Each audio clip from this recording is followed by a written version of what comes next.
Good morning, everyone. Oki, Daranastada, Ambawastich, and Tansei. Welcome back to the public hearing here on Treaty 7 territory. Mr. Clerk, could we please do a roll call? Thank you, Mayor. On the roll, Councillor Sharp. Here. Councillor Wyness. Councillor Meehan. I'm here. Councillor Chu. Here. Councillor Dollabo. Here. Councillor Poopmans. Here. Councillor Wong. Here. Councillor Walcott. I'm here. Councillor Crowell. Councillor Chabot. Councillor Penner. Here. Councillor Spencer. Here. Councillor McLean. Here. Councillor Damone. Here. And Mayor Gondek. I'm here. Thank you. All right. So in order to make sure everything was kept confidential, I took all of my papers to my office. They are coming back right now, so I will be assembling panels in just a moment. But let me make sure I understand who was here from previous panels that's actually here now. Do we have Austin Surson? Thank you. You were panel 162, right? Yeah. Do we have Charles Beckler? Okay. You were panel 162 as well? Okay. Is there anybody else in the audience that was on a panel that has already been called, but you're here today? Hi, sir. Which panel were you? 127, did you say? Okay. 127. And can you spell the last name quickly? Okay. Perfect. Anybody else? Also, yeah, I was here. 157. Okay, I've got 157. Remind me the last name? Lillis, Lillace. Thank you very much. And there was somebody else on the line as well? Panel 111, Yeah. Dante and Shawcross. Perfect. Is there anybody else? Maddie Carter for panel 153. 153, okay. Anybody else? Okay. Anybody sitting in here that was on a previous panel? Okay, so here's what we're gonna do to start things off today. Yesterday we ended, sorry everyone, and if you're on the phone line, if you could please mute yourself, I will call you when it's your turn to speak. We are starting on panel number 154 or 64. 164. So do we have Sarah Geddes?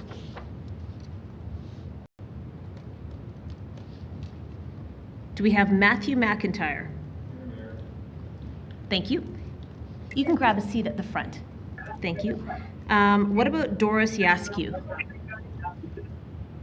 I'm remote. Okay, but you're here? Perfect, thank you. Do we have Lawrence Hebert?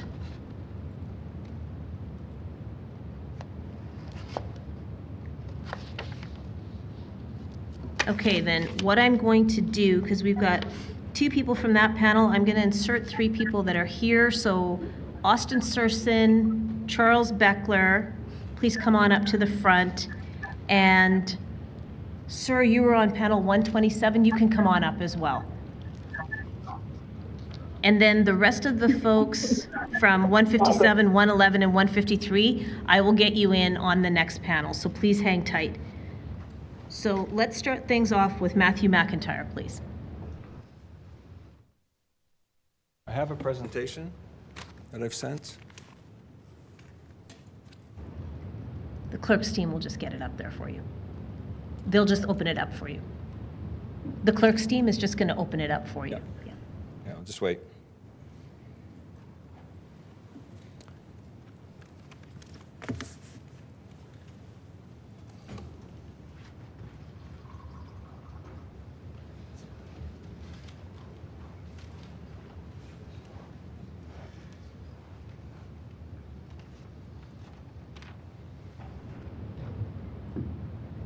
Okay, we're ready when you are. Okay. Sorry, I only have 5 minutes. I'm going to get right into this. I have a lot to talk about. I'm going to break every rule about presentations I know. I hope you can read fast. Slide 1. Every Calgarian I have met supports taking action on affordability. My youngest 2 are 27 and 30. I know the challenges they are facing. This rezoning proposal could be the most fundamental change to the nature of Calgary in its history. It is essential that you make the right decision for the right reasons. Slide 2. For several reasons, I do not believe this council has a mandate for imposing blanket rezoning. Slide 3. You are the stewards of our most precious investments, the homes of every Calgarian. We bought them to live in them and enjoy them. Single detached homes have a value of $230 billion. Please remember this as you make your decision. Slide 4. The process has been awful. I don't like to be negative, but I don't have time in 5 minutes to dance around. The task force had a narrow view of the world. There has been no public participation. Information sessions have included misleading information. Please ask me about this. And a hearing is not the way to build consensus. Slide 5. Like some Calgarians, I got a formal letter in late March, just a few weeks before the hearing. Way too late to be considered reasonable for such a complex issue. And the only form of input is a daunting, intimidating public hearing and a measly 5 minutes. Slide 6. The vast majority of RC1 homeowners are against this. I'm sorry to say I don't like the chances of some of you getting reelected if you impose blanket rezoning on us. Please remember, what can be done can be undone. And if it's just going to get undone in a year and a half, then just don't do it. Slide 7. Now, having just complained that you are not representing your wards, the fact is that's not your job, is it? Council, you must consider the municipality as a whole and not place your ward ahead of that obligation. That seems to put you in a very difficult situation. I don't envy you. Slide 8. But we live in a democracy where the majority decides what is right. So is the majority view of citizens who oppose blanket rezoning what's best? Is solving affordability problem at any cost what's best? Or maybe your job is to find a balance of what's right according to the majority and what's necessary for those in need.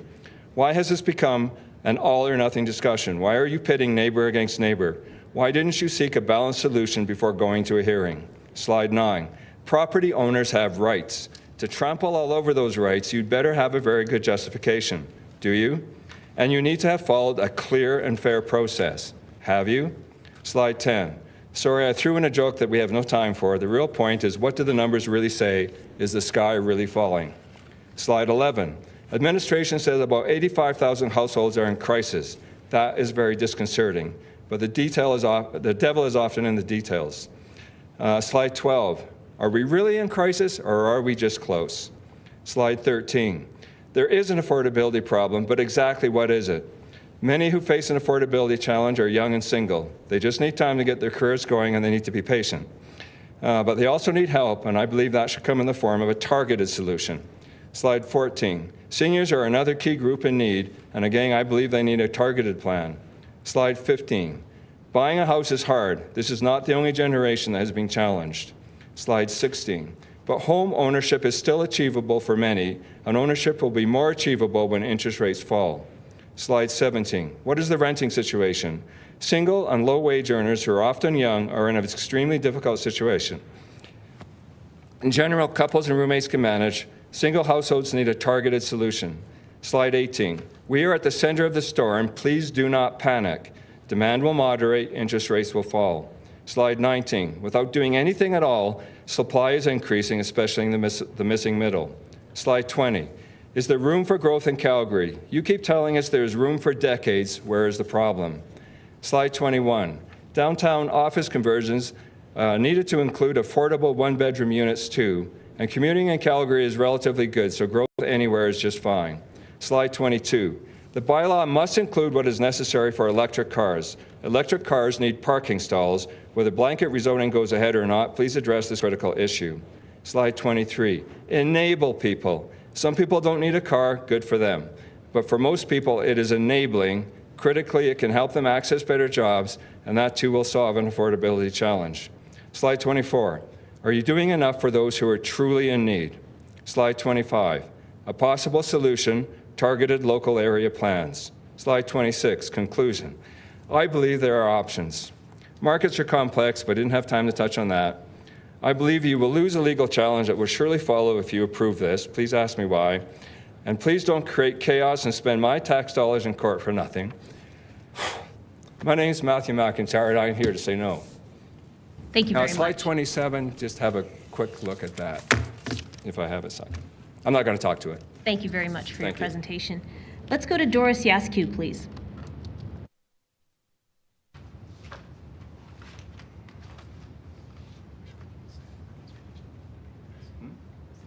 Hi, Ms. Yaskew, are you still on the line? Yes, I am. Yeah, please go Can ahead. you hear me? Yes, we can. My name is Doris Yaskew. I am saying no to blanket rezoning. My husband and I bought our home in Haysboro in the 90s because we wanted big old trees and a large backyard for gardening. 30 plus years later, we're now retired. We love our neighborhood, and even though we realize that change is coming and something has to be done to fix the housing shortage, we do not agree with blanket rezoning as a solution. Each neighborhood is unique with its own character and history. Calgarians should have a say on what will be built on their homes, a home for what they have worked hard to acquire and pay for. I have walked around other neighborhoods in the city, and what I have seen is very unpleasant. If this is happening now before the blanket rezoning is approved, what is to come in the near future? Please work a bit harder to find a solution that works in favor for all communities. In the private sector, when encountered with a problem, we are asked to come up with a solution. And if what we present is not acceptable, we have to go back to the thinking tank. I'm asking you to do that. I also want to emphasize to Calgarians that are in favor of this change that affordability and availability are two separate issues. Blanket rezoning will not make homes more affordable. We have great minds in the city. Let's engage them to find a new solution to this old problem. Let's not take the easy way out. My fear is that we are going to end up like Vancouver, where luxury homes in Cold Harbor sit empty and East Hastings is full of homeless people. That to get from point A to point B will take hours because the roads are at capacity. Sewer problems because the existing system has not been upgraded ahead of time. Loss of trees, birds, and wildlife. And the most important, water supply shortage. To summarize, I say no to blanket rezoning. Let's find a better solution. Thank you for your attention. Thank you very much for your presentation. Let's go to Austin Surson, please. Hi, good morning, and thank you, Your Worship, members of council. My name is Austin Surson, and I'm speaking for myself as a recent graduate at the University of Calgary, and as someone who runs a small business, and as a very proud season ticket holder to both the Roughnecks and Stampeders. Is it June yet? I'd like to give you a little insight as to what my life was like as a full-time post-secondary student. Simply put, my schedule was insane. I feel like I'm still recovering from the constant burnout. I work 2 jobs, rarely miss class, volunteer 2 places on top of that, while trying to squeeze in any little bit of learning a new language, Korean. Annyeonghaseyo, 여러분. The only way I was able to graduate debt-free with nearly a $90,000 tuition bill was by intentionally living without a car. Many speakers mention concerns with parking, and while I think those concerns have validity, if that is the deciding factor, we are prioritizing objects over people. I'll phrase it in a question. Who has more rights for a place to rest, cars or people? With the ever-increasing public transit service hours, some of the best cycling infrastructure on the continent, and the ability to rent a car or use commune auto car share, there's less of a need for every single person to have their own car. One of the presenters last Thursday mentioned that sharing a bungalow is an ideal situation for university students. I can assure you that it is not. I live in a single-family home with a total of 7 guys when fully rented out. That's 7 guys using 1 kitchen, and in most of these bungalows, it would mean them sharing 1 or 2 washrooms. If you have classes really early in the morning, someone's in there, too bad. Not only that, but more students occupying single-family housing means that's 1 less home available to an actual family, restricting the housing market for families, which increases the price of housing. RCG upzoning would help to increase our missing middle housing stock and provide more appropriate housing for various stages of life, like the couple that want to start a family and need more space than a 1-bedroom apartment, or someone like myself with no romantic hope who is more than content living in a basement of a row house. Yes, Councillor Chabot, we need... Oh, you're laughing, thank you. Yes, Councillor Chabot, we need smart local area planning and area redevelopment plans, but we also need to take action now. And passing RCG would help to eliminate red tape, which of course would help increase the housing much faster. And by the way, I am an immigrant. I moved to Calgary 7 years ago to pursue a better life in a better country. I was captivated by all the public engagement around both Route Ahead and the Green Line, and by the desire to live in a city that has great public transit. My love for Calgary inspired my parents to buy me a Flames jersey for Christmas one year, and I proudly wore it to game days throughout my final few years of high school, and even went to Flames road games in Nashville, Raleigh, Chicago, St. Louis, Pittsburgh. And while on the topic of sports, I've also traveled to Ottawa, Hamilton, Toronto, and Winnipeg to support the Stampeders, and even Rochester to cheer on the Roughnecks. I've made Calgary my home for the last 7 years, and I'd like it to continue being my home for the next 70 years. Please help me achieve this by voting yes for RCG and advancing many of the other 97 actions in the housing strategy as quickly as possible for both myself and all the people that would one day like to call Calgary home for life. Oh, I have a minute and a half left, so thank you so much for your time and attention. I really appreciate the ability to speak to council. Thank you. Thank you very much for your presentation. Let's go to Charles Beckler, please. Thank you. Good morning, Mayor and City Council. My name is Charles Beckler. I'm a resident of Calgary, living in Thorncliffe, which is Ward 4 in Calgary. I am appreciative of this public hearing, the public submission process that helps inform you on thoughts and perspectives of the electorate, and these 9 days and every day you've served since hearing on this issue. I'm here today to speak in favor of citywide rezoning. I have faith through my observations since 2021 that you, our elected members, 15, know your job. I have confidence you will continue to represent the interests of all Calgarians making this decision.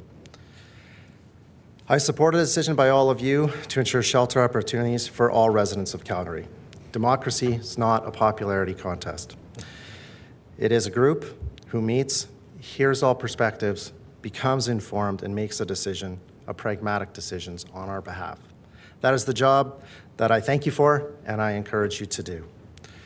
I'm in favor and will support and act upon the future decision made by this council, accepting that it may not resonate with all citizens, even me. I'm in favor of these amendments as one tactic to open up a greater land supply across all Calgary communities. The land supply for housing is desperately constrained in established communities where we have access to infrastructure, amenities, transit, and are close to downtown. Our downtown, it's the heart of our vibrant city. Our downtown located at the confluence of culture and tourism, art, education, entertainment, commerce, and employment. Creating more housing, an opportunity for more housing and people near our downtown is essential to sustain that vitality. I'm in favor of the mix that RCG will bring. The maximum expression of these upzonings will not and cannot be implemented across all properties. Each individual landowner will choose an outcome for their property. Each property will present its own opportunity of redevelopment if the landowner chooses. I am in favor of this housing strategy that is focused on benefiting those who want housing, need housing, and do not have opportunities to live, whether by purchase or rental, in our great existing communities. Thank you so much for your time and service, and in advance of the eventual decision on this matter. Many thanks to staff and all the information you've made available to get us here, and for all those who have taken part along the way. I appreciate their work, their investment, and I look forward to hearing your decision. Thank you. Thank you for your presentation. Let's go to Michelle Kapuzinski. Could I get the presentation up, please?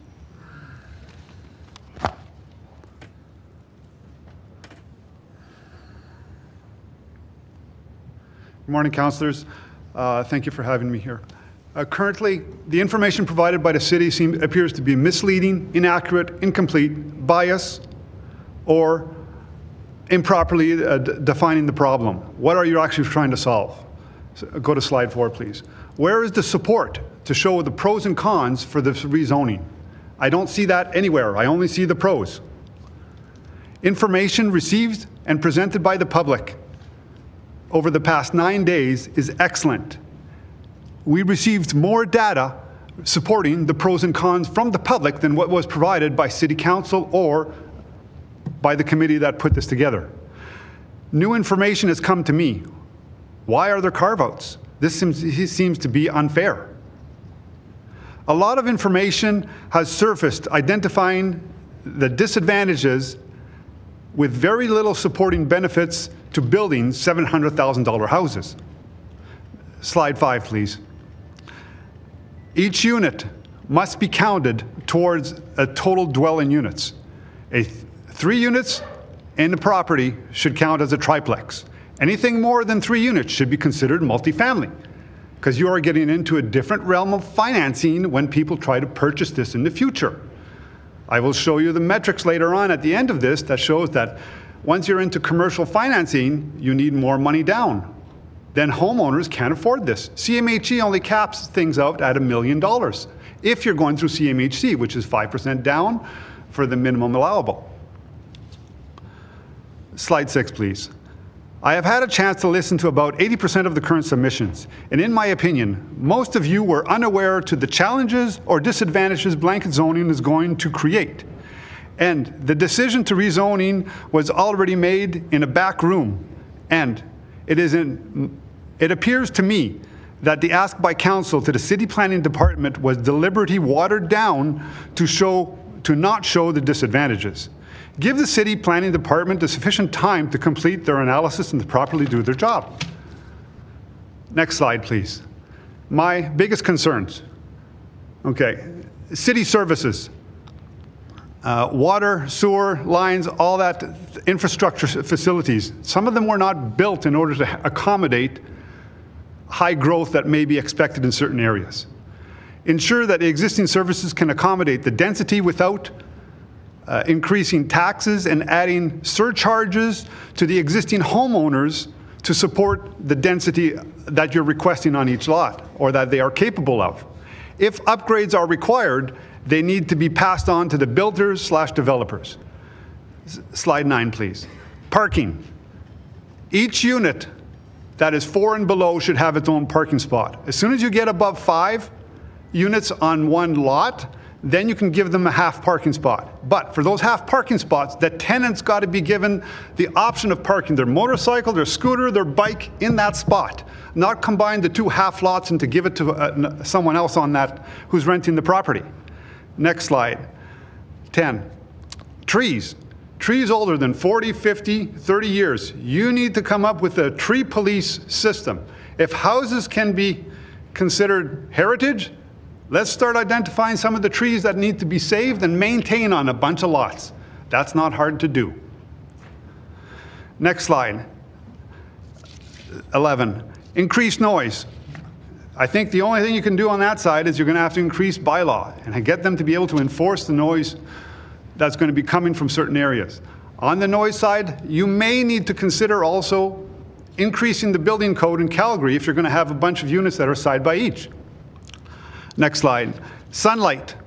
I'm going to lose my garden. I'm not putting solar panels on my roof because I'm going to lose the sun from my neighbors. So I'm not spending the $30,000, $40,000. Garbage bins. Anything more than a triplex should have a commercial service in order to pick up their garbage. Not through the city. Not having 14 bins out there or 4 garbage 1 week, 1 day, green bins and then blue bins. Next slide. Profit. Ask me how builders are actually making somewhere between 20 to 40% profit on some of these buildings.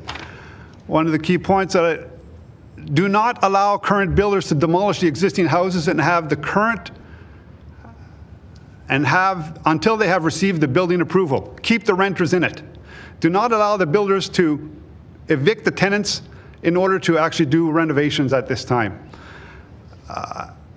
Ask me how this is going to impact us in the next 10 years. Just at time. Thank you very much. I'm going to go to questions of this panel. We're going to start with Councillor Chabot, please. Thank you. First questions are for Mr. McIntyre.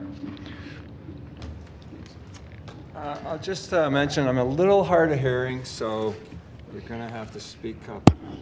Mr. McIntyre, you mentioned something about communications, that you felt that the communication was inadequate. Can Yes. you elaborate a little bit on that?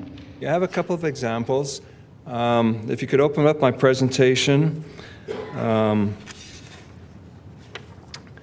and go to slide 45 or 46. Yeah, that's the slide. So this is one example. My daughter's partner told me, she said, we'll never be able to buy a house. A new house now costs $1.6 million. And I thought, wow, where'd that number come from? Must be some sort of social media misinformation going around. This is from a city presentation. It's part of your information packages.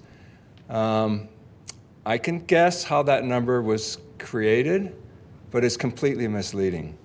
I think you heard several, I heard, when I've been trying to follow the hearing as much as I can, I've heard several presenters talk about, oh, it's going to cost $1.6 million for a house, for a new house.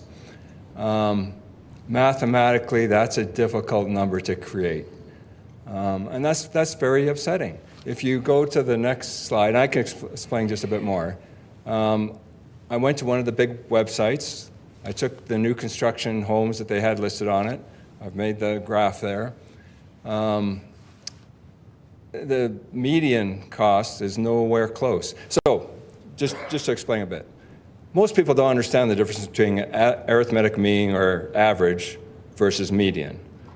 Average, I think most people understand. It's just the average cost. We know how to do that. Median is how many, if you got 100 houses, the median number is when 50 houses are more expensive and 50 houses are less expensive. It's a very different kind of a number. It's difficult to get a big difference between median and average. Generally, with a normal distribution, that's what the little chart up at the top is telling you, they're quite similar. If you have a huge difference between the two numbers, you've got to put your thinking hat on and say, how is that possible? Anyhow, I was very disappointed to see that, because that has, the young people are really upset. And that shouldn't have happened. Okay, thanks.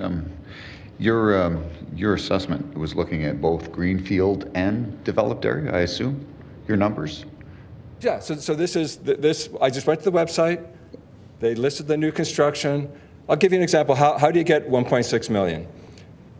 So if we go back to the last slide, it says something to the effect of, this is the median of the districts. So how would you get this number? You get this number by, Mount Royal has one house for $9 million.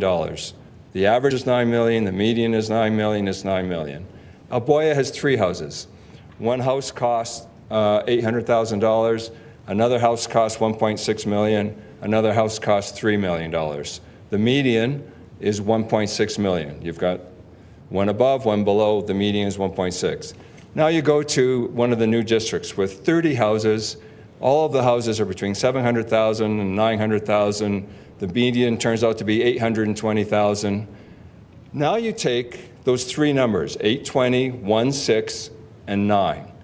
1.6 is the median of those districts. But that's completely distorting the facts. What the average kid wants to know is, how much is the house going to cost me?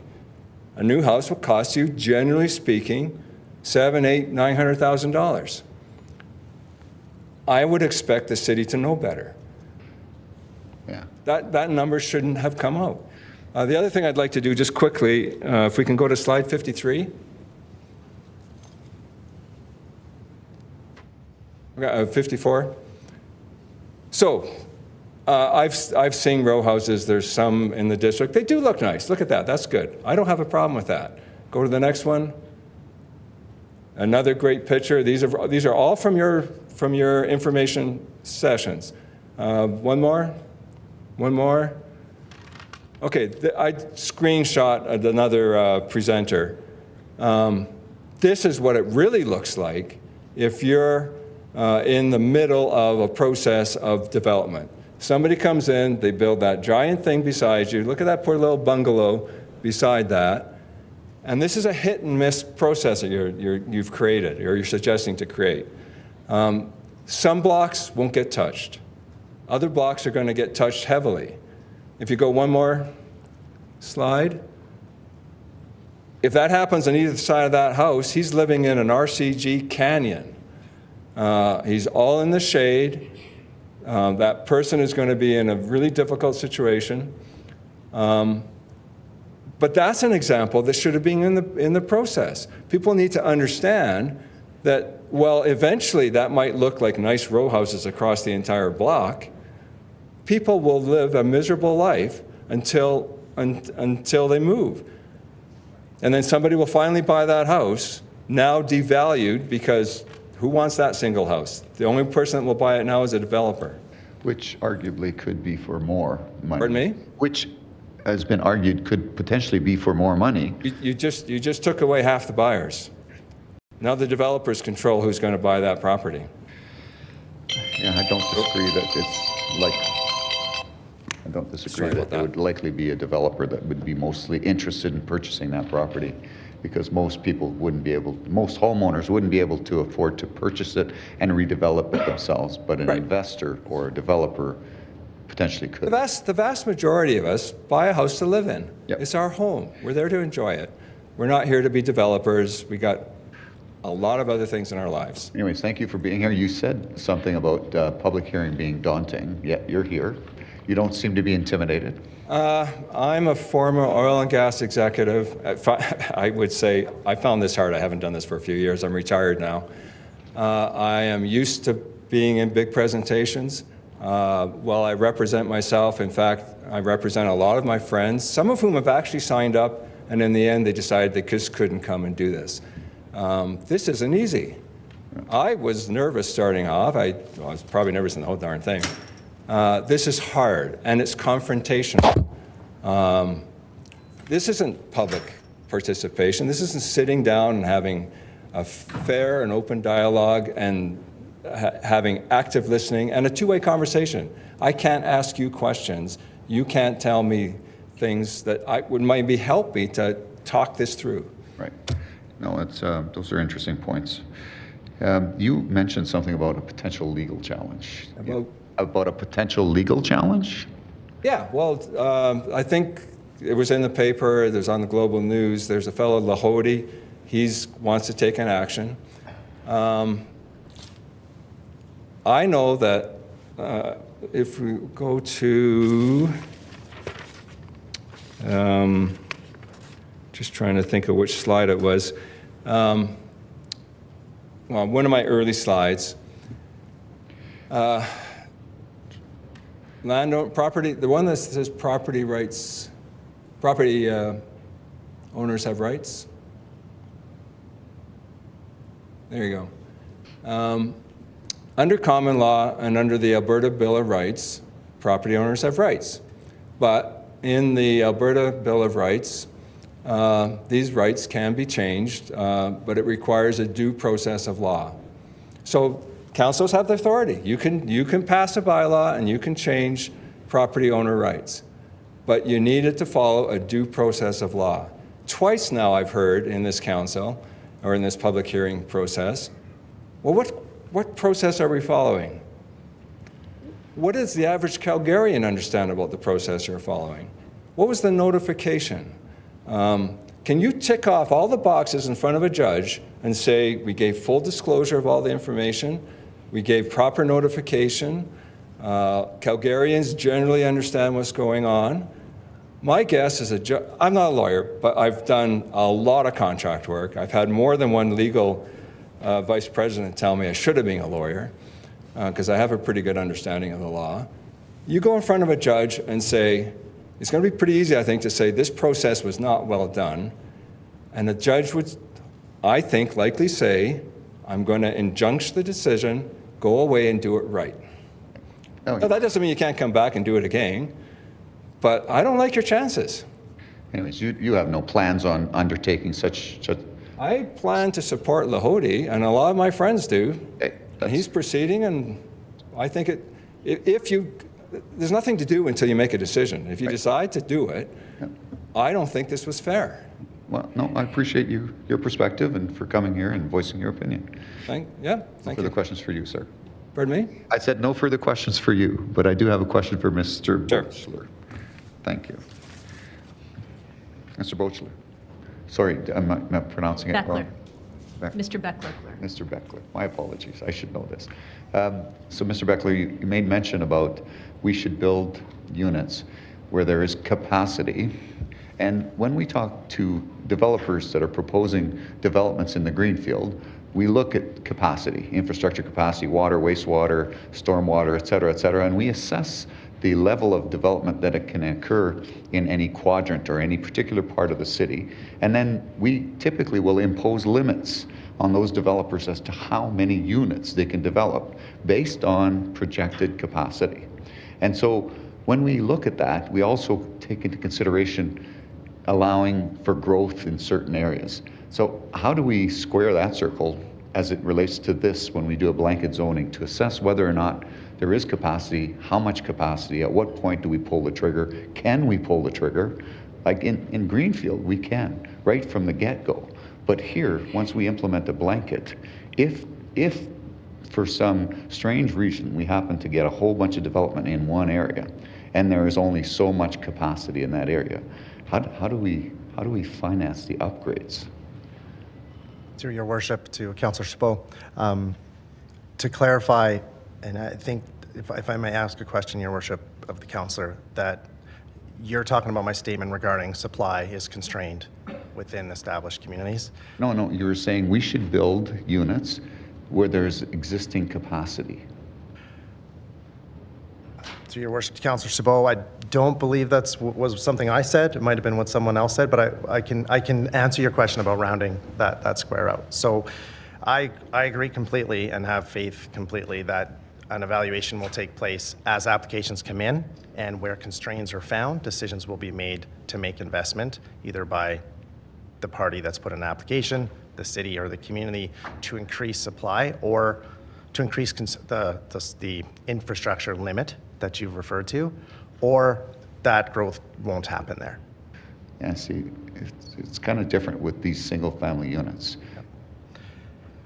I think, through the worship to Councillor Chabot, I think just like Greenfield, right? On a case-by-case basis, you just have a smaller stamp that you're working with, right? So if the infrastructure's there, we have infrastructure capacity inside of communities.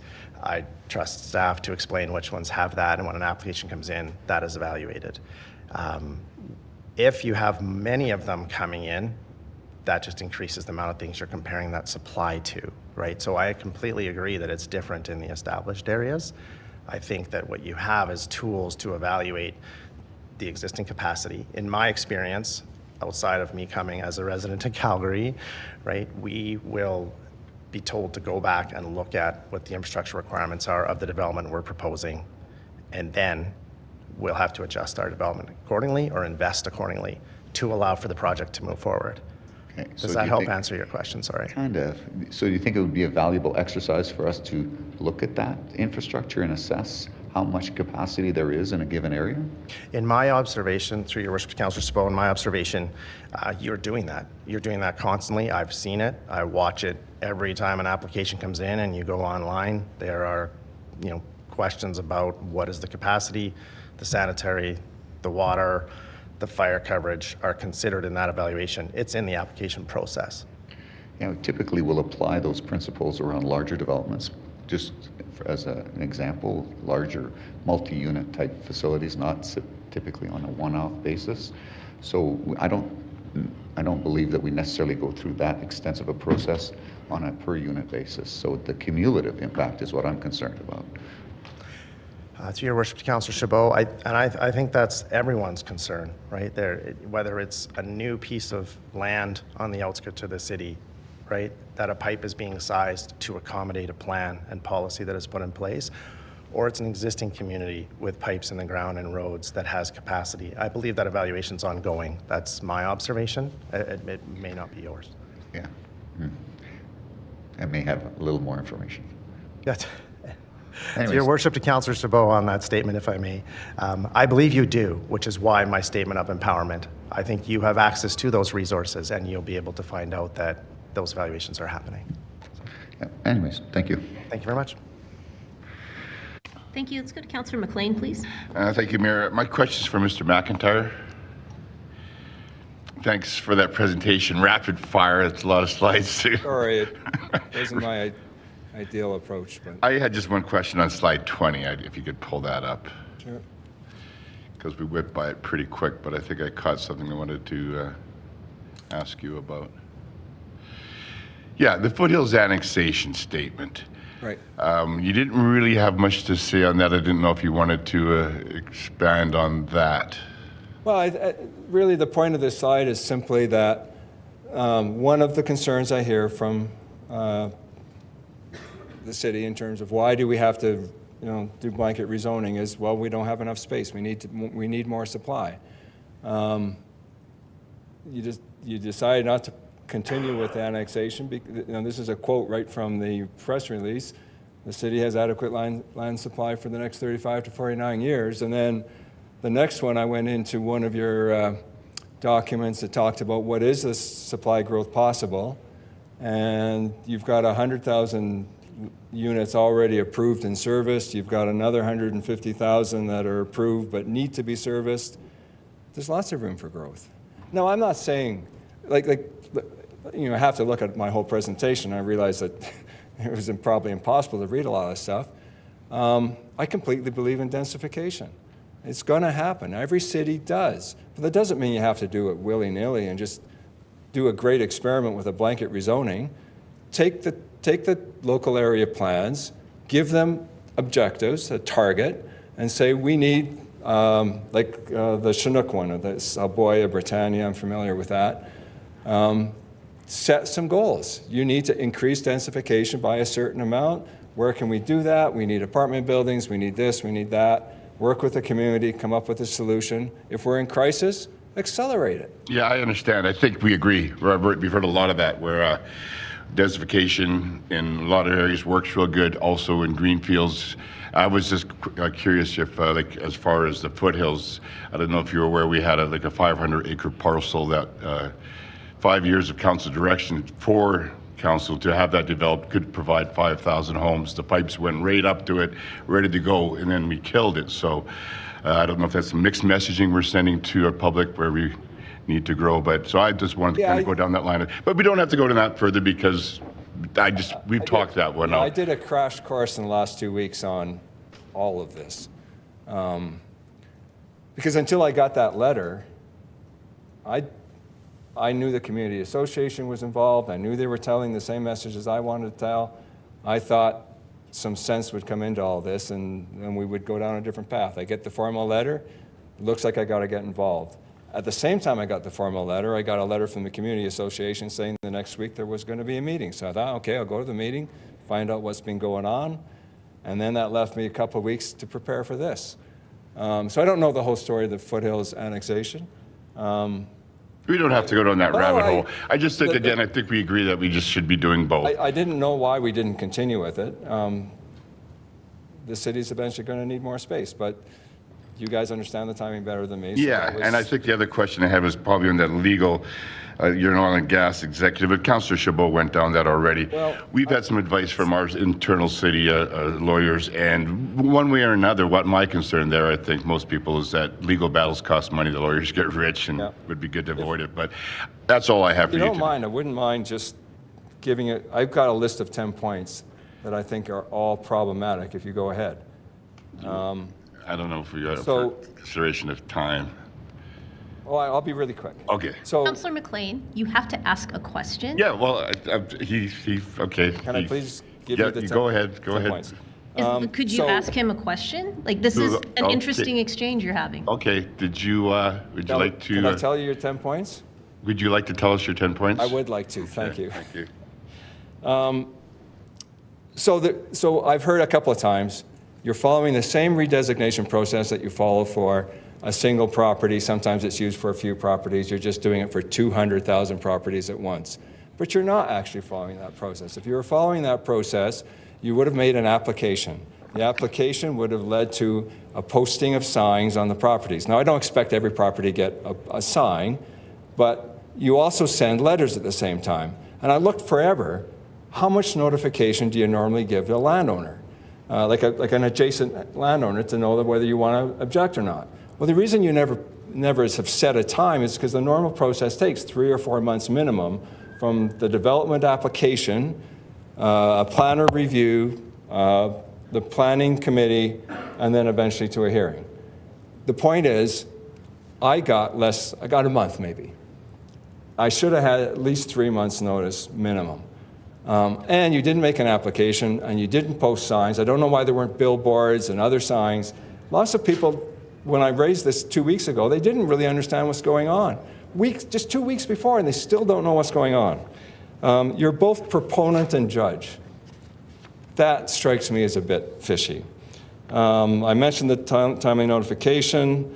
Have you disclosed all the facts? People are still confused about the $228 million.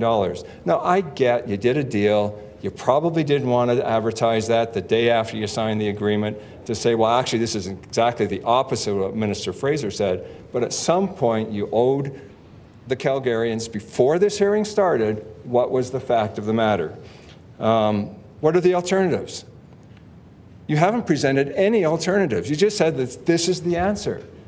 People should be able to judge and give you feedback on what the alternatives are. Do you guys have all the facts? The very fact that somebody had to ask about the $228 million deal puts doubt in my mind as to whether you guys have all the facts. Can't answer questions. Here's one that's about attitude. Can we go to slide, this would be a quick one, slide 34?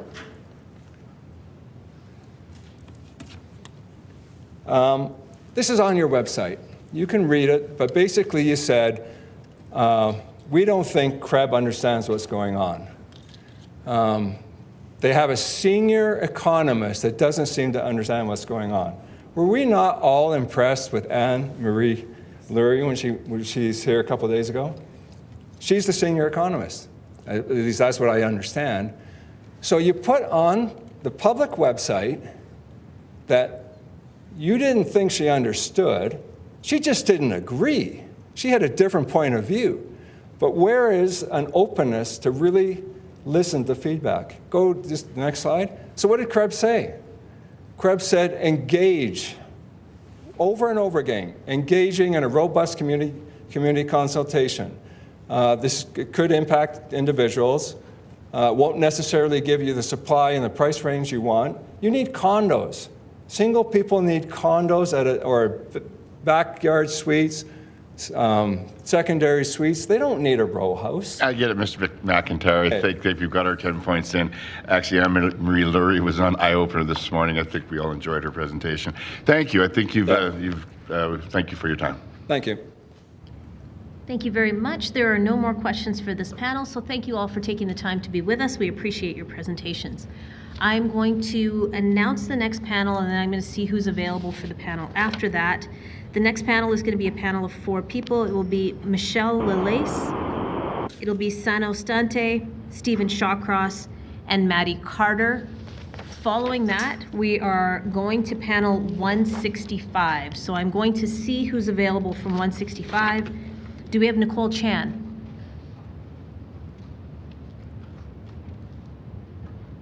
Do we have Chris Dowdswell? Thank you. Do we have Benithi Nadia Karunanayaki? Yeah, I'm on call. Perfect. Do we have Michelle Christofferson? Michelle Christofferson on the line here. Thank you. And do we have Robert Lavis? I'm here. Perfect. So you 4 folks will be the next panel. So please hang tight. For now, let's start off with Michelle Lelace, please. And just a reminder for everyone, you have 5 minutes. I will have to cut you off when the 5 minutes are up. So if you're on the line, if you have a timer, that is probably the best way to go. So Michelle, please go ahead. Could you please pull up the presentation first? It is ready to go. And let me know when. Ready to go. Good morning, Your Worship and members of Council. My name is Michelle Lillis.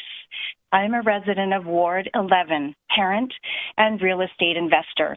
I work as a researcher and have been a disability advocate for 30 years. Next slide. The City of Calgary set the goal to increase housing supply, to remedy housing affordability, and meet the growing housing demands with something called rezoning for housing, stating that our city needs more homes and that the blanket rezoning strategy will increase housing supply. On the front page of your website, there's no mention about decreasing rent. So we question, is this strategy viable? My presentation will help answer this question. Next slide.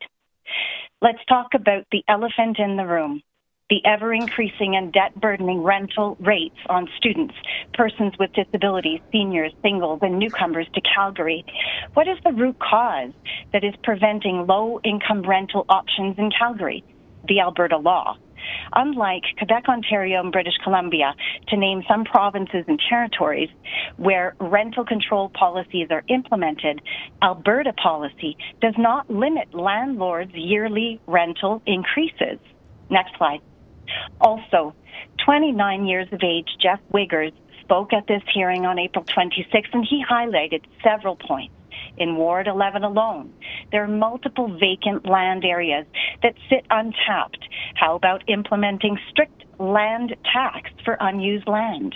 Plus, the age differences in constituents that are in favor and those who are opposed counter any argument that there is a generational divide or that single detached housing is a thing of the past. Council, we have an adequate supply of zoned parcels to accommodate growth for the next 50 years without blanket rezoning of single-family neighborhoods. Next slide. Here is yet another vacant land area in Ward 11 that makes logical sense for multifamily rental units as it sits directly next to the bus line. Next slide. Take other cities in Canada since the early 1900s that densified while maintaining housing diversity. I'm fortunate to have decades of first-hand experience in Dollar des Ormeaux, DDO, a Canadian city where agricultural focus was transformed into a highly densified yet diverse city where the numbers of affordable housing options have steadily grown, all while preserving single detached housing areas. Next slide. As Stephen Donahue, planning officer in DDO, summarized this week, historically the city of DDO has favored densification, but always in a way that protects single-family residential areas and their character. At the dawn of a new wave of fairly intense densification, climate crisis, arrival of structuring public transit, housing crisis, the city is still advocating for the preservation as is of its single-family zones as a heritage. Next slide. Why am I highlighting DDO as an example? DDO Mayor Ed Yanuszewski, family friend, was the longest-standing uninterrupted mayor in Canada, and for good reason. Constituents were authentically heard and served. As a result, DDO's housing diversity and growth are still multiplying. Next slide. So is this strategy viable? No. Blanket rezoning will not solve the housing crisis and is dividing Calgary today. And fast forward 30 years from now, should it continue to be implemented, Calgary will be divided in upper and lower classes, minimizing or eliminating the middle class and diversity. In closing, Council, please do the right thing for Calgary and its residents. My request is that you not approve this bylaw, table it, and authentically engage residents in Calgary in two-way Q&As rather than what appears to be a box being checked and calling it a public hearing. Also, be inclusive in your solution. Help ensure affordable low-income housing, a vital strategy for this is simple. Control landlord rent increases. Enforce affordable rent by controlling annual rental increases at 2% when property improvements are done, at 5% if property improvements are done to improve renters' quality of life, and penalize landlords who evict or discontinue rental agreements without fair cause simply to increase rent. And lastly, importantly, hold a plebiscite on the question of blanket rezoning. Do not continue to impede our well-being and threaten displacement of single detached homeowners. Invest in your constituents and have them feel served. Thank you. Thank you for your presentation. Let's go to Sano Stante, please.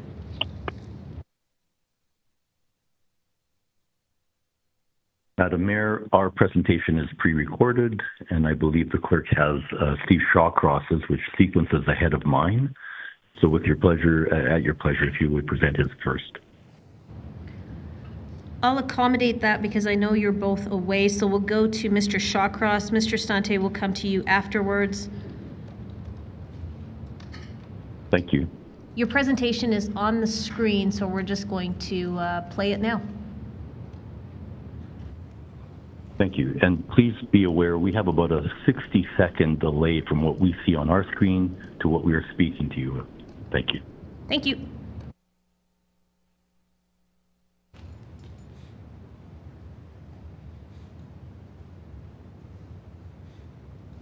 While we fully support the city's objective, Your Worship, members of council, my name is Stephen Shawcross.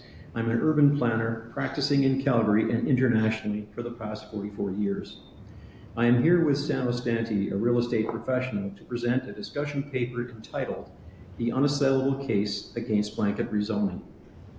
While we fully support the city's objectives with respect to the blanket rezoning bylaw, we believe that these objectives can be readily and much more comprehensively achieved through existing planning tools, namely local area plans, without resorting to a sea change in the form of blanket rezoning, which comes with myriad impacts, unintended and otherwise, greatly undermining its utility and efficacy.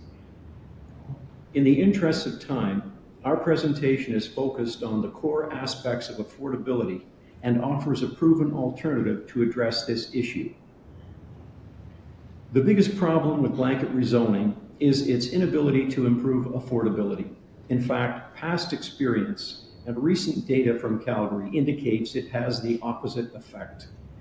The notion that oversupply by the private sector will cause a drop in home prices fails to recognize the economics of the land development process, where developers, shareholders demand requisite returns on new projects. From the city's position regarding improving overall housing market dynamics, they state, adding new homes to the market, even if they are initially priced higher, contributes to overall housing affordability. This statement is counterintuitive and specious in the extreme. This graph depicts the average residential in Calgary over the past 44 years. As you will note, home prices in YYC have remained stable or increasing, except when impacted by exogenous and extreme events. The National Energy Program in the early 80s, the global financial crisis in 2007-2008, and more recently, the COVID-19 pandemic.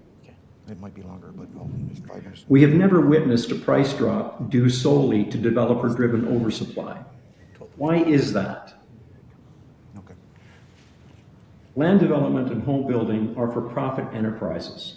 They utilize sophisticated tools to prevent chronic oversupply of units in perpetuity, i.e. supply-demand analyses, segmentation studies, and sales thresholds. These studies culminate in forecast of unit demand by product type and price range, by age of household head, by family type, by affordability, by housing attributes, and by location. They're monitored and refined regularly to match market demand and prevent overproduction of supply. Recent data in Calgary demonstrates the inflationary impact of upzoning on land value.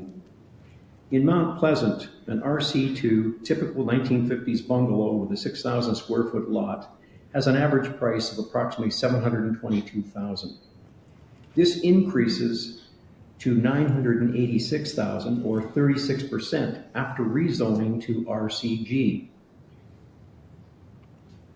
We make the same observation in Killarney, where that same bungalow went from $740,000 to $1,016,000. While somewhat improving the affordability of townhomes, land prices for singles, infills, and duplex units will be significantly increased across the entire district.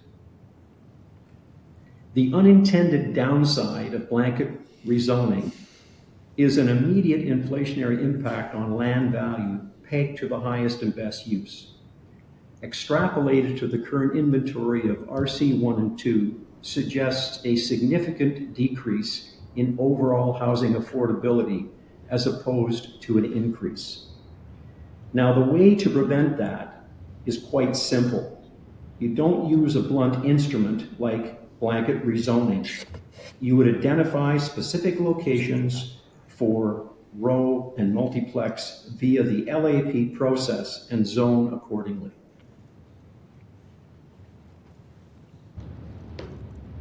All right, your slides are done. You've got about 20 seconds left if you need it. I'll pass that to Sano if that's all right. Okay, so thank you, Mr. Shawcross. Let's go to Sano Stante, please. You have 5 minutes, sir. Thank you.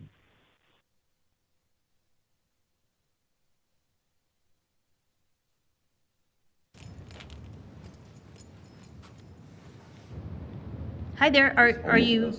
Affordable housing and real estate. I would first underline that we support the stated goals of City Council behind the blanket rezoning. And Mr. Shawcross and myself studied the blanket proposal pragmatically to understand the implications. Our work has unveiled 14 unintended negative outcomes, which we outlined in our full report, which was provided to Council. Due to the time constraints, we are only touching on several of these today. I'll be providing some conclusions, alternatives, and recommendations that culminate our collective work on the issue. These conclusions are aligned with the position of the Calgary Real Estate Board. Collectively, we strongly oppose implementing blanket rezoning, and we would like to present some viable, constructive alternatives and recommendations for Council's consideration. When citizens purchase a home with zoning in place, there is an implied social contract between the landowner and the city. The municipality may alter the contract ostensibly for the benefit of the greater good. However, there is an obligation of proof on the city. In this case, the city has relied on examples of the strategy implemented in Auckland and Minneapolis. On April 5th, 24, the Auckland government reverted back to traditional planning, proving a failed experiment. In other words, the LAP approach. In November of 23, Minneapolis discarded the blanket rezoning initiative, proving the model ineffective. In conclusion, there's a need for a balanced approach to urban development that considers long-term impacts on communities, infrastructure, and environment. And any of these methods need to be carefully evaluated and designed to mitigate potential negative outcomes. There's a need for planning in the traditional approach, as opposed to a one-size-fits-all approach. That is, a scalpel versus a sledgehammer. Land cost is identified as a barrier to affordability. The land component of low-density housing contributes about 25 to 30% of the selling price. Developers target returns in the 20 to 25% range, with builders adding another more than 14% to the price. Developers are incentivized to deliver housing that renders acceptable profit margins. Given the fixed cost components, there's little scope for providing affordable versus market rate housing. The city has no influence over these fixed cost components, but it does have a land base and administrative capability to deliver housing at 25 to 30% below market for comparable units, or truly affordable housing. City's land supply is really a lost opportunity.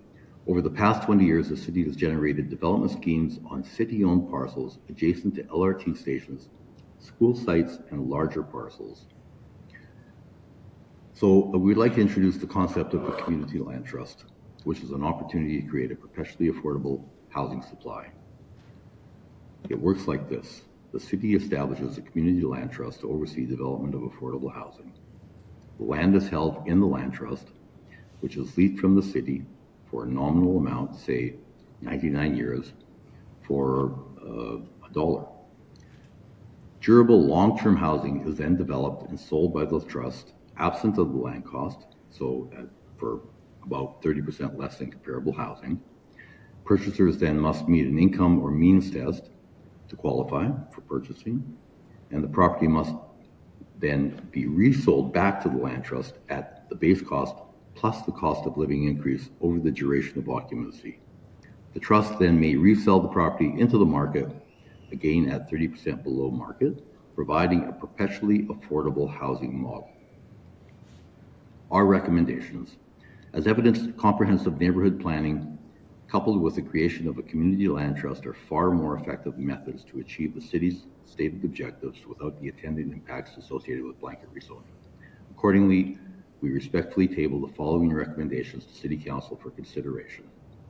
Number 1, that the city abandon the blanket rezoning initiative in favor of comprehensive neighborhood plans that identify specific area and sites to be rezoned for duplex, townhome, multi-sites, along with multi-family uses, including 4, 5, and mid-rise and high-rise buildings. Number 2, that the city establish a community land trust, as previously described, to deliver below-market housing in both ownership and rental tenure.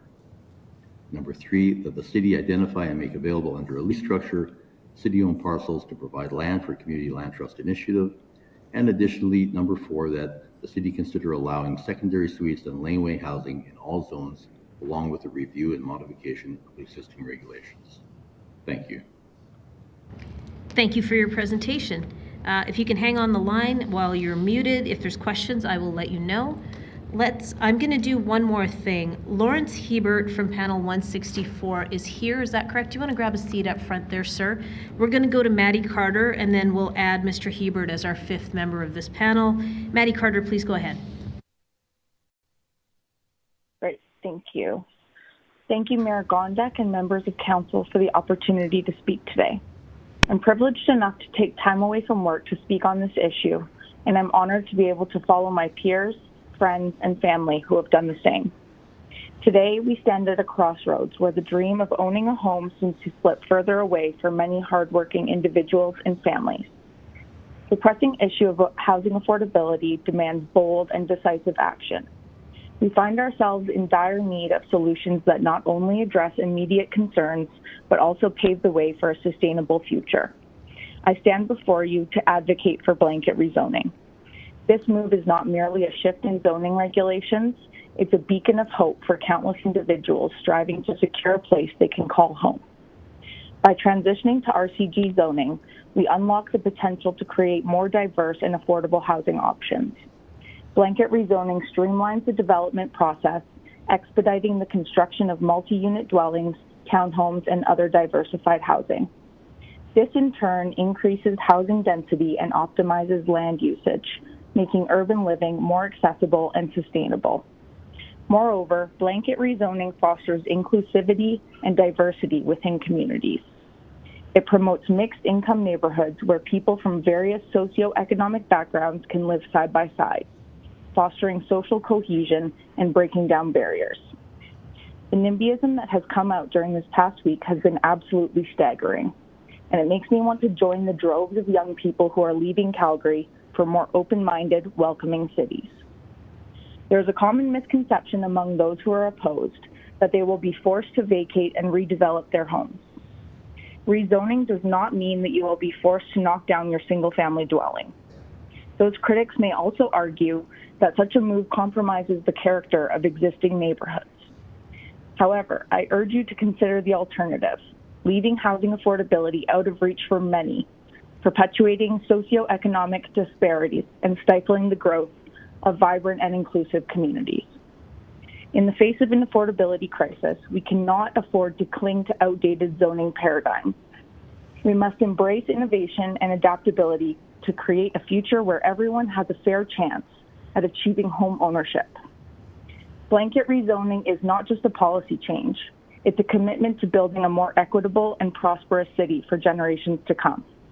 Let us stand together and seize this opportunity to make housing affordability a reality for all. Thank you.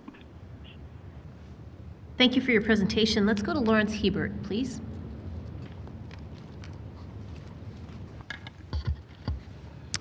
Good morning, Madam Mayor and councillors.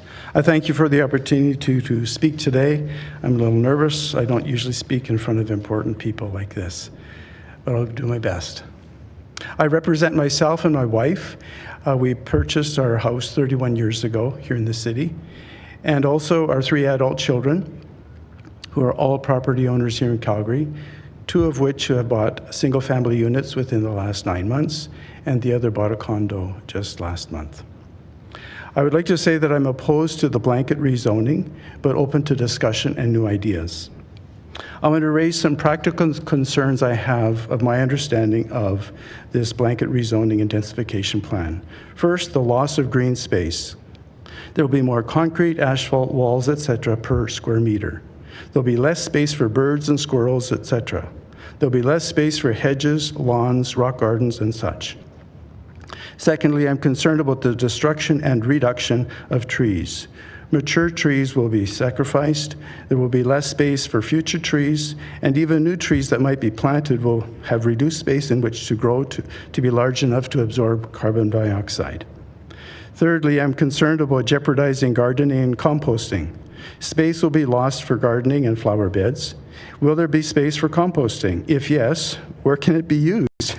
If there isn't space for a garden or a lawn or such where we would use our compost. So why should I continue to compost? Fourthly, I'm concerned about groundwater depletion. How will our groundwater be replenished if our surface area is covered with concrete decking and roofs? My farmer friend tells me he's happy because there'll be more water going down the Bow River for him. I'm also concerned about possible sinkholes in the future and what will we do to replenish our aquifers. Fifthly, I'm concerned about lack of play area for children. Minimized room on the lot for sandboxes, swings, tree forts, playhouses, lawn darts, etc. will be a reality. Also, there will be an increase in negative developmental issues and mental health issues of children that are confined to small spaces. Indoors and outdoors, they will be cramped. And so I wonder why we should urge so many people to live in resembling a cramped apartment living. 6, I'm concerned about cruel existence for pets. There will be reduced space to run and roam and recreate. Smaller space inside the houses as more residences are squeezed into one lot will reduce the overall size. This means in-house space will be less and less for pets as well. I'm also concerned about parking issues. With more residents per lot, there will be an increased number of people and cars per lot. But there will be less area on each lot to park cars. Street parking will become a greater problem, and I believe illegal parking will increase. I can speak of my wife's childhood home in Vancouver, where on a regular lot now there are 4 units, and you go in the back lane, there is 1 garage for 1 car. All the rest have to park on the front of the house along the street. I'm concerned about how it'll be impossible to plug in all our cars conveniently and legally. How will people plug in their block heaters when parked on the street? How can we charge our EV batteries if most of our cars will be parked on the street? I'm also concerned about overcrowding. Each lot and surrounding community will lack space and also ventilation. Not all of us can afford air conditioning, so we want our windows open. More people living in close proximity in residence will increase people problems. I'm also concerned about increased risk. With more units on a lot and in closer proximity, there will be an increased risk of collateral damage through fires. Also, less garages per unit per lot will subject our cars to inclement weather, snow, ice, and hail, and so they'll be exposed to damage and insurance costs. Number 11, I'm concerned about garbage collection issues. Semi-detached homes in my neighborhood now have 6 garbage bins. How many will a fourplex or a cluster of row houses need? If there is no back lane and the street is filled with cars parked there because of a lack of garages, where will all the garbage bins be placed for emptying? Number 12, I'm concerned about the depreciation of property and reduction of wealth. Yes, I know our Madam Mayor has spoken to some people and said that this will not be the case. But how can a smaller piece of property, let's say 1/4 of what I now own... You're just at time, sir. You're just at time, sir. Oh, okay. Thank you for your presentation. I'll let you know if there's questions in the queue for you. Okay, thank you. Thank you. All right, let's go to questions of this panel. Let's start with Councillor Penner, please. Thanks. Is Ms. Lillis on the phone still?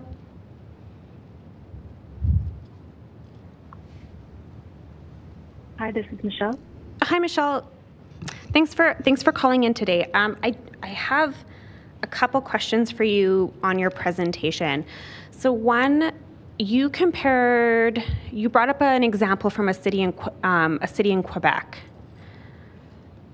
And I'm just wondering, so they have a population of less than 50,000 and we have a population getting close to 1.5 million. Are the challenges around density and accommodating people the same? I'm just wondering like what challenges would be the same and what might be different with those big population differences? Yeah, this is Courtney Penner. Yeah. Yeah, hi. Yeah, I just I recognized your voice. That is a really good question. When I lived there, there's only so much that will fit in my 5-minute presentation. I lived in Quebec City in the 1990s when the population of Calgary and Quebec City were equal at about 850,000 people. And they're a much older city, Quebec and Montreal, of course. They're, 400 years old. So they have old infrastructure, architectural buildings. They're all lumped together. There's a lot more density. When I'm speaking of the example for density, I'm speaking about in Montreal, where and I've also had international guests staying, like international students in my home from Seoul, from Korea, like really large cities. And they all come here. And so the issue is, when you have to wait 90 minutes or 60 minutes for a bus in Calgary, and it's -40 outside and there's no bus structure, you're less likely to do it. When it's reliable, as is possible, when the density is bigger, like when it's more dense, then buses can come more often, it's more reliable, people will use them more often. That was my point around that example.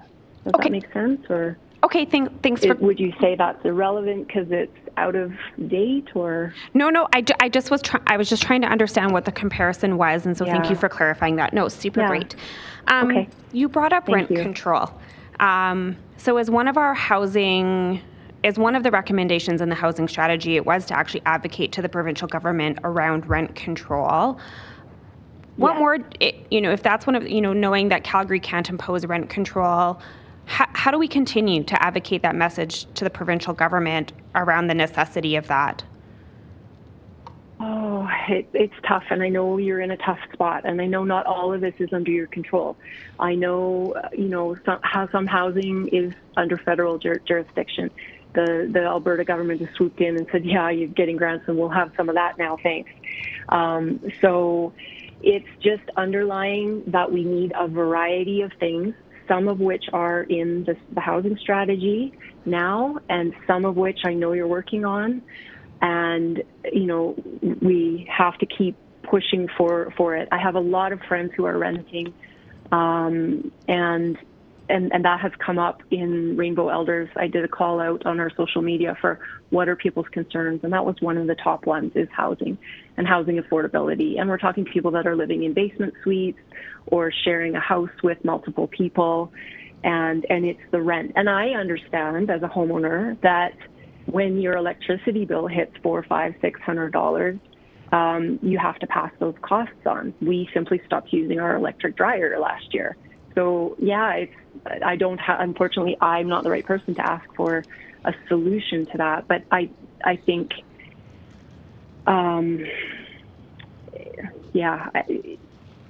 my worry is that is what I've seen where my in-laws live in Altadore. I just visited them this morning. They're in a 1960s bungalow, and next door to them is a quite tall house. And, they were kind of like, we lost our sunlight in the backyard. But those neighbors are actually great and nice and courteous. They're also almost never home, whereas the neighbors on the other side next to them, maybe I'm going off track there. What was the point? The point is around rent control. We need it. We need a variety of different kinds of housing, and just advocating for those needs of people. But I don't have a solution. Wish I did.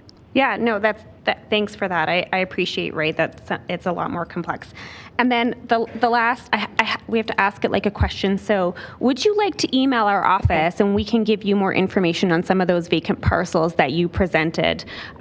Would you like to email our office about that? Because we could get you that info.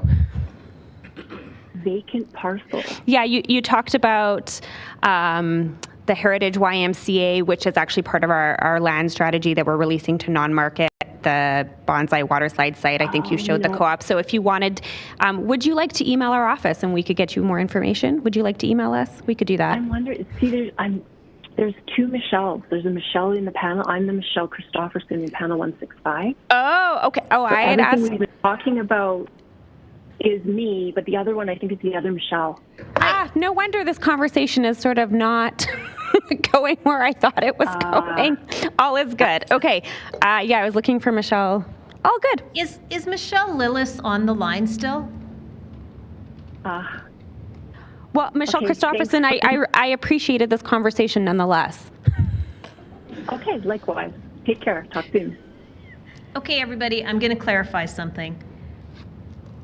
If you are not a presenter who presented on the panel, but you're hanging on the line, please wait until your panel's up before you weigh in on questions. And another call out, do we have Michelle Lillis? Well, maybe she'll watch it back and take me up on the offer. Okay, all good. Thanks so much. Councillor Walcott, please. Thank you. I guess I'll work backwards, so I'll start with Sanos Dante, please. I assume that because the presentations they weren't exactly joint, but am I fair to say that you might be able to answer questions for both, or just let me know if I ask a question that you'd prefer Mr. Shawcross to answer, and then I don't mind posing it to him afterward. Your slides mentioned a list of solutions. Are you aware that all of the solutions mentioned in your slides are actually a part of the housing strategy, underway and currently funded? Madam Mayor, to Councillor Walcott, I understand that they're not exactly as we stated. What do you understand to be different? I don't believe that the City of Calgary has a perpetually affordable housing model in place. I'm grateful to tell you in the form of a question that action was something that we were able to do last year with Attainable Homes Calgary. I take it that information never made its way to you because it had to be a question. Yeah, thank you. I understand that property, that the program is not entirely the same. I did investigate that, but I understand that it's not entirely the same. I'm happy to hear that, though. Thank you. Wonderful. Following up on some of the comments made around infrastructure, can you just give me your opinion based off of some of the slides that you provided? What has a greater impact on local infrastructure, small-scale redevelopment across a wide geographic area or large-scale redevelopment in singular locations? I'm here with Mr. Shaw to answer your previous question. We're both here on the line, so if at your pleasure, Madam Mayor, we can both answer them, I suppose. I can't do that. We've done that for nobody else. So if you can't answer the question, you can certainly say that would be best posed to someone else. What I'll do is I'll work through my questions for you, Mr. Stante, and then if you're not comfortable, I just will star them and I'll ask them again to the appropriate person, Mr. Shawcross, afterward. You're not comfortable answering that question? Okay. No, if you could repeat it, please. Thanks. What is a greater impact on local infrastructure, in your opinion, based off your slides, small-scale redevelopment across a wide geographic area or large-scale redevelopment in singular locations? I would say across a larger geographic location, yeah. How come? It would have a greater impact on existing infrastructure, especially in existing neighborhoods, older neighborhoods that weren't planned for that density.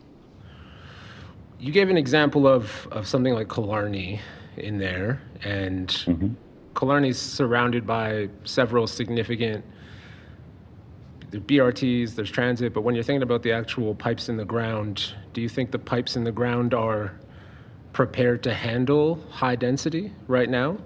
And I'm talking like high density around nodes and corridors, not townhouses. I don't know how I would be expected to answer that question, Councillor. That's okay. That's why I was asking. Make sure. I don't have the. Yeah, thank you. I don't have that information. I'm not prepared to answer that. Thank you. Yeah. The only reason I asked is just because of the information that you provided in your slides and the answer you just provided. So that's okay. You also provided another example in your slides around the Killarney. Actually, I'm gonna hold this one because I think this one actually came up in Mr. Shawcross's slides and not yours. You had mentioned in your section of this one here that Calgary's had pretty stable price increases over the last 40 years with marginal dips during massive global crises. Can you describe why do you suspect that Calgary prices have been so stable in their growth?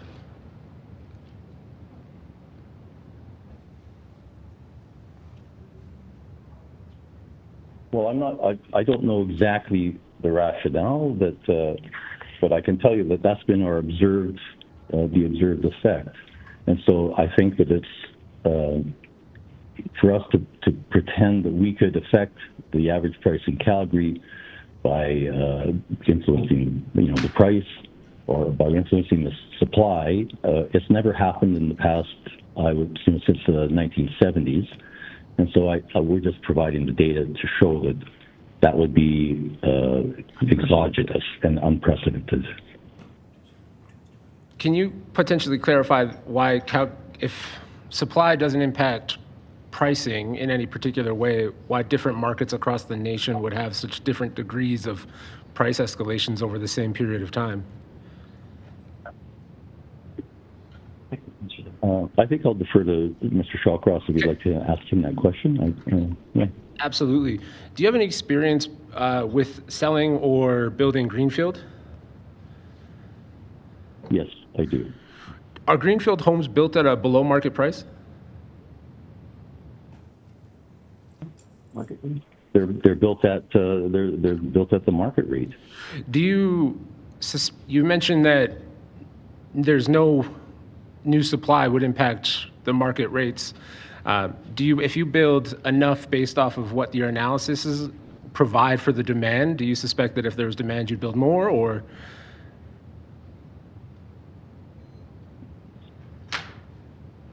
I don't quite understand. Could you restate the question, please? Essentially, I'm asking you, since we know that you're building greenfield and you have experience in greenfield and you're building them at market prices, if there was a demand for more homes, would you build more? And if there was simply a question of supply and there wasn't that demand, would you build less? I'm afraid I'm sorry if I don't understand your question, but I'm afraid that I just simply don't. I'll try and rephrase one last time just so that I'm not taking up too much of your time here. But do you build, you claimed in the presentation that you build at demand, correct? Correct. Okay, so more demand, more homes, less demand, less homes? Correct, yeah. Okay, thank you. I'll pivot to Mr. Shawcross. Mr. Shawcross, are you aware that Auckland did not reverse their strategy and rather it was actually recommended to become optional for all of New Zealand? All I heard Doug Layton say was the new Prime Minister had called it a dopey plan, and they had decided to revert back to the, standard planning. Okay, that's all we know. So you do not know for sure that Auckland has reversed its plan, as stated in your presentation? Yeah, we're just relating what we have heard and what has been reported. And in both instances, in Minneapolis and in Auckland, they have gone back. They've realized that they were the impacts that were being created, and they weren't achieving the objectives they were achieving, and so they have gone back to more conventional methods of planning. Would you be comfortable with me sending you information to the contrary?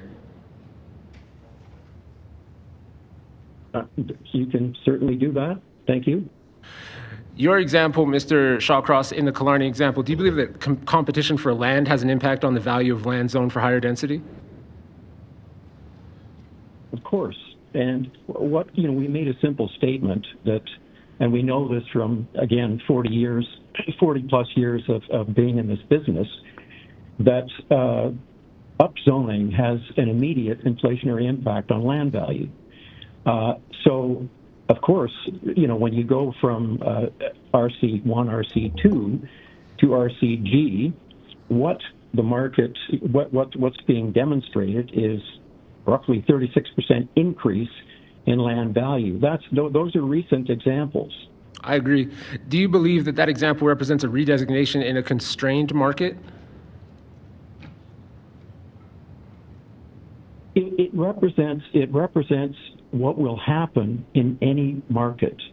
Call it under normal market conditions. In a constrained market, you're talking about there's high demand.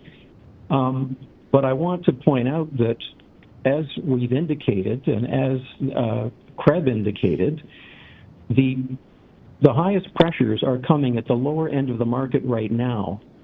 You don't have the same kind of pressure for $700,000 and $800,000 townhomes, and our point is, if you flood the market with $700,000 and $800,000 townhomes, that's not solving your current affordability crisis.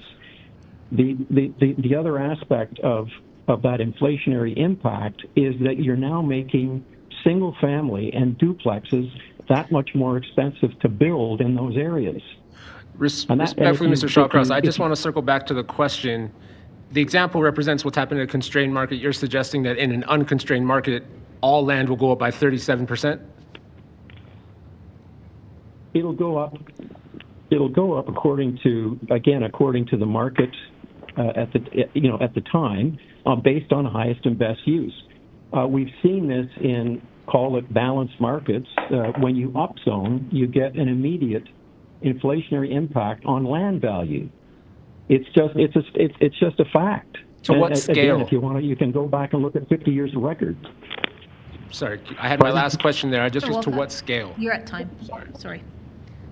All right, so let's go to Councillor Demong, please. Yes, Mr. Stante. You're familiar with the new zoning we've done in the new land areas? Somewhat, yes, I am. Okay, so it's been suggested in a number of places that the point that the RCG is needed in established areas for fairness to newer neighborhoods like Legacy and other new communities, because they're listed with an RG low rating as well.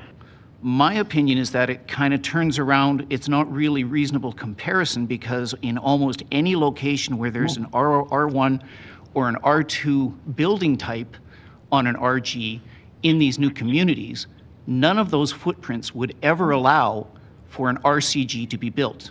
What is your opinion on that?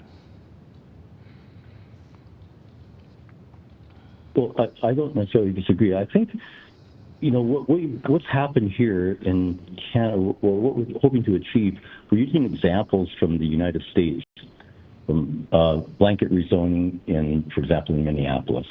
What we fail to recognize is that zoning in the U.S., the lots in the U.S. are typically 10 to 12,000 square feet as opposed to 6,000 square feet. So we've already achieved these measures in Canada, and specifically in Calgary, for higher densities. Okay, and thank you for that. So with regards to the new communities and whether they would be available to redevelop into an RCG, you have no thoughts? If not, I'll go to the next person.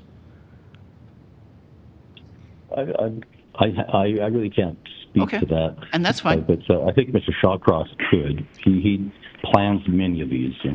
Yep, that's where I plan to go next. Thank you very much, Mr. Stante. Mr. Shawcross. Yes. Did you hear my questions, or do I need to repeat it? If you could repeat it, that would be fine. So it's been suggested that one of the reasons we need RCG in the established areas is because in the newer developed areas we're giving it a granted RG connotation or land use. My understanding is that was done for simplicity's sake with regards to landowners and planning, so we didn't have to keep coming to council for areas that have not been developed yet. Now, these areas that have been zoned RG, but have an R1 or an R2 house on them, I've looked at these and I have difficulty understanding if they could ever redevelop into a row housing in any way, shape, or form. I was wondering if you could give me your thoughts on that. Yeah, you'd have to look at the specific plan and look at the size of the lots, that had been created in the new communities. Let me just put it this way: you have the ability to put any type of product within existing communities through a local area plan, which would approximate, a concept plan and a plan of subdivision in a new community. In a new community, the developer decides, again, what kind of product he wants to put on and where it should go. And you have the ability to do that, again, in existing communities, older communities, through the local area planning process, where you identify the most logical locations for higher density forms, including townhomes. So it's the new communities aren't being penalized. It's just you're adopting a slightly different planning process in existing communities to achieve the same end. And if you do it through the local area plan, as we've indicated, it's much more comprehensively done, and you can eliminate or minimize the impacts that are going to occur as a result. Okay, thank you, Mr. Shawcross. Appreciate that. Thank you. Let's go to Councillor Chabot, please. I think my question's for you, Mr. Shawcross. You made mention, I believe, with a phased approach through local area plans. Do you think there'd be better community buy-in if we utilize that approach? 100% positive, because the community then gets, a chance to work and as we used to work collegially with the city planners to develop a plan that achieves those objectives. And both parties can go away, hopefully, happy. Okay, a follow-up to that question. If we continue to utilize that local area plan to identify areas where this higher intensity use, whether you consider this to be a low density development or not, if we could identify locations where this would be preferred, this type of built form, do you think we should then progress to a staged approach into implementation of a city-initiated redesignation, or just blanket zone those areas that are identified as supportive, like neighborhood local? I think, well, the city has undertaken a blanket rezoning previously. I think the 2007 bylaw update included an approach. I think you could go to a fairly large-scale rezoning once you have the local area plan in place. It would be the next logical step, because then you can start implementing the zoning that's been agreed upon. Okay. Do you think the best way to achieve supply-demand, that the best way to achieve it would be this way, or do you think maybe higher density type developments in specific nodes and corridors could achieve a better outcome? Yeah, you'll always achieve a better outcome by doing proper planning. And I think as the Krebs economists pointed out, the problem you have right now, the real pinch point is at the lower end of the market. That is where you need to put the supply. And that supply is probably best delivered on larger scale projects, a number of which I've been trying to bring to the market for quite a while. Midtown Station being the obvious example. Hopefully it'll get a reading when it gets to council. and I want to point out, I've done a number of studies for the city over the years on intensifying around LRT stations. 2011 and 2014, 2015, we did almost all the stations on the line and looked at opportunities. This has been sitting really, again, it's been sitting for what's that, 13, 14 years without action. These are the obvious places to start. And you have a chance to really attack where you have problems in the market. As I said, the notion of trying to flood the market in existing areas with $700,000 and $800,000 townhomes is not solving your problem. And as I've indicated, all it's going to do is going to drive prices higher in those locations. So your affordability, your attempt to improve affordability is going to end in the exact opposite. It's going to decrease overall housing affordability. I can't stress that strongly enough that you have to put supply where it's required. Putting it where it's not required is not going to do anything. So you brought up an interesting point in regards to proximity to transit stations, that you believe that those types of developments could actually deliver lower end market type housing? Yes, they could. Okay, thanks, great. And just in terms of numbers, I'm aware of 3 or 4 projects, as I said, that are currently in the hopper that could deliver something in the order of 12,000 units. And that'll put the biggest crimp in your affordability issue in the fastest amount of time. And supply, address the supply issue.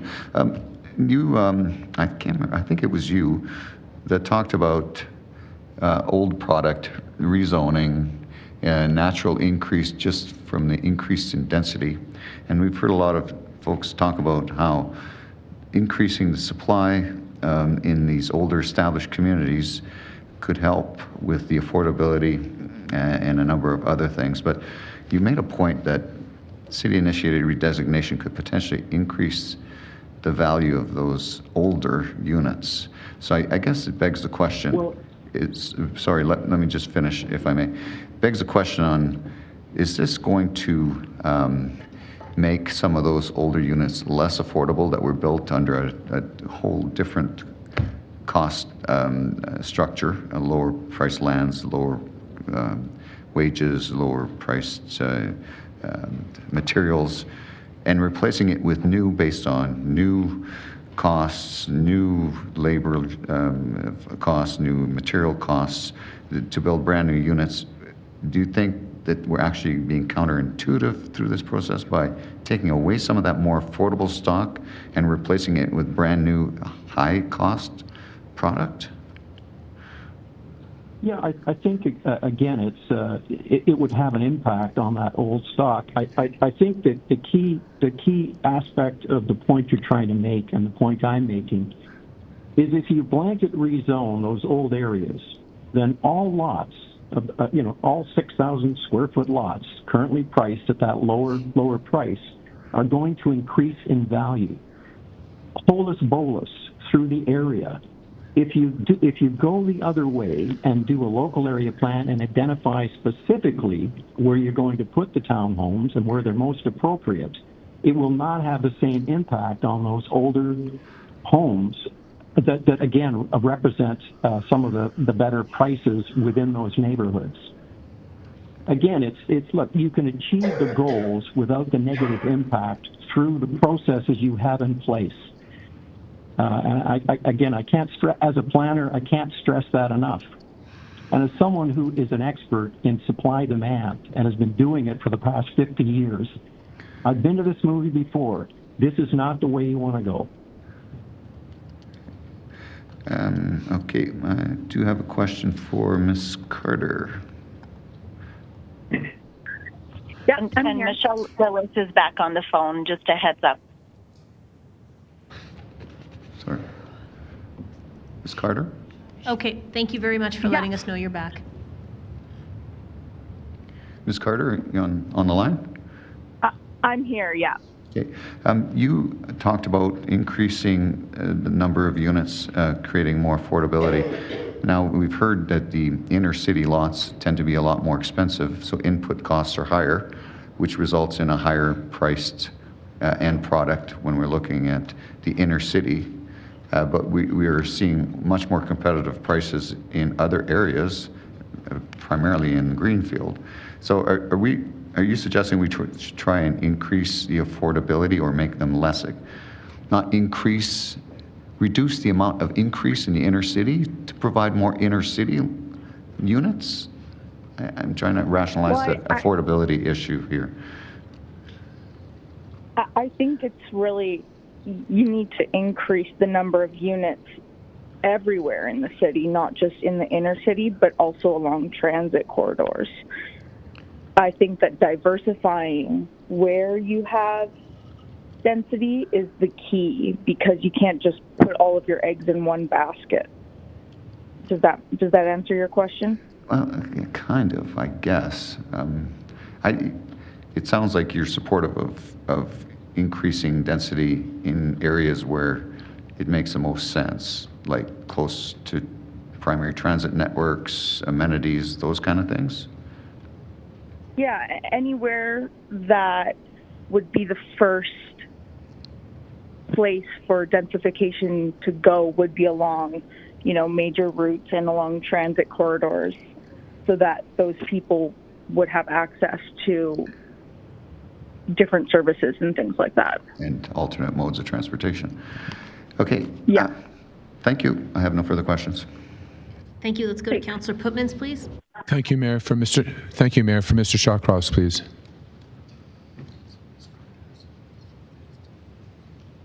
Yes, Richard, go ahead. Thank you. You mentioned a land trust as a possible mechanism to facilitate development. Yes. What is the? How do you fairly distribute this land when the time comes? I'm just wondering, Richard. Mr. Stante is much better versed in the whole notion of land trusts than I am. If you could pass that question to him, you'd get a better answer. Can I do that through the chair? No. If you would like to ask questions of Mr. Stante, you can do that at some point. If you're finished with Mr. Shawcross. I am finished with Mr. Shawcross. Thank you, Mr. Shawcross. Thank you. Mr. Stante, please. Yeah, Councillor Putmans, thank you for the question. You could establish an independent body that would coordinate the development, and you could use a city-owned body such as Attainable Homes, which is currently in the business. And I understand that the mandate of Attainable Homes was originally that, but has changed over the last short while. So I can't speak to their capability to do that currently, but an organization similar to that would be well equipped to do it. Thank you. Thank you, Chair. Let's go to Councillor Thaliwal, please. Thank you, Mayor. This is for Mr. Shawcross. One of the slides you had inflationary impact on land value. I just want to understand how can you conclude that you give an example of Killarney, since what is being proposed here is unconstrained supply of land. So how could you say that there could be inflationary effect on land in certain parts of the cities? Well, it's what happens when you upzone. It's the impact of upzoning land. Yeah, there's an immediate rise in prices for that land. Yeah, but we are upzoning everywhere in the city. So that's what I'm trying to understand from, why would we see it in Killarney just because of the supporting infrastructure, that you feel that development will run to these sites first, then other parts of the city? No, let me what we're saying is that if I have a 6,000 square foot bungalow and I can get a higher and better use, then it will be worth more money at the end of the day. Okay. So, and if you blanket rezone so that now everybody in Killarney who's got a 6,000 square foot bungalow right now worth 722, that value, if you want to get them, after 3 sales, 3 comparable sales, any appraiser would tell you that the value of that lot is now $986,000 when it's rezoned to RCG. That's just typical impact of upzoning. So that's a 36% increase. Everybody that's got now an RCG lot, whether they develop it or not, will have a higher land value. Okay. And so if someone comes in and wants to develop a single or a duplex, they're going to be more expensive than they would be if it was still zoned R1 or RC2. Okay, great. No, thank you. I think I understood what you were trying to say. My last question is, there was a report that came out yesterday that said April home sales were up 7.3% from last year, and mostly in the, like you said, that lower end of the market. And also, the same report said the houses below 500,000, the inventory has gone down 29%, whereas houses over 700,000 in inventory has gone up. So what I heard earlier, that's the point you were making, that it will make housing more unaffordable and will have unintended consequence of this blanket rezoning? Well, it's going to make housing in the existing areas more expensive. It's, as I said, if you can bring on supply where it makes sense in the lower end of the market, you will stop that pressure within that particular cohort. Okay, great. Thank you so much for answering my questions. That's it for me, Chair. Thank you. Let's go to Councillor Winus, please. Thanks. I'm not sure if this question is for Mr. Stante or Mr. Shawcross, but because we're talking about the land lift that blanket zoning creates, is there a concern that we will lose the equity lift that has been funding the built form of the row houses in the established area?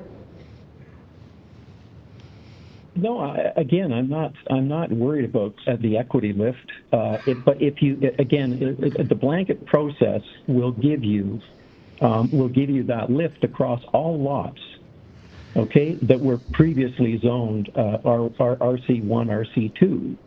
They will all have that lift. So look, this is not tough mathematics. Just extrapolate that increase. And that will tell you that you are increasing the value of land and therefore increasing the value of all homes, all potential homes being built within that community. But my point is that and lift goes, part of the question is that lift goes to the current homeowner, but under the current model, that lift goes to the developer through coming through the rezoning process, which allows them to capitalize the built form. So if we give that land lift to every current owner, how will development industry build this when they have to pay that premium to buy that plot of land in the inner city established area? Well, that's part of the problem. Thank you. If I'm a developer who wants to do, say, a duplex, if I'm a duplex builder, and I go into that community, it's going to cost me. If you look at the example, under the RC2 zoning, I can build 2 units with a land value of $361,000. After I rezone it to RCG, if I want to build those same 2 units, I'm now at $493 total, $132K extra per unit, because the highest and best use dictates the price. Correct. So, but even looking at the values of homes today, we're still going to have to do greenfield development as the predominant ease on the affordability of the Calgary market. Would you not agree? No, you've got 2 options. I've already indicated there are numerous sites that you have in the existing around the city. I looked at a number for the city around LRT stations and came up with programs, detailed development programs for them. A lot of those, a large part of those programs were based on condominium development where you could get into a much lower price point. You have those at your disposal. You could fast track the development of those sites. Yep. Are you aware that council that would be? Are you aware that council voted down that option during the housing task force? Yeah, I was aware that went somewhere, and that's unfortunate. Okay. Well, thank you for answering the questions. Okay. Thank you. That's it for questions for this panel. So thank you all very much for joining us today. We appreciate the time you've spent with us. I'm going to move on to the next panel in just a moment, but I do have a question. I understand that there are a couple of people here from previous panels, so let me just make sure I've got that right. Do we have Hong Wang from panel 160? Thank you. Do we have Jasper Woodard from panel 43? Thank you both. Let me just figure out where I'm going to slot you in.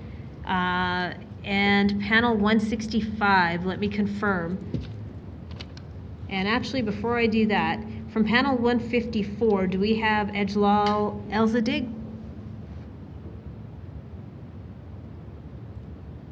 Mayor Gondak. Hi. My name is Breton Smith. I'm calling from panel 113. I was out of the country for a little while, and I'm hoping to slot in somewhere if possible today. Okay, it was Brendan Smith, did you say? That's correct. 113 was my panel. Okay, I will figure out a spot for you. Do we have Ejlal Elzadig?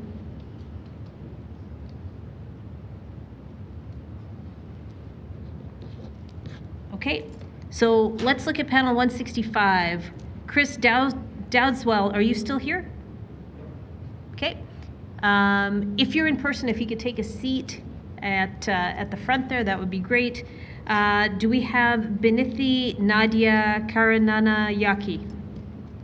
I'm here. Perfect. Do we have Michelle Christofferson? Michelle Christofferson, still here. Perfect. And do we have Robert Lavis? I'm here. Perfect. Nicole Chan?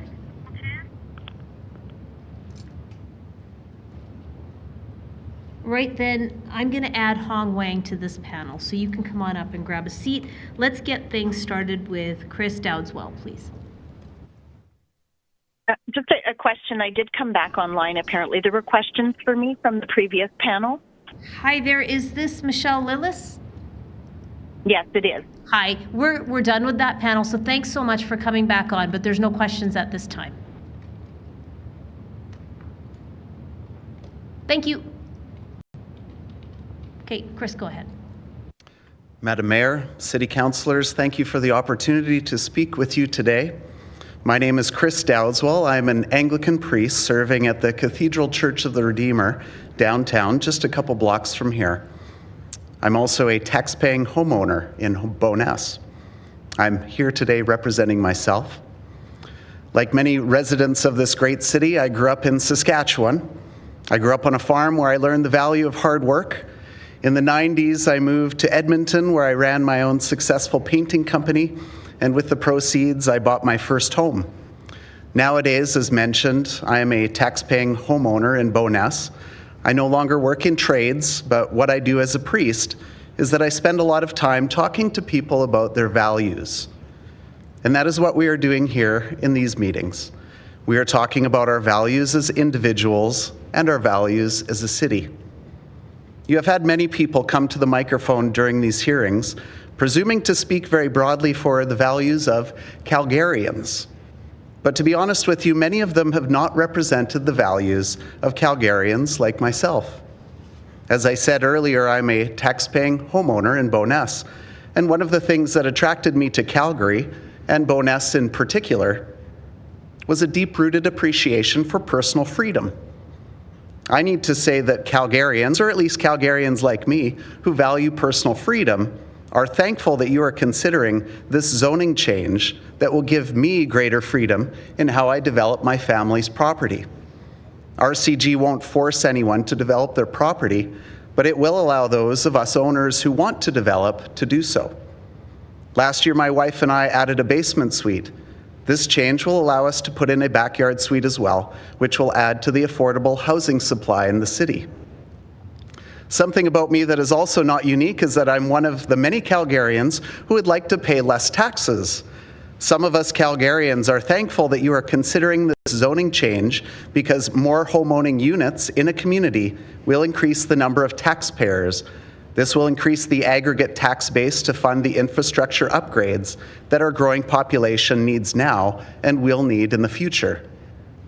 Finally, I am also one of the many Calgarians who are uncomfortable with our homelessness problem. Many call it a houselessness problem.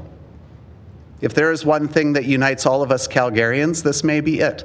I think we are all ashamed of houselessness in our own ways, and we are all just responding differently to it.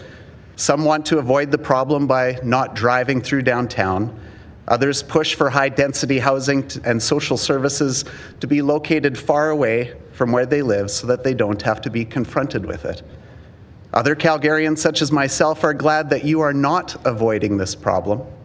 We are glad that you are having these meetings and that you are considering empowering property owners with the freedom to help solve the problem of houselessness. As mentioned, I am the pastor at the Cathedral Church of the Redeemer, and in the short time that I've been at that historic downtown church next to Olympic Plaza, we have had homeless encampments.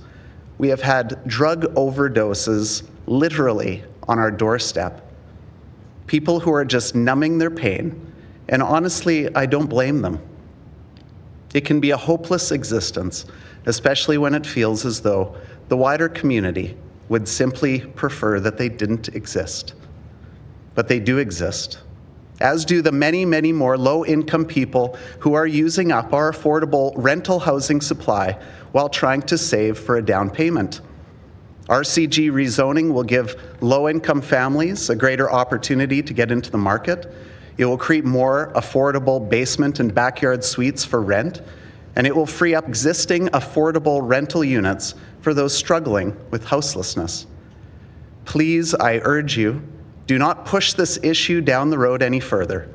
Pass this motion and give us tax-paying homeowners the freedom to be a part of the solution. Thank you. Thank you for your presentation. Let's go to Binithi Nadia Karunanayake, please.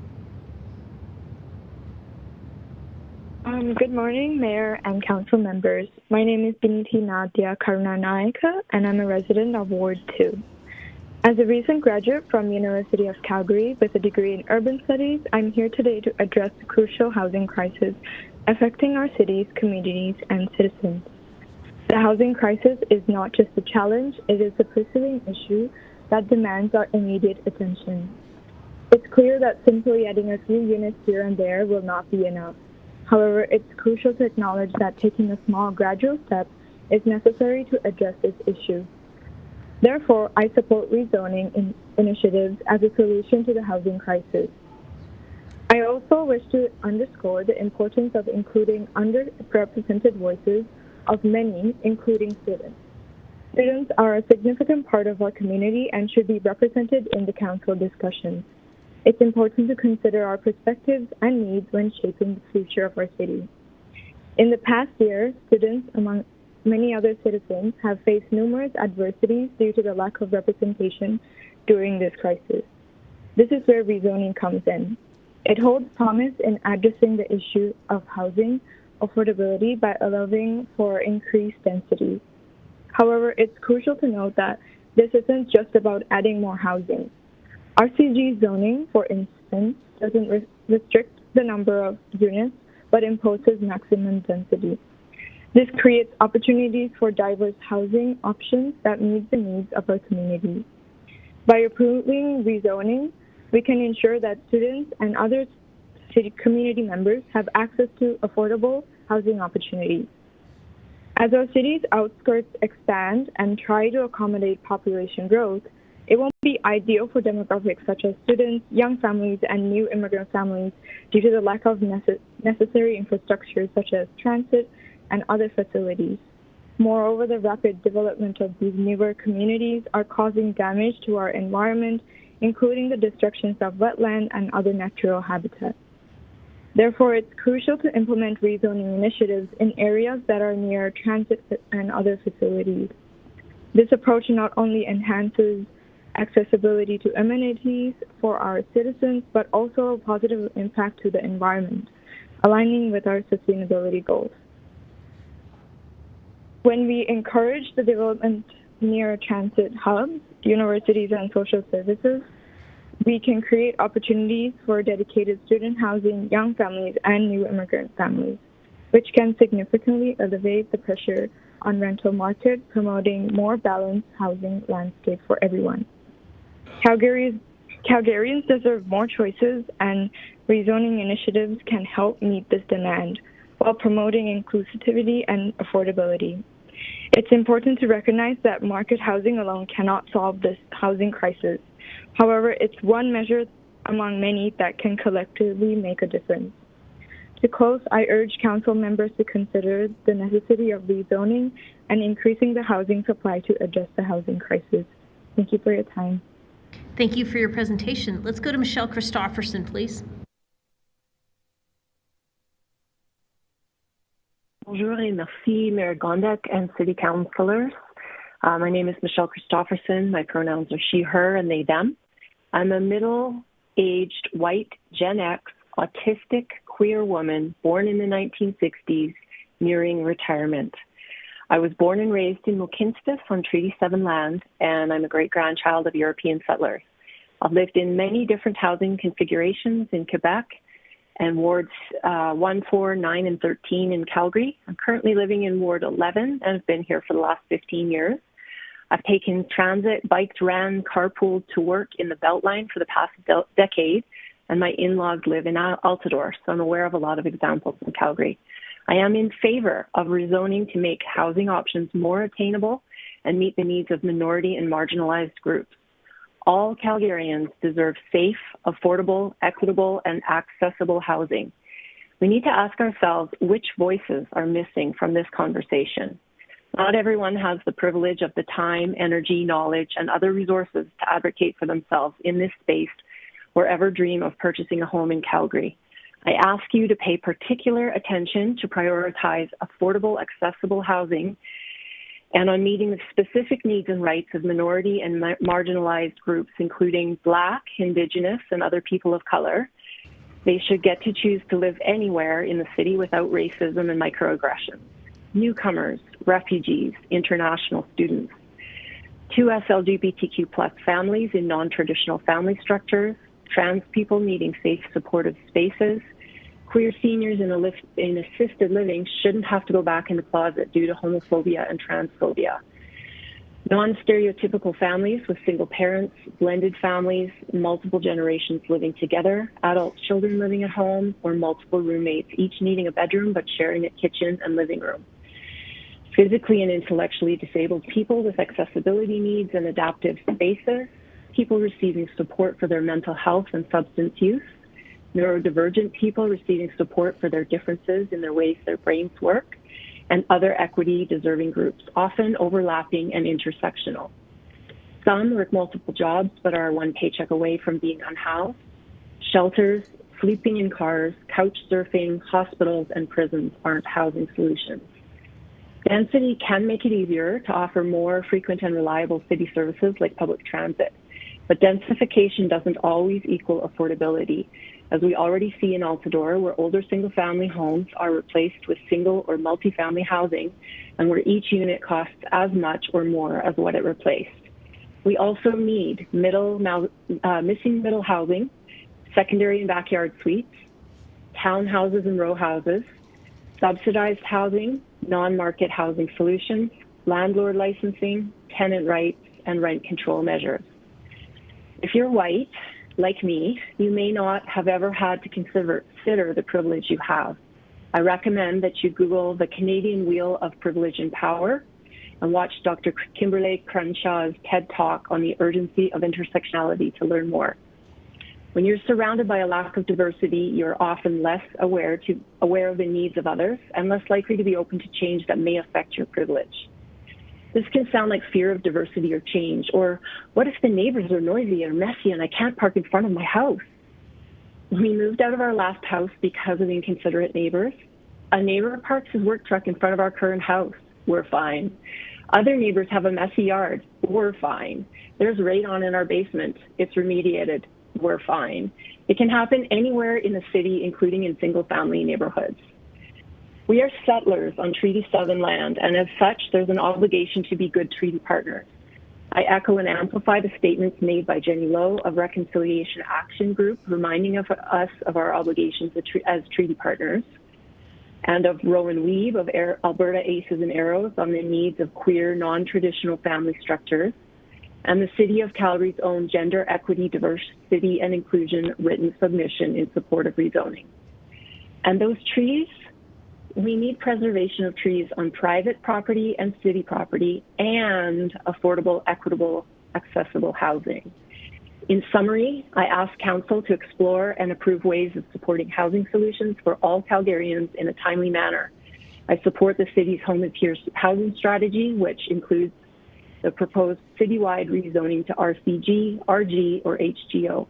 Thank you for your time and consideration, and my sincere apologies for speaking out of turn earlier to you and the other Michelle.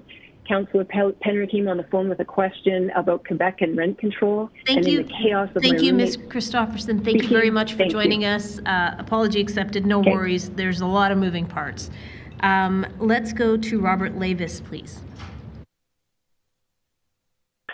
Good morning, Mayor and Council members. My name is Robert Levis, and I'm here representing myself.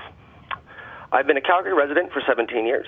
I live in a single detached home that my wife and I own in Ward 9.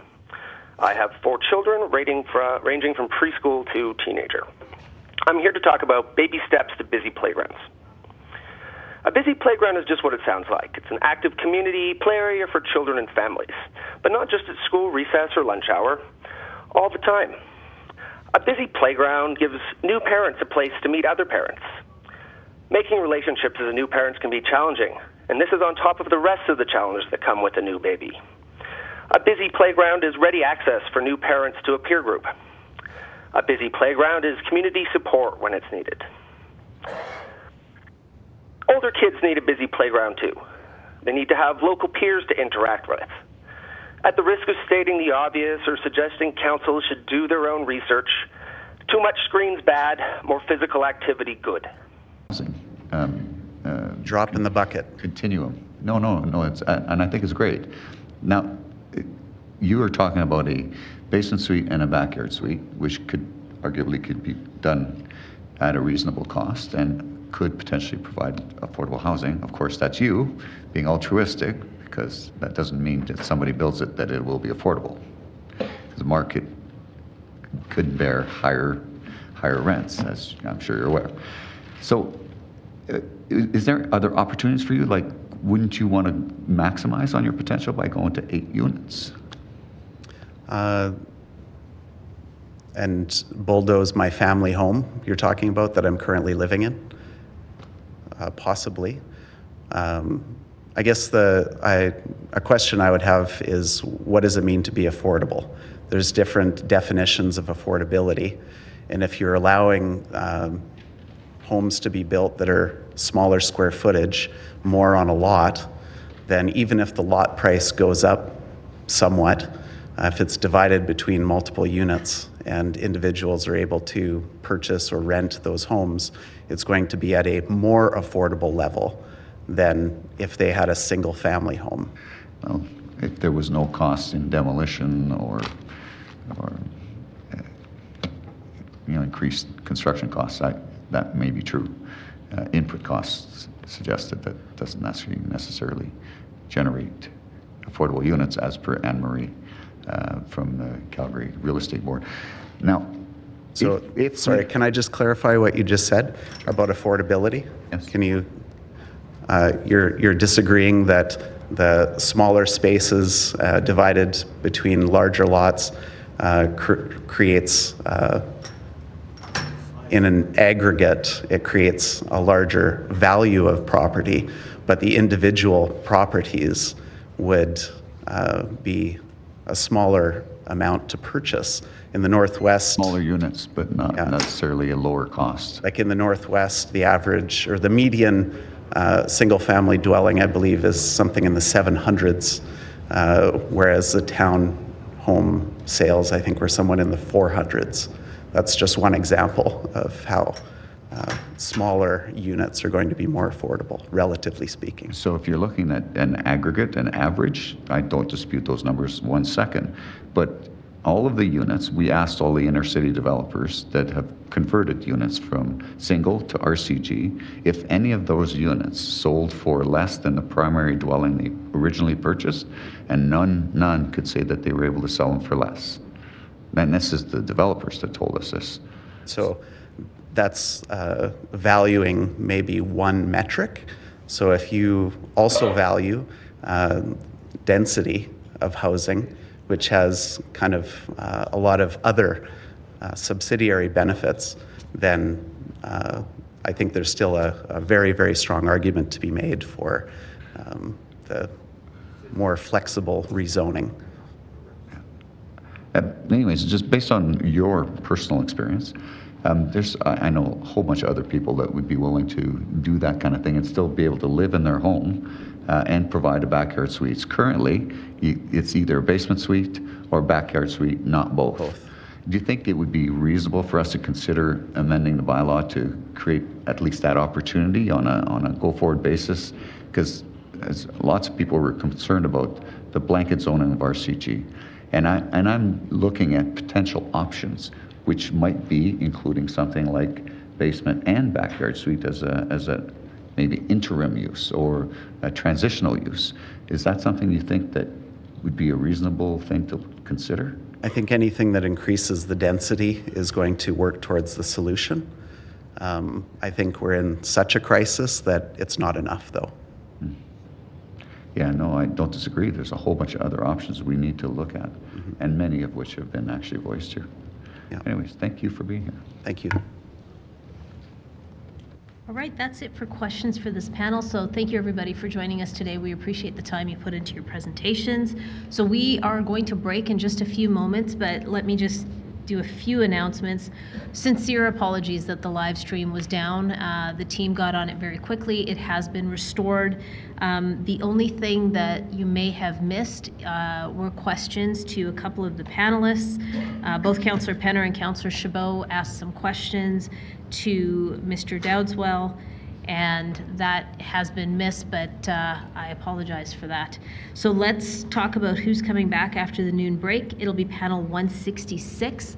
That will be Lisa Poole, Margaret Crichton, Brad Young, Patricia Ballet, and Michelle Williams. That's panel 166. After that is 167. That's Bill Black, Patrick King, John Wildenborg, Sage Green, and Christopher Leslie.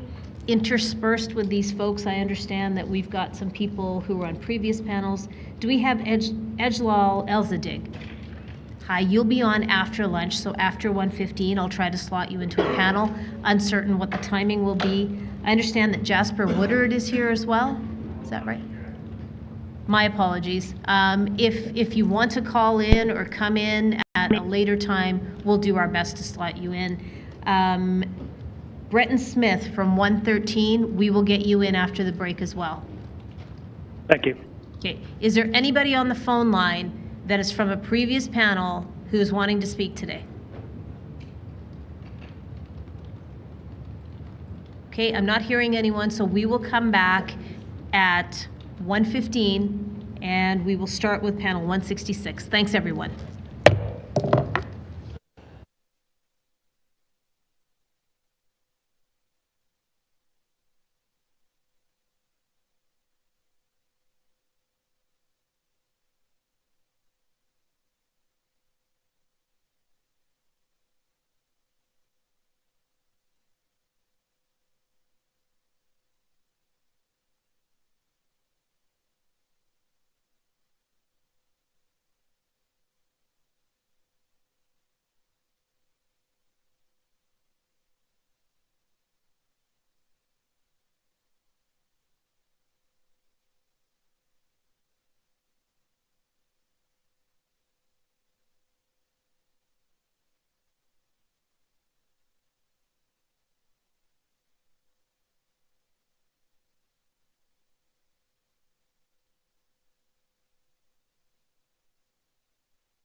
Hi, everyone. Welcome back to the public hearing. Madam Clerk, roll call, please.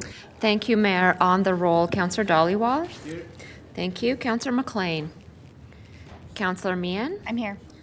Councillor Penner. Here. Councillor Pootmans. Here. Councillor Sharp. Here. Councillor Spencer. Councillor Walcott. I'm here. Councillor Wong. Councillor Wyness. Councillor Curra. Councillor Chabot. Present. Councillor Chu. Councillor Demong. Here. And Mayor Gondek. Thank you. I'm here. Councillor McLean's here. Thank you. Yeah, and we should note for the record that both Councillor Curra and Councillor Wong are an official council business with Fort Calgary right now, and they were this morning as well. Thank you, Mayor. Let's go to panel 166. I'm just going to see who's here. Do we have Lisa Poole? Do we have Margaret Crichton? Yes, I'm here. Thank you. Do we have Brad Young?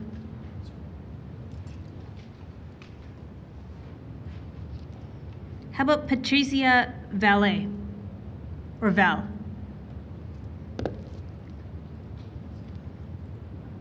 Do we have Michelle Williams?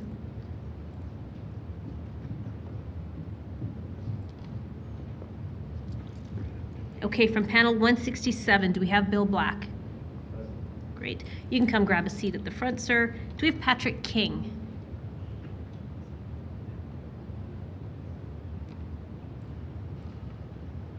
Do we have John Wildenborg?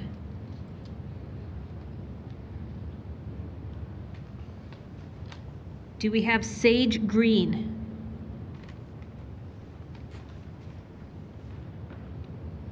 Do we have Christopher Leslie?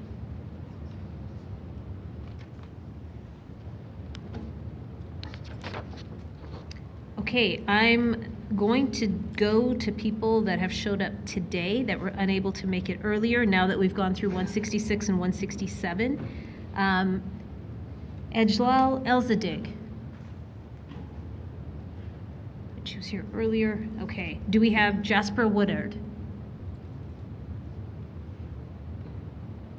How about Bretton Smith? Smith here on the line. Hi there. Thank you. Do we have Barb Meyer? Hi, Barb. You can come on up.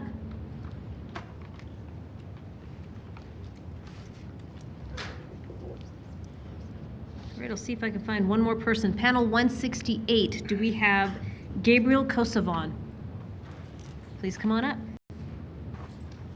Perfect. So this panel will be Margaret Crichton, Bill Black, then Bretton Smith, Barb Meyer, and Gabriel Kosovan.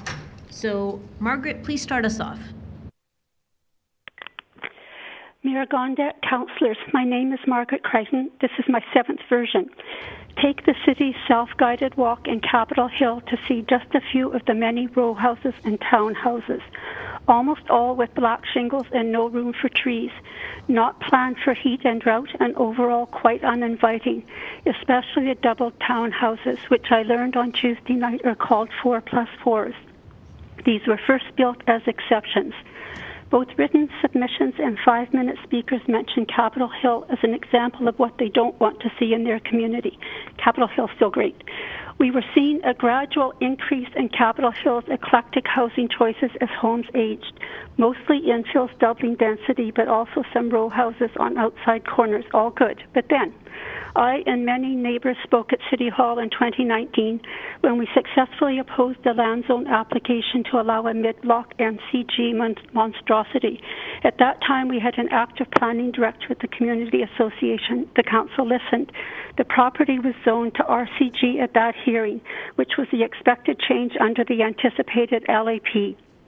Then the city changed the rules and expanded the definition of RCG. Now, this council approves every land zone change in Capitol Hill, even those that have strong and reasonable resident objections. We no longer have a community association planning director. Developers are everywhere. And listening to David White from Civic Works on Tuesday explains why.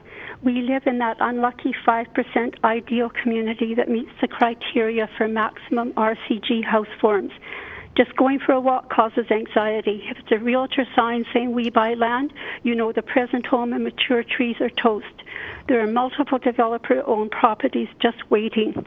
I met Terry Wong while taking a walk on Easter Sunday. Thank you for listening. The city has approved 32 new residences on our block, 24 on our street, and is in the process of approving 3 HGOs and an MCG within 2 blocks.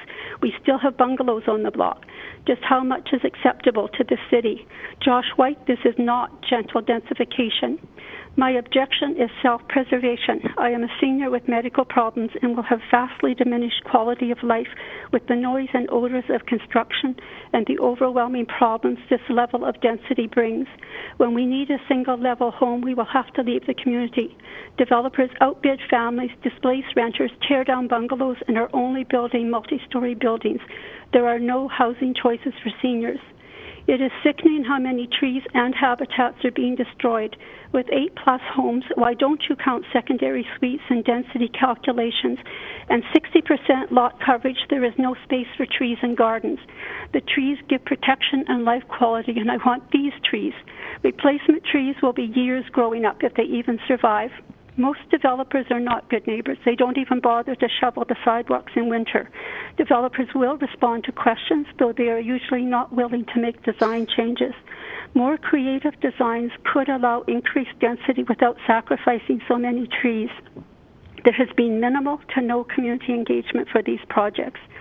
I think the blanket rezoning proposal has been more propaganda than information. I have been taking the well-attended PIPS courses to learn about the city and development. Land zone changes are permanent. There is no appeal.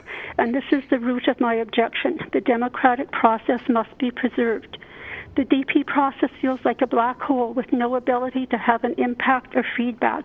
DPs are not easy to read or interpret. It would be useful to have a written summary of DP changes on the modified plans. It is apparently up to residents, and in our community, that is individuals, not a well-educated community association committee, to police and report development deviations. So please leave DP plans visible on the DMAP. Blanket rezoning is a political, not a practical solution to a housing problem and will cause irreparable harm to citizens and communities. Residents, as much as builders, should have certainty and choice. Residents should have the opportunity to speak to council. Many knowledgeable, well-educated residents refute the city's arguments and offer alternatives. Please listen to them. Sandeep Singh, you are inspiring. Please, please don't approve this flawed policy. Thank you. Thank you for your presentation. Let's go to Bill Black, please.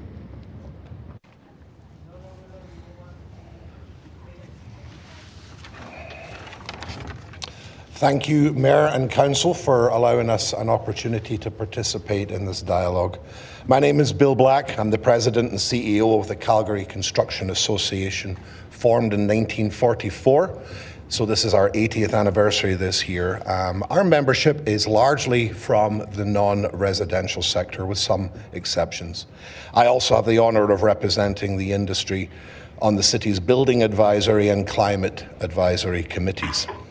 As we did in September of last year, the Calgary Construction Association stands in support of the City of Calgary's housing strategy and the introduction of creative solutions to assist with housing affordability and expediting processes.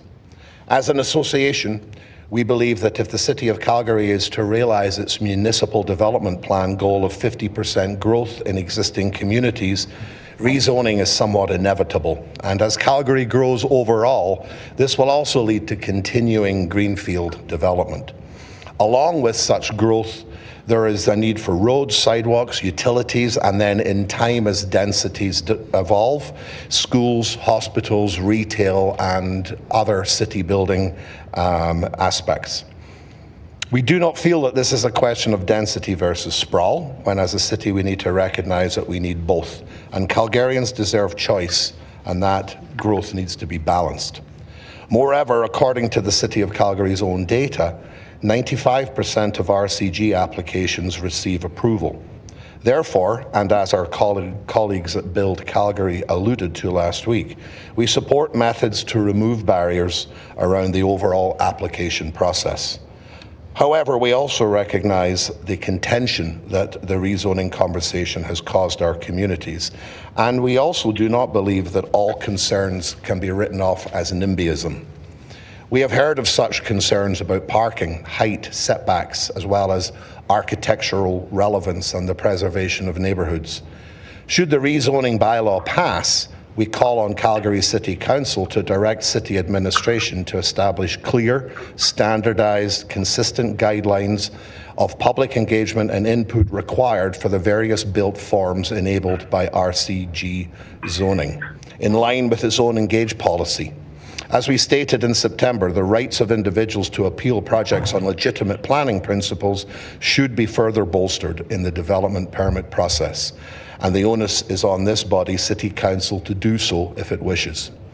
As stated in September, we trust the professionals of the Planning and Development Department to work with the community, do their due diligence, and adequately and contextually apply the principles of planning.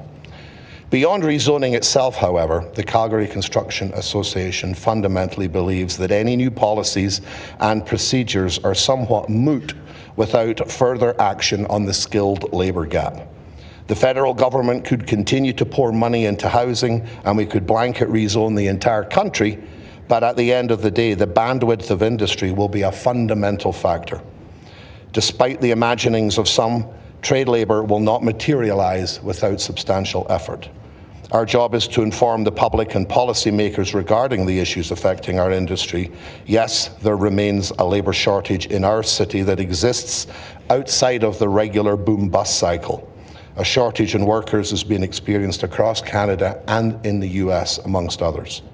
According to data analysed by Alberta Jobs Economy and Trade, there were 7,560 construction trades and management job vacancies in the Calgary economic region in Q3 2023, and that has only nominally reduced by numbers we just got on Q4. That's a 1 in 4 of job vacancies are in the construction sector, skilled trades, project managers, estimators in the residential and commercial industry. Retirement alone over the next decade and beyond is expected in some circles to be for every 5 retirees of 30, 40-year veterans, we will only likely see 2 intakes of new apprentices, and that experience does not get replaced. The current challenges could get worse before they get better, and further action is required by all levels of government to ensure that we have the skilled labour supply to meet the needs of our growing city. Some of these skilled labourers are going to need to find places to live so they can come to Calgary and build the homes and the communities that we will need to live in. I'd like to point out in closing that despite the headwinds of labour and supply chain challenges, in the last 3 years, the residential industry has delivered record housing starts, which is a testament to a resilient industry. Thank you, Mr. Black. You're just at time. Okay, Thank you for your presentation. Thank you. I was just done. Can we go to Breton Smith, please? Hi. Thank you, and good afternoon to all. Excuse me, I'm grateful, certainly, for the opportunity to speak today. Oh, and I'm on a headset. Is my audio okay? Yes, it's great. Okay, good. So, hey, my name is Breton Smith, and I'm a 3rd generation born and bred Calgarian. I'm a 30-year resident of Ward 11. Today I'm representing myself, my immediate family, which includes 2 adult children, my parents, both of them, my sister and her family, and her family of 4, and also 3 of my immediate neighbors. So I've got a few on sort of behind me today. So firstly, I'm impressed with and thank all of you for your patience to wade through what is really a difficult and historic process. Further, I'm very impressed with my fellow Calgarians who have really summoned the courage to appear in front of the mayor and the council. It demonstrated a real passion, expertise, and some incredible preparation. And this is a hallmark to the spirit of Calgarians, and kudos to all, really on both sides of this issue. So I've watched as much of the proceedings as possible, and I'm really struck by the passion and the expertise of my fellow citizens. Among others, just like Mr. Black, who just spoke, many of these folks have literally built this city. I'm very impressed with our next generation as well that strive to live within it, and everybody owns their own story and has a point of view. That being said, I'm strongly opposed to blanket upzoning. This is actually the second presentation that I prepared, and I put the first one in the bin because it really didn't offer anything supporting my position that you haven't heard already really several times. So today I'll just simply offer some of my observations and conclusions from this process, but I also want to ask a few questions of the city. So maybe only a couple more minutes. Through these proceedings, several things have really become quite clear to me. Firstly, no one disagrees that affordable housing is an issue. An evidence-based, benchmarked, and thorough analysis of the impact of imposing blanket rezoning has not been completed. Thirdly, blanket rezoning will not, on any meaningful timeline, create an abundance of supply and solve the affordability issue. In fact, studies of historical proxies suggest possibly the opposite. Motives and objectives remain unclear. Blanket rezoning will introduce myriad issues for Calgarians. As I said, I won't reiterate them. Largely, if not entirely, it's the developers who stand to benefit, and it is not going to be something that will self-regulate. It's clear from the proceedings that the majority of Calgarians are opposed to the imposition of blanket rezoning. And the council itself is obviously split on the issue, with no significant majority as evidenced by the outcome of the plebiscite vote and also the pattern of questions and comments to the panelists. City does have numerous and very valid suggestions from experts for alternatives, and it would seem a healthy opportunity, and a healthy inventory of opportunities for targeted near-term development.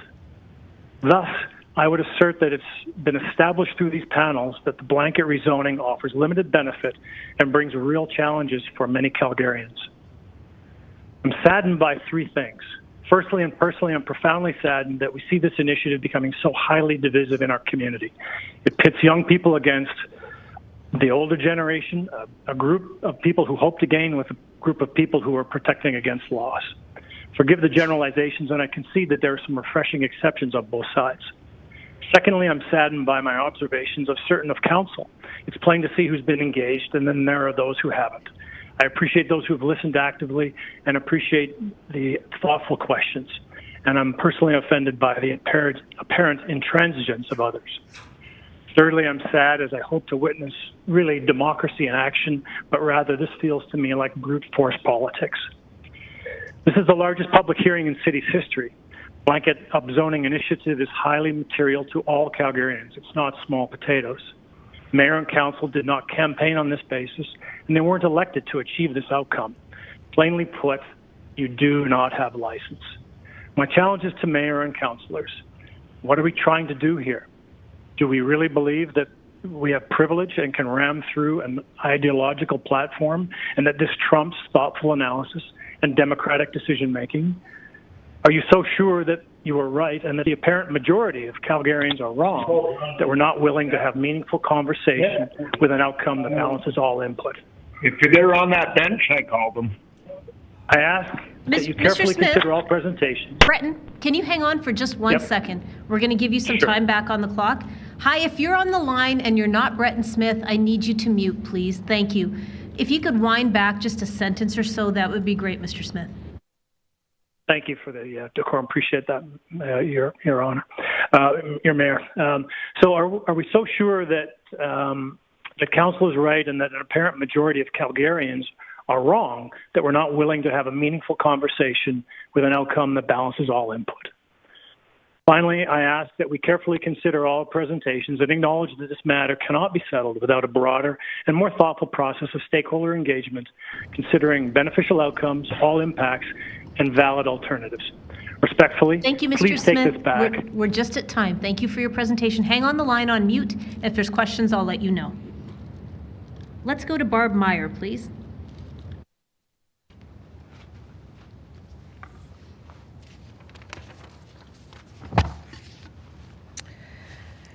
Madam Mayor and councillors, my name is Barb Meyer and I'm speaking for myself.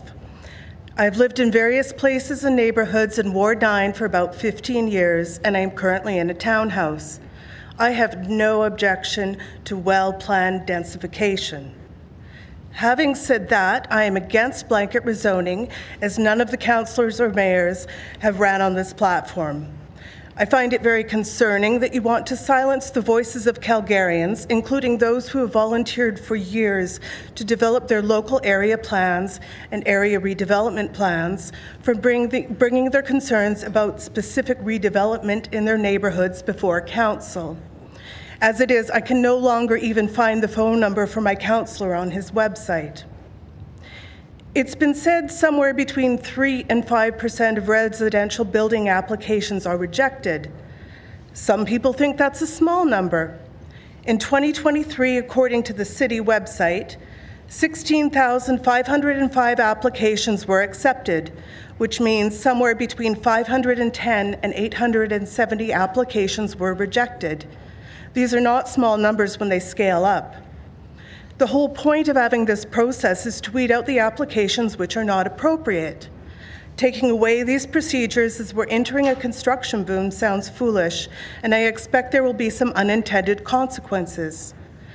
The city needs to find other ways to streamline the redevelopment process.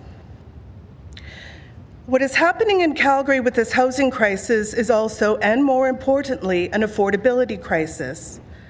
I think it's misleading that blanket rezoning has been framed as an affordability issue. It is not. Blanket rezoning will not address the underlying issues of affordability. The city has said in these hearings that social housing is not within their purview. Then I would ask, what can they do to increase the stock of affordable market value rentals? What I'm seeing in this current boom is people losing their rentals as the property is sold to developers who are putting up $900K luxury row housing, which is far outside their budget. I'm seeing people outbid while being attempting to purchase modest townhomes. And I've been seeing for a while now developers buying property, then tearing it down and leaving an empty lot rather than renting it out. Another concern of mine with the RCG zoning is the 60% easement. Having lived through the flood of 2013, I witnessed the overland flooding in highly developed areas such as Mission, the Beltline, and the downtown core. The storm sewers were overwhelmed, and the ongoing rain in other areas would have contributed to the pressures on the storm sewer system. As this gentrification moves out from the downtown core, I am seeing non-luxury RCG units being built where 30% of the property becomes parking stalls, leaving no to little usable green space. The tiny basement suites have 3 windows if they're lucky and 1 if they're not. And these are not exactly family-friendly units, although if the price is right, we will probably see families live there anyways. Even the not wealthy deserve to live in a place with adequate sunlight in a city with 9 months of winter a year. When people spoke here about these developments overshadowing their gardens, I think it's important to mention that many are growing their own food, and I suspect many newcomers would too if they have space. Maybe the young people think this is outdated, but it doesn't really take much to cut down on your expenses. And what a better way to stick it to Loblaws or whichever big grocery chain than to grow your own food and grow a row for the food bank too. And I have yet to see an RCG development which is accessible for people with mobility issues, including seniors and people in wheelchairs. There isn't going to be one blanket solution to this problem, but I think Council needs to look at releasing some of the brown and greenfield properties for well-planned development and with a variety of housing options, as well as focusing neighborhood development along transit and LRT hubs. I encourage the Mayor and Council to rezone on a neighborhood-to-neighborhood basis with what's appropriate. For example, RCG doesn't work, but maybe laneway and backyard suites do. It shouldn't be an all or nothing. Vote no or put this to a plebiscite. Thank you for your time. Thank you for your presentation. Let's go to Gabriel Kosovan, please.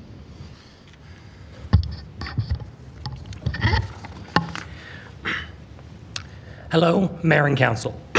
My name is Gabriel Kosovan, and I've just graduated from the University of Calgary, and I'm starting my career as a teacher. I am speaking to you today to voice my heartfelt support for the blanket rezoning. As a young person in this city, looking to start renting and hoping to one day buy a house, the state of the housing market in this city is frightening and frankly frustrating. With incredibly low vacancy rates and houses going off the market, sight unseen almost as soon as they're put on, the prospects for young people looking to begin lives for themselves within this city looks very bleak. I was born in this city. I've lived here all my life, and I believe Calgary is a world-class city, but one that I feel very strongly needs to evolve and continue to become an even better place to live. Blanket rezoning, while by no means a fix-all solution to housing and affordability in this city, is nevertheless an important step in the right direction. Through encouraging density and easing the way for new developments, housing supply can be increased within the city as a whole, helping to increase consumer choice and give young people a meaningful chance to enter the market through the overall increase of housing supply. Middle housing in this city has long been missing, and I am very happy to see this finally being addressed. The fact of the matter is that the cost of a house as a proportion of average income has skyrocketed. Home ownership is not as certain as a thing or as easy as a thing as it might have been 20 years ago, and I don't say this to dismiss the myriad experiences of those who have spoken before me. The fact that they almost certainly worked hard for their own homes is beyond a shadow of a doubt. But the fact is, the ability to own a house should be an option available to all, regardless of when they decide to enter the market, and I believe this initiative addresses that. Additionally, increased density in the city will allow for more efficient use of public utilities and make our transit network more robust through increased ridership within the areas they serve. Continuing to expand outward to fulfill our housing needs is simply not a sustainable solution, as it only further increases commutes, putting more carbon dioxide in the air, and places a further increased strain on public utilities that we now need to build out further. The times we live in have changed, and the building patterns of the past can simply not keep up with the needs of the city as it exists today. The proposal will not fix housing overnight. The city will, of course, need to pursue other policies in tandem with this one if effective, workable changes to ensue. For example, increases in public transit funding, alternative transportation solutions like bike paths, and support for small-scale, mixed-use buildings and communities will certainly go a long way to provide meaningful alternatives to driving and help transform communities into places where a car might not be an absolute requirement and address some of those concerns over parking. But the fact of the matter is that the time has come to take a long, hard look at the long term.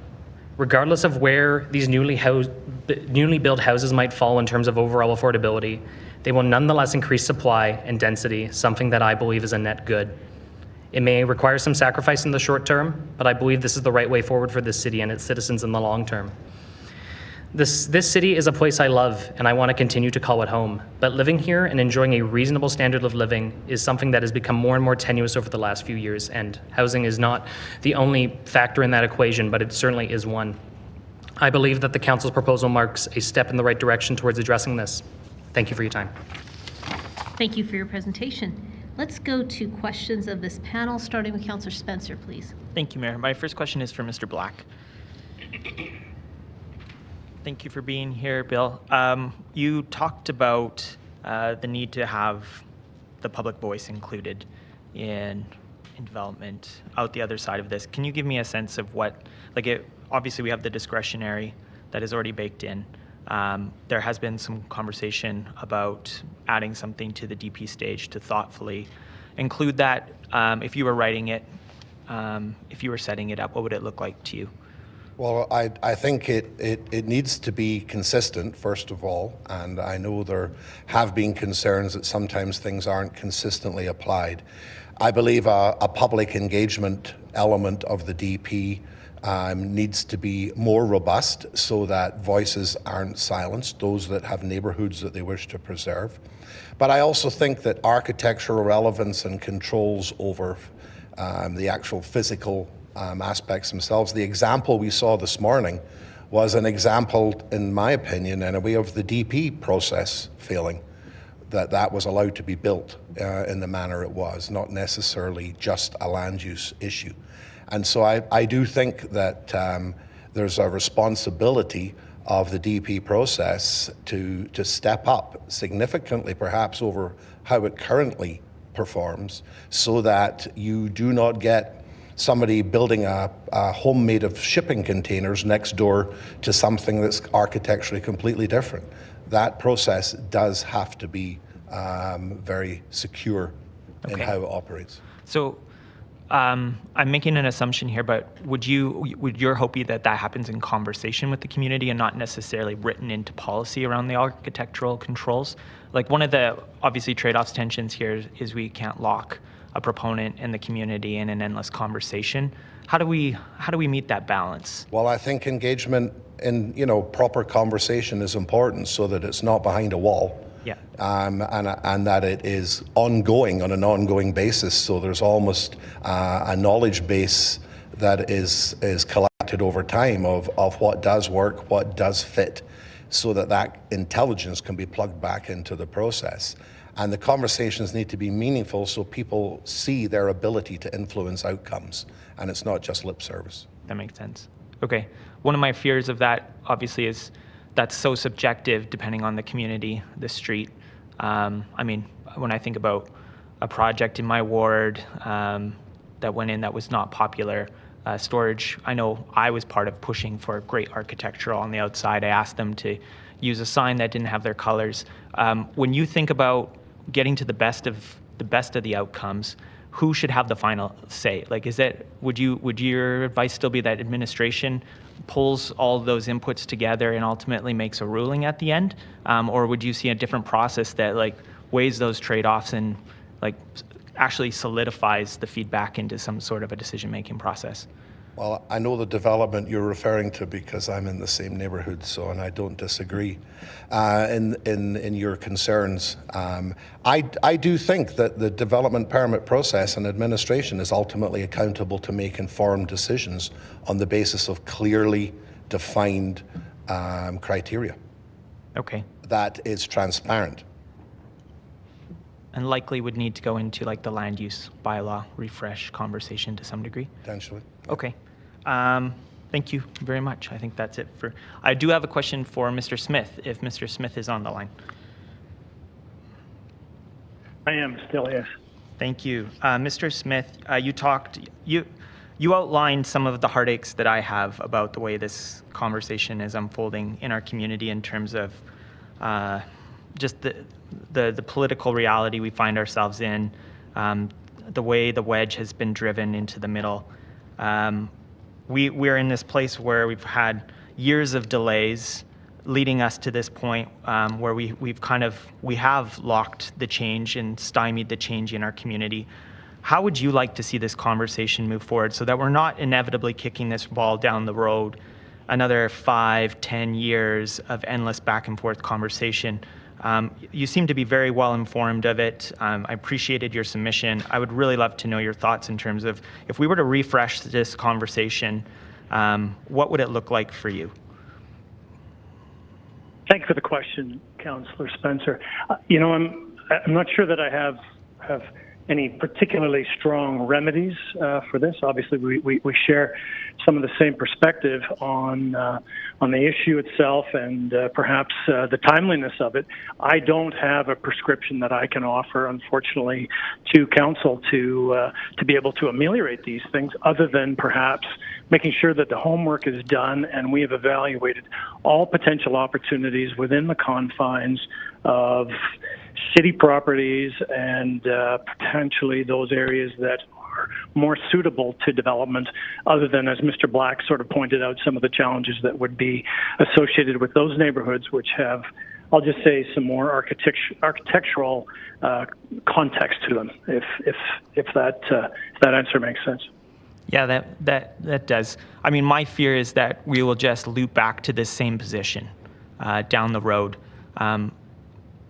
When you think about the details that need to be surfaced, the kinds of data points that need to come into the fore for kind of elevating the conversation, increasing trust, where does your head go in terms of what you'd like to be looking at to give you more trust about this process?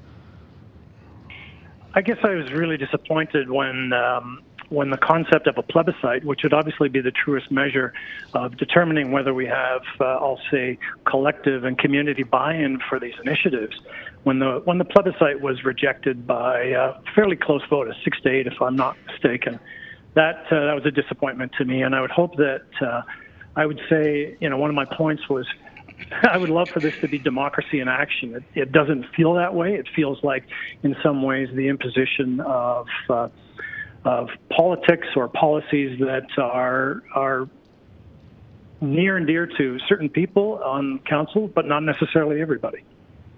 Okay.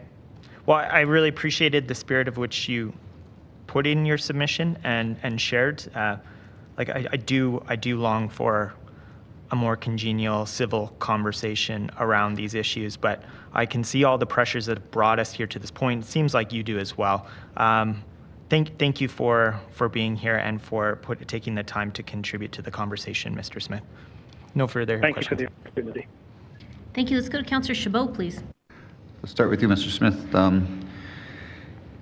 You gave us a very good presentation, and at the end of it, you were, I believe, making a concluding statement. Am I correct? That's correct, Councillor Chabot. Would you mind starting from the beginning of that sentence and finishing it? Hopefully it's not going to take more than 30 seconds. No, it won't take 10. I'll read from my prepared notes, and that's respectfully, please take this back. Reject the blanket upzoning initiative until council has completed the work to earn the support of all citizens and constituents. Thank you. Thank you for your submission and your input. I've heard similar concerns from many of the residents in my area, so appreciate what you brought here. No further questions for me. Thank you, for you. But Mr. Black. Thanks, Phil, for being here. So you made reference to the fact that 95% of all the approvals or applications for RCG that come before us get approved. I'm not sure if you're aware, but probably 99% of those applications of the 95 that get approved are in areas that are supported either through a local area plan or an area structure plan. So that kind of suggests that there's at least a bunch of them that get approved even in areas that aren't supported through planning.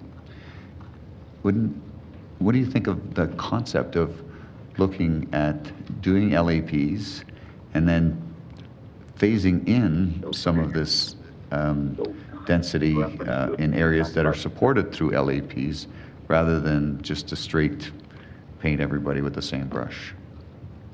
Well, I think part of the point that we've been making is that there needs to be balance in the process. There needs to be change to meet the changing needs, and perhaps the land use is not the only gate keeping that can be implemented through other models and other methodologies. Yeah, I know you've obviously are well connected in with the industry. Have you heard some input from some of the folks in the building industry as to the potential for creating more units more affordably in a different method than this, and possibly achieve better results? Well, one thing I've been made aware of that is more an example of the process standing in the way, the current process standing in the way. It is generally accepted that stackable townhomes are one of the most affordable formats in today's market. It's very effective use of materials, shared party walls, etc. Very useful, good use of footprint and land based on a relationship between land use and floor area. However, because the townhomes seem to be fraught with issues at DP and planning, many of the developers are staying away from them because they can't take the risk of delays. And so as a result, the townhomes that are being built are going up in price because they're on demand. So that's more an example of how the DP process has potentially prevented affordable elements from being utilized, and albeit that's in Greenfield, but that's just a factor of how the process needs to be more accountable. And would you say that the same thing applies with single-family residential as well, because they seem to be in short supply as well? I would say, but my understanding is that there are less challenges associated with delays and/or inconsistencies in the development and building permit process with single family. Okay. From what we heard from Ms. Anne-Marie, that seems to be where we have the greatest deficiency still, is in single family residential. Any thoughts on how we can improve that? Well, I mean, one of the things that I keep coming back to, I do not believe the cost of construction is going to go down. No. It's not. It's only going to increase. And I do believe smaller footprint is going to become a reality in order for affordability to be achievable. And that's a big culture shift. I moved here from the UK in '91, and the cost of homes and the cost of living here was incredibly attractive with the city I came from. And I do believe some of that advantage is being lost as many aspects of lifestyle are now much more expensive. And so I think single-family homes can be achieved, but it will very likely be at smaller footprints than we might have been used to. Interesting. To that point, you're thinking like maybe smaller lots, like 2 lots within what we currently see as one, and separate titles? I'm not sure down to that level. I was more referring to the overall floor area, which is obviously a factor of size and scale, and the relationship between perimeter walls to floor area. The more perimeter you have, the more expensive you are per square foot. So you have to, if you go to other parts of the world that have experienced incredibly expensive real estate for many years, most people are living in much smaller footprints because of that reality. Yeah. All right, thank you for being here. No further questions for me. Thank you. Let's go to Councillor Sharp, please. Thank you. Mr. Black, I have some questions for you. Thanks for being here. I'm going to kind of pull on some threads that Councillor Spencer said, and I'm going to challenge you a bit on here on what some of the stuff you mentioned.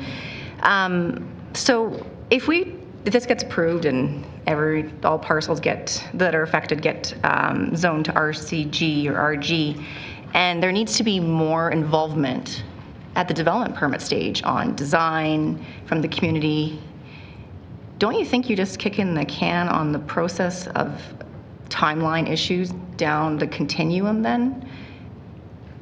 I think part of a more robust development permit process isn't that robustness comes at the expense of time.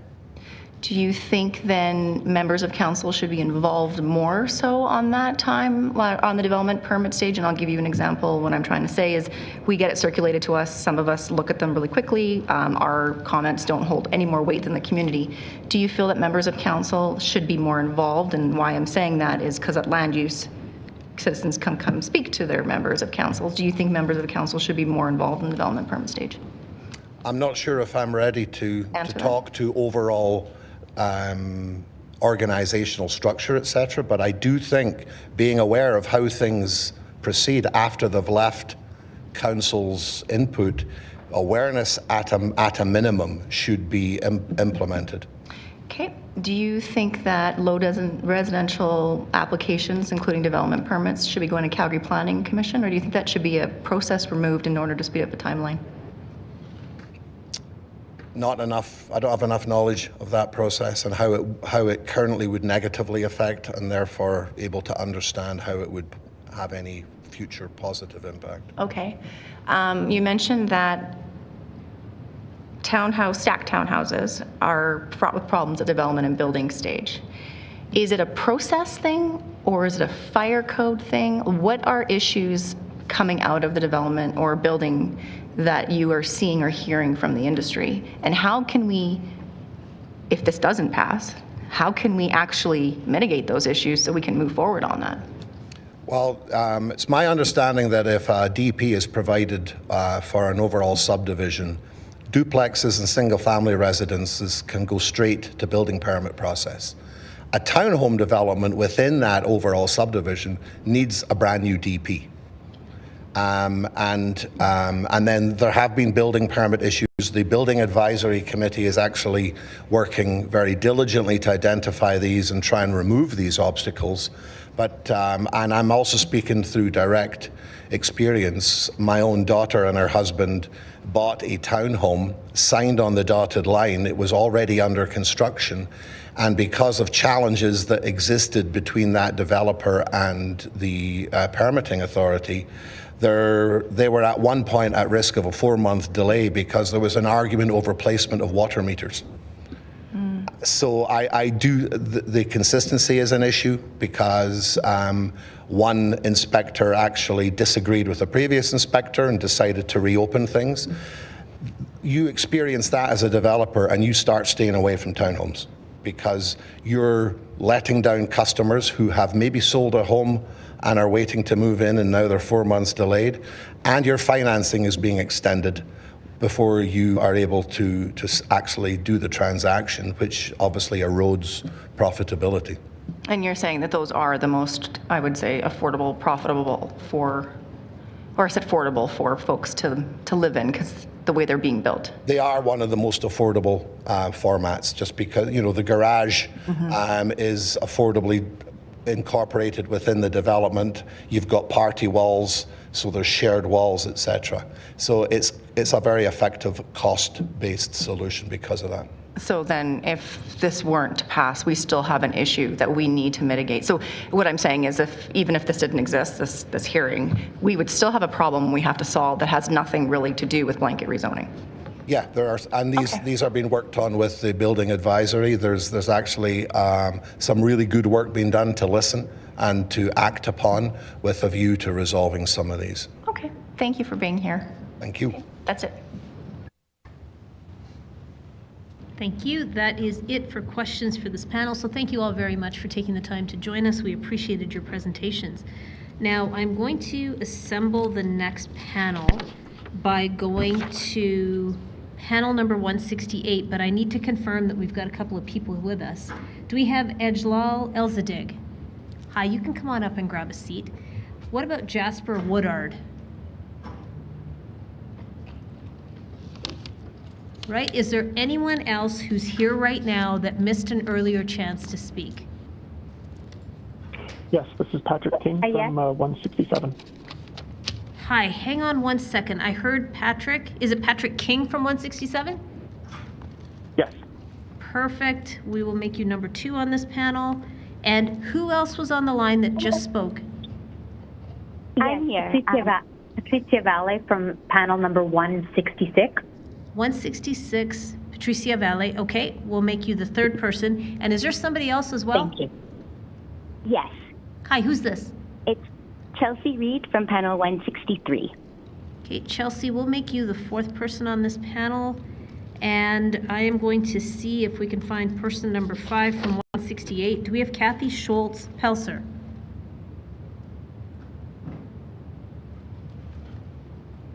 Do we have Trayton Zeri?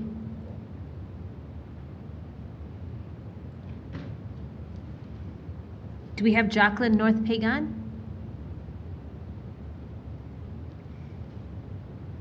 How about Glenn Wang? I'm on the phone.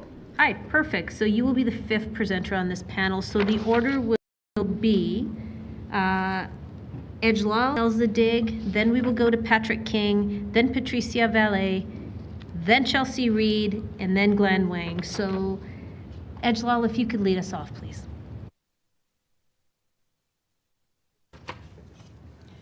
Good afternoon, everyone. I thank you, Mayor, and Councillor for your work, and I give you high credit to be a mayor of Calgary. I appreciate it. I see your work, and I see how you move this city for better service for public sector, for everyone to live in dignity and integrity for this country. My name is Ejlal El-Sadiq. I'm graduated from Romania for medical university, dentist, and I am original from Sudan. And I live here almost 15 years in Calgary, but original from Ontario, Toronto. And thank you. You let me to speak about myself and about the people. I see them in the street too. Having distress, mental problem is coming from the rental. And I will say yes for supporting rezoning for housing. It's the bigger project, and I believe, for what I'm coming from, I believe this is, you build, not to build city, you build generation foundation. And thank you for your service, Mayor. Really, I appreciate it. I see the city she's moved for the right track, for better future for generation is coming after us. First, I want only to ask you for, I am supporting for your plan for your housing, is the right plan, but I want to support first for rent control. That what I have is stress and drama, and I live in mental distress by myself. I see it by my own life. And I see in a lot of family too, how the rental company, she treat people not in dignity and integrity. And I see them only to make provider money, and every day them, he will be bigger money and will leave people for distress. We don't know where we're going. Every year when you want to renew your lease, you will be afraid to be homeless too, because something is happening for you, where we going? And we'll tell you, we don't renew for you the lease. What we can be having? And I see it myself. That one, first I need to make rent control, to control those, the rental company, because if you don't make it control for rental company, you will open door for discrimination, and that one how will be happening, and it already is there. But this city will be a wonderful city for everyone is coming, and will be growing bigger and bigger. But another thing, I need to look for a city train project. You must to be extended. If you go back and you will extend all those houses and high rises, you need to have better transportation.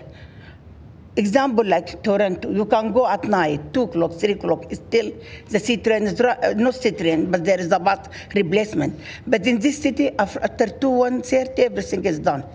And that one. And another thing, the city will be growing and more will come, because Calgary now, the third city in Canada as diversity city. And warm city more will come for everyone. I came from Toronto. I make this city is my home and my country home. I came from far away country, and I know it's the bigger land, but there is a lot of war and stuff, oil and gas and all this thing. I came here, I work for telecommunication company. I work for oil and gas. I work in the field, south of Athabasca. But some stuff, we see it. But I am so happy I came today here. Only I need rent control and law to be, the rental to be protected from the landlord too. I see a lot of stuff. People who live in housing, even still now, it's not supposed to be like that, because this is a city of oil and gas. You must to enjoy future generation kids that money to be nobody homeless in the street. If you see Dubai, if you see the Middle Eastern bigger country have oil, no homeless in the street. We're not supposed to be any homeless in the street. We're supposed to live in Calgary, the bigger city, the most warmer people in the world. I see them here. And that one, I want rent control to protect us and to protect another people is coming. A lot of generation younger in the university, if he graduated, where can live? He cannot affordable home. We are poor. I am the one of them. That one I talk by myself. Thank you, and Ms. Elzadig. You're just at time, so thank you very much. If you have a seat, I'll let you know if there's questions for you. Thank you. Let's go to Patrick King, please. Hi there. Good afternoon, Mayor, members of Council. Thank you very much for hearing me today. I'm Patrick. I'm a lifelong resident of Calgary. I grew up in Edgemont, a suburb in the northwest, in my parents' detached home. And over the years, I've rented in Dalhousie and Brentwood and Lower Mount Royal and the U of C, and for many years in Crescent Heights. But then with Calgary rent exploding, I decided to look into homeownership and bought a home for the first time last year. And I recognize that I'm pretty well off. I'm relatively privileged compared to so many Calgarians. I've heard many alarming stories during these hearings, stories of people just trying to survive, just trying to find any kind of place to stay that's safe and affordable. But purchasing a home right now is an unbelievably stressful experience. With today's prices, I couldn't afford to buy a detached home the way my parents could. A quality home will be listed on a Wednesday and have 5 offers for it by Friday. And I quickly realized that to actually buy a home, I would have to make an offer way over the asking price. And everyone else is in the same boat, pushing prices up just to stand a chance. So in my particular case, a higher bid than mine fell through for lack of financing, and another higher bid than mine came in minutes after the owner had agreed to sell to me. In other words, I had to get deeply lucky just to get this home. And a housing market that depends on luck is a system that has failed. It's no longer providing the good that it's meant to provide to everybody. And folks, it's this bad now, it's only going to get worse. We only have to look at Toronto, Vancouver to see our status quo future. It's a city where most of us can't afford to live, a city where young people leave for greener pastures, a city that locks the next generation out of belonging to it, and it's a city that has failed to provide a basic resource to its residents. So we want housing to do two jobs for us today. We want it to be for its use as a home, and we also want it to be a good investment. But the truth is that housing cannot be both affordable for all and a really good investment at the same time. In a market with affordable homes, it has prices that don't exceed inflation too much.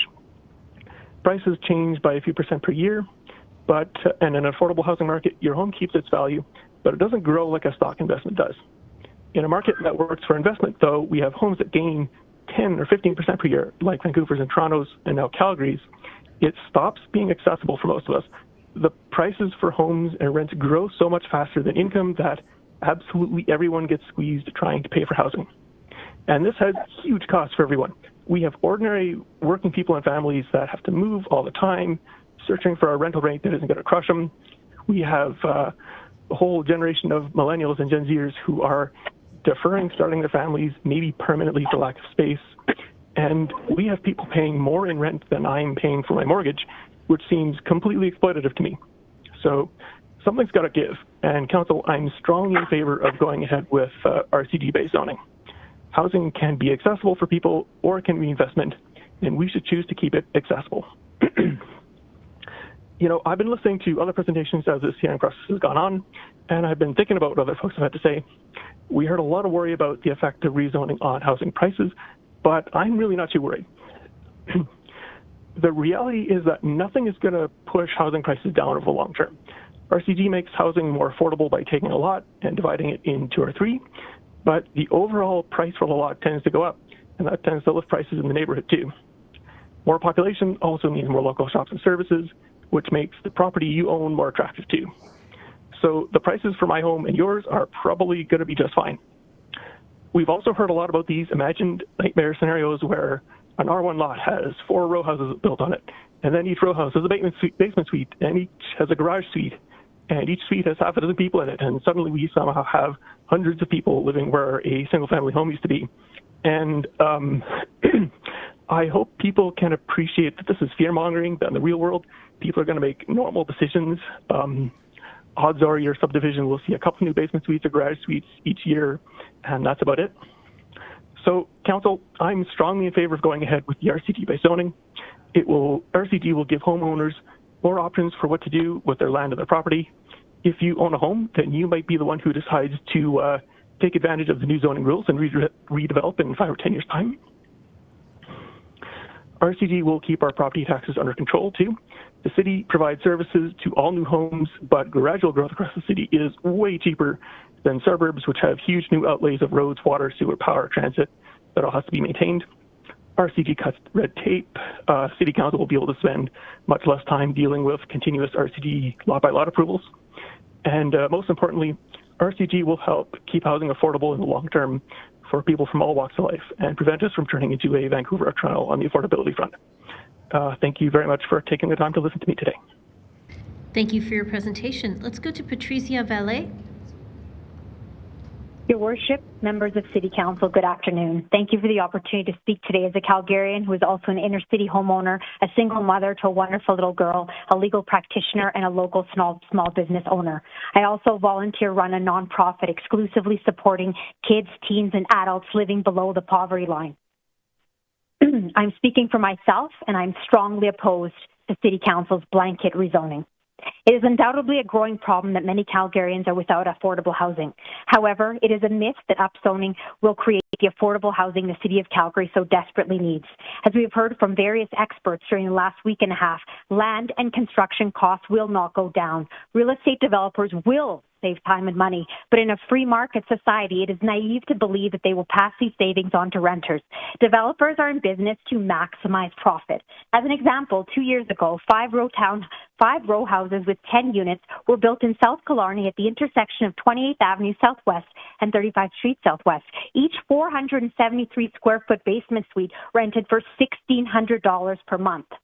$3.38 a square foot is not affordable housing. It is a prime example of developers exploiting renters. I shudder to think of what those miniature basement suites cost today. We need sustainable solutions. All three levels of government must come together to build subsidized housing with federal money. Universities need to build more student housing, and if they're actually serious about solving this growing problem, Calgary's largest landowner, the City of Calgary, must allocate some of its land to building homes at no land charge. The City of Calgary also needs to force developers to develop land shortly after acquisition. Matco Developments has held several acres of undeveloped land in the Inklewood Brewery Rail Lands District for 2 years with zero development progress.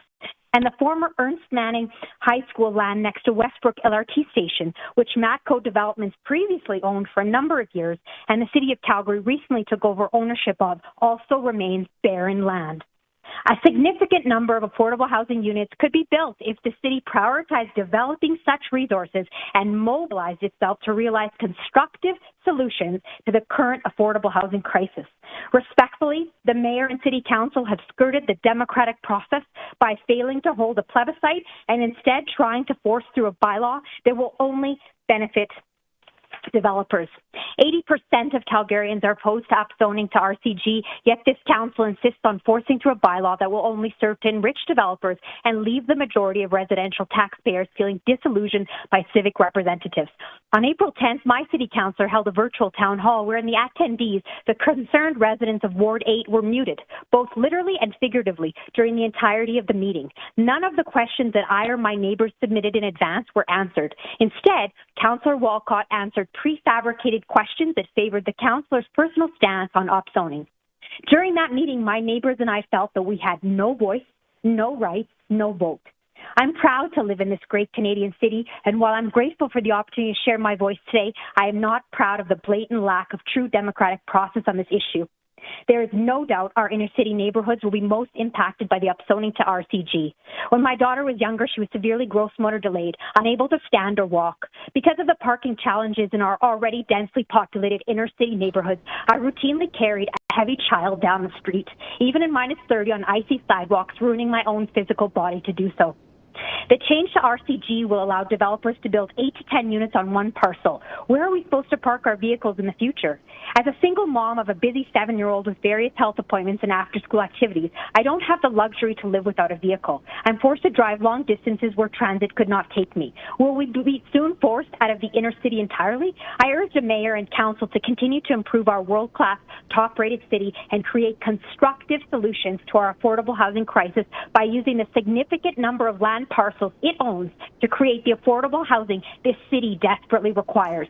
This council's decisions will leave a lasting legacy. Let this not be a legacy of blindly giving carte blanche to developers over densifying our neighborhoods to maximize profits at the expense of the quality of life of tax-paying Calgarians. Let some of you not be influenced by significant developer campaign contributions you may have received in past election campaigns and may receive in the next election cycle. I implore you to develop affordable housing on the significant number of City of Calgary-owned land parcels and to let democracy reign supreme and hold a plebiscite on this crucially pivotal issue, or alternatively, run on this platform in the next civic election campaign in 2025. Thank you for your time.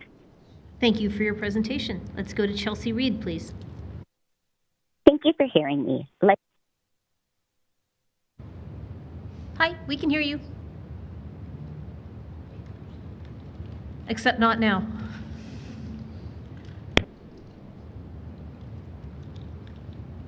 Chelsea, we could hear you and then you disappeared.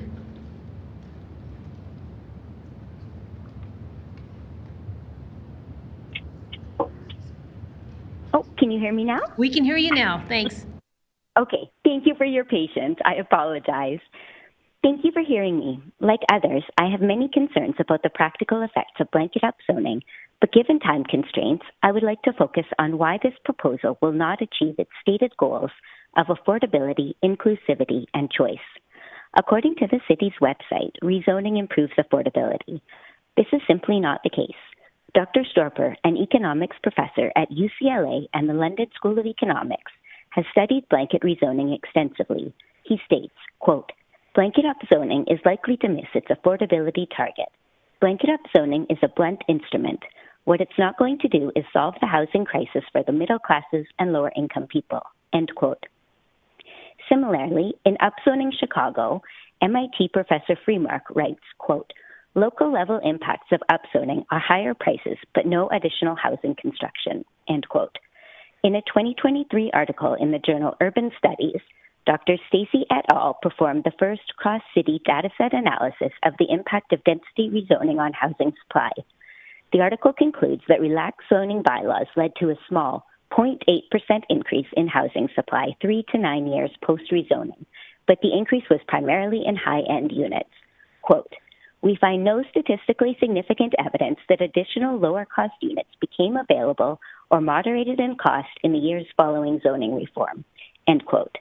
These are just a few of many articles that conclude that blanket rezoning does not increase housing supply or affordability for low and middle income earners. Dr. Storper says blanket upzoning, quote, "served to increase land values in Chicago, but what upzoning did not do in Chicago and is not likely to do anywhere is create incentives for housing construction in the areas where middle class and lower income people most need it for the prices at which they need it. Blanket upzoning allows for market speculation to dominate. The market will naturally respond best in areas with the greatest returns," end quote. Blanket upzoning does not create affordable housing, and if anything, it displaces lower and middle income earners.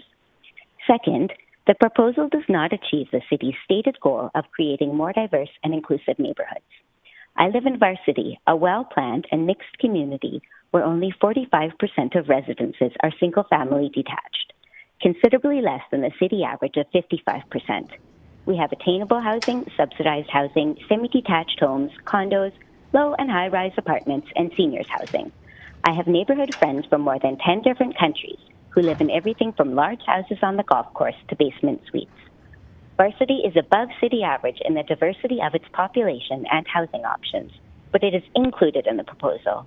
By contrast, less diverse neighborhoods like Upper Mount Royal are excluded. In Upper Mount Royal, only 19% of people identify as a visible minority, compared to 41% citywide. 66% of dwellings are single-detached. Just 1% are semi-detached, and 2% are row houses. If increased diversity and inclusion are truly part of the reason for blanket rezoning, then by these metrics, Upper Mount Royal should be a focus. The large lots and proximity to downtown make it ideal. One might argue that houses in Mount Royal deserve special status because of their age, but the data does not bear this out. Only 46% of dwellings in Upper Mount Royal were built before 1960, and 16% were actually built after 2001. It's hard to see why the 54% of houses built after 1960 should be excluded from rezoning, and if they are, why not protect houses in Varsity that were built in the 1960s? They also reflect the unique architecture of a specific time. If you genuinely believe citywide rezoning is good public policy, then you must actually apply it citywide. To exempt a particular neighborhood is inequitable. Finally, the city posits that blanket rezoning increases choice. I cannot comprehend how virtually eliminating an entire type of neighborhood achieves this. If the city was to upzone only certain areas, including mine, and I wanted to live on a street of single-family homes, I could move to an unaffected area. With blanket rezoning, my only choice would be to move outside the city, thus increasing suburban sprawl and its associated blights. If this proposal is about choice, let communities choose whether to rezone or make rezoning an election issue. Managing Calgary's growth requires a measured approach that actually increases affordable housing and housing choices. Blanket rezoning is not the answer. Thank you. Thank you for your presentation. Let's go to Glenn Wang, please. Thank you, Mayor and Councillors, for the opportunity to present. My name is Glenn Wang. I'm representing myself and speaking in favor of blanket RCG rezoning. I'm in favor for 3 reasons. Number 1, this change will be a gradual and gentle increase in density. Some folks have expressed concern at the level of density that RCG would bring. RCG allows a maximum of 75 units per hectare. What does this number mean in context? Let's compare this to our R1 zoning. The minimum area for an R1 parcel currently is 330 square meters. This means that the maximum, when you pack everything as densely as possible, you could fit 30 R1 parcels in a hectare. So you do that by doing 1 hectare divided by 330 square meters, you get 30. And if, let's say, each of these R1 parcels has a secondary suite, that means a maximum number of 60 units can actually be fit into a hectare under R1. And in my opinion, the gap between a max of 60 under R1 and a max of 75 under RCG is not very big. That's why it represents a gentle change in density.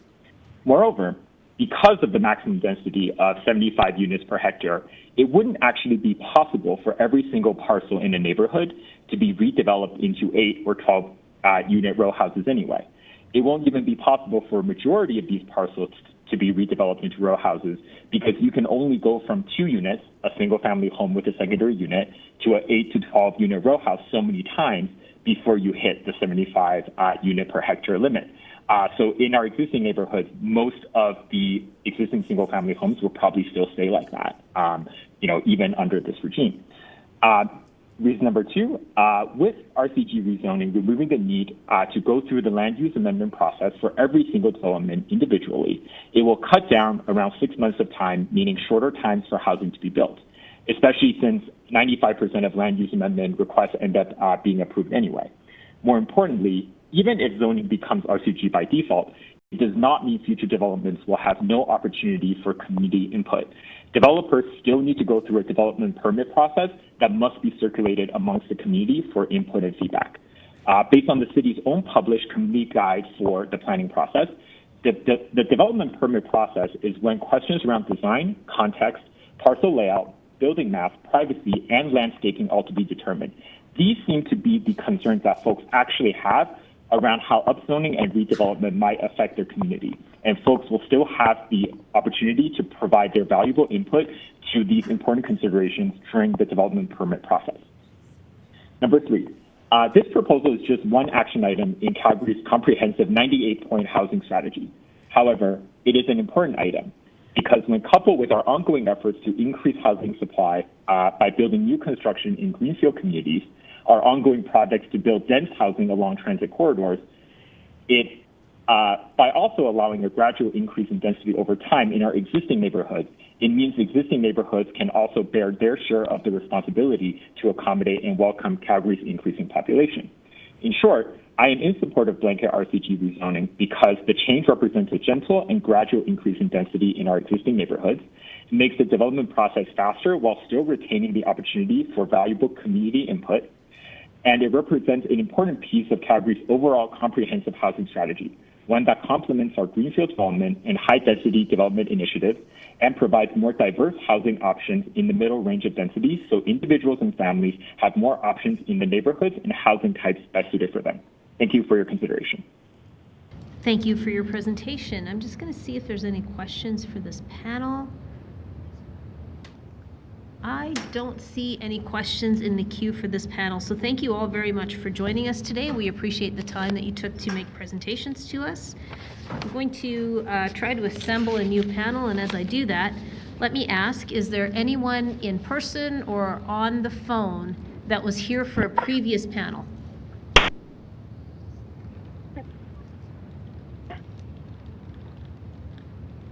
All right, let me ask, is Jasper Woodard with us? How about Sage Green?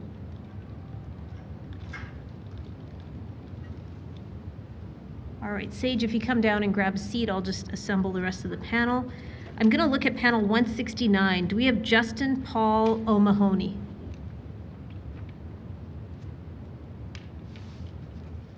Do we have Julie McFadden?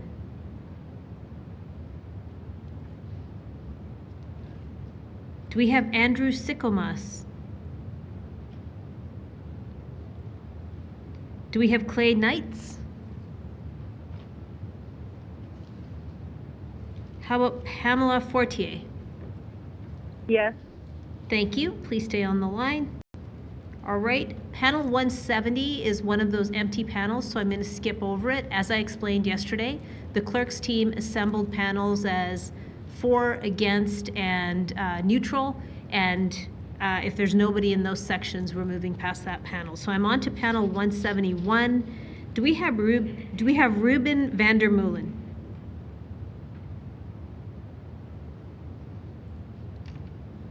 Do we have Chantel Tiedemann?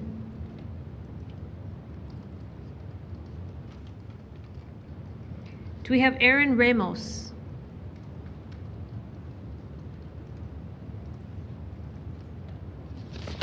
Do we have Jeremy Barreto?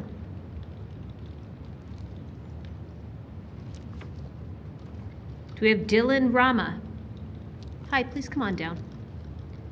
All right, I'm into panel 172. Do we have Jordan Murray?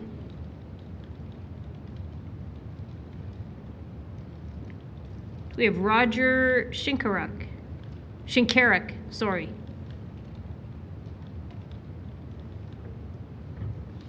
Do we have CJ Fights? Kathy Danielson? What about Alvin Cabaron? Okay, then we're gonna go with this panel. It will start with Sage Green, it will then go to Pamela Fortier, and then it's Dylan Rama. So Sage, please start us off.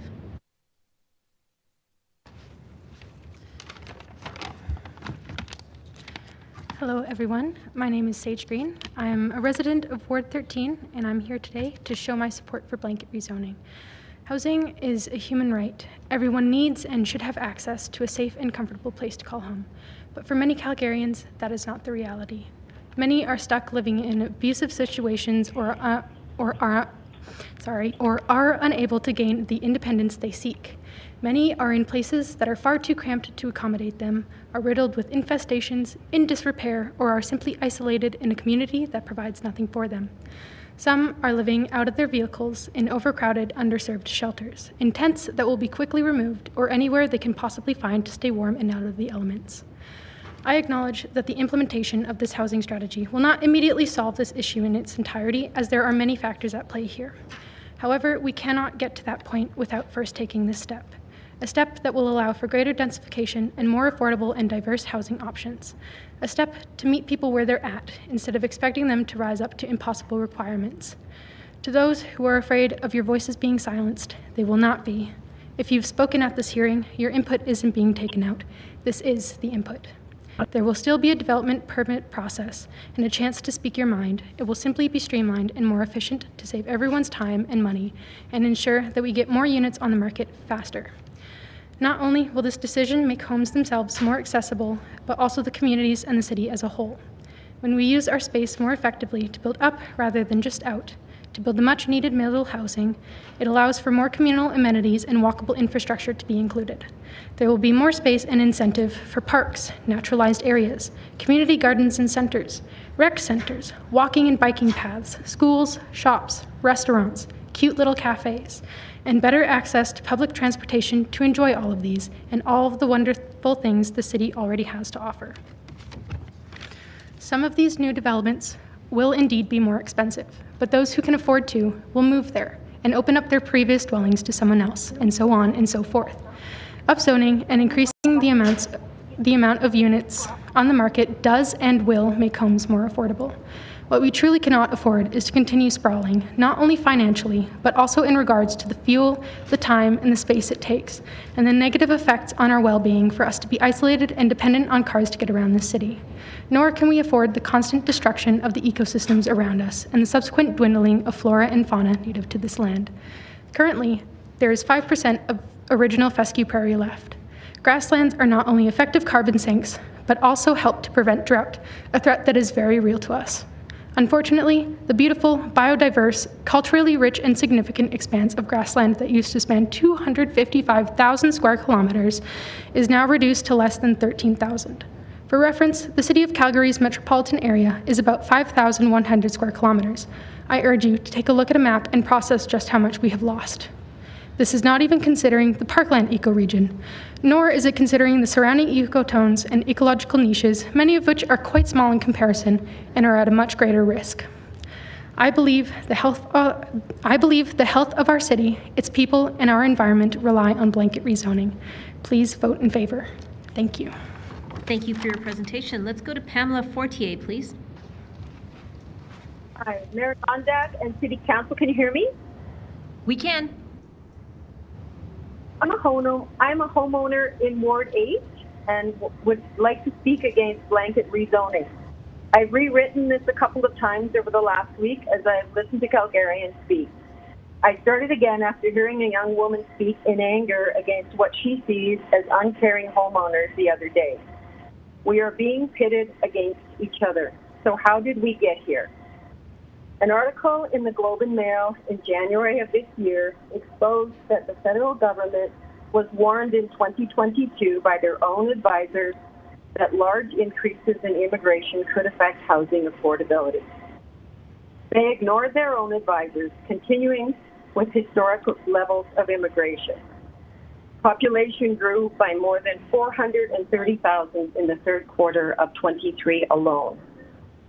Now that the effects of these reckless levels of immigration are being felt across the country, and the federal government is down in the polls, they are choosing to address a crisis.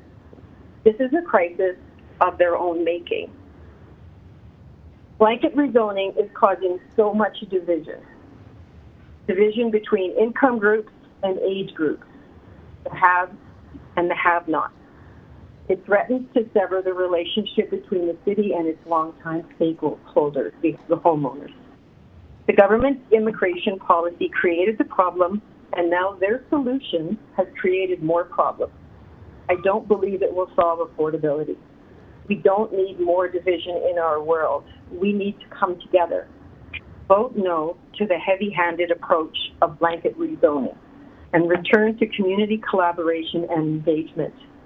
Let's create solutions together that unite us, not divide us. Thank you. Thank you very much for your presentation. Let's go to Dylan Rama, please.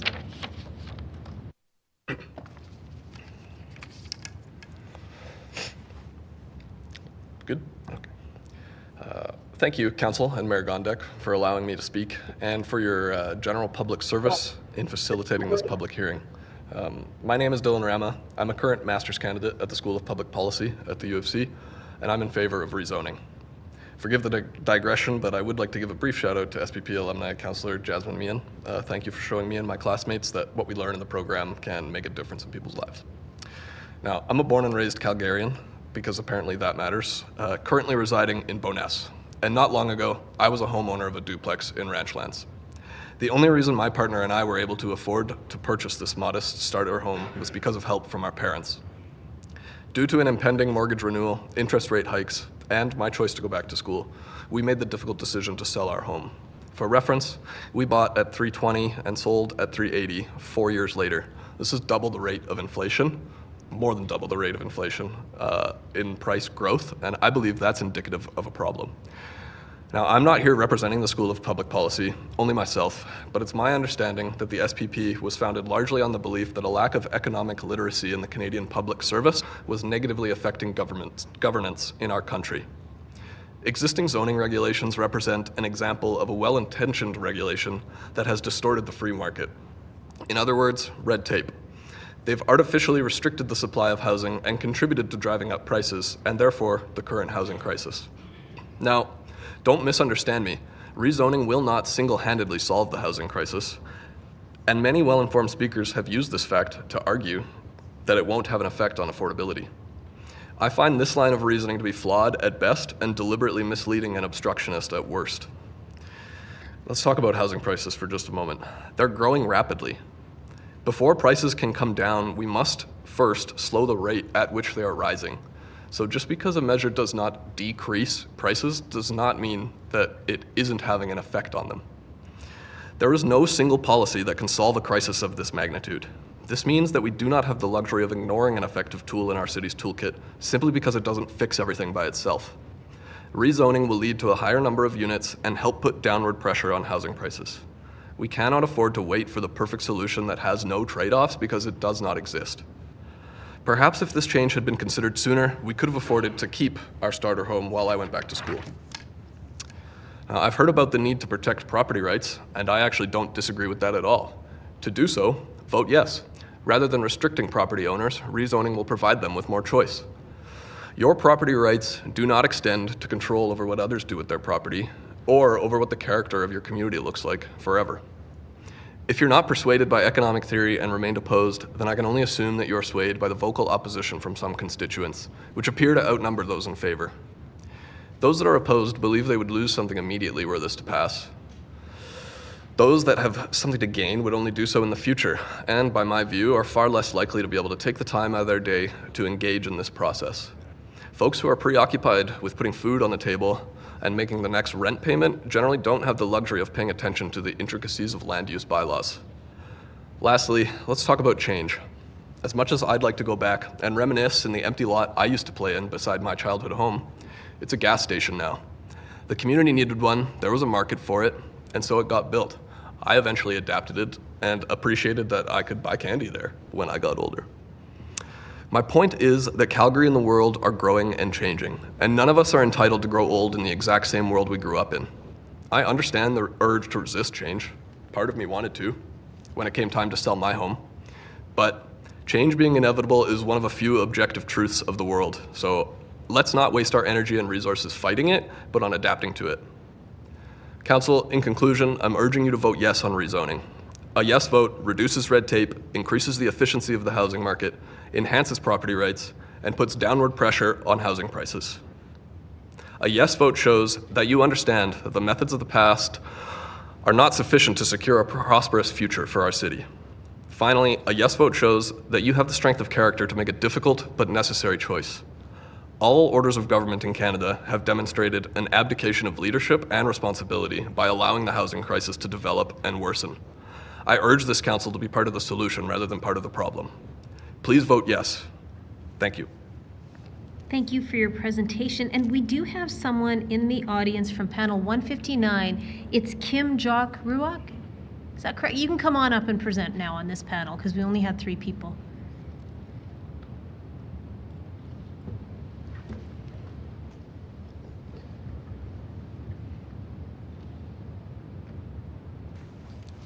You can come on up and present, sir. Thank you.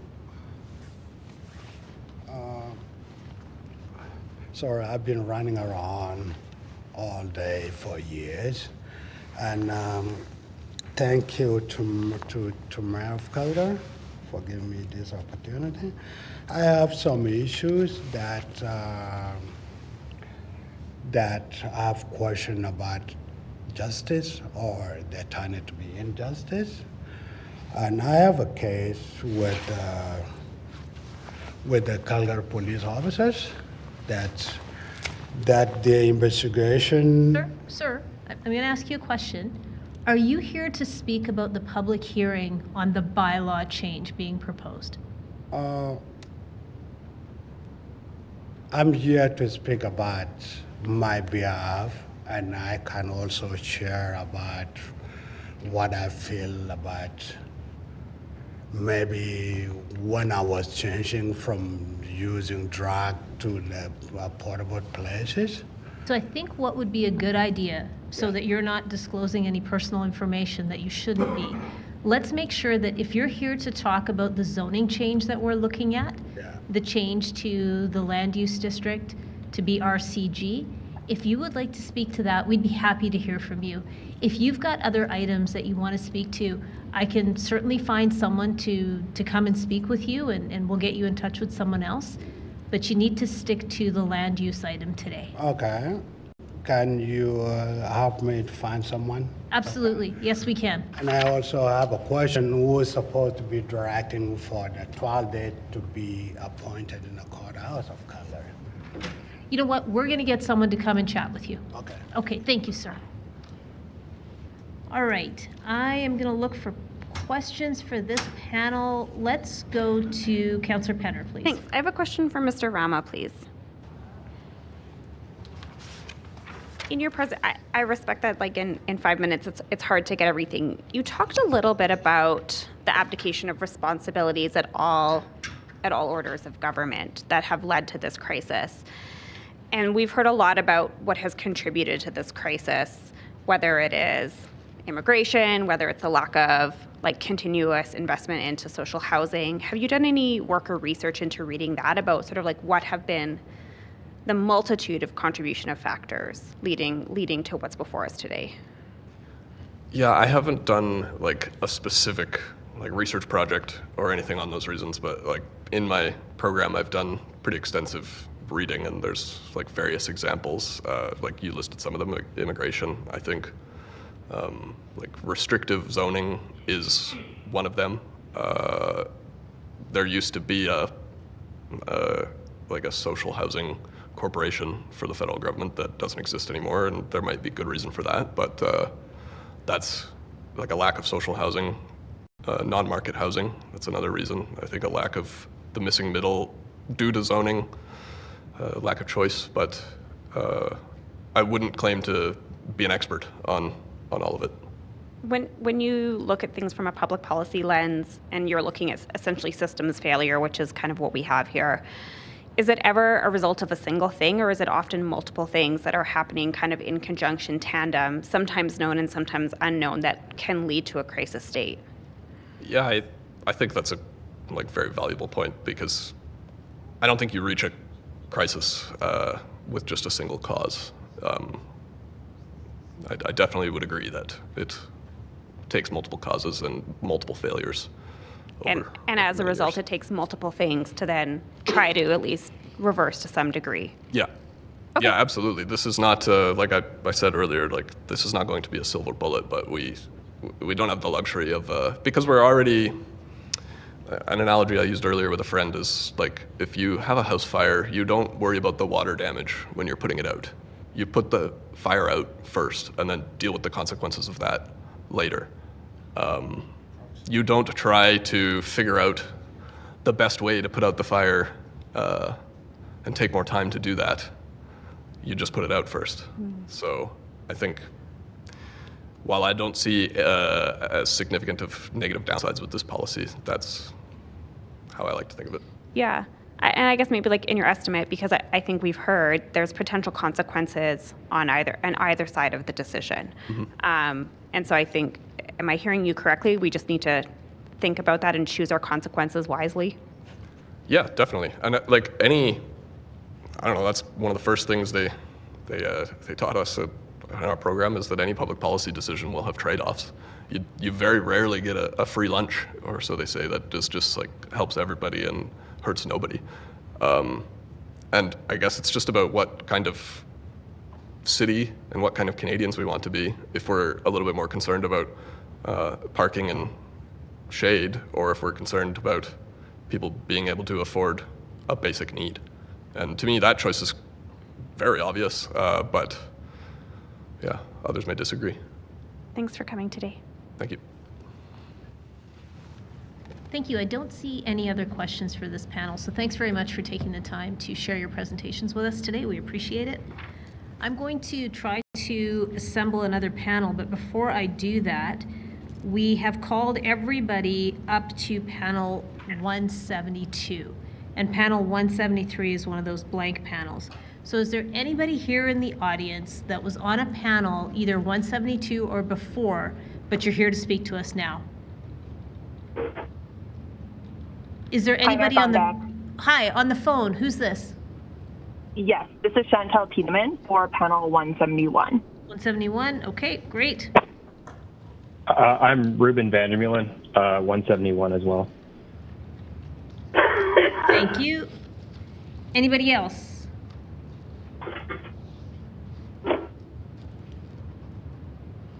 Okay, I'm going to go to 174 and see who we can assemble. Do we have Thea Wingert?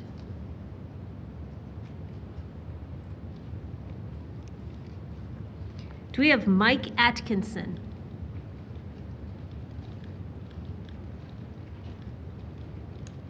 How about Nathan Ross? Hi, please come on up. Do we have Kate Stenson? How about Brooke Similuk? Present. Thank you. And I'm on panel 175 now. Do we have Aaron Ikar?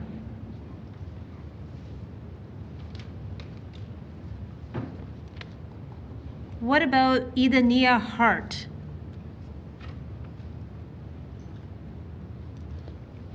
Do we have Imad Tawadros? How about Satish Shanmugam?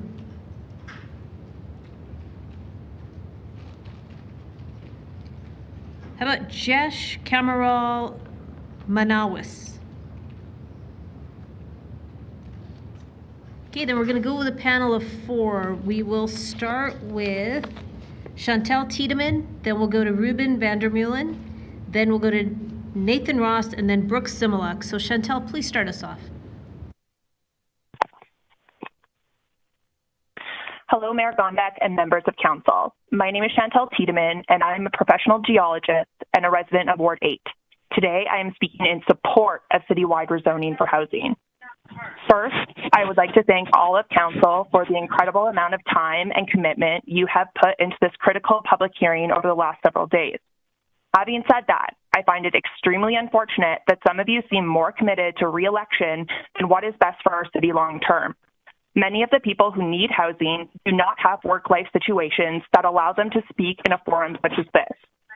This opportunity is primarily available to well-off homeowners with flexible jobs. If you feel you are hearing the loudest voices in opposition, that is likely because those who need this the most are being significantly underrepresented. I've been fortunate to live in several communities in Calgary that already contain a wide mix of zoning and therefore housing options.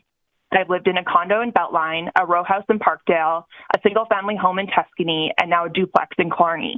I've seen firsthand how a diversity of housing types can exist side by side within a community. Our current semi-detached home has a bungalow on one side and another semi-detached on another. Across and down the street, there are a mix of semi-detached, singles, and even townhomes. Spooky, I know. Our community has seen a massive amount of spot zoning for RC2, RCG, and HGO, and it continues to be one of the most sought-after communities in the city. With all this change, property values have continued to rise drastically, not drop. As you already know, with increased density comes an increased population base.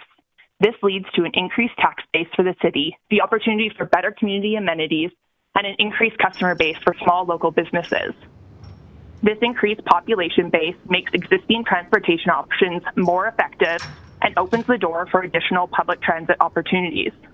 While I do understand that Calgary is a vehicle-dependent city, added density in all communities will help us grow towards becoming less car-centric.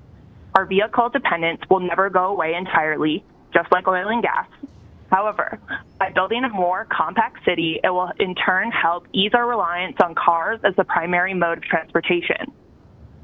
I have been very disappointed in the entitlement and lack of empathy and misinformation being spread by many single-family homeowners during this public hearing. This is certainly not representative of the inclusive and diverse city Calgary is striving to be.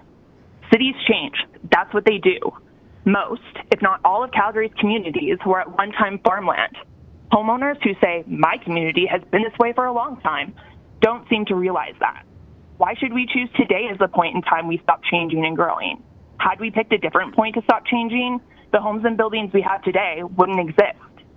Cities are not static entities. They are living, breathing organisms. And the only constant is change. To expect anything different is completely unrealistic. Additional density and housing forms serve to add to the diversity of communities, and I believe this is not a bad thing. Many opponents to this proposal seem fixated on not allowing others into the community, and that is shameful. Despite what many opponents to this proposal have said, I believe this will actually improve community character. A community's character is made up of the people who live in it, not just the shape of its buildings. Besides that, how does a community of all the same houses and all the same people equal character? That just sounds exclusionary and protectionist to me. More housing and more housing options will also help to provide a larger variety of price points throughout the housing market. As you have heard, students and young professionals are already struggling to afford housing in our city. How will we continue to attract talent, including an increased trade base, if there aren't enough homes and including homes at varying price points to support new Calgarians? I understand that change can be scary, and I believe the fear of change is primarily driving opposition to this rezoning proposal. There are some key facts that council should keep in mind when making their decision on how to vote on this item. First, RCG zoning allows for single-family, semi-detached, and townhomes to be built. The housing types will be built where they are appropriate and meet market demand. Second, change will not happen everywhere. If your neighbors don't sell your homes, nothing will change. Even if your neighbor does sell their home, if it isn't bought by a builder or if there isn't appropriate demand, again, nothing will change. And last, the change being proposed is very modest. All the allowable uses are residential, and the building sizes across the spectrum are very similar. So to conclude, please have the best long-term interests of the city at heart when you vote on this item. We need significantly more housing at more price points in the city, and your actions will have a direct impact helping the housing be delivered. Thank you. Thank you for your presentation. Let's go to Ruben Vandermeulen, please. Hi, could you confirm that my presentation is up, please? Just give us 1 minute.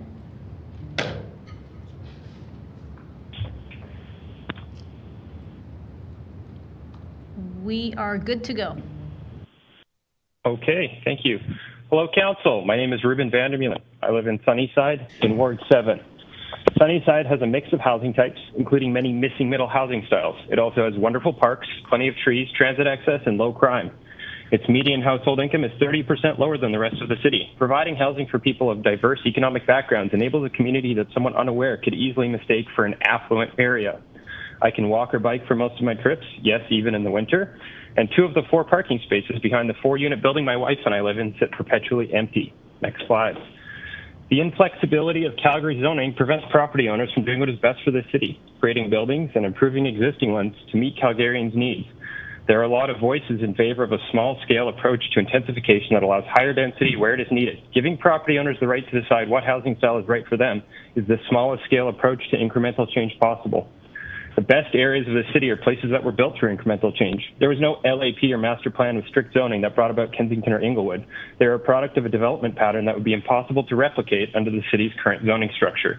Cities are ecosystems, and allowing change only as part of a master plan makes them unable to change to meet the dynamic needs of the people living in them.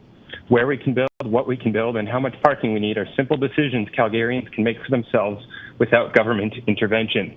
Next slide. Jane Jacobs said that areas of great diversity at worst are merely interesting and at best can be delightful. Homogeneous housing brings about a homogeneous community demographic. We are a diverse city, but demographics are largely isolated. A lack of integration between racial and socioeconomic groups allows societal problems, service inequity, ignorance, and a lack of empathy to fester. This is not a bug. Single-use zoning was created for this purpose. Controlling where density occurs serves to ensure the perpetuation of segregation. I hope that as a city we can realize our mistakes and finally move forward. Next slide. Now here's the part for the fiscal watchdogs on council. Here's a home built in 2016. Please ignore the 10-unit apartment with the smaller footprint and shorter height next to it. This home is worth $1.74 million. It's on a 6,000 square foot lot that is zoned MCG in Sunnyside. Next slide. Here's a home built in 2011. This home is worth 40% less. It's also on a 6,000 square foot lot, but it's zoned R1 in the esteemed lake community of Auburn Bay. It receives access to all the same city services and amenities as the other house, but for a much cheaper price. Next slide. Not only is the tax bill smaller, but the cost per household of administering services to a distributed population is much higher. The efficiency in concentrating services and amenities is kind of why cities exist. Next slide. And here's where that becomes a bigger problem, the tax productivity per area. Sunnyside is in a green area near downtown, and Auburn Bay is one of the yellowy red blobs near the bottom of the map. Next slide. Here's a graphic showing how land value is restricted when its use is limited, from Donald Shoup. R1 zoning results in a market where the inefficient land use of detached houses do not have to compete with more efficient land uses, artificially limiting their land value and property tax bill. Single-family homes are the most expensive form of housing to service, and limiting their property tax liability is only in the best interest of those that can afford single-family homes at the expense of those who can't afford one or choose to live in a more efficient housing form. Parking minimums similarly limit the use of land. Having space to park, but choosing to park on the street is caused by such an excessive parking that its value is almost completely worthless, despite the massive potential value of much of this land. And no, $30 a year is not the fair market value of a parking space. Next slide.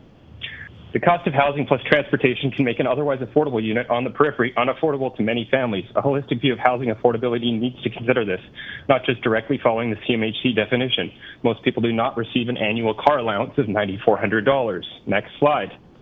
Driving is by far the most expensive transportation option, costing the most personally and the most societally, but many of the costs are externalized or subsidized.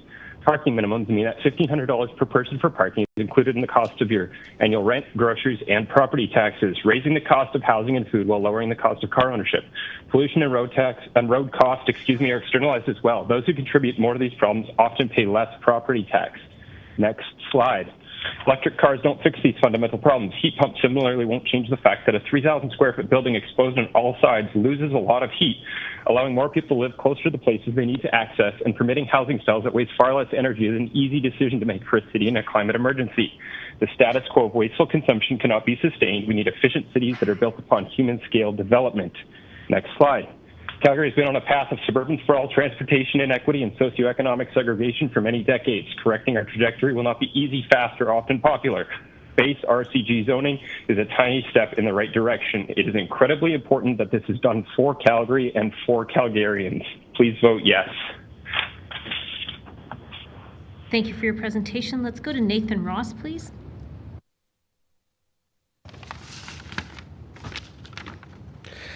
Good afternoon, Mayor Gondek and all councillors. My name is Nathan, and I want to speak in favor of RCG zoning. You've already heard from a lot of people in favor of this who are a lot smarter than I am, both in the last half hour and your own city admin, so I don't want to go over the very compelling data and logic for why you should pass this. Instead, I'd like to take this time to make a plea to give everyone a shot that I was fortunate enough to have because I love this city very much, and I want to continue believing it is a city that rewards hard work and dedication. I'm a born and raised Calgarian, and in my head, I'm just an average Calgarian. I graduated from a Calgary public high school. I got my first degree at MRU. I'm a Roughnecks season ticket holders fan, and I'm one of those weird tarpies who sleep out on Princess Island Park during Folkfest. I was raised in a big single family home, which I could never dream of owning today, but just that's fine because I live with my wife in a lovely MCG home in Ward 8 that we were able to afford. As a homeowner, I know that I am no longer the average Calgarian. We got lucky when we decided to purchase our first home in that it was April 2020, and the reality had set in for a lot of people that COVID-19 was here to stay. There was a lot of people who realized very quickly that their living space wasn't for them, and there was a bizarrely high supply of available homes since people wanted out badly. When we finally landed on the home that we now live in as our top choice, we were able to underbid by roughly $70K with a list of conditions to ensure that this home was fully safe and proper to move into. That doesn't happen these days anymore in Calgary. Our affordable apartment that we had previously lived in was then rented out to some students because more housing supply will benefit all types of housing. However, since then, the housing supply has dwindled severely, and we are in the midst of an extreme affordability crisis. I want to live in a city where everyone has the chance to move out of renting into owning if they should choose to, and I hope that council elected to work in the best interest of the city would make choices to support all Calgarians, not just those who are uncomfortably content with what they have and don't feel that should be an option for everyone. There has been a lot of talk here about when I'm older, I'm going to change my mind, and that could be true. I may even, as has been suggested by a councillor, get a turtle, but we'll see what happens. However, there was no reality 4 years ago where I could go from renting to purchasing a single-family home that would work for me and my wife. My wonderful MCG home, which my wife and I simply refer to as home and not the neo-Marxist blight that ruined our neighborhood's character, allows me to exist in the city today and not some future that I couldn't guarantee. It is frustrating to listen to these talks and hear narrow-minded or outright false statements to try and scare the vote in a certain direction. On my street a few years ago, there were 2 single-family homes that were torn down and developer Old Street wanted to build on. The land is now zoned as HGO, and they proposed the first build. The neighbors around me got upset and made it known to council and the appropriate development processes.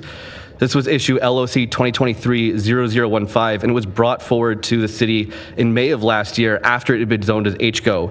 It was agreed upon that the development as proposed did not make sense for the land, and Old Street was forced to wait for 6 months, gather community feedback on how to redevelop it, and then reapply with a new proposal. Today, Old Street is building their reimagined property, and while the construction is a nuisance, I am excited at the future of more neighbors, knowing that this was a community process that still continues on.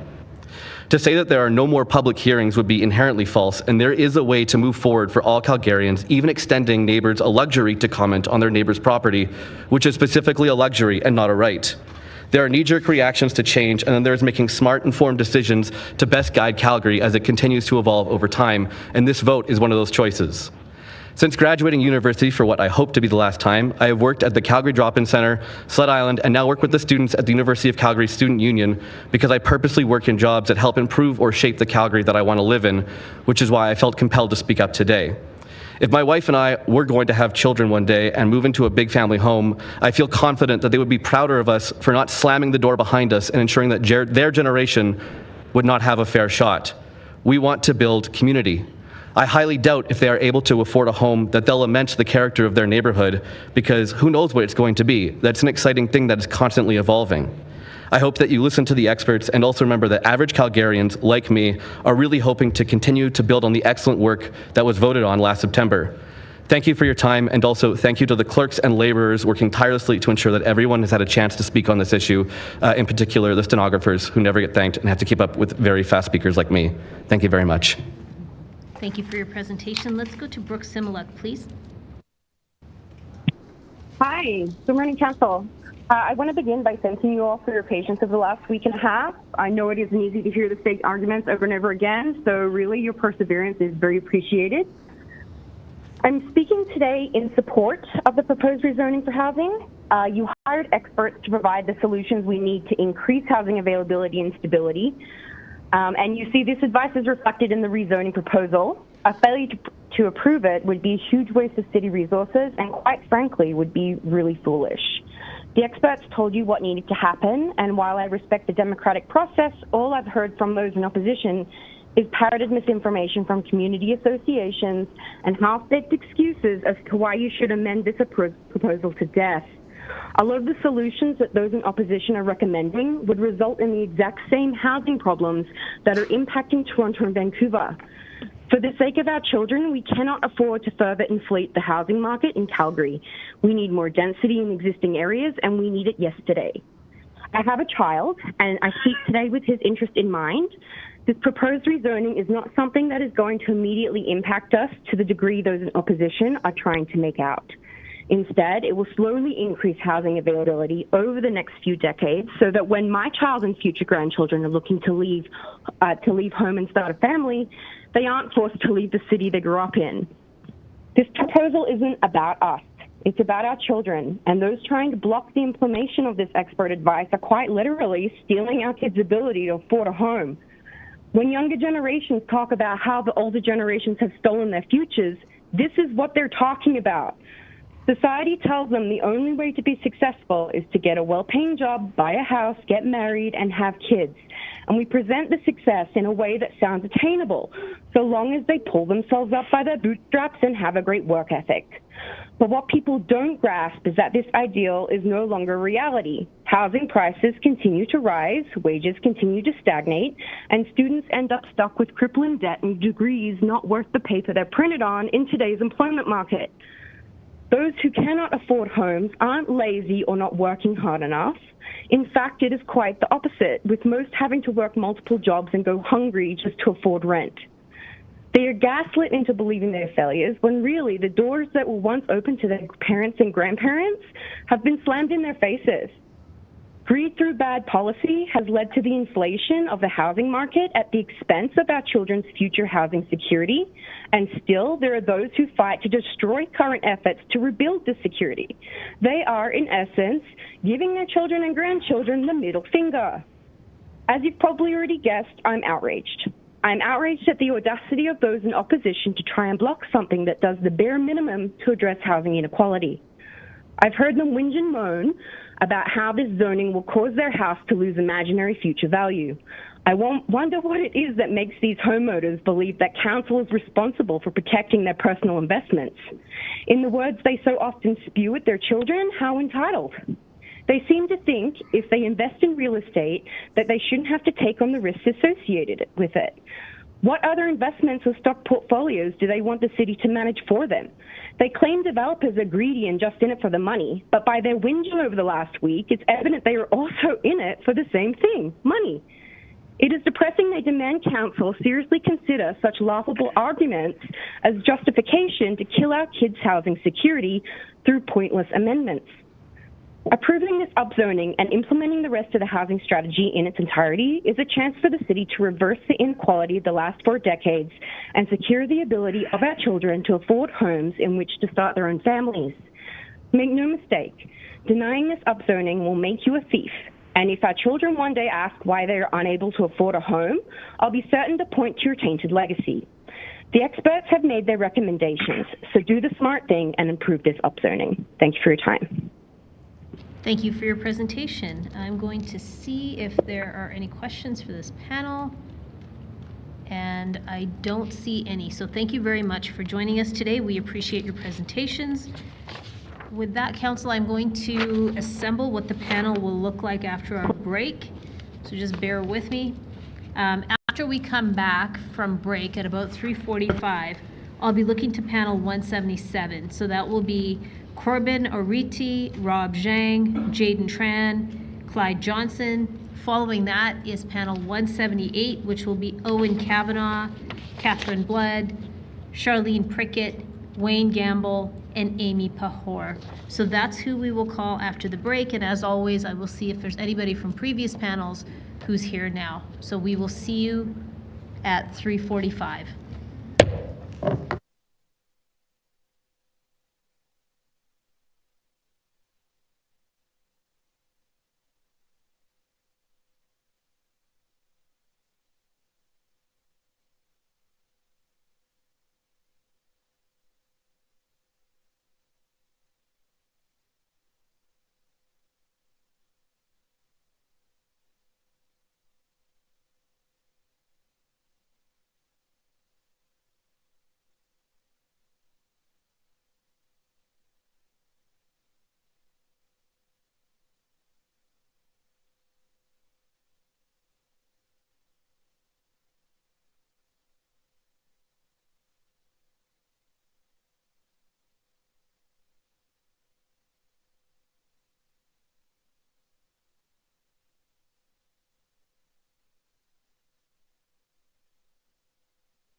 Hello, everybody. Welcome back to public hearing. Madam Clerk, a roll call, please. Thank you, Mayor. On the roll, Councillor McLean. I'm here. Councillor Meehan. Here. Councillor Penner. Here. Councillor Pootmans. Here. Councillor Sharp. Here. Councillor Spencer. Councillor Walcott. Here. Councillor Wong. I'm here. Councillor Wyness. Councillor Carra. I'm here. Councillor Chabot. Councillor Chu. Here. Councillor Demong. I'm here. Councillor Dhaliwal. And Mayor Gondek. I'm here. Thank you, Mayor. All right. So I was going to start assembling people from panels 177 and 178. I also have some updates on people that are here, so I want to confirm. From panel 175, do we have Aaron Ikar? Thank you, sir. From panel 157, Melody Mossing. Thank you. And from panel 166, Lisa Poole. Perfect. Is there anybody else sitting in the audience who was on a previous panel? Which one were you on? And what's your name? Okay. Hi, Your Worship. Hi. Hi, my name is Thea. I was on panel 174, and I think I was missed. On 170. And my name's Julie McFadden, and I was on 162. Okay, hang on a second. Julie McFadden, right? Yes. Okay, give me 1 second to just confirm Thank that you. I've got you on 162. Hang on a second here. Sure, no problem. So, Julie, I don't have you on 162. Are you sure that's the right number? I'm quite positive. I've been waiting for my turn, and I believe it's 162. I was just at an appointment, and I just pulled over. You know what? We found you. It's 169. We've got you. Oh, good. Okay. Sorry. Okay. Thank you. That was my memory recall. No worries. Hang on the line. From 174. Who said they're from 174? Hi, it's Thea Wingert. Perfect. Okay.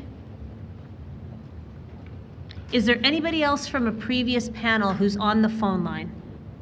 Yes, Your Worship. My name is Jeremy Barretto. I was on panel 171. My apologies. I was at a medical appointment. No problem. Anyone else?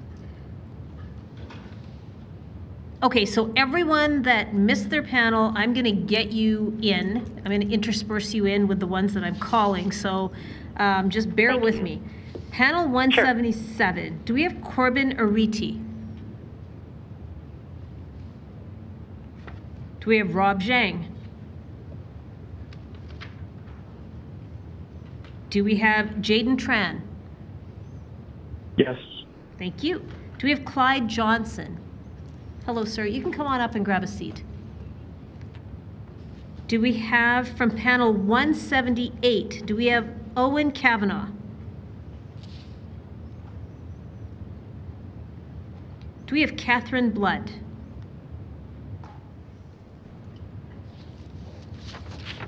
Charlene Prickett? I am here. Thank you. Do we have Wayne Gambell? Hi, sir, you can grab a seat at the front here. Do we have Amy Pahor?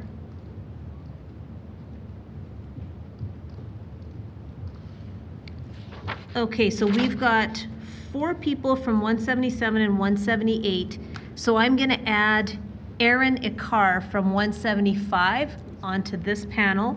And here's the order that we will go in. It'll be Jaden Tran, Clyde Johnson, then Charlene Prickett, then Wayne Gamble, and then Aaron Ikar. So Jaden Tran, please take us away. All right, thank you. Hello, everyone. My name is Jaden Tran. I live in Ward 1 in my parents' house, and I'm currently a 4th-year student studying mathematics and operations management at the University of Calgary, and I am in favor of blanket rezoning. I was fortunate enough to grow up privileged and wealthy. However, this is not the case with a lot of my peers.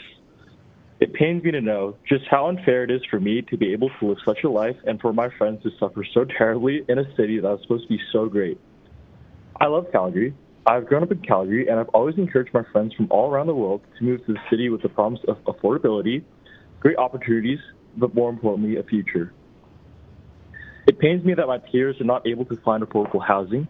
It pains me that some of my peers come from an abusive household and yet are unable to move out because of exorbitant rent costs. It pains me to know that there are queer people who live in horrible conditions at home and are facing imminent homelessness because of our dire housing crisis. And most of all, it pains me to know that I may not have my own future, independent of my parents, and that in mind, the future of the city seems quite bleak. I used to live in Southeast Asia for a short period of time in my life, and contrary to Calgary, my neighborhood, a very well-planned one at that, encouraged vertical building, denser neighborhoods, walkability, and more importantly, fostered a community. By contrast, my current neighborhood is filled with copy and paste houses, and the closest supermarket is a 10-minute drive, and it also fosters no sense of community. Now, I can't believe I have to say this, but I do not mind having row houses and townhouses in my neighborhood. As a matter of fact, I would be more at ease knowing that there are places my friends and family can afford, but also potential places I could also afford to live in the future. I want to make it clear that this policy is to serve not only the current young Calgarians, low-income Calgarians, and immigrant Calgarians, but also potentially your children and your grandchildren.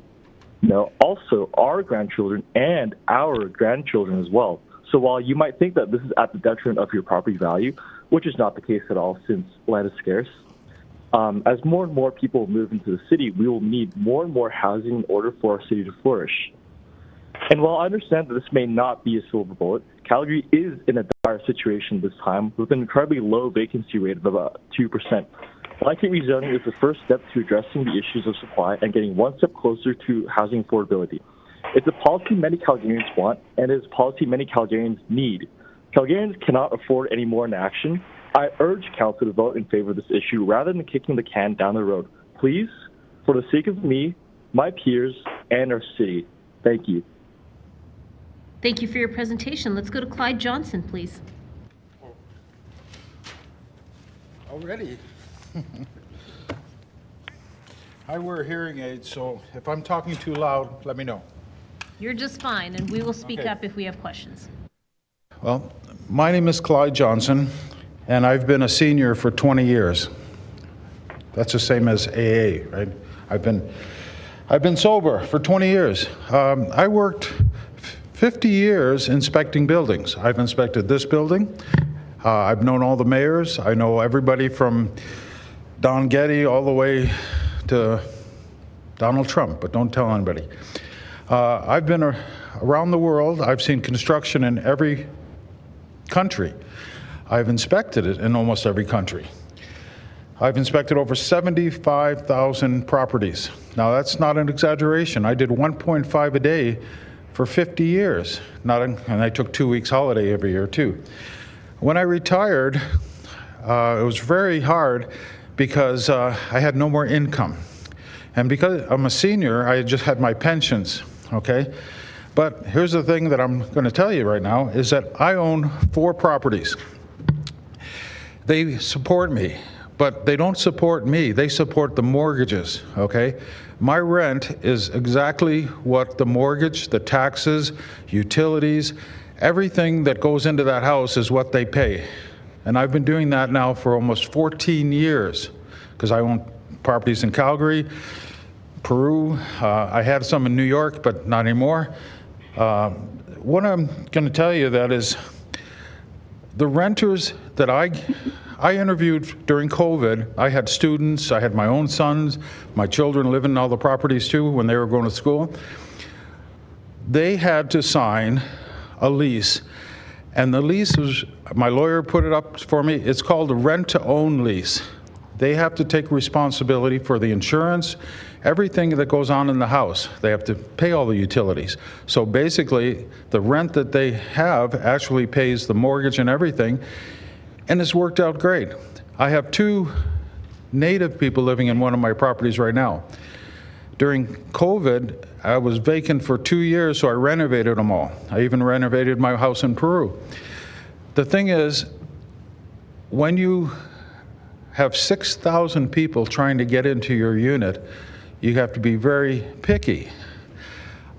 I only had 3 showings of all my properties during COVID, and I chose a native, 2 natives that were so clean that they take care of everything. They've been there 2 years now. And the reason they do that is because I'm a good landlord. And I've been a landlord for 14 years, and I've seen bad landlords, and I've seen even worse landlords. Okay? A landlord in Calgary housing is basically to make money. Okay? And I guess that's the same thing. I've built houses, I'm a contractor too, and I've built condominiums. My brother-in-law is a developer, and I inspect all his properties when he builds them. My key thing in any property is safety, okay? Since 2018, I've been doing accessible housing. All my properties have 2 hand railings, 2 exits, they have big windows, everything is for seniors, basically, because that's what I do it for now, is that people need to be safe. And this is why I am okay with you rezoning. Okay, all my friends that have houses on Crescent Heights, Mount Royal, one of them just sold this house in Elbow Drive just because he renovated a condo and he wanted to move in there. But the houses that I see for over 50 years, from $30 million houses to $500 houses in the Philippines, so you can get the house and lot for $5. The best thing for a house is maintenance, and if you maintain them, they'll last, and I got all the statistics for you on that. The insurance company says a house will last 80 years. After 80 years, basically, it's not big enough for all the new equipment.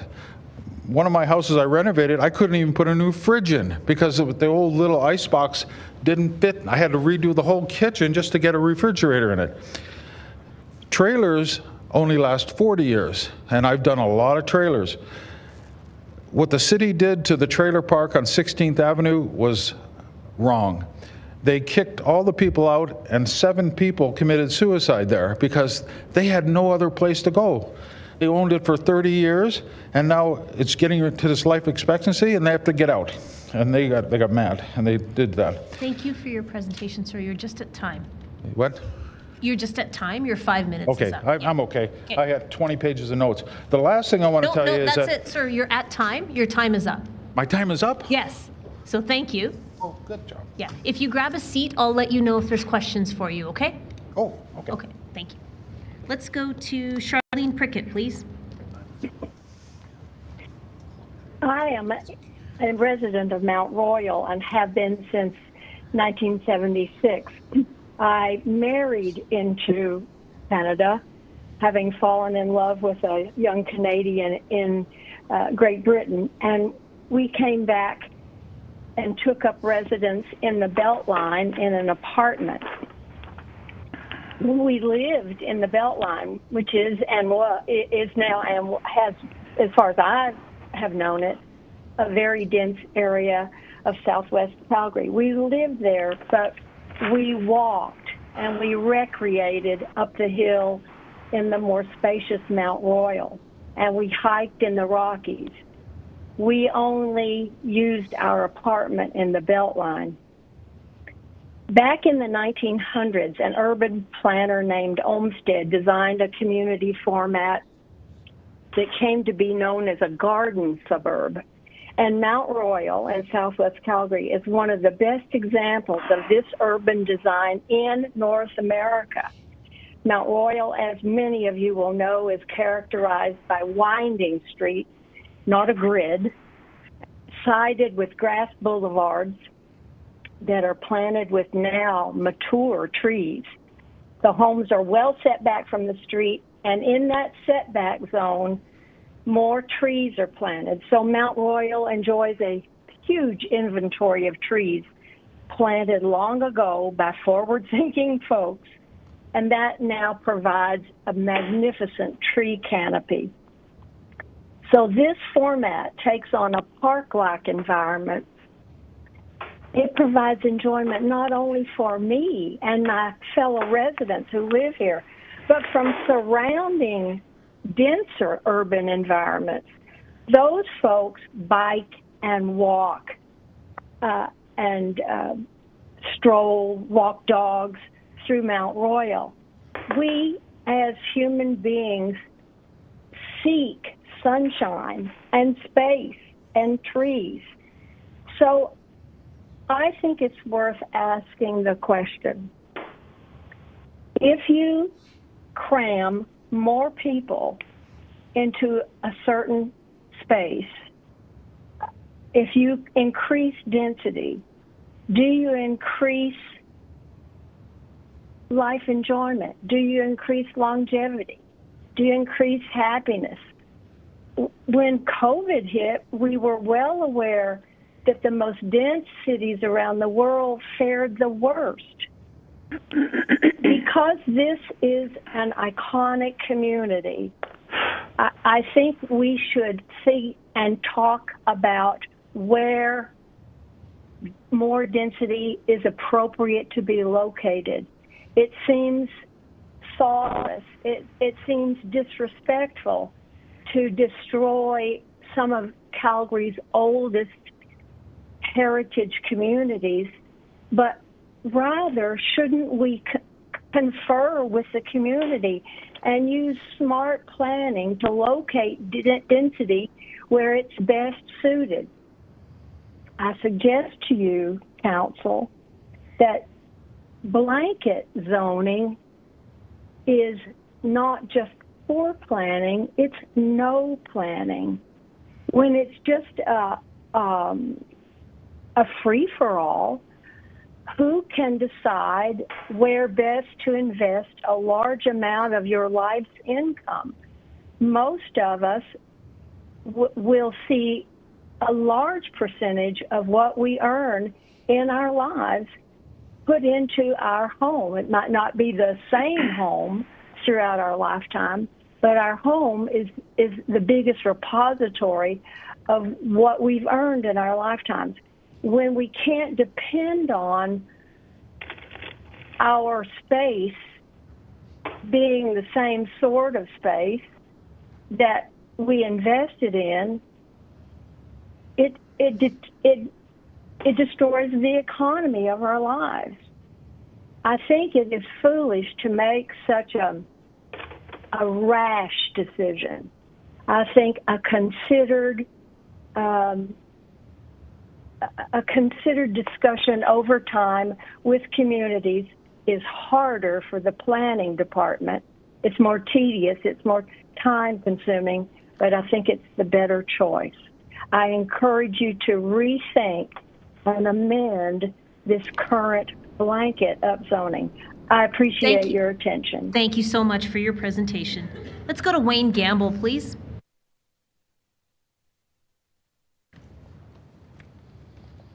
Mayor and Council, thank you for your time. I come to Council as a homeowner in an RC1 community and a developer in the city for over 30 years. I, along with partners, a great team, suppliers and trades, have built executive homes in RC1 areas, duplexes in RC2 areas, sixplexes in zoned areas, not asking for increased density, medical condos, PCN Chaparral Medical Building as an owner leasing back to AHS, the list goes on. In short, I come with experience from the developer's perspective and a homeowner. Currently, I have an offer on land, conditional, to build plus minus 345 apartments. I asked the city for nothing. I asked the city for, on the development, I'm contemplating. Let me go back again. I asked the city for nothing on the development I am contemplating, however, would like to discuss floor area ratio, FAR. To increase FAR increases vertical density. I understand as a developer you can go in and rezone, and City Hall is cooperative for the most part. However, the city increasing vertical density without the developer spending time and money would reduce the overall cost of projects. Calgary Municipal Land Corp, CMLC, should be extended more land. If you want affordable housing, sell the land, and hear me on this, at a $0 per buildable per square foot. I have dealt with CMLC.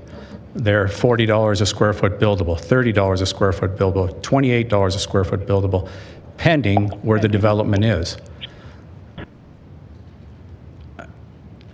This will allow the city to create a tax base that makes the developers want to build.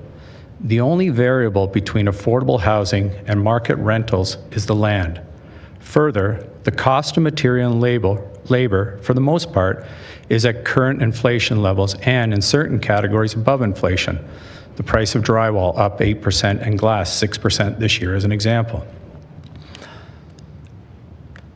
If I understand the conversation, it is affordability to some degree and increasing supply.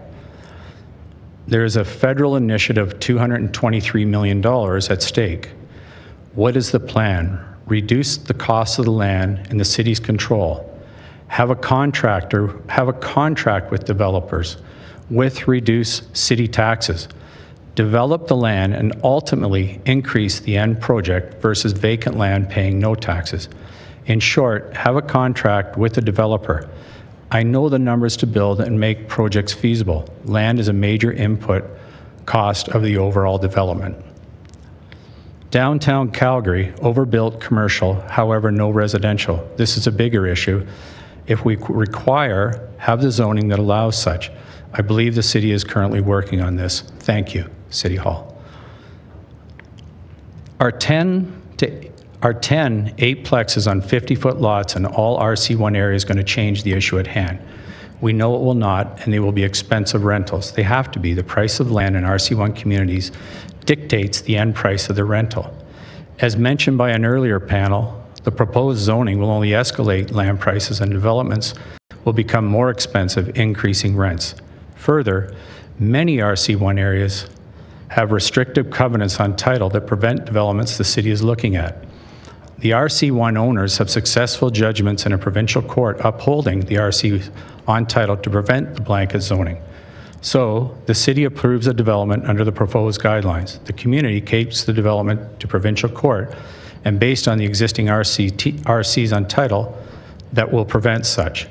We all spend money and time, the city to approve, the community to raise funds and defend, the developer to realize the city approval is not the end game.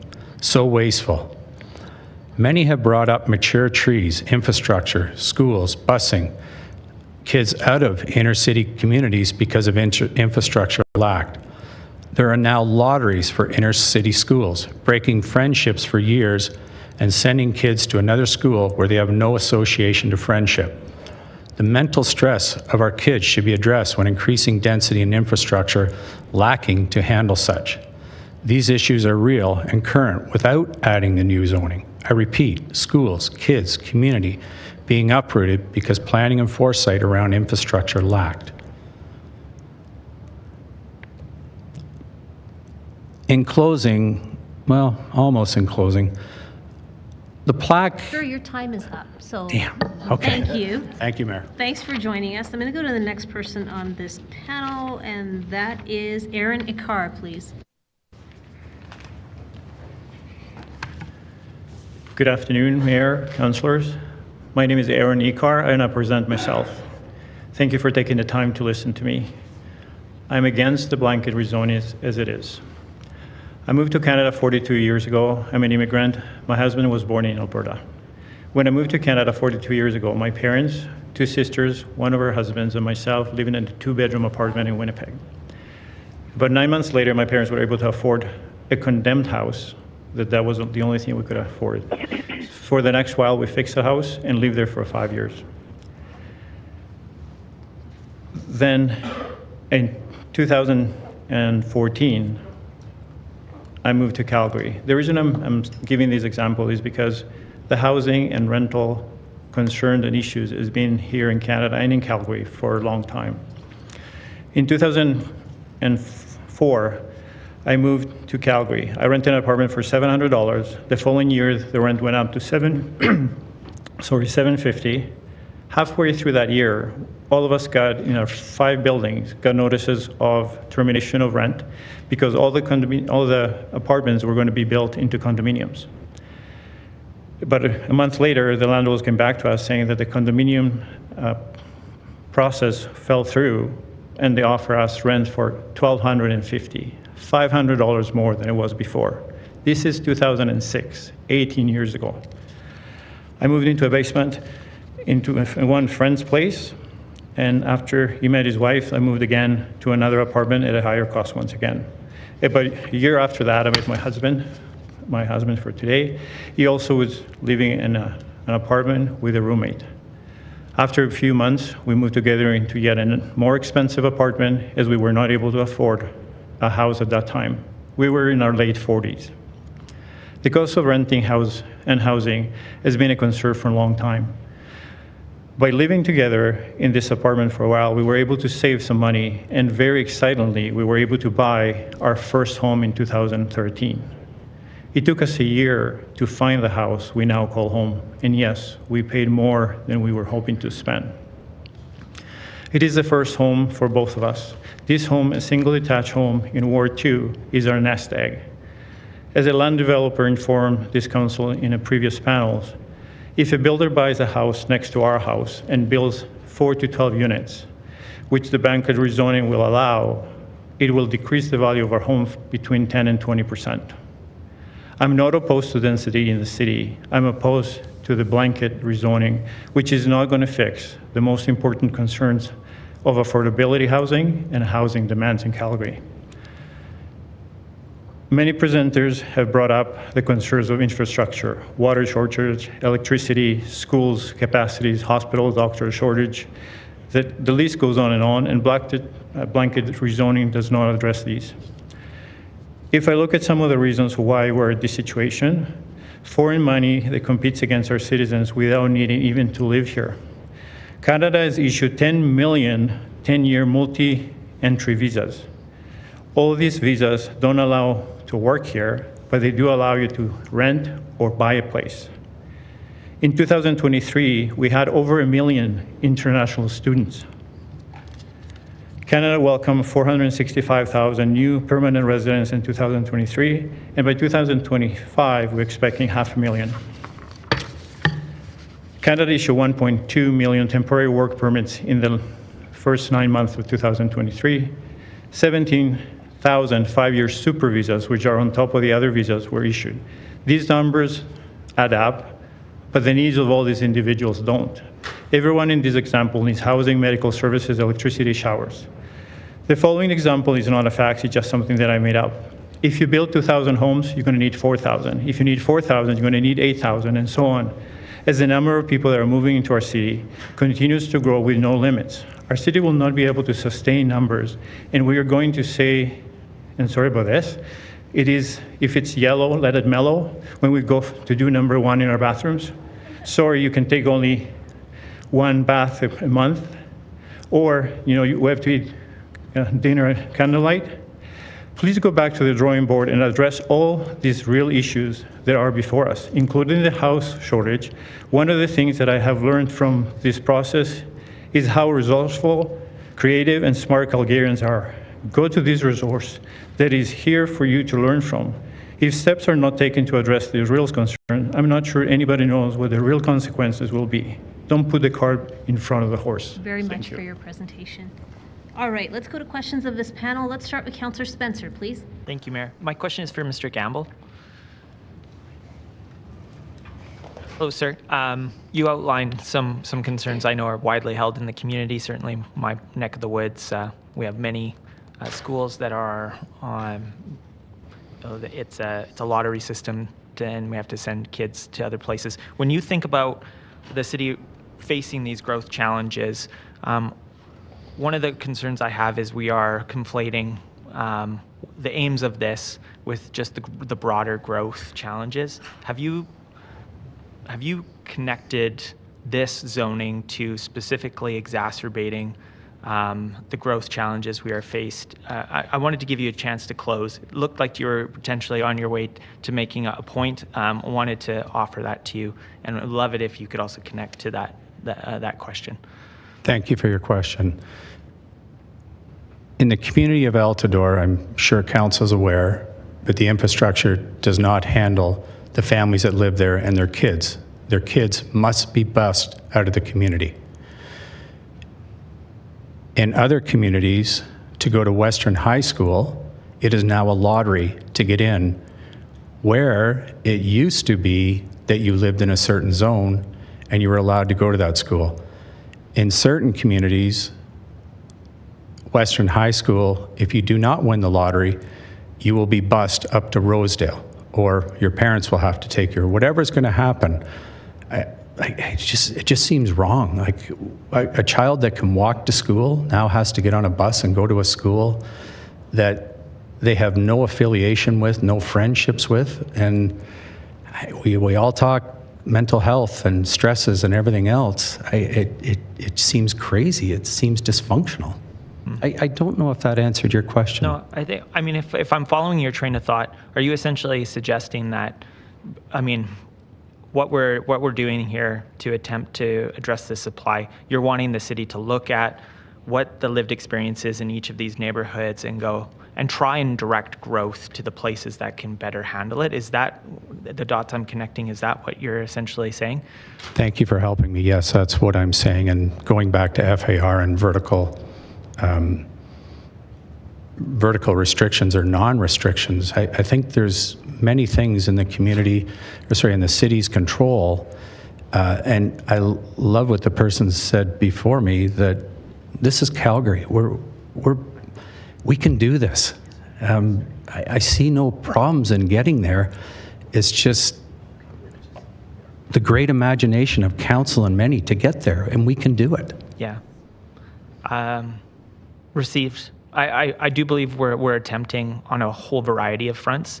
And one of the pieces, I mean, that makes me feel some sense of comfort with this is that ultimately this is here to stay, and that the market is also a pretty effective tool in terms of directing growth to potentially where it should, the families that do the research on the community that they're buying into and snoop the community pages ahead of it.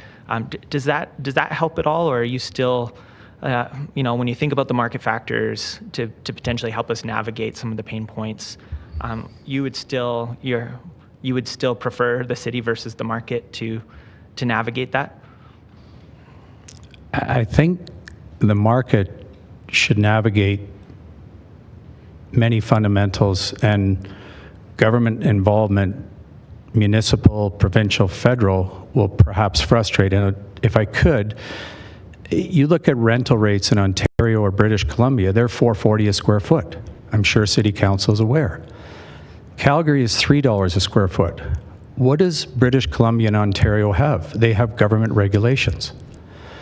To evict somebody, a non-paying tenant in British Columbia or Ontario or Quebec and other provinces, it's 12 to 14 months. In Alberta, it's 1 to 3 months.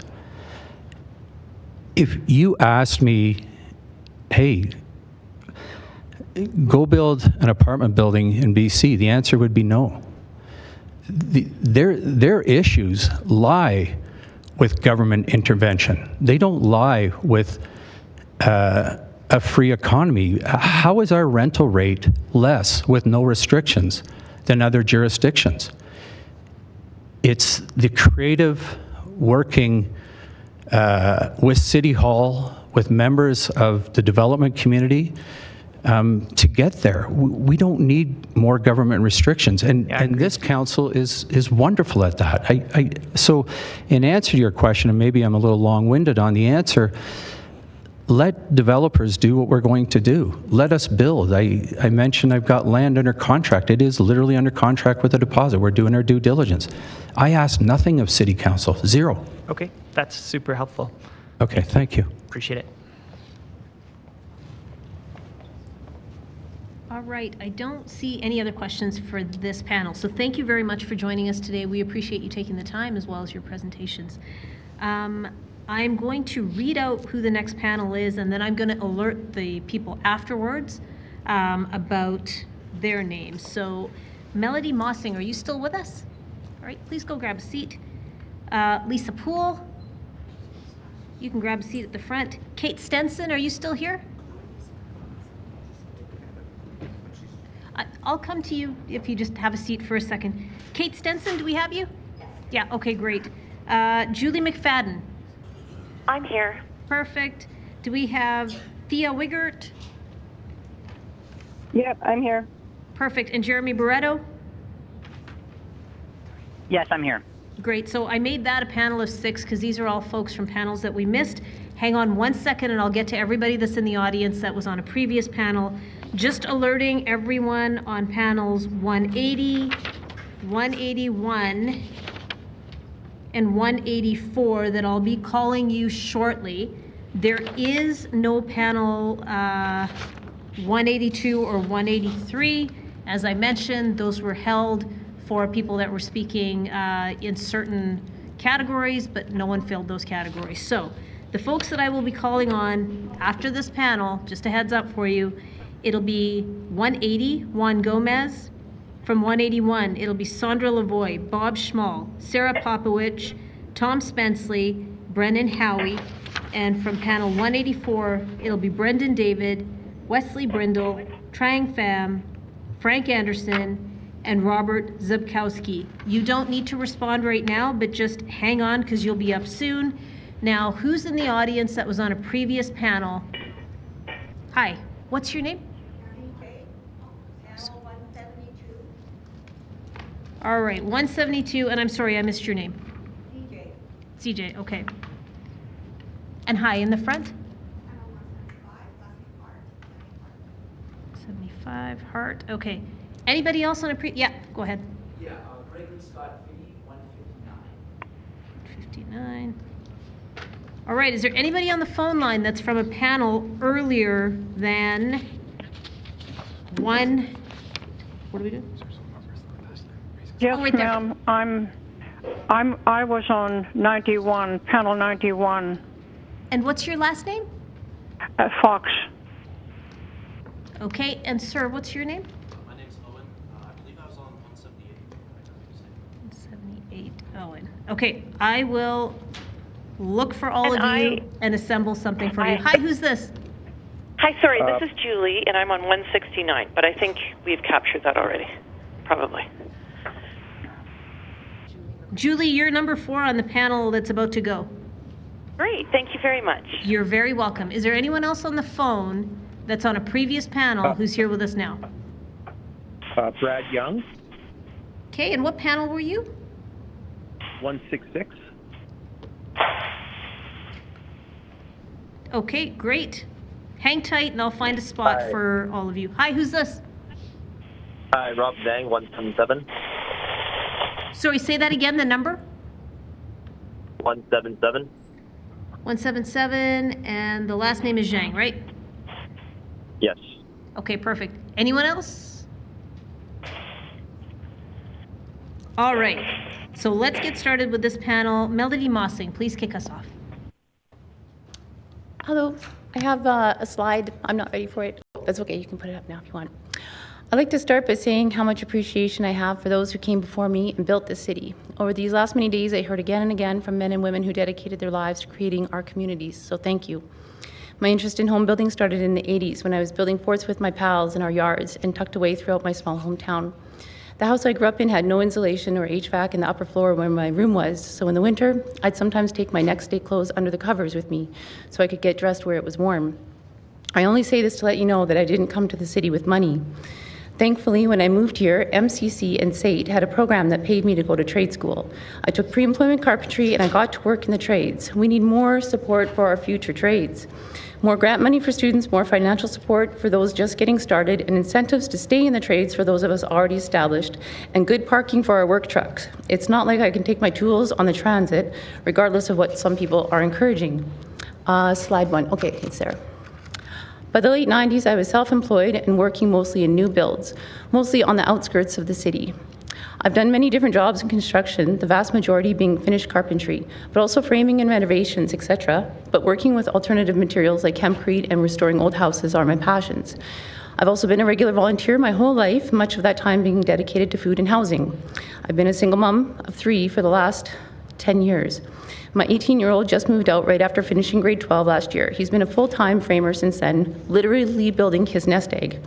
My youngest is on the autism spectrum and will likely need my support well into adulthood. My elderly disabled mom moved in with us a few years ago when she needed new heart parts and a new knee and to be closer to her grandkids, me, and her multiple doctors.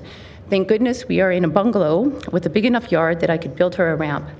Personally, for my family, adding a basement suite and backyard suite would be ideal for long-term multi-generational living, making it easier for me to keep my family together. This helps us, but it also helps keep more people out of the overwhelmed rental situation. My little guy does very well in a quiet, slow-paced neighborhood, surrounded by people he's known his whole life and some nature right in his own yard. I realize this small town feel of my community is not the right fit for everyone. It's great for those who need quiet in the daytime, like shift working doctors and first responders and people with severe PTSD who can't handle crowds and noise. And that's okay. We're big enough to create communities to fit everyone. It's important that we focus on adding more homes in areas that not only want it, but can support it. And our city has so much vacant land that could be used. My little guy's school sent notice that the student population is going to increase significantly, and students needing a fourth year to complete grade 12 will have limited spots to do so. I believe a lottery for us is not far away. One amazing thing that I've witnessed over these many days of hearings is other people's desire to share ideas. Slide 2, please. I see that we need to make changes in how we build. I'm regularly watching the next farm we'll be plowing over from the windows of my job sites, which are low density on the outskirts. Why aren't we making better use of newly acquired land? That's incredibly sad for this farm town girl to witness. It hurts my heart to be a part of that. It also hurts to show up to infill sites with established neighbors who built the community are being shadowed out. So I'm slowly transitioning out of this work to focus on something that fits me better, and I'm glad to see hundreds of people showing up here also wanting to explore a better way. Informed, community-based rezoning, yes. Blanket rezoning, no way. Last week I was listening to the hearings while working on job site, and I wanted to drop my tool belt at what I heard because I own a single family home, and I don't believe that my community is suited to allow 12 units on a lot or 10 or 8, and that I must be a privileged and uncompassionate person who can't stand change and doesn't want poor people in their community. This is wrong on many levels. I've wrecked my body over the last quarter century with boots on the ground actually participating in real life homes, actual physical houses real people live in. Minus 25 to over plus 30 temps, and I still show up. I'll tell you, the outhouses on site are equally terrible at both those temperature extremes. Regardless of the differences in how we want to live, I will come to help you build your multifamily complex downtown, even though it's not the right fit for me. Then I'll leave at the end of the day that I work hard for, and I'll take my rest there so I can help someone build their best suited home tomorrow. To those youngsters who believe they'll never own a house and to aspire to is somehow oppressive to others, please know those are lies. Prepare yourself the best you can. Save money, learn some skills to help you build or fix up your own home one day. Markets change. Unexpected opportunities can pop up at any time. Make yourself ready for them. Do not give your voice up for what happens to your community, which will happen with non-community-based rezoning. Also, use your voice while you still have it to demand the federal government step up to increase non-market housing, and take the time to read the harsh warnings put forward by citizens of cities who've already gone through this. Thank you. Thank you very much for your presentation. Let's go to Lisa Poole, please. And I have a slide deck too. Oh, there we go. Thank you. Mayor Gondek and City Council, my name is Lisa Poole, and I'm the president of the Elbow Park Residents Association. Next slide, please. For the record, we polled our residents, and 88% of respondents were opposed to blanket rezoning, 7% were in favor, and the remainder needed more information. I've been following the public hearing as much as I can and have heard many excellent speakers. My main takeaway is that Calgarians are sending the message loud and clear that they want to have a say in the redevelopment of their community and this city. People of all ages from all corners of the city, renters, owners, and aspirational owners have taken the time to share their perspective. No matter where one stands on the issue, the volume of people coming out to speak is a powerful indication of how much people love this city and their communities. This is fantastic and needs to be acknowledged. From the perspective of many citizens, it's not clear what problem the city is trying to solve with blanket rezoning. There are too many unanswered questions. Next slide, please. If we believe a healthy housing system has supply and a choice across the entire continuum, what are the targets for single detached? For example, in 2021, Ward 8 only had 18% single detached homes, and chances are good that's much lower because there's been a lot of redevelopment in the last few years. Next slide, please. Compare this to Ward 12 at 60% and Ward 5 at 63% single detached homes. Next slide, please.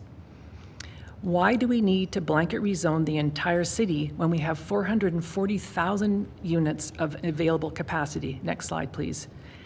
And we have sufficient land within our current boundaries for the next 35 to 49 years. Why is co-op housing not part of the strategy? Why are short-term rentals given a free pass? Is there a middle ground where we can meet the current housing demand without disrupting established communities? To what extent was this option explored? What does success look like? How will we measure it? Next slide, please. Where's the impact assessment of developments with 2 sets of row houses? If the federal funds are not contingent on the approval of blanket rezoning, why is this being rushed through so quickly? These questions and more need to be answered before moving forward with the proposed policy change. From the citizen perspective, what is being proposed is not gentle density or a modest change. On the contrary, blanket rezoning is a dramatic and irreversible change that will radically alter the way Calgary grows and develops. To get citizen support for a change of this magnitude, the assumptions have to be rock solid, the evidence has to be credible, and the intended outcomes transparent. The proposal for blanket rezoning fails the sniff test. How and where we allow density is not just an important part of the equation, but rather it should be the starting point for ensuring that infill development is contextual, sensitive, and respectful of the neighborhood in which it is built. That has not been the case for many of the examples we have witnessed. Density can benefit the city and communities if it is smart, thoughtful, and well-designed. RCG land use is suitable in some, but not all locations.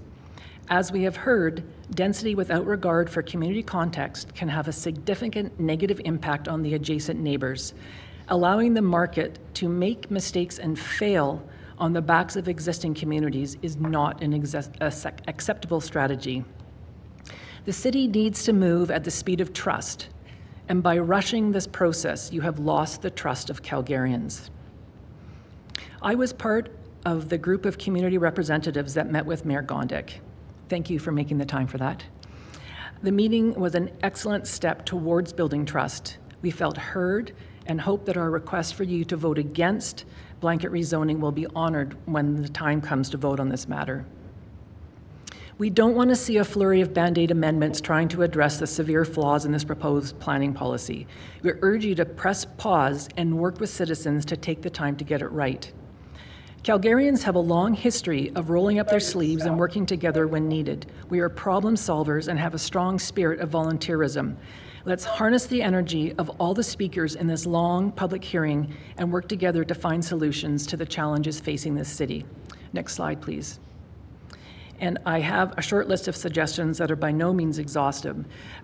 Number 1, bring back a city census. Number 2, we want community residents to have an active and respected role in the development decisions that impact our communities. Add a requirement to Wolf, involve... Thank you, you're just at time. Okay. So thank you for your presentation. Let's go to Kate Stenson, please. Good afternoon, Mayor and councillors. I'm here today representing myself as a citizen who's concerned about the future of our city. I live in Ward 7 in a community that has already been rezoned, and I am in support of the blanket rezoning for 3 reasons. First, we are in a housing crisis and need to add housing supply of different types and across income levels. Blanket rezoning represents one step toward achieving this. Second, we are in a climate crisis. We cannot continue adding housing in the form of new suburbs. It must be added within established neighborhoods to reduce the infrastructure and environmental implications of sprawl. And third, while my assumption is that this will ramp up development in established neighborhoods and is intended to do so, with 95% of this type of land use already being approved, there is an efficiency of public resources to be gained by approving blanket rezoning. While I am supportive of rezoning, it is somewhat conditional. I think that it's critical to acknowledge that this is only one small part of addressing the complex challenges of housing and climate change. Implemented in isolation, I might agree with some who oppose rezoning, but If implemented as part of a thoughtful and coordinated approach, I think this could be a tipping point in making Calgary a place for people across income levels to thrive. After a week and a half of hearing from people with all kinds of viewpoints, I'm sure that you are all deeply aware of how important it is to get this right. Increased density in established neighborhoods should be preceded by infrastructure improvements, but if not, then the time is now, and particularly investments in rapid transit. It should always come with amenities, and sufficient belts and bands must be in place to ensure that Calgary's tree canopy is maintained, quality homes are built which fit within the character of the neighborhoods where they are built, and to ensure that they will provide housing for people rather than serving only as investments. In addition, and most importantly, investments in affordable housing must increase. While the items I have just spoken to are not directly a part of the rezoning bylaw, I am asking for a commitment from each councillor who supports blanket rezoning to ensure that this is not a standalone action. For blanket rezoning to have a positive impact on Calgary's future, it must be implemented alongside complementary actions, including other recommendations put forward by the Housing and Affordability Task Force. I am not a policy expert, but I suspect that there are many policy mechanisms which could be implemented to ensure the desired outcomes for blanket rezoning are achieved. We are in a challenging time with concurrent crises, and there isn't any silver bullet solution. Blanket rezoning has attracted a huge amount of attention in recent weeks and months, but in some ways, I think this may be one of the simpler decisions ahead of council, and that this cannot be an either-or decision. It must be both and. It will be the choices you make at the many decision points which follow that will determine if Calgary is going to be a leader in housing and in climate. Thank you again for the opportunity to speak and for the commitment that you've all demonstrated since last Monday to hearing from so many people on this issue. Thank you very much for your presentation. Let's go to Julie McFadden, please. Hi, good afternoon. Thank you so much for your time and the time you've been spending this last week and a half. I live in Courtney Wilcott's riding, and I've lived in Calgary for almost my whole life. An iconic song came to mind by the memorable Canadian artist Bruce Colburn, titled If a Tree Falls. The line that seems so relevant is the one, if a tree falls in a forest, does anybody hear? In my area, I hear chainsaws cutting down mature trees in Marda Loop for wider sidewalks, whose current width had served Calgarians for many decades, lots being clear-cut for larger developments to support densification projects, without a concern for preserving the mature tree canopy, which currently has the largest mature tree canopy in Calgary. This seems to contravene your declaration that we have a climate emergency in our city. The recent article in the Calgary Sun, published April 1st of this year, detailed New Zealand's cancellation of their blanket zoning initiative after 2 years due to skyrocketing housing prices and insufficient housing stock, after allowing construction of semi-detached homes, townhomes, and small apartment blocks on land previously zoned for single-family homes. In Toronto, their infrastructure is strained and overpowered by rainwater as a result of the overbuilding on lots that no longer add to the natural drainage. Alberta continues, month after month, to have the largest residential construction rate taking place in its history. I feel so proud of that. In the interview on April 7th of this year between Rosemary Barton and Minister Jason Nixon, they discussed the federal money intended to stimulate construction of rental housing initiatives, which our city has reportedly agreed to receive. Minister Nixon highlighted that the federal housing money, which stipulations prioritize the federal green energy agenda, will notably increase building costs and slow down the rate of building, which will result in less Albertans being able to move into affordable homes. Building homes under the stipulations of the federal government demands will reportedly slow down our construction and increase the costs, with which result in less Albertans being able to move into affordable homes. The Alberta government is currently providing $75 million for agencies to help with this initiative. This is a 40% increase from last year's budget. As a council, you've declared that we must act to ensure housing affordability, but the blanket zoning changes to redesignate residential areas in Calgary that currently allow single or semi-detached homes to also allow row houses and townhouses will not achieve this affordability. The developers will benefit immensely by increasing profits, and the landscape of our city would be irreparably changed. One of the appealing aspects of our city is the variety of choice and location. I have strong concerns that relate to the overcrowding of public schools that are already at maximum capacity and lotteries for students that live inbounds and can walk to school in their area are being bused to schools across the city. How does this support strong communities and the climate change initiatives your council is focused on? I have a daughter who can walk to her designated junior high school and high school, who may not be selected by the lottery system the CBE is planning on implementing because of lack of capacity in her inner city high school. This is not a provincial responsibility, but a responsibility of our city council and the school board to ensure that public schools are accessible. This issue paramount to safety, reducing emissions, and maintaining communities. There are areas of our city that are currently designated for density that are great examples of how this can work well. Why is this impacting change being forced upon Calgarians in all areas and not consider a plebiscite to encourage more voters to come out and have their say? This initiative benefits developers maybe more so than Calgarians in certain areas in need of affordable housing. Let's direct growth to the areas that can handle this densification, and as a Calgary community, work together, as we've always done, and identify solutions that best handle this. This is all of our city, and the response to the blanket zoning initiative should cause pause to consider options that are well thought out to address the affordable housing crisis, not hurriedly pushed through on the present timeline. As a city council, it is your job as an elective official to represent and sincerely consider all of your constituents' opinions and situations, consider informed community building, take note of other areas that have implemented with unsuccessful results, and not rush through this agenda which will irreparably change the landscape of our city forever. I'm not asking you to kick the can down the road, but to consider the implications of blanket rezoning and truly consider solutions that address the affordable housing crisis. Thank you very much for your time. Thank you for your presentation. Let's go to Thea Wiggert, please. Yes, hello, Your Worship and councillors. So many things have already been said about this topic, and you've been so patient in hearing it all. I want to thank you in advance for your time and consideration and focus on one area of interest to me, my family, and my like-minded friends and neighbors, and that is diversity. So allow me to explain. Regarding the RCG detractors' claims that green areas are under attack with RCG zoning, I wonder how many of these people are considering their monoculture resource-sucking lawns to be so-called green spaces.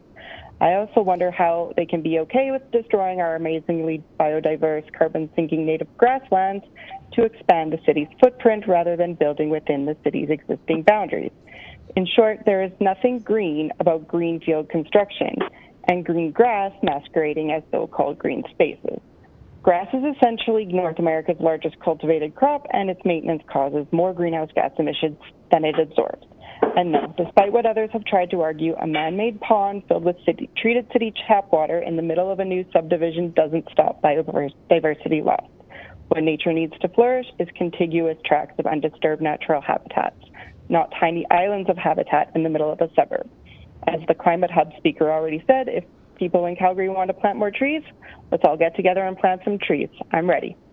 Second, there is nothing that prevents a small subdivided lot to host lots of biodiversity. My single-family home on a subdivided lot in Mount Pleasant hosts at least 53 different perennial plants, and that doesn't include the annuals, vegetables, and herbs that I grow yearly, many of which also, and at times somewhat begrudgingly, provide food to animals and pollinators. We are currently in what scientists are calling a human-caused mass extinction event that rivals the one that killed off the dinosaurs. In light of this, many jurisdictions have started imposing biodiversity clauses on developers. For example, developers in the UK must replace 10% of biodiversity loss caused by their actions, so there is a net gain. Los Angeles offers cash for grass to replace water-gulping grass with drought-tolerant native plants. The City of Toronto offers homeowners who plant and maintain large trees on their yards property tax breaks, thereby recognizing the ecosystem services the trees provide. More locally, Okotoks has biodiversity grants that homeowners can apply for to convert their lawns to a native plant landscape. In this backdrop of both a housing crisis and climate emergency, wouldn't it be wonderful for our city to increase both the diversity of housing that's available to its citizens and the diversity of flora and fauna within its borders? So if there is room to amend the zoning bylaw to include provisions for increasing biodiversity, I ask that the council please consider it. Lastly, in my neighborhood, there are old houses, new houses, single-family homes on large lots, single-family homes on small, subdivided lots, and multi-family developments. The diversity of the housing in this once declining area has made it an increasingly popular neighborhood to live in, with new businesses moving in all the time. RCG is a chance to increase both housing biodiversity and RCG is a chance to increase both housing and biodiversity, which I believe is a great thing for present and future generations of Calgary. Thank you again for your time. Thank you for your presentation. Let's go to Jeremy Barretto, please. Thank you, Your Worship and members of council, and I apologize for missing my panel. I was receiving a needle at a doctor's office, which is probably how you feel listening to me on panel 178. But I will get to my 3 points that I'd like to speak about with council regarding the proposal before you for having citywide RCG. I am in support of the proposal, and I would like to talk about 3 things. Number 1, the problem. Number 2, the solution. And number 3, the future. The problem's clear from the hundreds of speakers you've had. We lack housing in the city. And to solve this problem, we obviously need to build more housing, and the question is how. And I want to come at this from the perspective of someone who works at a business in downtown Calgary that's growing, taking floors and floors of office space in the buildings that we need to occupy. And I want you to think about the young people that we want to attract, and the other, of all ages of talent that we want to bring to our city. Our unique value proposition in the market to attract talent is affordability. Our economic development agency's slogan is love tech, love life, to attract knowledge workers. And I'd like to think about what is our message to people that are living in their parents' basements or in overpriced apartments. What is our solution to them to solve this problem? My second point is the solution. It's clear that the solution to a lack of housing is to build more housing. And every political party from left to right agrees that building housing is the solution. And I think some of the speakers before have commented that maybe having duplexes that may cost $500,000 or $600,000 won't alone fix the problem, or rezoning the city won't alone fix the problem. Members of council, this is what I would call a silver bullet fallacy.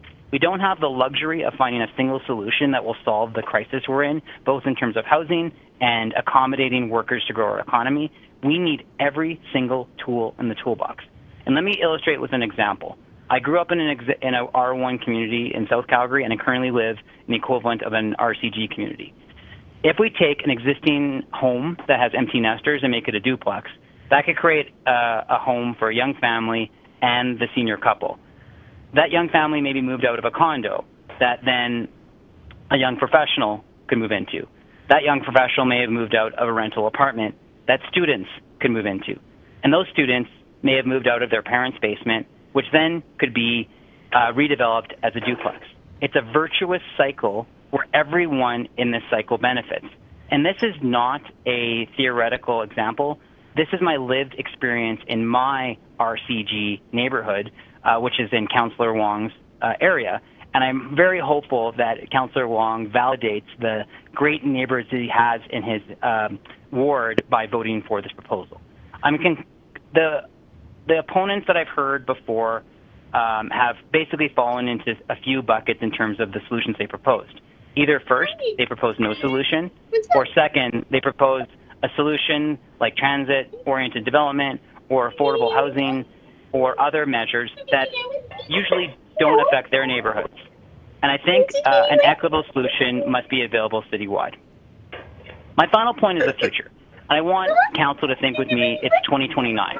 At that point, you would have a couple of the council members, we'll just pick random names, Councillor Spencer, Councillor Diwali, maybe you're in the last year of your second term, Councillor Pootmans, you're in the last year of one of your many terms as an elder statesperson of council. And imagine we're the city that figured it out. We didn't follow the lead. We didn't follow cities that made mistakes like Vancouver and Toronto and waited too long to solve this problem, to the point where young professionals that I work with cannot afford to live in their own city, even if they make six figures. We did it. We used every tool in the toolbox: gentle density, affordable housing, streamlining the unnecessary regulatory burden to build apartments and condos, and we created a city that thrived economically, that had relatively affordable housing for people that wanted to live it. And I think this council has done so in the past. We've led in creating the LG system that is the envy of North America. We led on delivering Olympics that was under budget, and no other Olympics after that point has achieved that. And this council can lead now. We can be the city that solves this problem, and we can have cities from around the world coming here in 5 years, in 10 years, to learn how we did it. And I encourage this council to vote yes to this proposal. Lead and do not fail. Thank you. Thank you very much for your presentation. Let's go to questions of this panel, starting with Councillor Chabot, please. Thank you. My first question is for Miss, just trying to find her name, Melody Mossing. Ms. Mossing, thank you for being here and for sharing your experiences and ideas with us. Can't be easy, especially coming in front of this intimidating group. Nervous, yeah. Anyways, I resemble a lot of the remarks that you made reference to as a former carpenter myself. So, anyways, you did indicate something that I thought was interesting, that you were talking about a basement suite and a backyard suite as something that would be of interest to you. Possibly. Before I thought that they'd be one or the other, but if there was changes in zoning or something, it could be possible to have both. So one or both would be great. Yeah, no, it's an interesting question. I've actually asked others that same question, because currently it's one or the other, and not both. Oh, okay. But most of my neighbors have garages. I'm one of the only people in my direct neighborhood that doesn't have a garage, which is weird because I need a place for my stuff. So if I was going to put up a garage anyways, it would make sense that I would just continue the build and go a little bit higher.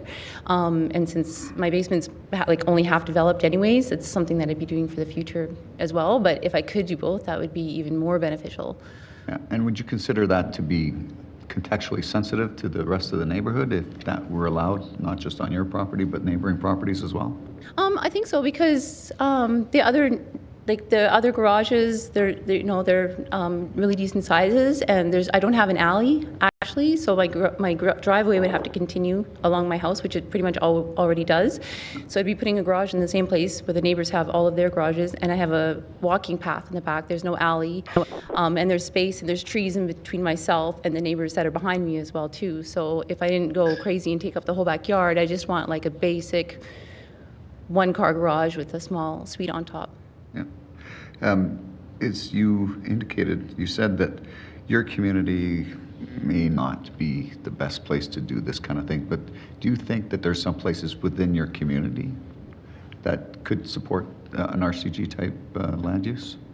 Yeah, definitely. Yeah, and I know that we do have a co-op at the end of my block. There is cooperative housing there. We do have low-cost housing in other places around, and we do have I'm in Minnepore, so I'm pretty close to some C-train and stuff. So there is some areas and part of the older parts of Minnepore that are really close to the transit that could be used. I don't think every lot. I don't think that is a good idea. But I think that if it's well planned, then being able to bring in more suites where it makes sense would be a really good idea. Yeah. So Minnepore, that's in Calgary, right? No, I'm kidding. It is now. Yeah. Thank you. Anyways, thanks for being here, and no further questions for you. Thank you. Although I do have some questions for Ms. Poole. Ms. Poole, you put up a slide towards the end of your presentation, and I took a picture of it just because I wanted to see what was all on there, and I saw something on there that I don't recall anyone ever mentioning before. So you talk about collaborative engagement, and on your slide you make reference to NPCers specifically. Can you elaborate a little bit on what your thoughts are around that? Neighborhood program coordinators? We have a neighborhood partnership coordinator, an NPC, who is an outstanding addition to our community association, and her name is Sarah Papineau. I'll give her a little shout out, and she really is amazing, and she helps us understand and navigate the city. And if recently we're trying to find a key to a gate to get into an area, and so she's the person who can help us do that. But the scope of the MPCs does not extend to planning and development. And so I thought that using this model to assign a development liaison to each community could be really helpful. DMAP, I think, is well intended, but it is really clunky, and it's inadequate. When Councillor Walcott first came into office, one of his assistants, Alicia, sent out, for a couple months, she sent out a list of all the development applications in the community, and that was actually really, really helpful. But I think it was a lot of work for her, and so she didn't really continue with that, but just someone bridging the gap. And so the NPCs are fantastic, and they tell us about a lot of things happening at the city, but especially right now, there is so much coming down the pipes of planning and development. Just a few months away, the Calgary plan is coming up, and it just seems that there's constantly something happening where people don't really understand. And so to have someone alerting community associations to just help people be aware, get prepared, understand what the implications are, I think might help mitigate some of the, just bridge the gap between city and communities. It's an interesting idea. It's something I've actually approached previously from an enforcement side of things, and the advice that I was given at the time, and also still currently, is that the land use bylaw is a little too complex for all folks to understand. So I'm just trying to understand if you were talking about using the NPC as a facilitator, or looking at having a dedicated resource to walk folks through development permits. I was thinking more the way the NPC is currently used, not everyone in the community has access to her. If a question comes, we have basically one point of contact with her for the most part. And so I see it being the same thing. So there's some people who are better versed, community residents, in what the land use bylaw might entail, but not everyone wants to know everything. Right. But just so that there is that, knowledge in each community, I think would be really helpful. We have in the past asked to have a dedicated file manager, and I understand that used to be the way it worked. And what we were told, it would be too much work for a file manager to have one community. But then when you think of the flip side of that, it's the community volunteers that are scurrying around dealing with a bunch of different people, a lot of development applications are no longer sent through the communities. If they are permitted, the communities aren't alerted, and so that's when we have to be scouring DMAP, and there's not there's a list where you can go and see. You can't see what dates something's been put on. Someone has to be, and we have someone doing it, but it's inefficient, and it's scattershot. Eliminate CPC only as it relates to this type of use? The Calgary Planning Commission. My understanding is that Calgary Planning Commission has approved 100% of the RCG applications that go through. So eliminate CPC just in regards to the process. Yeah, with I'm RCG. not saying entirely, because I'm sure there's bigger developments where they have a lot of input, but for this one, if we're trying to reduce red tape and speed up the process, they're not really adding any value. Okay, thanks. Use optimum population levels. Not sure I understand that. Instead of talking... Hi there, who's on the line?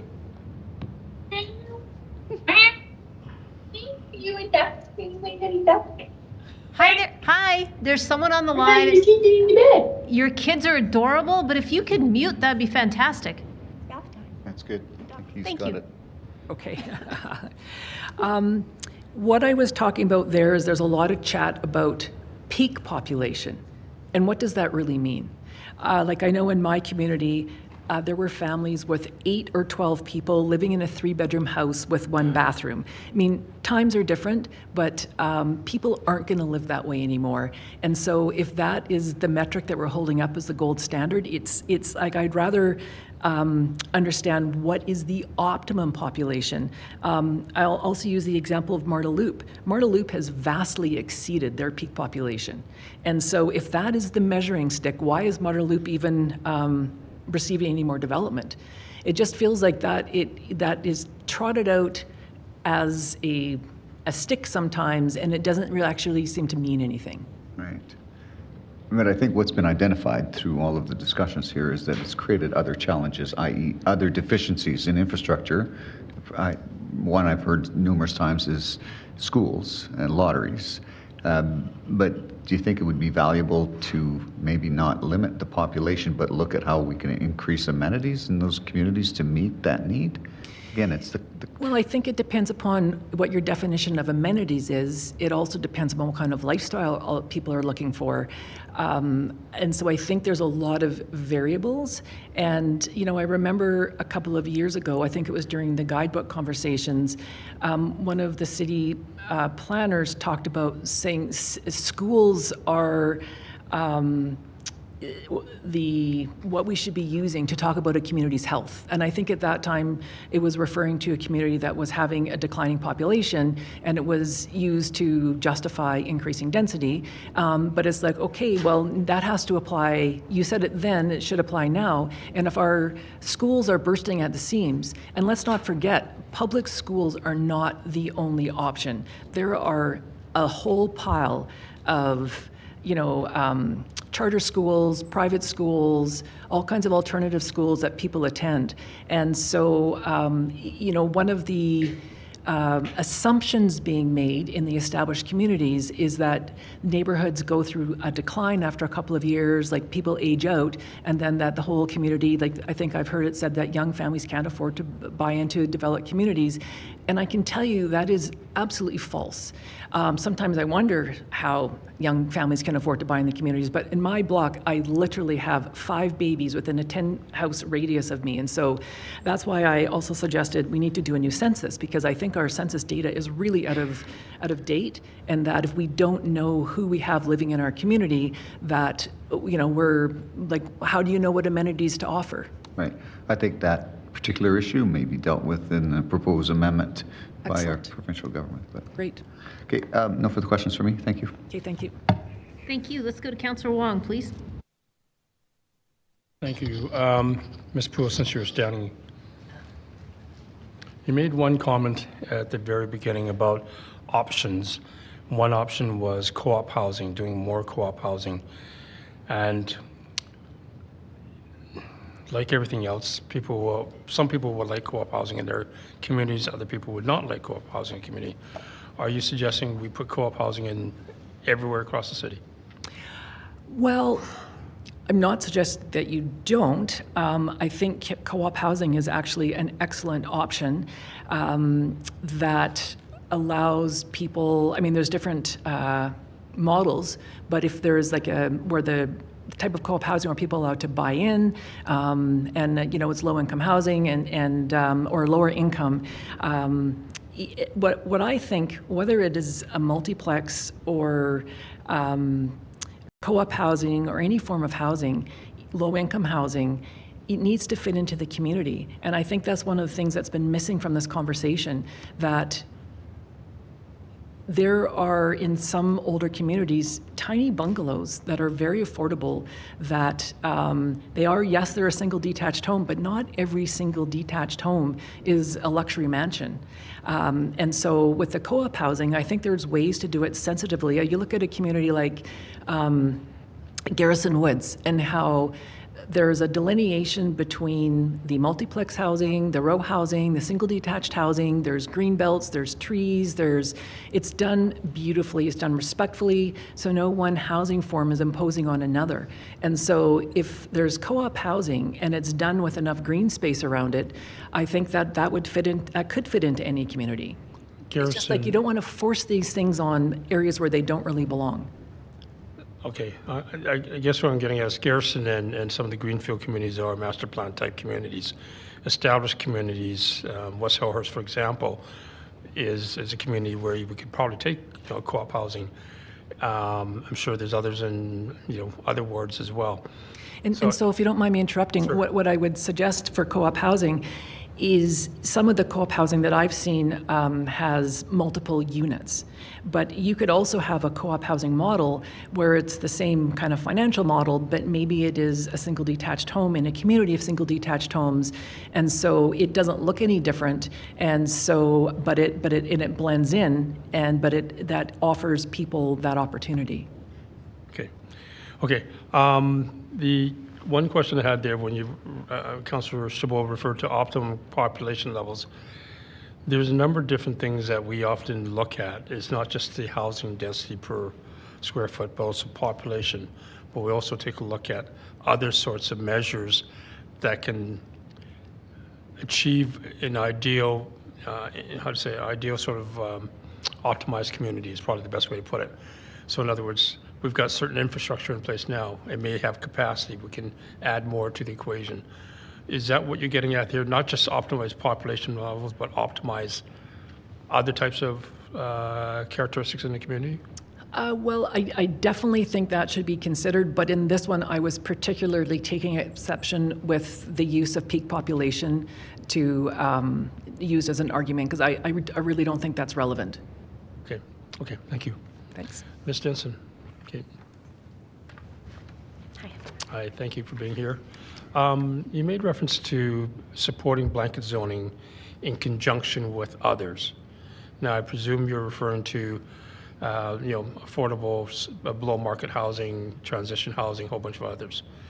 But within the context of blanket zoning or RCG itself, were you also suggesting other considerations in the RCG type of option? Like you mentioned some conditions.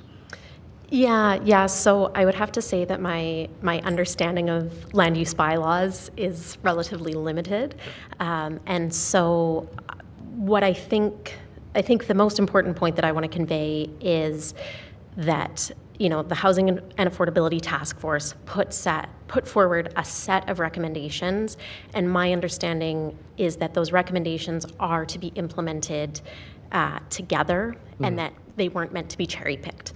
And so if blanket rezoning is being cherry-picked from that, and that's sort of the only step that's being taken, I think that a lot of the concerns that have been voiced over the last week and a half will come to fruition.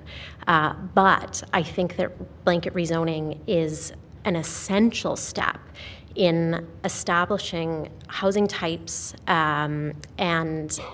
or housing across types and across the continuum of affordability. They might not be capital A affordable, in and of themselves, but they will add to that spectrum of housing affordability. Okay. What I was going to get, I think I heard you say you support RCG blanket zoning, but there were conditions. That's what I was trying to get at. Those conditions, I heard one was infrastructure, right? So are there other conditions that you're looking at within that blanket zoning? I see. Yeah, so I guess what I'm trying to say is that I don't know if sort of my conditions would fit within the blanket rezoning bylaw itself, because my understanding of the bylaw kind of stops there. So wherever it is that if they're implemented as part of the bylaw or as sort of complementary bylaws and policies going forward, the ones that I spoke to were, as you mentioned, infrastructure improvements, investments in affordable housing, maintaining the tree canopy, and having some sort of whatever sort of the policy mechanism is to ensure that the housing that's built will actually house people who live in Calgary, and not become short-term rentals or just sort of investment holding properties. Okay. The other question I've got, being I believe you're here representing the community association as well. Is that fair? No, I'm here representing myself. Okay, fair enough. Then I won't go there. Okay. Appreciate it. Thanks, Councillor Wong. Thank you. Let's go to Councillor Sharp, please. Thank you so much. I'm just going to pull on a thread with Councillor Wong was saying. So you spoke towards supporting rezoning, not really understanding the land use bylaw, and that's totally okay. But infrastructure. So if infrastructure is key to supporting housing, Would you be willing to pay more on water usage if redevelopment was happening in your community? Absolutely. Okay, and do you think that would impact affordability for those places that people are moving into? So when everyone comes up here and says, I support if, like it's a yes, but, I have to ask that question because everything comes with a next step. So everything on that list was in the Affordability Task Force. This has to come here because it's a bylaw, but there is always a next step. So for someone that says a yes, but, you'd be saying that you'd be okay with paying for more water usage, but do you think that'll impact the affordability of folks that need these places?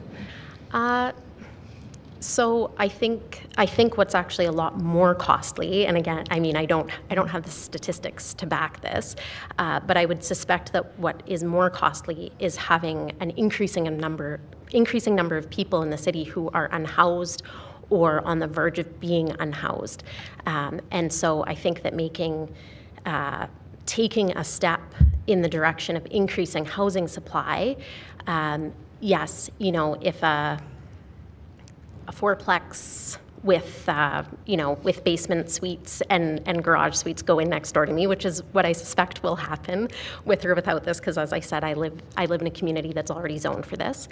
Could that increase the cost of living for me? Yes. Will that increase the relative cost of living across the spectrum? Yes, it might, but because it's adding that housing across the spectrum, and I think it was Mr. Barretto that spoke to this more eloquently than I might in his example of people moving across that spectrum. So if housing types are added, if more people are housed, that should decrease the cost of operating the city. It decreases costs at all levels of government if everyone is housed. And so, by way of that, I think it all comes out for the better for people in this city, and that increases perhaps to property taxes or to water bills and things like that are kind of become in the wash. Do you think that, and it's great that I know folks that are coming and using all their experience and all the data they're showing, do you think the city should actually be providing that information before a decision is being made here?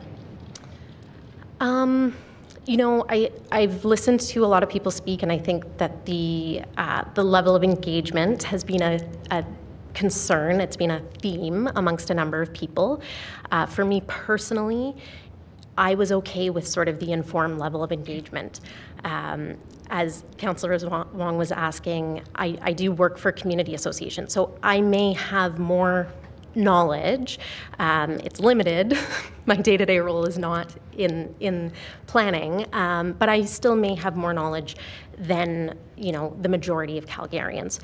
And I support it. And I trust, I know some of the people who are on the Housing and Affordability Task Force. I trust the process that, I trust the people that were selected to be there. I trust the process that they undertook in coming up with their recommendations. And so I trust their recommendations. So for me, again, sort of receiving a leaflet in my mailbox saying, this is the plan, that was okay. I was okay with inform. But I think for a number of people, it sounds like they wanted to be engaged at a deeper level earlier on.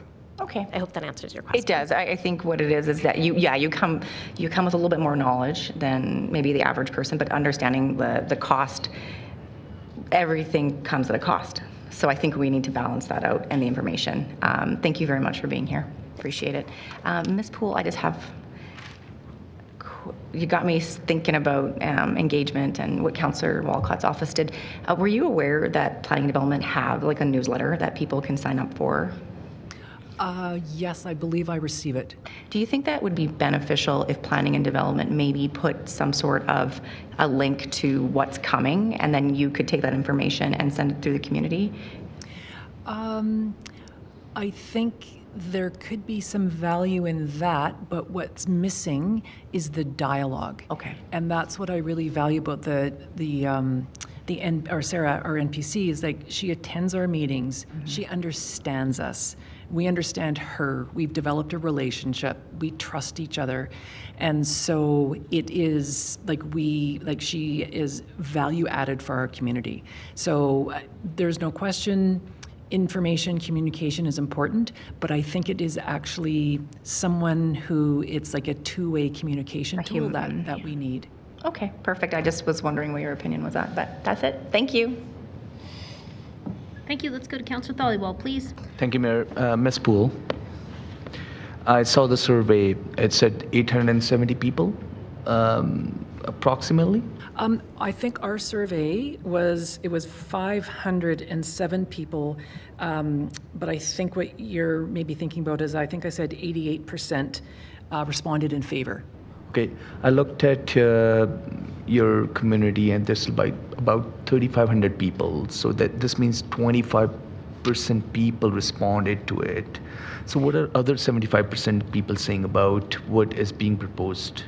Councillor Dhaliwal, of interest, the survey conducted by the city being used to show how many people in the city are in favor of blanket rezoning, I believe actually has fewer respondents than this survey does. Okay. Okay, my next question is, just for my knowledge, what is your definition of density? That's a really good question. I guess I've never really thought about the actual definition of density. In what context are you asking that? I just want to understand, because there's people sitting maybe in this chamber who say, I don't comprehend what density is. I mean, I think density would just Because my ward is the most dense ward. Right. My ward has 3.6 people living per unit. And some people just sit here and they think, I don't know what density is. So I want to understand from you what your definition of density is. I think it would be you can look at it either through a lens of population, or you can look at it through a lens of housing units. I just want to understand. Yeah, and so what's also interesting, comparing your ward, say, to Ward 8, Ward 8 has a lot of, I think, single units, and this is where sometimes I think the housing, people per housing is a bit skewed, because if you're not comparing apples with apples, and that's why I also think it would be useful for us to have an updated census, because like I say, there's lots of kids in the neighborhood, and I don't know if they're always reflected. Because what I understand from your answer is, for you, and I could be wrong, it's a number of units. For me, it's a number of people. That's why I'm saying we are already densified. We're very densified. But you are saying, and I could be wrong, like I said, it's a number of units. I think it is the proximity of the units. It's the number of units as they relate to the land.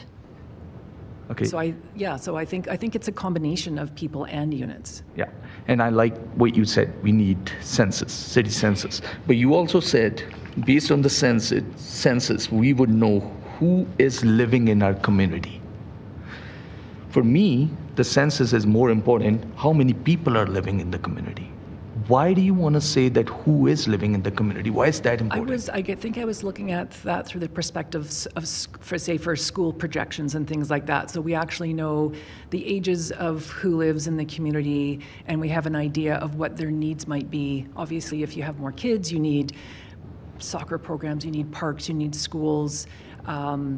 And I don't think that the numbers that we're using reflect the current demographic that we are observing. Okay, great. My last question is number 5. You said eliminate the CPC. Why? Well, it was, and it's not entirely, like I think the CPC has an important role to play. My comment was about the idea of removing red tape, and that the point I was trying to make is citizens are not red tape. Citizen input is not red tape. And the public hearing is a really important step that must be retained. And decision-making should not be given to business entities who are driven by profit motive and self-interest. Developers are not focused on community input, community context, or the well-being of existing or future residents, so they should not be making decisions about where, what, and how redevelopment occurs. And if the CPC is approving 100% of these applications, there's no point in going through that process. Like, they don't add any value. So I'd rather lose the CPC and retain the public input. Okay, great. No, thank you so much. Thank you for all the answers. Thank you, Mayor. Thank you. I see no further questions for this panel, so thank you all for joining us today. We really appreciated your presentations. I'm now going to see who's available from 180, 181, and 184, and then I'm going to pepper in the folks that are here from other panels. I haven't forgotten about you. So do we have from 180, Juan Gomez?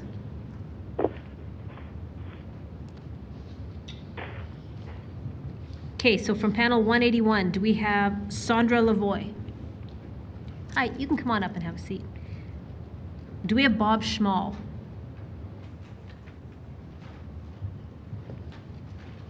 Do we have Sarah Popowich?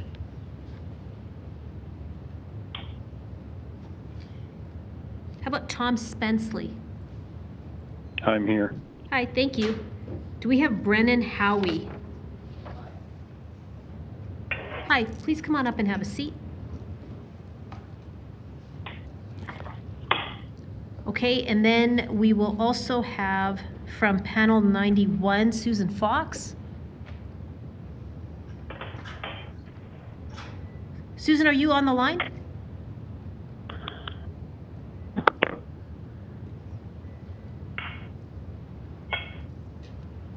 I can't remember if Susan Fox was on the line or in person. Hi, Susan, are you on the line?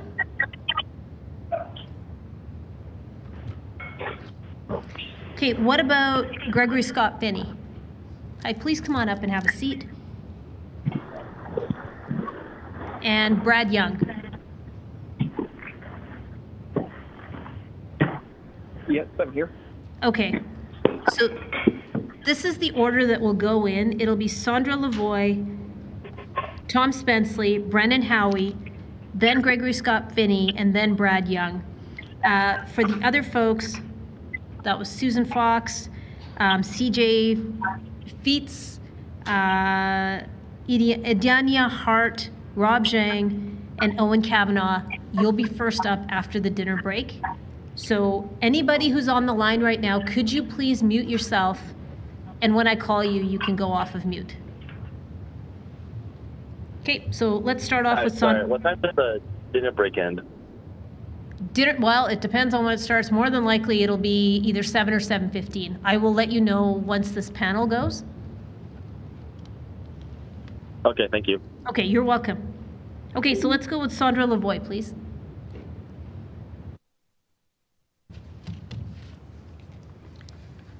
Mayor Gondek and councillors, good afternoon. My name is Sandra Lavoie. In the last 40 years, I've lived all over Calgary in different types of homes based on my needs and finances at certain life stages.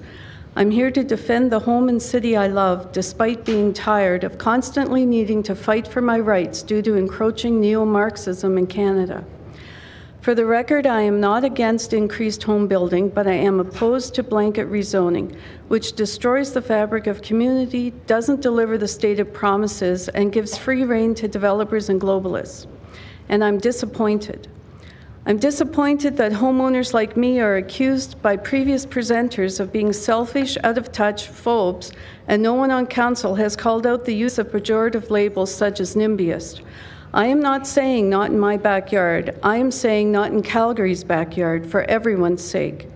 It's not selfish to want to preserve trees and green spaces, to protect the rights of young and old to have a voice, and a choice to live in safe, affordable, accessible neighborhoods with character, order, and certainty, to have privacy, parking, infrastructure, good mental health. Not everyone wants to or can live a pedestrian lifestyle, or wants to be a landlord, or live in a transient neighborhood. Blanket rezoning is nonsensical, hodgepodge, divisive chaos, and it shoves humanity on top of humanity. Calgary is a beautiful city as a direct result of decades of orderly development. I'm disappointed in this council for bowing to unconstitutional government overreach federally and NGO manufactured mayhem globally. They create a crisis, tell us to jump, and you ask how high. You work for us, the taxpayers, and your job is not social engineering. The moral response to a bribe is you don't take it. I'm disappointed in councillors who keep voting in lockstep against the wishes of the majority and who believe the public is misinformed and not intelligent enough to vote in a plebiscite. These hearings prove that there are thousands of informed, innovative Calgarians who have presented excellent data and solutions and are willing to work with council. I'm disappointed in councillors who are modern-day lukewarm Laodiceans, not knowing which way to vote. It's not that difficult to choose between freedom and tyranny. Don't be fooled that you can pass this densification with tweaks and amendments. No amount of lipstick is going to make this chicken beautiful. I'm disappointed that many on this council want to sell out Calgary to an international Marxist agenda. Blanket rezoning is a poorly veiled attempt to enforce globalist smart cities. Maybe you should just be transparent and go straight to a plebiscite on 15-minute cities. We see how the votes are cast. I do appreciate those few councillors who are independent, critical thinkers and represent their constituents well. In the end, you must completely reject blanket rezoning and the federal bribe, fix internal processes, and work with Calgarians to create density and affordability where it makes sense. If a plebiscite is revived, Calgarians must be provided with unbiased information in plain language, no spin. Voting no will prove your allegiance to your constituents rather than third parties and rebuild trust with Calgarians who are now fully awake. If you vote yes, I guess you have 228 million reasons. However, any rewards you hope to gain by voting yes are temporary. Like every other human being, you can't take it with you. You can only take your soul and leave behind a legacy. You are faced with making a choice for Calgary's future. We all face judgment for our life choices, so your vote matters more than you realize. In Mark 8:36, Jesus said, "For what does it profit a man to gain the whole world and forfeit his soul?" I have some faith in this council, but I have lots of faith in God, who can turn the evil you mean against us into good. As you cast your vote, I urge you to consider if it is rooted in light or in darkness. We all serve a master. Which master are you serving? I pray God grants you wisdom, discernment, and humility. Thank you. Thank you very much for your presentation. Let's go to Tom Spenceley, please. Hello. My name is Tom Spenceley, and I've been a long time. A few of you on council already know who I am and know what I stand for. I'm not pleased about this. I'm in opposition to it. But I'm also not adverse to having everybody have their say on how they want to decide how the city is going to go. I'm not sure I could make a better presentation than the one the lady just before me did. It was well done, and I agree 100%. The legacy of what you'll do will be living with the rest for the city for the rest of time, because in my opinion, we should take this to a plebiscite, and I don't want 8 members of council taking the direction they have, while the other 5 seem to have been choosing the best way to proceed. But I think we need to go to a plebiscite, and if we don't, it's just going to be, you will never ever put a lid on this of this issue. It's always going to flare up one way or another. 71% of the people who Evan Spencer sent a memo to agree with what we're saying, that this need to be revisited. I'm not sure where the lady a couple of calls or points of view came with 88% in her writing, but as we know that the 71% was done in a proper plebiscite, or not a plebiscite, but a proper vote. This 88% thing I find hard to believe, but that's why we need to go to a plebiscite. So I can wax on all day long about where there's tree cover, there's too much concrete, too much density, too much this, too much that. But you've heard it. You heard it all for the last week and a half. You don't need me to repeat what we already know. What you need to do is govern yourself accordingly, because if you don't, then unfortunately, I can see a lot of you will be replaced in the next council. That's all I can add. I appreciate your time. Thank you. Thank you for your presentation. Let's go to Brendan Howie, please.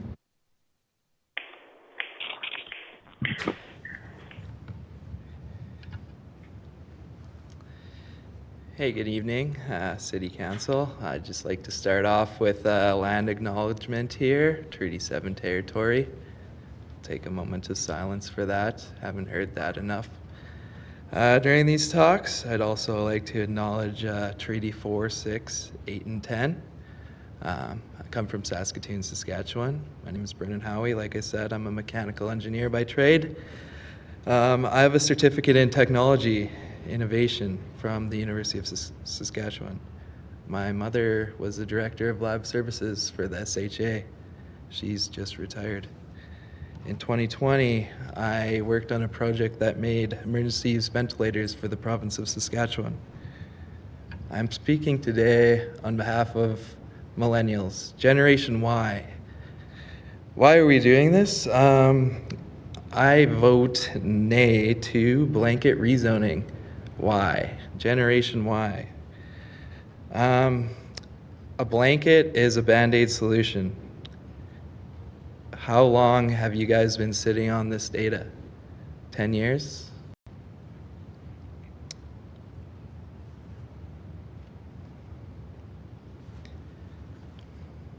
$10 years, 10 seconds.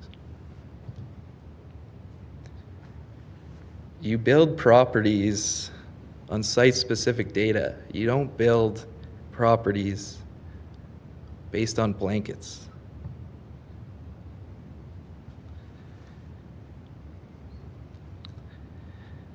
So my grandfather, Murray Couch, he is a war veteran, helicopter pilot, World War II.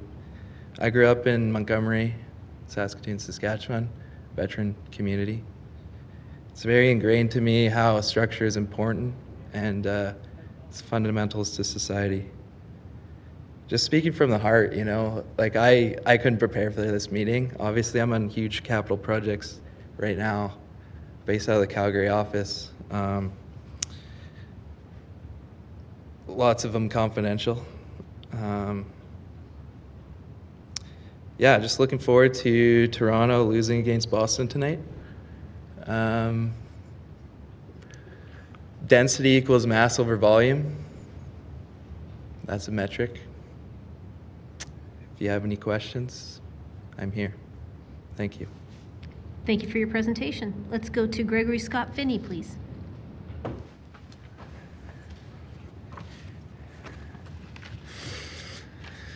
Good evening, everyone. Born and raised here in Calgary. I was born on August 21st, 1981. I want to start by taking the time to thank the mayor and the city for granting me the opportunity to share my input on this critical public policy decision. Thank you, Your Worship, and thank you all city councillors. I'm here to proclaim my support for rezoning for housing for the following reasons. It will provide a greater supply of affordable housing for economically disadvantaged Calgarians and middle-class Calgarians in a time of critical need, and an evidence-based analysis substantiates this claim. When I read the pamphlet sent to my residents to come and address City Council on this issue, it stated the following, and I quote, "A secondary suite and backyard suite could be built on the same property with no parking requirements for backyard suites," end of quote. As someone who's previously addressed Calgary City Council in favor of secondary suite legalization out of concern for a lack of affordable housing in the past, the proposed rezoning would increase that supply in a time of very high demand. Secondly, an evidence-based analysis examining other municipalities in Sweden, Finland, New Zealand, and the United States of America corroborate the proposed course of action being pursued at this time.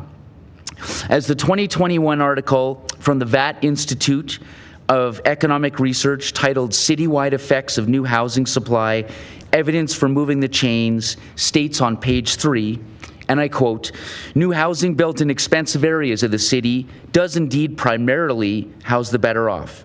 However, the moving chains triggered by these new units reach middle and low-income neighborhoods quickly, within a year or two.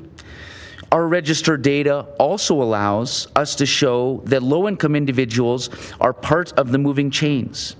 This is direct, revealed preference evidence that low-income individuals in the city area also benefit from new expensive housing, even when the new units are allocated to individuals higher up in the income distribution. End of quote. Further corroboration for this claim stems from an April 1st, 2024 news article out of New Zealand titled Auckland Unitary Plan Improving Housing Affordability Research shows which states that, and I quote, Auckland's strategy to handle growth for upzoning is improving housing affordability, new research says. The study from the University of Auckland indicates that about 22,000 new homes consented between 2016 and 2021 can be directly attributed to the city's unitary plan. End of quote. I also want to say that I think that blanket rezoning could help minimize urban sprawl at a time when protecting biodiversity is critical for all citizens of the global community. As someone who believes that the development and application of public policy should serve the greatest good for the greatest number of people based on what the best available evidence and data indicates, I support going forward with the blanket rezoning. I certainly recognize that any public policy objective has its drawbacks. Trying to do the right thing, trying to accomplish an objective isn't going to be perfect in its implementation. There will be some issues, there will be some struggles. But in thinking about this and in performing a hypothetical cost-benefit analysis, I think that the benefits of blanket rezoning for the city are greater than the costs. And on those grounds, I once again am here to proclaim my support for rezoning for housing moving forward. In conclusion, I just want to say thank you again to City Council, and thank you again, Your Worship, for granting me the opportunity to speak. I feel very privileged to live in one of the nicest countries and one of the most peaceful and prosperous countries on planet Earth. We certainly have our issues. It's not perfect here, but we are very fortunate to live in this country. Thank you very much. Thank you for your presentation. Let's go to Brad Young, please.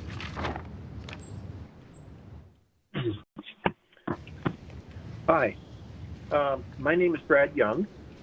I live in Sundance. I'm extremely concerned about what the blanket rezoning would do to our community. Our community is designated as an R1 family housing. I'd like to highlight the concerning information I learned at the Mid-Sun School Town Hall and the details the counselor and Calgary Planning Department confirmed. First, I'd like to mention my first home experience and how I managed. When I moved to Calgary, I rented for almost 10 years. First apartments, then townhouses. My furniture was all used. My end tables were milk crates and cardboard boxes covered with blankets. My TV stand was cinder blocks on boards. I had a very well-paying engineering job, but I still rented for years, later with my wife. It seems nowadays everybody feels they have to have everything brand new and to be able to buy a home immediately. I really wanted to own a home, but it took 10 years of savings.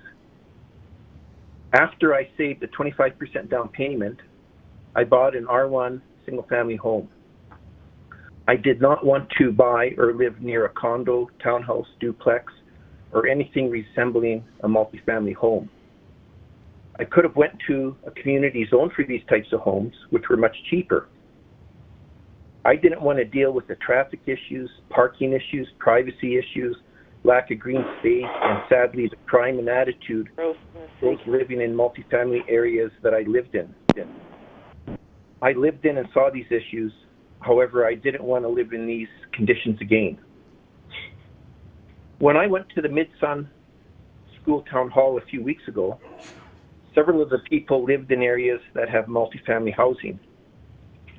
They have seen issues with parking, increased traffic, increased crime, and those not taking care of their property. They also noticed many of the people worked for companies that supplied them with company trucks. This added to the parking problems. We don't want that in our community. At the Mid-Sun Town Hall, the planning department said there are currently a few new communities that are focusing on building multifamily units. I drove through Seton the other day and was quite amazed at how many multifamily houses there were being built. But it was planned that way. The Calgary Planning Department then stated that an additional 3 communities were planned. However, City Council stopped all the work on the 3 new communities. Why? The Planning Department said they were told to focus on rezoning all of Calgary instead. At the same town hall, and recently on the news, it was stated that the federal government will give Calgary $220 million if they approve the blanket rezoning of Calgary.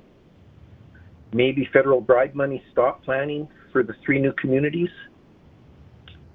So it seems City Council and the Mayor have no concerns for those of us living in the R1 single-family communities. And when 3 new communities may have been sufficient to meet the needs of multifamily housing. At the Mid-Sun School Town Hall, the Planning Department then said all of Calgary is planning to be rezoned except for Mount Royal. Apparently, Mount Royal is very special, and they can stay R1 single-family housing. If Mount Royal is so special, why can't communities like Lake Sundance get the same approval? Homes in our community are in the 30-year-old range. They may need upgrades and renovations, however, they don't need to be torn down as they are solid homes. In older communities, more city center and inner core, houses can be 60, 80, or 100 years old. In those communities, it could make sense to tear down or rebuild.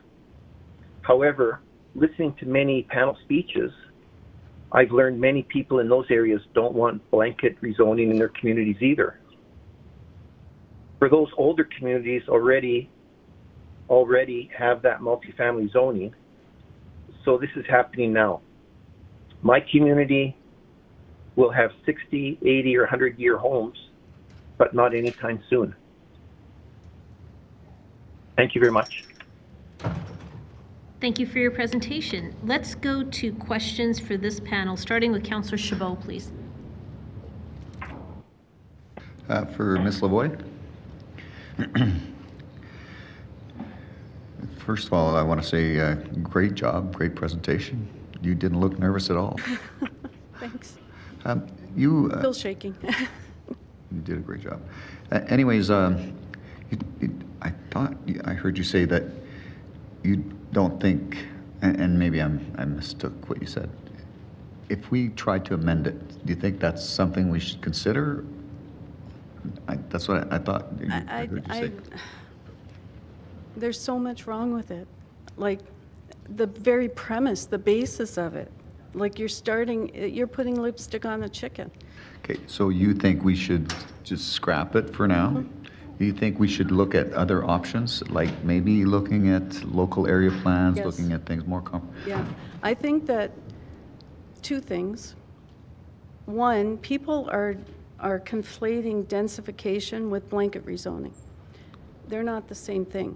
You can densify without taking away the certainty and the rights of people's voices for having certain types of building forms in the neighborhood, next door, whatever, down the road. You can densify without blanket, taking away all that. And the other thing is you just, if you start from scratch, like the local area plans, you're keeping the control here. You're keeping the control with the people who care about Calgary the most. It's decentralizing as opposed to putting it in the hands of people who don't care about the neighborhood, don't care about the city, and have an agenda. Yeah, obviously there's a lot of things for us to take into consideration when we're trying to move towards greater sustainability from our city's perspective. I've been blown away at the amount of information, education, ingenuity, expertise of people who have come up to this podium, a lot more educated about planning than me. And I think you have a plethora of talent here. And I don't see why you wouldn't use it and work with Calgarians who care. Right. Okay. Do you mind my asking which quadrant of the city you live in? Ward 6. Ward 6. Okay. All right. Thanks. No further questions for me. Thank you for being here. Thank you. Thank you. I don't see any other questions for this panel, so thank you all very much for being with us. We appreciate your presentations today. I'm going to find out if we've still got a few people on the line with us. Do we have CJ Fitz? Right there? You know what? We're going to hear from you before we break, so come on up, have a seat. Do we have Susan Fox?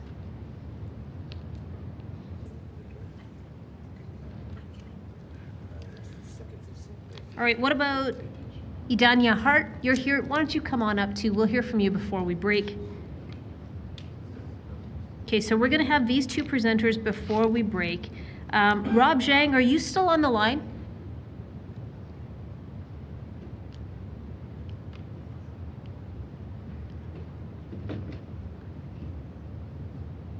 And Owen Kavanaugh, are you still with us?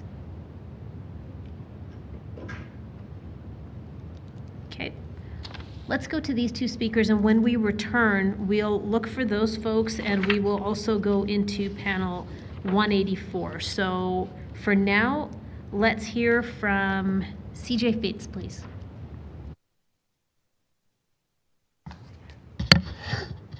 I go by CJ. I was born in Calgary. I live in Lakeview, Ward 11. The residents of Calgary live in a wonderful city. We and our past city planners are responsible for that. As a result, more people want to live here than our infrastructure can handle. At 80 years of age, I got into politics due to governmental mismanagement and overspending. The high debt being created cannot be burdened on future generations.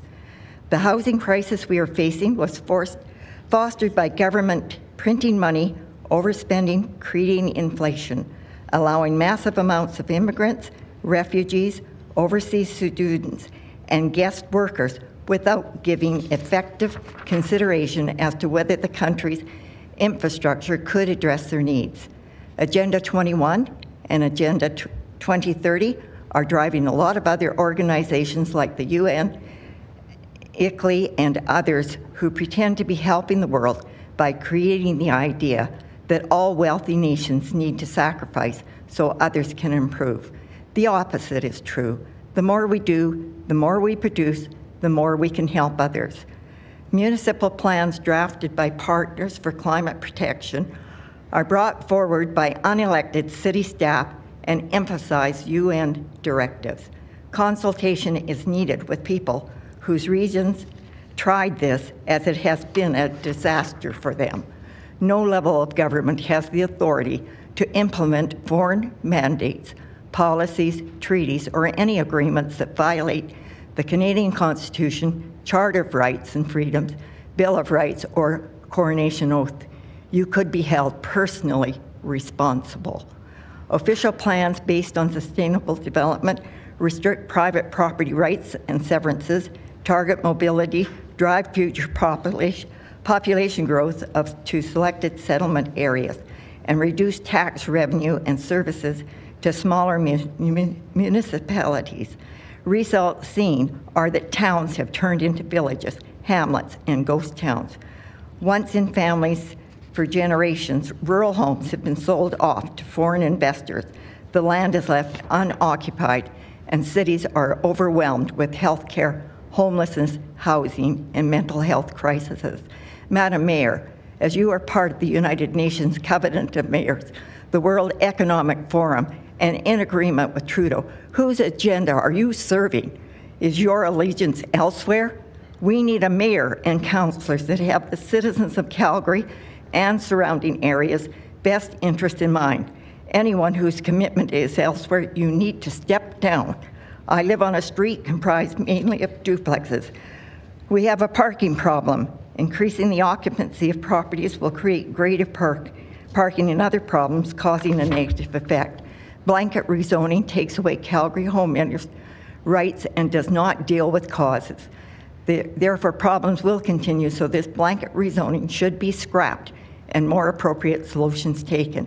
In what world does the federal government know what zoning is best in our city? None. City zoning is not a federal jurisdiction. Federal coercion forcing blanket rezoning is reprehensible. There should be no strings attached to any federal financial allocation. It is our money.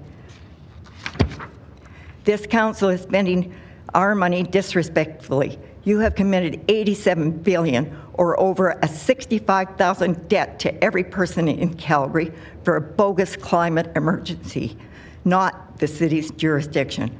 I don't have $65,000 plus to cover this. Be fiscally responsible. Don't spend what we don't have. By the way, we don't have a climate emergency, as Canada cleans 10 times more CO2 than it produces, making us already at much better than net zero.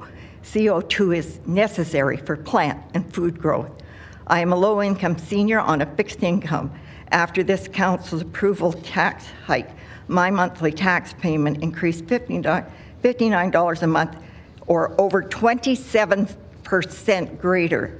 Now I must do without something else to pay for that. This blanket rezoning will also increase property values, which will also worsen my situation in taxes. Instead of being physically responsible, you are spending like drunken sailors. This has resulted in prices of housing, transportation, and food increasing beyond what many can afford. If we spent like you, we would be bankrupt. Yes. Thank you, Ms. Fitz. You're just at time. Thank you for your presentation. Vote no. Thank you. Let's go to Idania Hart, please. You have it up. Oh, awesome. Thank you. Okay. I am here representing the Mamacitas group. We are a group of immigrant mothers of small children under the age of 6. We came to Canada from South America, Eastern Europe, and Asia. Among us, engineers, teachers, HR professionals, accountants, international students. Our ages range between late 20s and early 40s.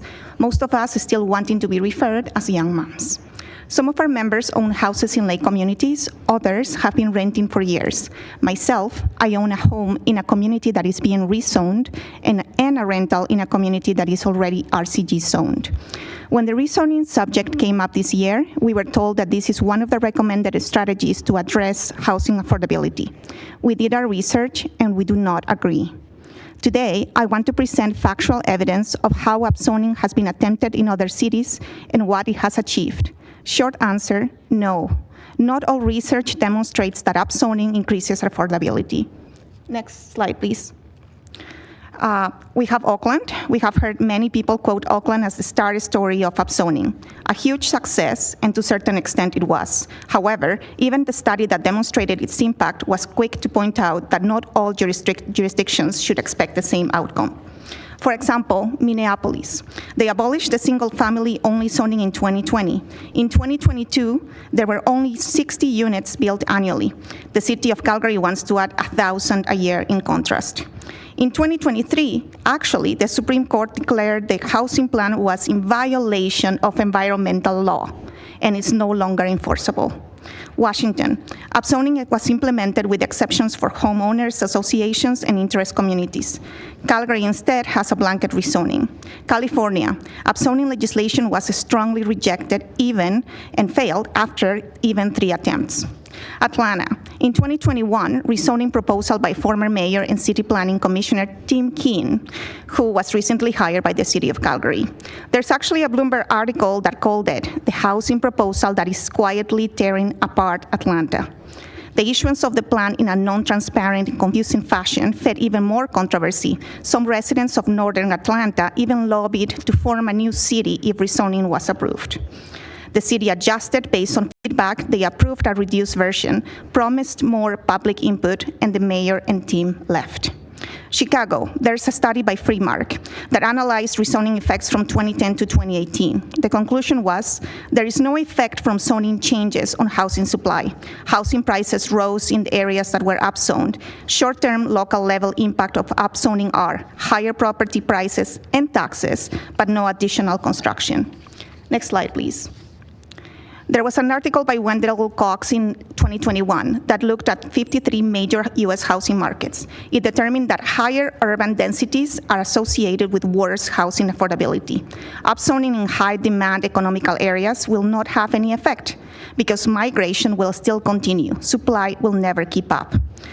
It was also mentioned that the densification of Vancouver has not improved housing affordability. In fact, rent and house prices are so unaffordable there that people from BC are migrating to Calgary. Next slide, please. In summary, upzoning research is not conclusive. Actually, there is strong evidence against it. Upzoning created an overall modest increase in the amount of housing produced, with the exception of Auckland. Increase of land value. There are more property taxes, which is a lot of times passed on as rent. The common denominator, though, among all of the cities I mentioned, public controversy and conflict amongst groups of citizens. So what do we have at the end? The developers getting richer, citizens will pay more for smaller residences, the city will get more taxes, and there might not be even a change to housing affordability. Next slide, please. So what do we learn from the examples? Vote no to the current blanket rezoning plan. Scale back, pilot rezoning on the transit corridor only. Don't meet with each community to tell them what you have decided to do. Instead, ask them what they would like to do. That is what democracy is all about. And be honest with the expectations for an experiment. Students and renters are desperate. They will take anything, even in an experiment that has failed in other cities. In conclusion, no, we are not turning our back on young people by rejecting blanket rezoning. No, the solution to the housing problem is not basic economic supply and demand, Econ 101.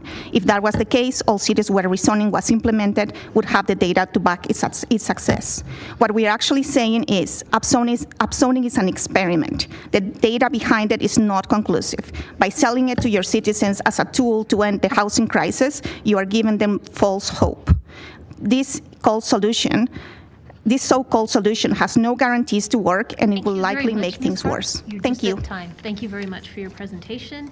I don't see any question for the speakers on this panel, so thank you both very much for joining us today. We appreciate your presentations.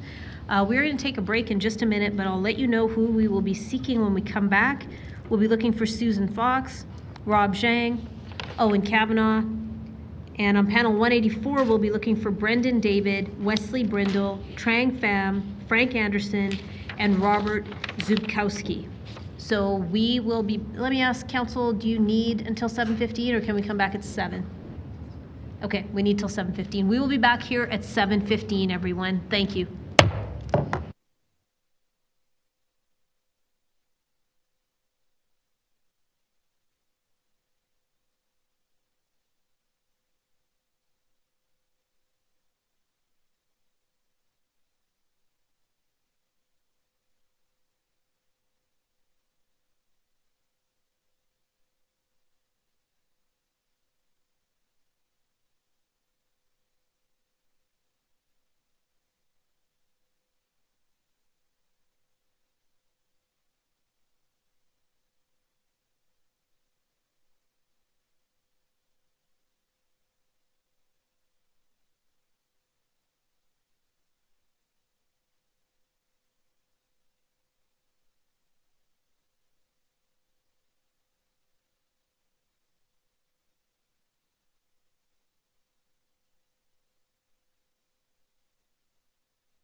Hi, everybody. Welcome back to public hearing. Madam Clerk, could we do a roll call, please? Thank you, Mayor. On the roll, Councillor Wyness. Here. Councillor Corra. Councillor Chabot. Present. Councillor Corra. Here. Thank you. Councillor Chabot. Present. Councillor Chu. Here. Councillor Demong. Here. Councillor Dhaliwal. Councillor McLean. I'm here. Councillor Meehan. I'm here. Councillor Penner. I'm here. Councillor Pootmans. Here. Councillor Sharp. I'm here. Councillor Spencer. Here. Councillor Walcott. I'm here. Councillor Wong. I'm here. And Mayor Gondek. I'm here. Thank you, Mayor. All right. Okay, so we are going to do this. Let's figure out who we've got here from older panels. From panel 91, do we have Susan Fox?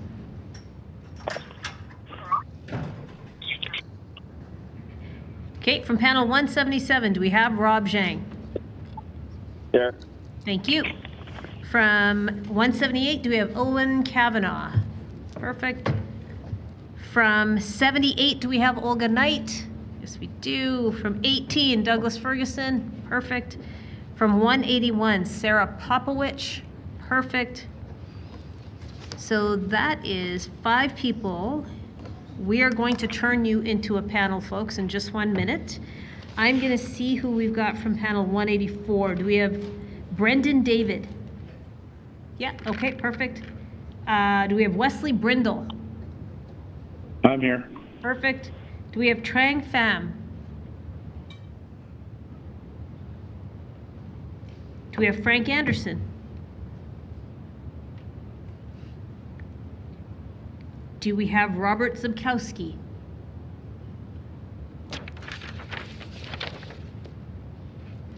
Okay, then let's go to panel 187. Do we have Janice Lowe?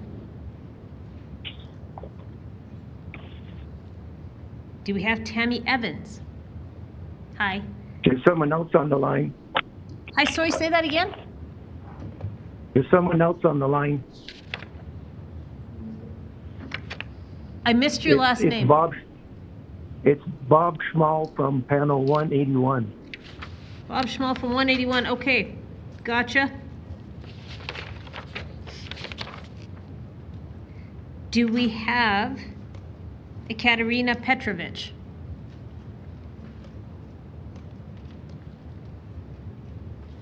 Do we have Helen Yu? How about Cassandra Mihalich?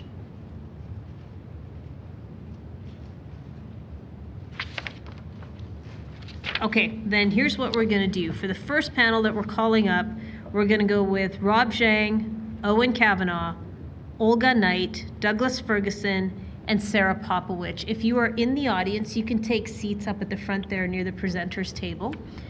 We will go with those 5 folks first, and then following them, it will be Brendan David, Wesley Brindle, Tammy Evans, and Bob Schmal, and we'll see if we can find a 5th person at that point. But for now, let's get Rob Zhang to start us off, please. Okay. Hello, council members and mayor. My name is Rob Zhang. I'm 29 years old, and I own a single detached home with my fiance in Ward 6. We bought it in 2023 when we moved from Winnipeg. Alberta called and we came. I'm here to speak in favor of rezoning for the sake of housing affordability. Thank you all for taking the time to listen to us vent. I'm going to take the next few minutes to address my opposition, if any of them are still listening at this hour. I'm a professional engineer, and my fiance is a registered nurse. We both have a high combined income, and RBC pre-approved us for $550,000. Go on Realtor.ca and see what house you can buy for that price. There's nothing. The only reason we can afford a house was due to a generous donation from the BOMAD, the Bank of Mom and Dad. But what kind of society are we living in where 2 young professionals can't even afford a house unless their parents are rich? I sleep soundly every night because I know I own a house I live in, and I'm good. I wish I can share this feeling with everyone, and it saddens me to know that I can't. Have any of you tried to buy a house since the pandemic? I doubt it. Let me paint you a picture. It begins with an inflated asking price. Then comes the weekend where 20 people show up at the open house. Next is the blind bidding, the unconditional offers, and dishonest realtors. The heartbreak when you lose. and then comes to indecision. Do I bite the bullet and go way over asking? Maybe it'll cool down 2 years. If interest rates drop, then I can get a higher loan. But what if that jacks up housing prices again? What should I do? Who can I ask? No one. No one knows the answer. But you don't know how this feels because of the seller's market and you only read the headline. Housing unaffordability is like climate change. No one solution can solve it. But we can distill the core problem down to one sentence. Too much demand is chasing too little supply. If increasing supply is the only tenable way to improve the situation, then we have to try. House prices will still rise, but the velocity will decrease. And instead of reaching affordability in 10 years, maybe we can do it in 7. It's small consolation to those struggling, but we got to take our wins where we can. The criticism that new row houses are unaffordable compared to the existing house is distorted. The new row house you see are expensive because it takes the developer a lot of time and energy just to get that one property rezoned for the new use. Of course, they're going to go big and increase the margin to make up for all the effort they put in. We also cannot, quote, upzone select neighborhoods where it's appropriate, unquote. Does your team have a consensus on what appropriate means? If we try to do this, we're all coming back here to have another 4 weeks of public hearings. As counterintuitive as it seems, blanket rezoning is the most fair way to implement this. But here's an olive branch. There are some good points from the opposition that I can get behind. Parking is an issue. Our city is very car dependent. But theoretically speaking, living closer to work should lead to shorter commutes, which opens up options for cycling or walking. And increased density makes public transit a more financially viable option for the city. Theoretically speaking, car dependency should decrease. And who can even afford a new car these days? Garbage is also a problem. There are some gnarly pictures up there, and I would be annoyed too if I saw that every week. But I don't think this is a problem that a beautiful and talented council can't solve. And I'm sure they will commit their absolute attention in addressing these challenges. But if your beef with the bylaw is that the character of your neighborhood is going to change, I'm sorry, but I think you should just get over it. Cities change. This country has been building suburbs and cul-de-sacs for the last 70 years. This country has reached its limit. And I really don't think your life's going to change very much from this bylaw. Your financial future is secure. But to those homeowners who support this change, you have my heartfelt gratitude. So councillors, mayor, Mr. Pootmans, I would like your attention again. We see the opposition, and it's fierce. You may lose your seat over a yes vote, because the sad truth is my generation is kind of apathetic to this kind of thing. But I care. And the other people, young people who you've heard care deeply about this issue. Housing unaffordability is an urgent crisis affecting young and vulnerable people. Therefore, we need to have the same urgency in our response. We are the economic future of this city. So I selfishly ask you to do it for us. Thank you. Thank you for your presentation. Let's go to Owen Kavanaugh, please.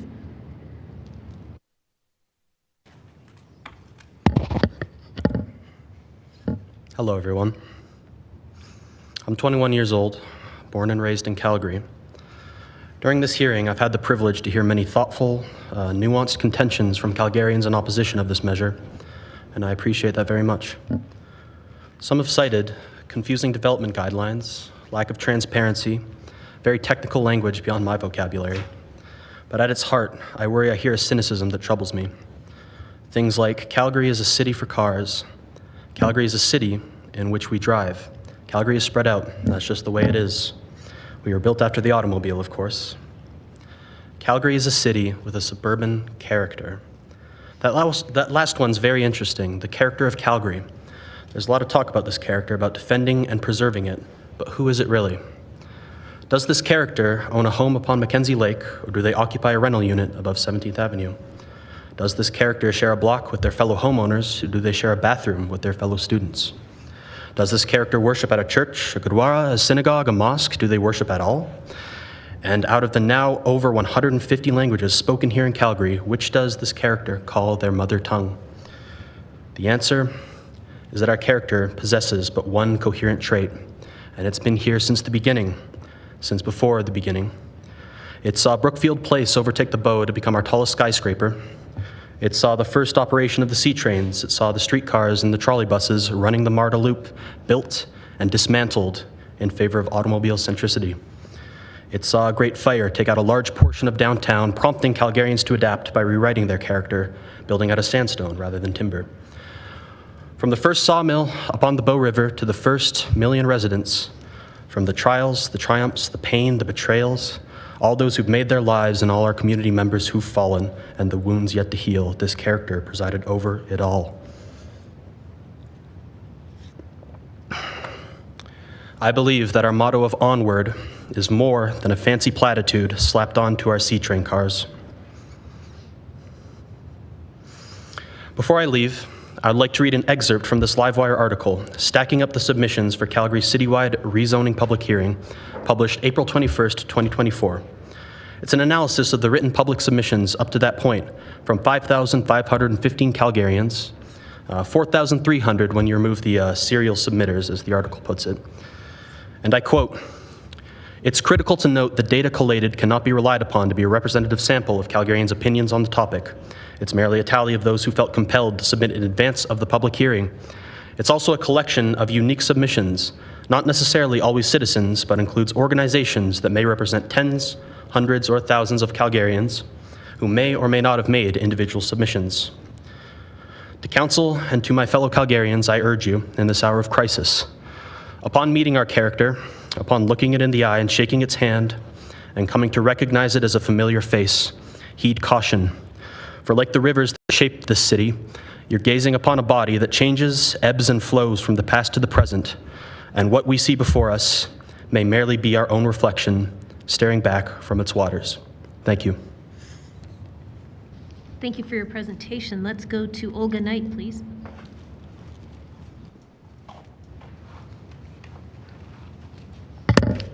Mayor, councillors, my name is Olga Knight, and I'm a senior, and I'm a renter. As my rent has greatly increased, a lot, I decided that I would look at buying a house where my costs would be less volatile. I looked at several bungalows in different communities over the last 2 years that were all sold over list and within a few days of listing.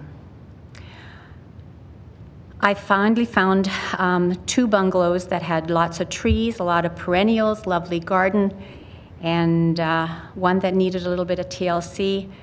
I was excited. Both were listed under $575,000. However, unfortunately both were purchased over list, well over list, and both were bought by builders.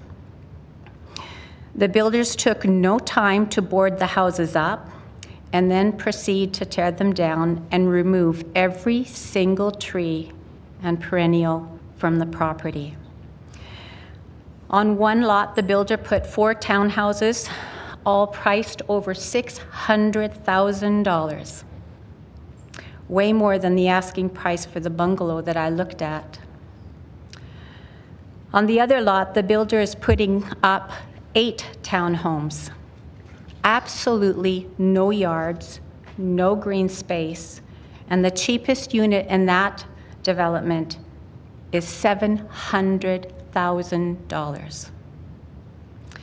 Can you imagine where the 24 garbage, recycling, and compost bins will be placed? You say that citywide rezoning will make it cheaper. However, each of these townhomes are more expensive than the bungalow that was torn down. You say that citywide rezoning will get more people into homes and give people more options for housing. That is only true for people who have the money to pay and is completely dependent on the builder's financial bottom line for profit, not for the needs of the potential buyers, and certainly not for the concern of the neighbors impacted by height and other issues of the development. Guess where those garbage, recycling, and compost bins end up? You say that it will decrease rents. That's not what I'm finding. Many townhomes and condos are being bought to rent out. One small unit that I looked at in the development called Crown Park was bought by someone from Toronto, and a management company was renting it out, and it was being offered for $3,500 $100 a month. How, may I ask all of you, would blanket rezoning make it more affordable for someone like me? And how does it help the very people that you profess that you're trying to help?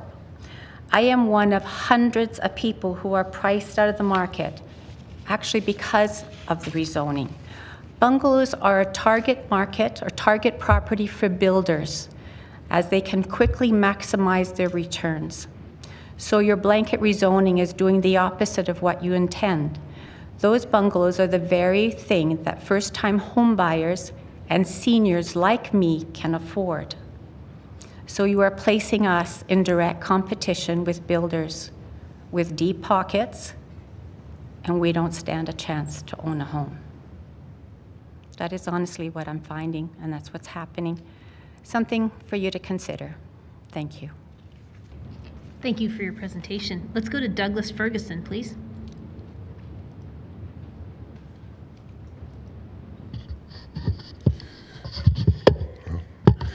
Thank you. My name is Douglas Ferguson, and I really appreciate everybody coming here to hear this talking, because it really gladdens my heart, because I know that everybody here is following the regulations that people have made for this very purpose, and it just is very good.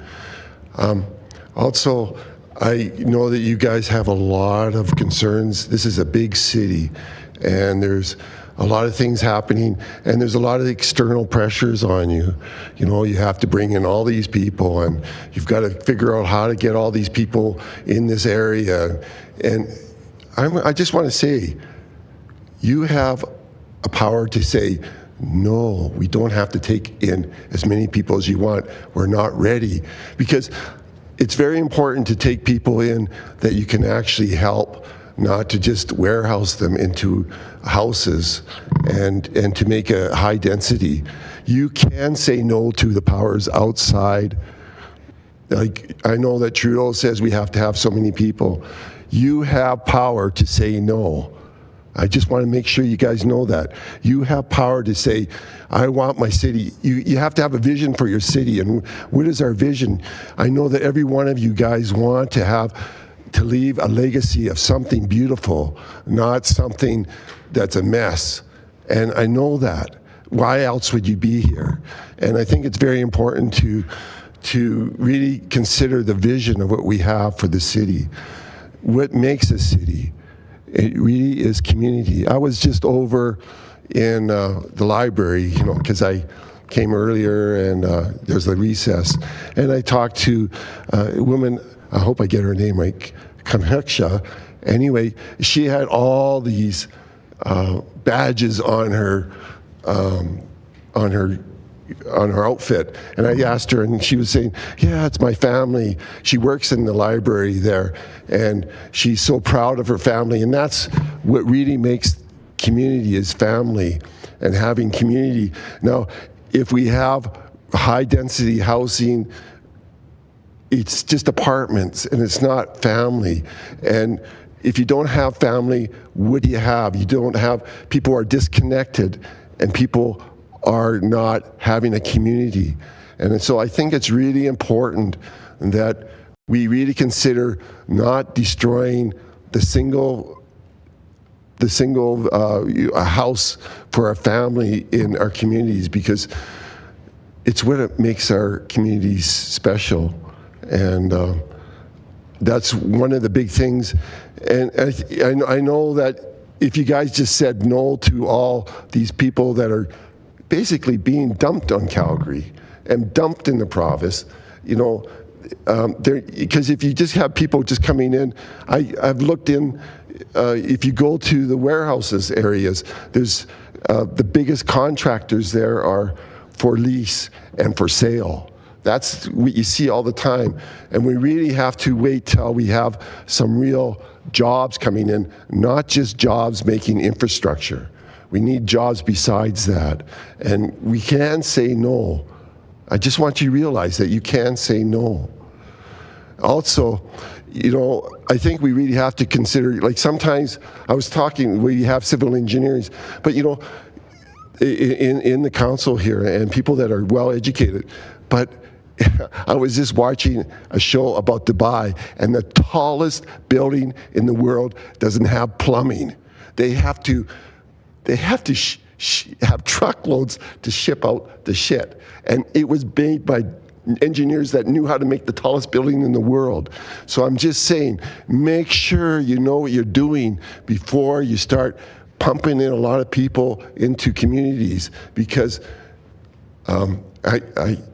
here's some great engineers, but they didn't have they didn't have sewer systems. And they didn't have, and we just went through a problem with power systems in the wintertime. And so that is another, we have to realize what's going on and not just think that we can just snap our fingers and everything will be good. We have to be able to know that things take work and things take, and I know that you guys do. I know, and there's a lot of pressures on you, but I'm just saying, I am concerned because I see people's lives being destroyed, or the broken families. Even 20 years ago. Mr. Ferguson? Yes. You're just at time. Okay. Thank you for your Thank presentation. Thank you for the time. Let's go to Sarah Popowich, please.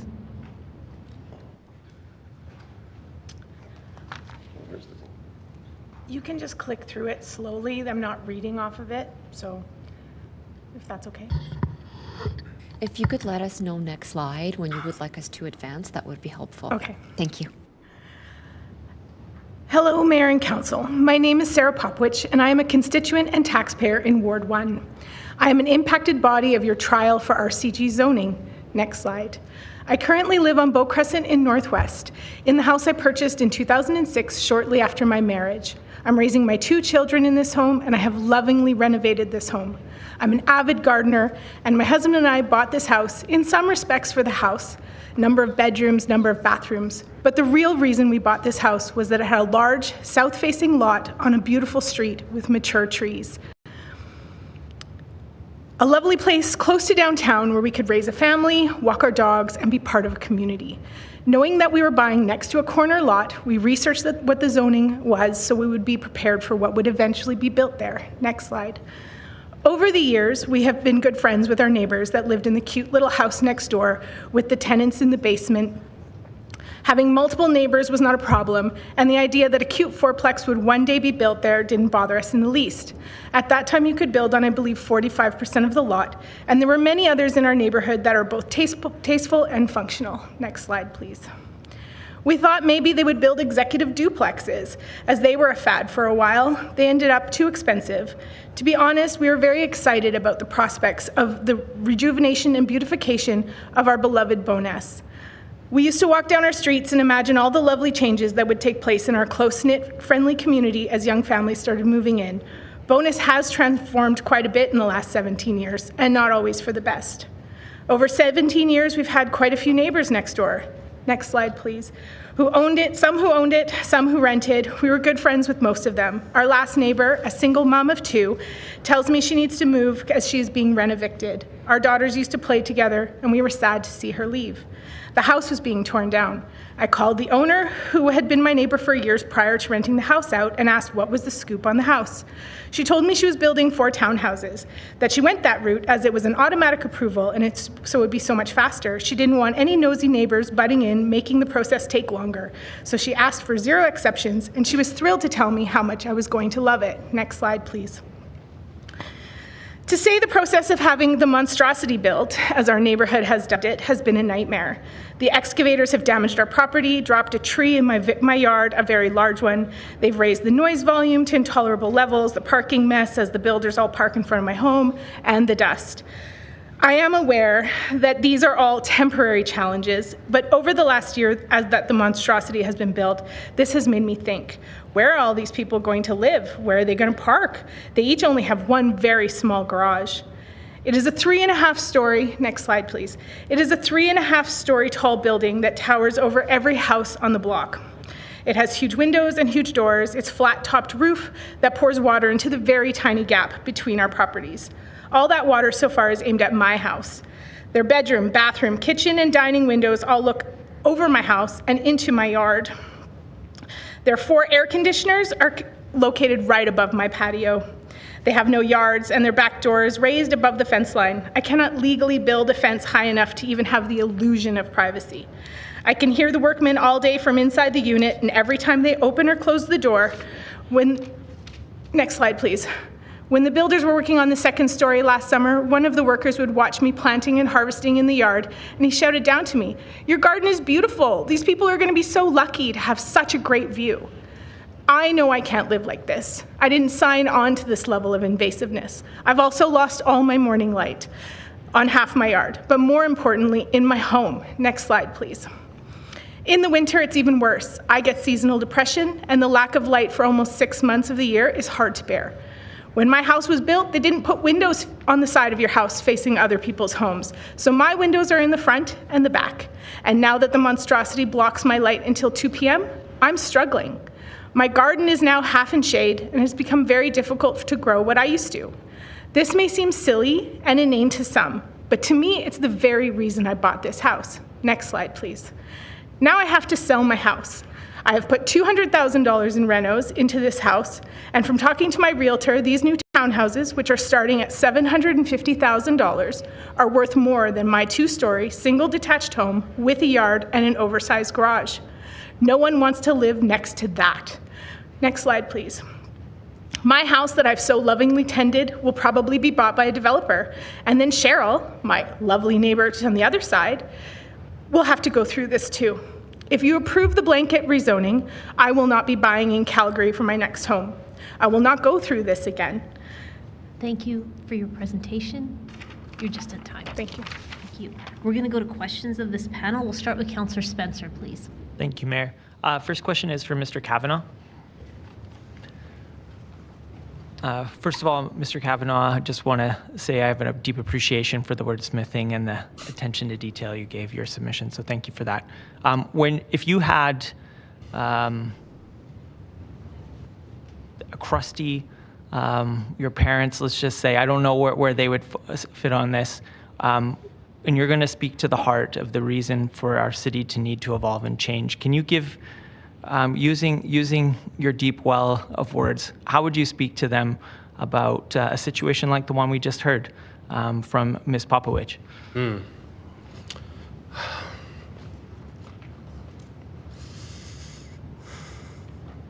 I think that individual concerns about individual developments are valid.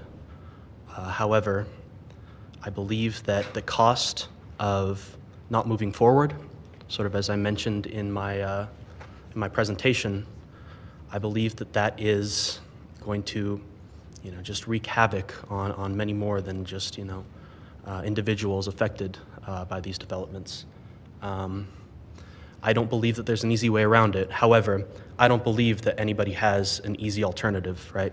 We either look at people affected by these things and we tell them the difficult reality, right? Like we're a city now. We can't meaningfully address the housing crisis. We can't meaningfully address any of these things without some discomfort moving forward. And I think what we need is courage from council, and we need, to own this reality, right? Because it's very easy to sit here and be like, oh, we can all preserve, our idyllic suburban lifestyles, right?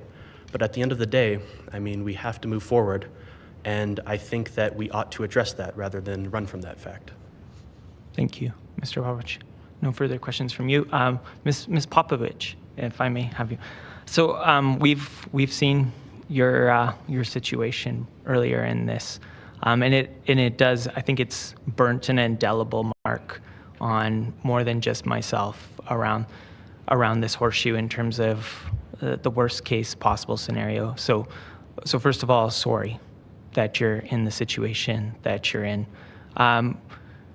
When you think about the process that was available to you to speak to your neighbor, to have an opportunity to speak to how it could impact you, for somebody that's inevitably going to be in your shoes, because whether or not we pass this zoning, this continues to happen in our city. How do we improve this process to make sure that we honor future situations like this? I had zero say. She went by the book. It's 3.5 stories tall. It's 60% of the lot. I had zero say. I was not allowed to say, hey, could you move the windows? They have balconies on the front and the back, and then a third story in between. So they have downspouts on both sides. There's a huge balcony with 4 air conditioners right above my yard. And the downspouts are like this wide, and they're gonna come down straight at my foundation. We do not have enough space. And I have an old house, 1946. I have a cinder block foundation. I don't have like fancy weeping tile and rubber or cement. That's all gonna come into my basement. Right. It's gonna damage my home. At this point, I'm looking at it. My contractor who did all my renos, he said, don't put another penny into your house. It's not worth, it's land value only now. Could you see a situation where you were given a conversation to actually look at the drawings? To see that would have been amazing. Okay. She told me, she said, I went by the book, so nobody could say a word, and it was approved before I even knew it was happening. Yeah. And then once it was approved, like even now, is there a way to get the downspouts to point, I don't know, that way and not at me? Probably not. I am not one who believes that I own my neighbor's land, okay? Right. I knew they were going to develop that property at some point, and it was R6 at the time when we had R6 zoning, and I knew that it was likely to become a 4-plex or multi-density property. I was okay with that. I had no problem with it. I personally think if you want to boss around your neighbor, buy their house. This is in no point of me trying to say that we should have complete control over the people around us. We do live in a city, we live in a community, and I really like my neighbor. Yeah. And I'm glad she's making her money and her developer's making her money. The problem is I've lost all my money that I've put into my house. And it is so invasive. I mean, I have become really good friends with the builders because I'm a gardener and I was out all summer and we chatted because they're that close all year, all summer long. The problem is when I walk outside, I can't ignore it. I am saddened every time I walk out. It is so big. It is so close. People don't live there now. I'm sure they're all going to be lovely, and I'm sure they're going to be great families, and that'll be great. But I'm starting 1,000 seedlings. I'm a gardener. That's what I bought it for. Yeah. And that choice, so when people say the upzoning gives everybody choice, you're right. It gives the homeowner the choice to build, and I can't say that I don't think people deserve the choice. The problem is this is so affecting to me, to my family. I don't want to live there anymore. And I've been there forever. There's my kids in that house. I've lost my first dogs in that house. And for a lot of people, these are things that are silly, but it's my life. I love my neighbors. I'm part of school council, Ed Society, I volunteer. I love my community. Another house came up for sale in Bowness. My neighbor said, go look at that house, go buy that house. I don't want you to leave Bowness. On both sides was a small, older bungalow. And I said, I can't do it again. And so the problem is when you have blanket zoning that allows for such extremes. That's the problem. The backyard suite's not a problem. The basement suite's not a problem. I lived next to a basement suite. They were all lovely people. There was no extra crime. They were all wonderful. But it's so big. I'm a 2-story house. There's one down the street and that lady's a bungalow. She will never see the light of day again. Some people don't like to garden and they couldn't care less. My mom goes, well, think courtyard, you live in a courtyard now. And it's like, but I didn't buy a place in France with a courtyard. I bought a place with a big yard and I've planted 15 trees and they cut down 15 trees. The 60%, if you go to one of the slides, it shows the actual tax assessment lot with those properties on it. And it's at 60%. My husband's an engineer. He measured it. I said, it can't be 60%. He goes, no, honey, I measured it. It is. By the time they put stairwells, like stairs, walkways, front and back, there is nothing alive on that lot. It is 100% cement. I personally believe that we should all have a little green and everybody should stick their hands in the dirt and go walk on the grass a little bit. And yes, Bowness has beautiful green spaces, and people can say, I can live in a cement jungle because I can walk down the street and go to Bowness Park. And you're right, it's true. But I spend every moment of my day trying to make my little piece as beautiful and as green and as welcoming to all my neighbors. I've got the kid who wants to go take his first girlfriend out for a date, comes and picks flowers in my yard. You know, it's so extreme. And the fact that it could happen to anybody, right, anytime, anywhere, and the person who's next to them, who's put money into their house, they've lovingly picked out their granite, and they've redone their bathrooms, and then their realtor says, well, your house is old, so even though it's fixed up, it's not worth anything anymore. Nobody wants that, because that's staring into your yard. That is heartbreaking. Yeah. And so if I don't want to go through it again, do I have to leave my city? I moved here in 2001. I'm married, a born and bred Calgarian. I have imported my parents. I have imported my brother. I have imported my best friend. So now I don't only have to leave my city, I have to leave my family. Like, my brother's a block away.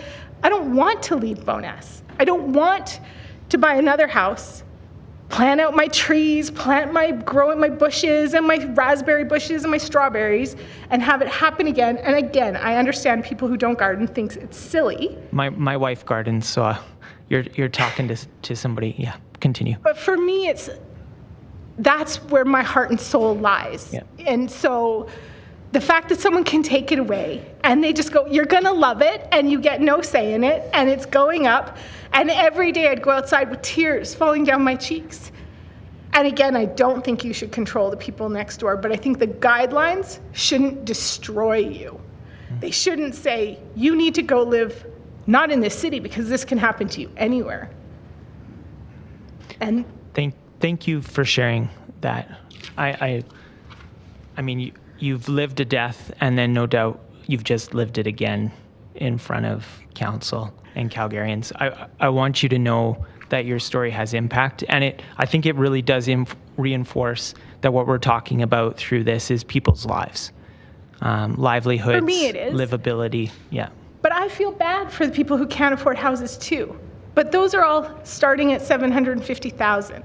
They're not helping this kid get a house, okay? They're not helping him find a place. Not to say that densifying doesn't help, but in bits and pieces, spits and starts, they get nabbed up. We never get enough supply. We never get enough where prices go down. We need a massive economic crash in half of Calgary to move out and go find jobs elsewhere, and house prices will come down. Or we need to mass flood building. We can't, bits and bobs, they just get eaten up like candy. And then they're gone, and the house prices go up, and like that lady who can't buy a house herself because the builders are buying them all. That's heartbreaking. Yeah. All she wants to do is have a perennial garden and have a cute little house. Miss Popovich, we from a month-to-month basis, council, I think your situation is certainly very extreme in terms of we don't often see 4 units with all windows facing in the back. Your situation is unique, and that breaks my heart even further, that you are essentially living with the worst case as in terms of what has happened in this city and has been able to been offered up. You are living with some of the worst case scenario. I think you'll see more people ending up with the worst case if they don't have to if no one ever gets to ask any questions. Yeah. If it's all automatically approved, one day they're gonna wake up and that's there. And there's nothing to be done now. So one of the things I want to highlight is we are very interested in making sure we get the conversation right, that there is opportunity for the people that are going to be impacted next door to have a real conversation about what that would look like, to be able to speak to it before it's happening and they feel completely outside of control. But obviously that doesn't do anything for you in your situation. So again, I'm sorry. But I do hope that it does help anybody who's facing this in the future. This is, a lot of people talk about the crisis, but these are everybody's life savings that they have put into it, right? I could have taken my 200 investment and bought another house somewhere else, rather, if I'd have known Right. that this was going in next door and my house was a tear down, I wouldn't have wasted my time. Yeah. I wouldn't have wasted my money. I'd have more money in the bank and I could go buy something else. But now it was for nothing. I have a sense there's a few more people that are going to ask you questions. Okay. So thank you for being here and Thank sharing you. that painful experience. Thank you. Councillor Sharp, please. Ms. Popovich, apologies. I had to step away before I could see you before I left, but thank you for coming. I know this has been really hard for you, and I know we've talked a little bit about this situation before, and I'm thankful you're here to share your story. And the other reason I'm thankful you're here is because you're sharing your story in front of 15 members of council at a public hearing. And it's important for them to hear what you've been going through. But I have a question for you. Councillor Spencer actually asked a couple, but I'd like to know from you what you think the infrastructure changes or costs will be to you if you develop your house, tear it down, or someone else comes. What do you think the impact of infrastructure is going to be because of that house next door to you? Well, within 2 blocks of my house, there's already approved 42 new units, all with very low parking. I even actually got a survey from the city of Calgary asking me how much more I was willing to pay to have the same level of water service that I have today. And that due to drought and the amount of people moving to Calgary, would I be willing to, if it's yellow, let it mellow? Would I be willing to shower less? Would I be willing to water my garden less? And I said no to all of those. And how much more am I willing to pay to upgrade the water infrastructure for the amount of new developments? And the answer is 0. I'm not willing to pay a penny more. You're going to get tax dollars from 42 new units. Get them to pay for the water infrastructure. You're going to have builders and developers that are building all these units. Get them to put $10,000 per building aside to fix the water situation. I have been paying my taxes and I pay for my water. And I also don't live in a third world country and I'm flushing the toilet. Like, that is just happening. I have 2 children. I already have a problem with that as it is. But the infrastructure, so Bowness was beautified and it went from 4 lanes down to 2 a few years ago. And now we're bringing all these people into Bowness, which I welcome. I welcome the density. Bowness is a very friendly place. They're going to love it there. But what used to take my husband 25 minutes to get downtown to work now takes 45 minutes just because it's 1 lane each way. Now you're going to bring in 42 new units with people who probably have at least 1 car. We're probably going to end up with street permit parking, which, probably could have been avoided. We are probably going to have massive more congestion and traffic.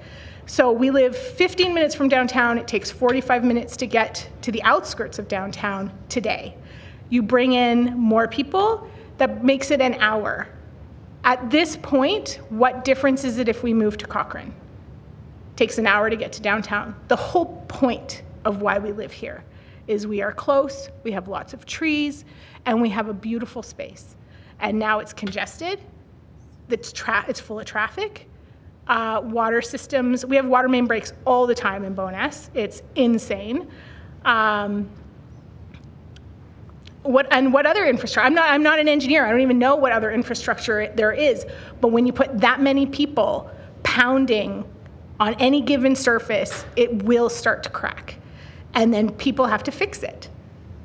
And then the other thing about these townhouses is they're beautiful now, but they're not condos. Who's repairing them in 30 years? Who's paying for the roof? How are you going to get 4 people to agree to replace all the windows and the siding and maintain the cement and the walkways? Like, it seems like a quick and easy idea now, but it seems like there's going to be so many problems down the road. And unless we upgrade our public transit You're literally dependent on cars from Bowness to almost, you have to go to Brentwood to then go to anywhere. So you can't, there's no direct routes other than downtown. So how are these people going to get around? It takes 2.5 hours to get to anywhere other than downtown. And even that's slow now due to the road being changed. So these are things you have to think about, the impacts. I mean, to be fair, I've bumbled through life for most of it. I married an engineer, and he has spent a long time keeping me alive and telling me to have foresight and think about the consequences of my actions. And by 44, I would say I've kind of gotten there. You guys have a lot of foresight to do. There's a lot of unintended consequences. That this was an unintended consequence. But how many more are there going to be? I'm talking about controlling the worst of it, controlling the most of it, having a plan for the worst case scenario. Again, I've been married to an engineer too long, but have a plan for that. Because without a plan, we bumble along, these things prop up, and then the worst case scenario happens. Okay, so just to state a fact, would you consider like all these lots like RCJ are not equal? So no, definitely. I don't think they're all equal, but I don't think they should be 60%. I think that's the worst part of it, is the 60% allows them to be super invasive. There's no backyard to backyard of like to like of what there was there before. And there is no, the height requirements are vastly different, but there's also no green space left to the people who buy them. And they're gonna buy them because there's nothing else to buy. That's what they're gonna do. They're gonna be like, well, at least I have a house. At least I have a balcony. But kids like a yard. They have a dog. They wanna have somewhere to play. They wanna maybe grow some tomatoes, like something. It's very sterile. Those pictures are very sterile, and the whole thing will be cement. It's not gonna be good for rain capture. It's not gonna, in the end, it's a big cement lot is what it is. And that has its own consequence as well. Okay, thank you. And one more question. I'm going to ask you as a question. Are you aware that Bowness isn't part of any local area plan? I am not. I know lots of people in the community have been fighting to create a local area plan.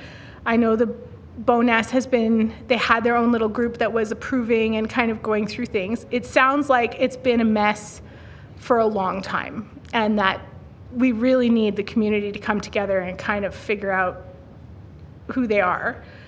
But now it seems like we're developers' haven is what we are, and if that's what we're going to be, let's at least do it properly, do it right, and make a nice home for the new people to move into so they can come and hang out with us and volunteer at the school, but at least try to find a way to find something lovely in it rather than just make it for the sake of making it with no loveliness and no joy.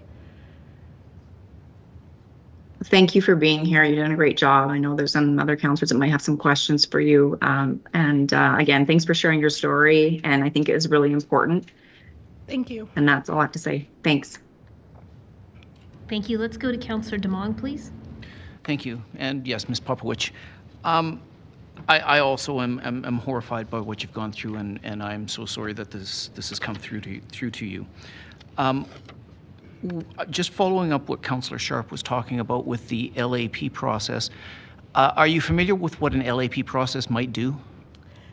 Yeah, I've been watching for 9 days, so I've had lots of people talk about it, so I have a hint of an So designate where something should be and where others shouldn't.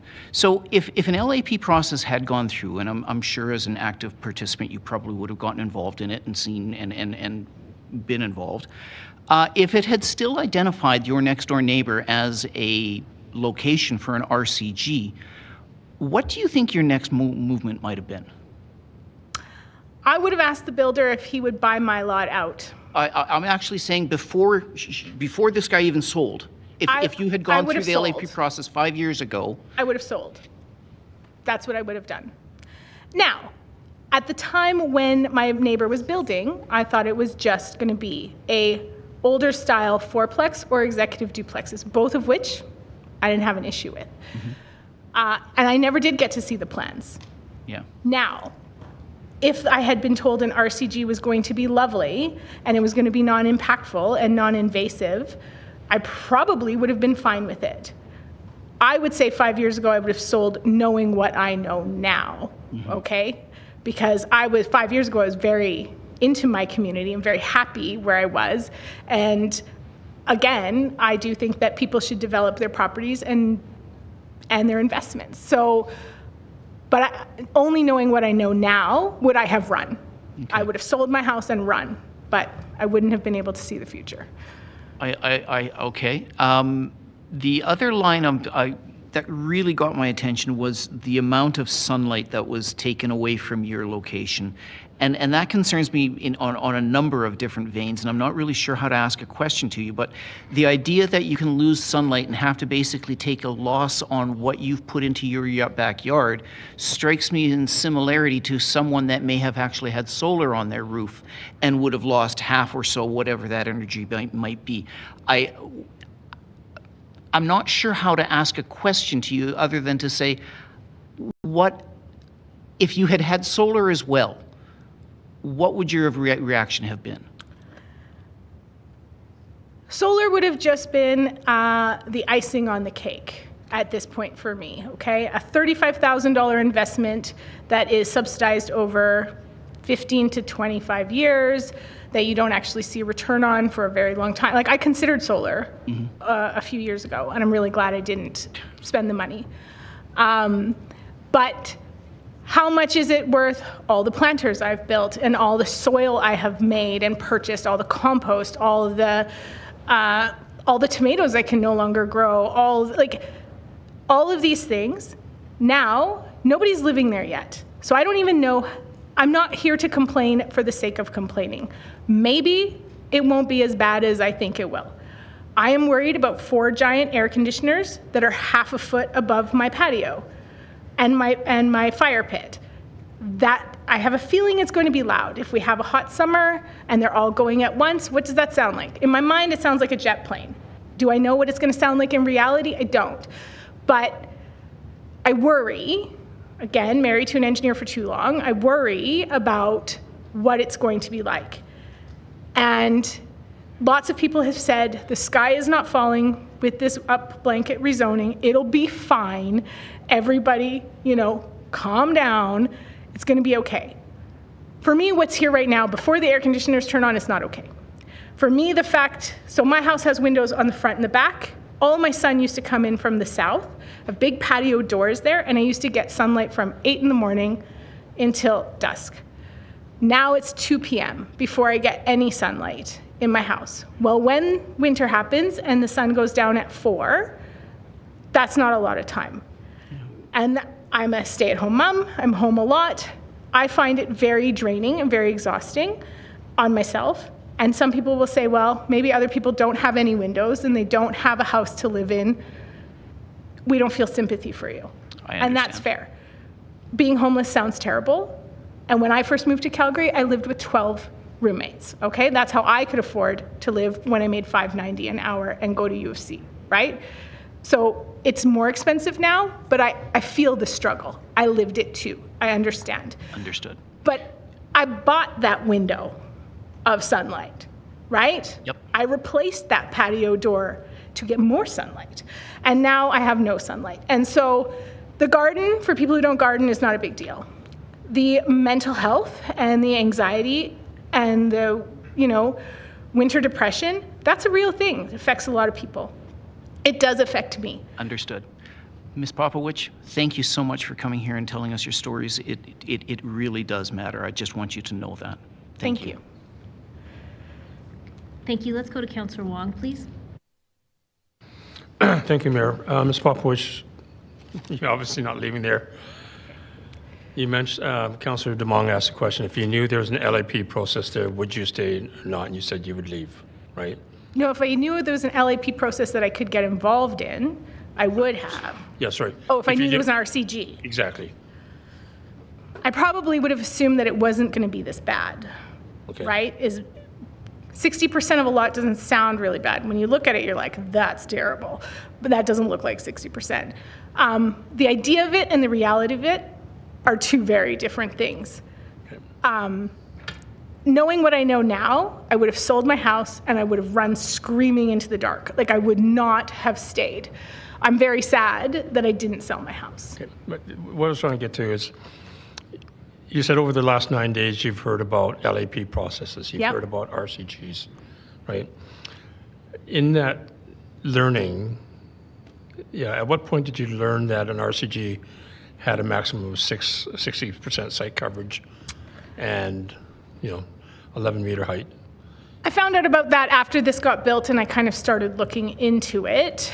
There's a fourplex across the street from that one. There's a picture in the slide, and that one's on 40% or 45%, and it's adorable. I mean, it's not going to make anybody millions of dollars, but it's lovely, and it has that one has lots of tenants in it, 4 of them, and they're lovely, and they have a very cute dog. And it never occurred to me that was going to get built next door. It never occurred to, when they built the 3rd story, I almost fell on the floor. I was like, they're doing another one? Like, I never occurred to me that anything could be built that tall in our little area.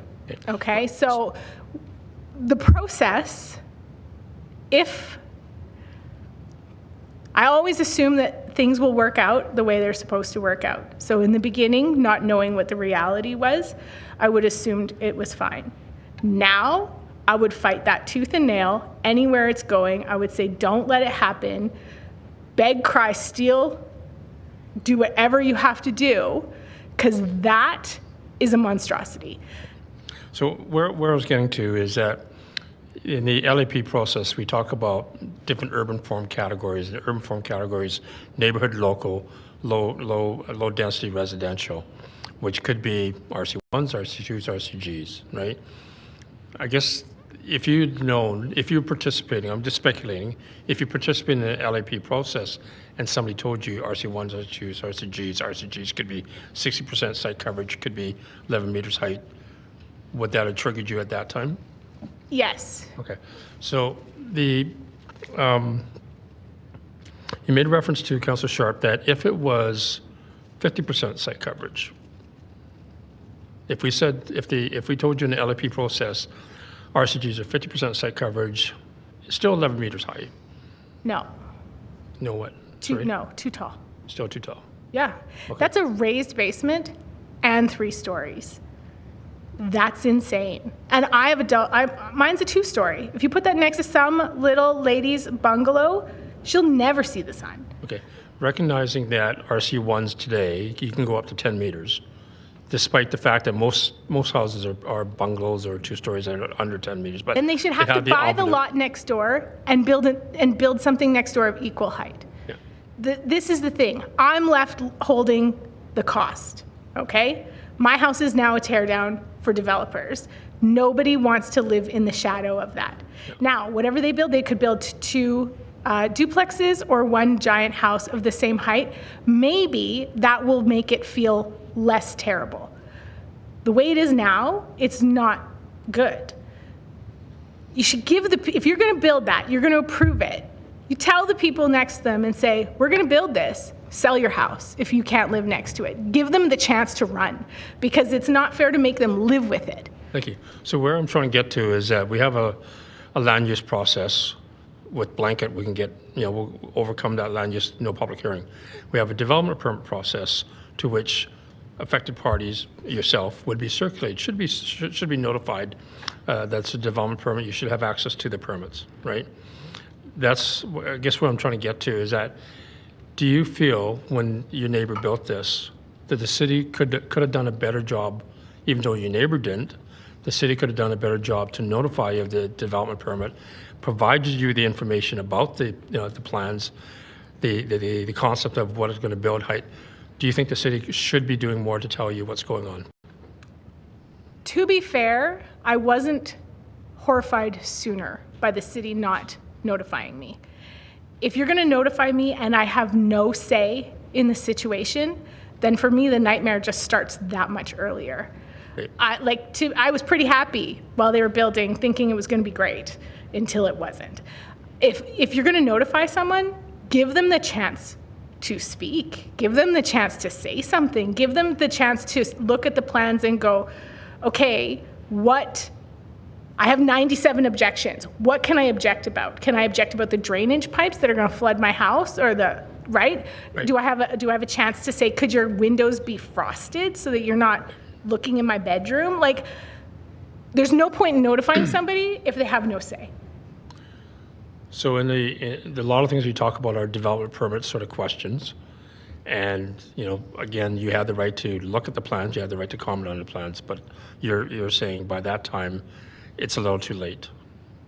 Well, I was told I had, it was automatically approved. The city never contacted me. Nobody ever asked for my opinion.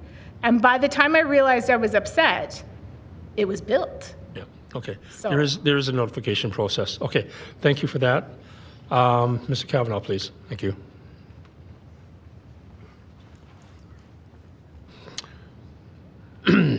One of the things we hear often from people who are struggling for housing is that we need to build more housing.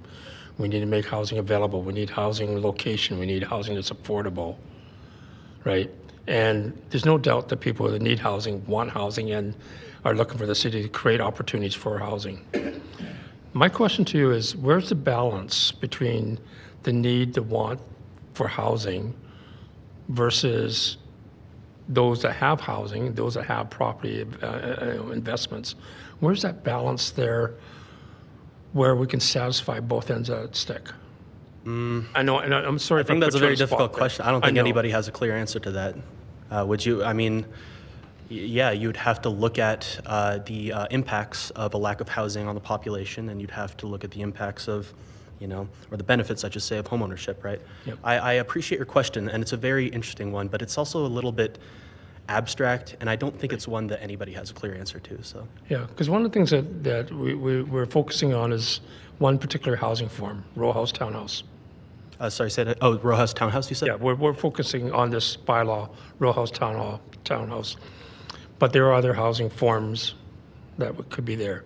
Secondary suites, garage suites, apartments, condos, even co-op housing, that sort of thing. Yeah. And for those that are looking to get into the marketplace, and yourself, 21 years old, is an RCG type property what you're looking to get into, or could these other forms be just as available to you? Well, for me personally, I mean, there's two questions there. There's sort of what's good for the city at large. Yeah. I'll answer for me, right? I'm somebody who could, I think, get by and just, as long as I have enough space for my computer, as long as I have an e-bike, or no, it doesn't have to be an e-bike, just a form of transportation, right? And I can, I'm not a huge fan of owning a car. I think it's just kind of a big expense. And, I would like to start being active, being more active, and I think cars aren't very conducive to that. As for the answer for sort of what is the correct housing for us, right, for the city as a collective, I think that sort of, and I'll have to ask you for clarification. Sure. When you say co-op housing, is that could you define that? Is that like social housing? I'm just not sure, familiar with that term. So co-op housing is where you get together with a group of people and you have common responsibilities, whether it be tenancy or ownership, but it's with regards to a complex. Okay. Based on what I know, I think that the solution is just more supply. I think that we can't really accomplish that without density. I think there's drawbacks to building into the prairies. I don't think we should expand anymore. Yep. Because there's the question of do we need more affordable housing, right? And to that, and here, interesting line here, I don't believe that we need affordable housing to make housing more affordable. And what I mean by that is that I think that there are people right now who are occupying homes that were designed for income levels that are lower than theirs, and they haven't been able to move out into something more modern because of competition or a lack of supply.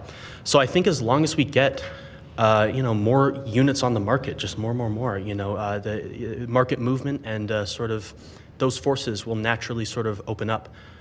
So yeah, I hope that answered your question sufficiently. Yeah, I think you did, because again, the housing strategy had many different types of housing on that continuum for different needs, whether you're homeless or Could I add something? Sure, please. There probably is some nuance in terms of like, you know, how would I say it? Like getting the levels right. Like how much of this housing do we need? How much of this housing do we need?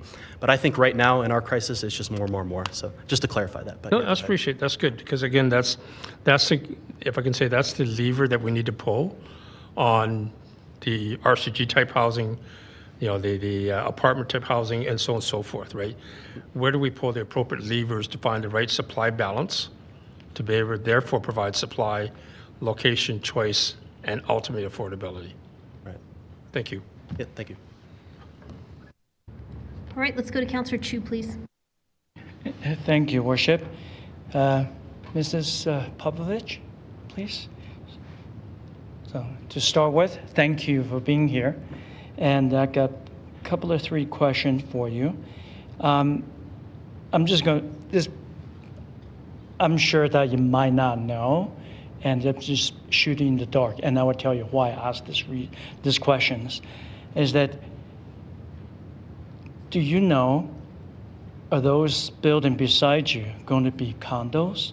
If not, do you know whether maintenance agreement or some other form have been registered on or between these units?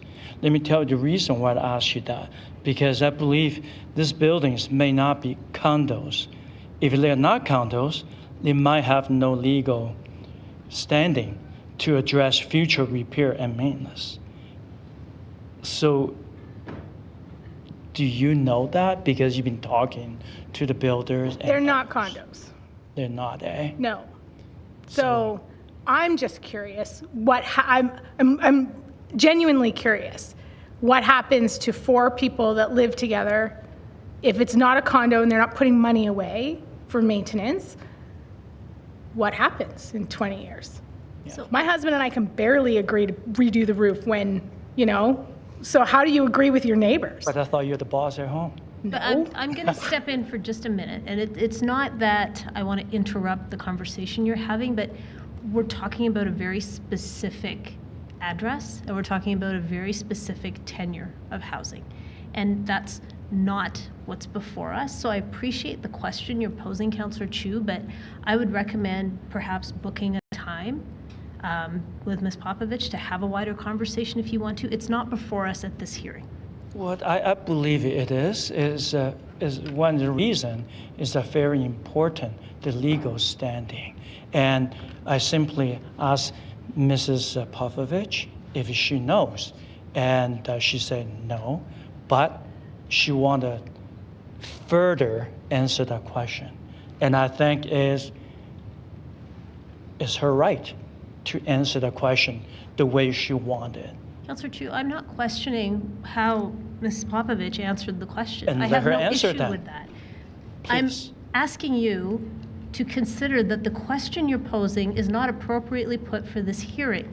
That's why I'm saying taking this offline, having a conversation with her, booking an appointment to chat with her, perhaps getting the ward councillor involved would be a better way to address her personal situation. I don't want her to have to take an example she's already brought us and have to get into the technical merits of it, please. Okay. First of all, I believe that's a very important issue. And you have led others to go on and on and on. And I only use about less than 2 minutes. I'm just saying that my questions are very short. And then we can make this faster if you just let me finish what I have to say and let the public to finish what she has to say.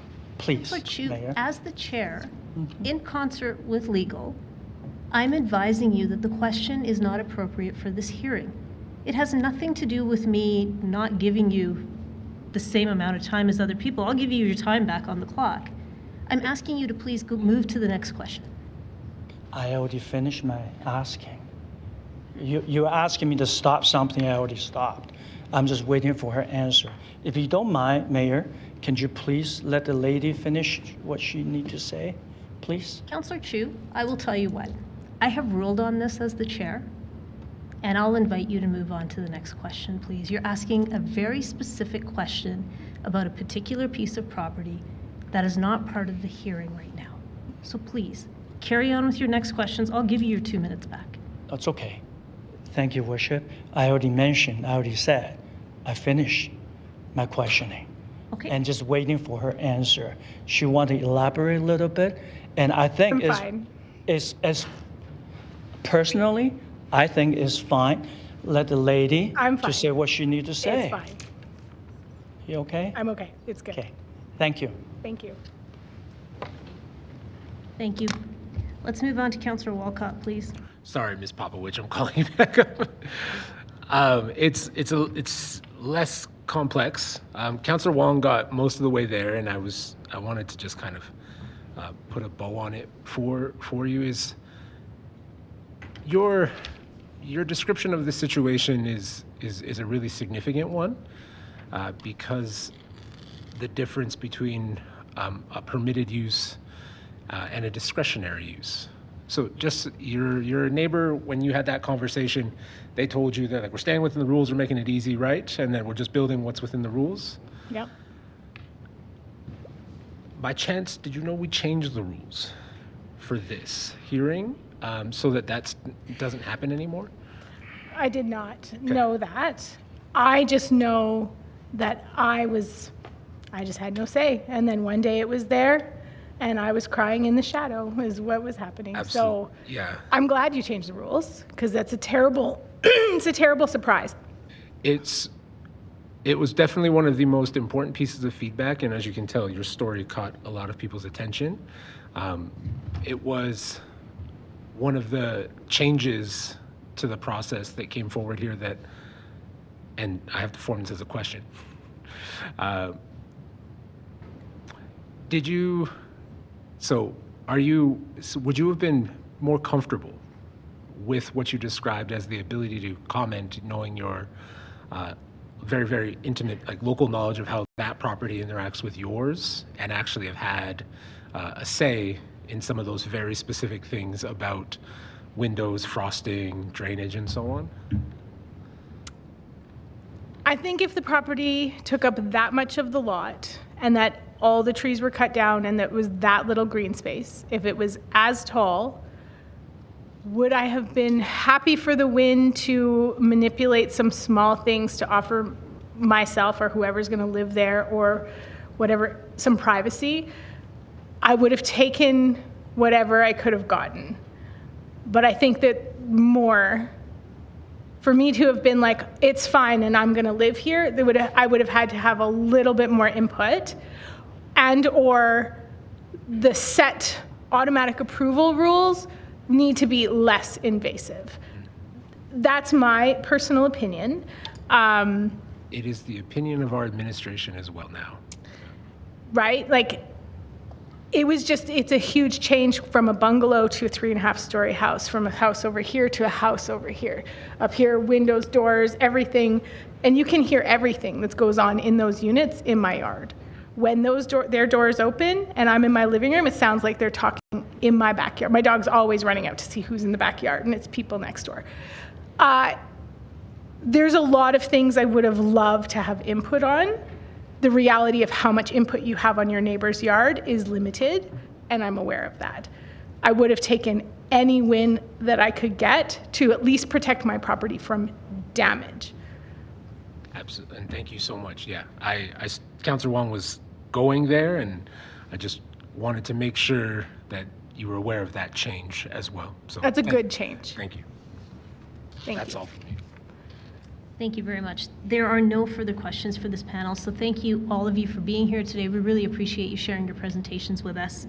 We're going to move on to the next panel, and I'm going to add someone to the panel who's here, but I'm going to confirm. From 187, do we have Helen Yu?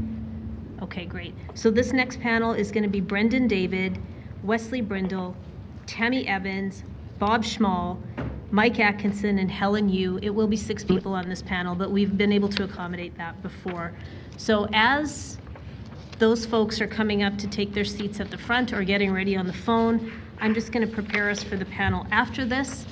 It will be panel number 190, which is Lindsay Davis, Mandy Kosh, Shirley Ewart, Linda Nissette, and Richard Hill. So for now, let's get started with Brendan David, please. next panel is Mrs. Brendan Davis. I'll be following up Ms. Popwich, okay. Just give me 1 second. And I did have a slide. Yeah. Sweet. Okay. All right, I'm ready to get going here. Is that okay? Is that a little better? Yeah. Hello. Thank you for the opportunity to speak, and thank you for listening. My name is Brendan David. I'm a professional in the buildings industry.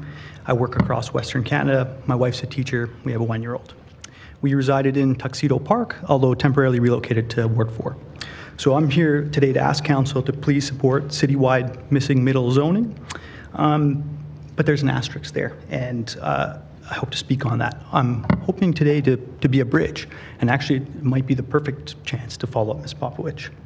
So within a few blocks of us, there's already been a significant amount of development and a lot of land use changes. Many in opposition have talked about, definitely what could happen. I'm here to talk a little bit about what has happened. I'm also here to provide a little bit of feedback on how that development went, so we can immediately get to work on improving the policy. So to be 1,000% clear, my position is pass this proposal, and then the day after that, we set up a recurring feedback loop so that we can introduce tiers of improvement. And I repeat, improvements, not exclusions, not exemptions or bypasses. How do you move, next slide. How do you move a stubborn donkey, right? You have the carrot, a reward, an incentive to get us to our desired location, or a stick, a penalty for deterring bad behavior, bad actors. Next slide. Where are the carrots? Where are the sticks? After reviewing the proposal and attending town halls, my biggest criticism is around parcel coverage. We don't need to incentivize density at these higher levels. Density is the incentive. And what about our other goals, right? Whether it's efficiency, universal access, heritage or retrofit incentives, tree canopy, I see those missing here, and I don't think they should be. So I'm going to chat about this in the context of, next slide, please. A couple projects I've seen. 98% probably fall here in this kind of okay to good range. Architecture, build quality, it's kind of meh. And this is actually a good example of that land use change and LAP process kind of failing, actually. And 98% of these projects are going to end up exactly here unless we make some improvements. Yeah, it's missing middle density, so that helps, but it really drops the ball when it comes to greater housing, our greater housing strategy. So as currently proposed, a builder can do the bare minimum and get the maximum profit. Yeah, how does that make sense? Next slide. Now, I've seen a few glimmers of hope, but to my knowledge, this has come because of grants or national incentive programs, and I just don't think that's good enough. So in this example here, it's much more balanced in terms of scale and design. There was quite a bit of original tree retention and then a high tree replacement ratio. Next slide. I even spot the occasional unicorn. So here's a project underway. It's adding density in what I feel is a pretty meaningful way. The builder's based right in that community, so they have just as much interest and stake in seeing it succeed long term. They're building to a very high energy efficiency standard with measured and verifiable targets. It's going to have a blend of market and below market rents. Next slide. So how do we create a space for outcomes beyond just that bare minimum, right? Getting from just that good and to bring something into better and best. How do we balance the density we need with our other goals while addressing some of the concerns raised, exactly like Ms. Poffich? And the answer is already there. So she kind of touched on it, right? We're using parcel coverage, but I challenge council and city admin to leverage it far better than we're doing. So kind of at a very high level, left to right, the idea is you get to unlock that highest parcel coverages of something like 60%, and those additional units and profit that come with it when you incorporate more of our goals. So for example, air tightness or barrier-free or maybe some contextual considerations. So we're still adding density, but we're guaranteeing a blend of outcomes, meaning more choice, and then eventually in time, more affordability. Next slide. Now they're not so good. Ultimately, if we want to get to affordability and choice, we need to penalize some of the bad actors in the system, right? If you're purely speculating without adding any value, you don't simply get to keep rentable homes vacant, and you don't get to sit on buildable lots for years at a time. would it be ridiculous to have a vacant lot tax? I don't think so. And further, I think it should have pretty steep increases after a set number of years. I can actually speak to one or two of those later if you want about going through the LAP and additional comments. Next slide. Next slide again. So we love our single detached homes in the city. That's not going to change anytime soon. However, single-family zoning doesn't guarantee the existing form, and it won't save a garden from shade. Oh, next slide, please. Instead, I think that missing middle densification is a way that we can come together to share the growing pains so that one neighborhood isn't overwhelmed. And I'll stop there. Thank you. Thank you. Let's go to Wesley Brindle, please.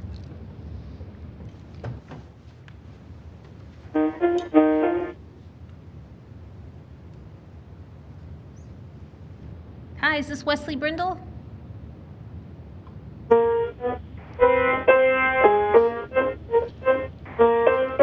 Hi there. Hi, whoever's playing the piano, is that Wesley Brindle?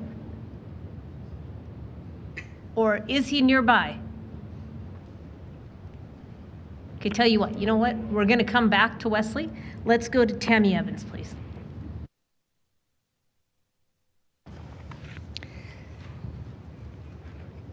Good evening, members of the council and Mayor Gondek. My name is Tammy Evans. I am here representing myself, a 34-year-old resident of Maple Ridge in Ward 11. I am what sociologists refer to as a boomerang child, having returned to my parents' house multiple times. Their support was my lifeline, preventing me from falling into the abyss of homelessness. Today, I stand on more stable ground, having built a career that provides a comfortable income. My next step is to secure a home of my own, a dream that seems increasingly distant in our current housing crisis. I recognize the lack of affordable housing and the inadequate rental market in our city. I am keenly aware of the urgent need for action. Throughout this process, I have listened to numerous speakers, many of whom oppose blanket rezoning, echo this statement. While I acknowledge the absence of a perfect solution, I firmly believe that blanket rezoning falls short, particularly in addressing affordability. Throughout my academic and professional journey, I have learned the critical importance of thorough analysis in selecting any strategic plan. I am skeptical that the current plan has undergone such scrutiny. While I could communicate all my concerns, I am aware that others more articulate and insightful than myself have already vocalized them comprehensively. Councillor Wyness, you acknowledge the broader economic factors affecting property values, primarily the influence of interest rates set by the Bank of Canada.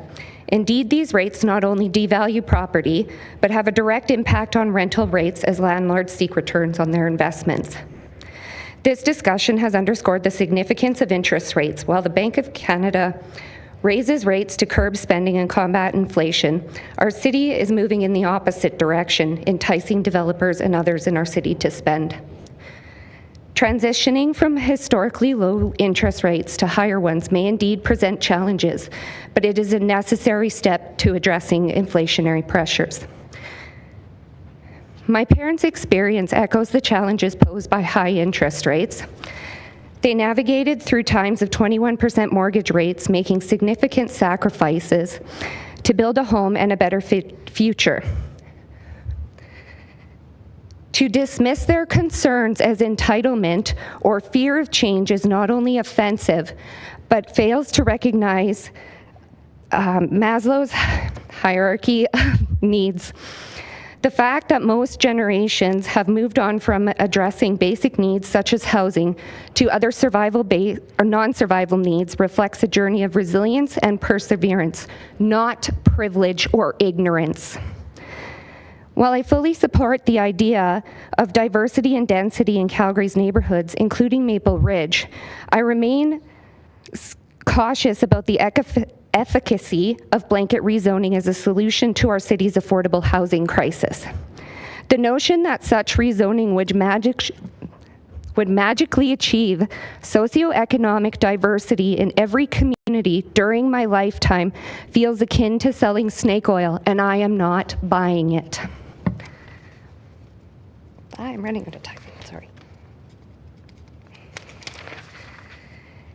Handing over the reins to developers won't address the root causes of affordability issues. Instead, I believe affordable housing initiatives should be led by our city and supported by not-for-profit organizations, which are better equipped to handle the needs of residents over profit margins. Blanket rezoning does not align with Council's mandate to promote an integrated and strategic approach to intermunicipal land use planning. Instead, it opens the door for developers to dictate land use decisions, potentially allowing council members to shirk their responsibilities.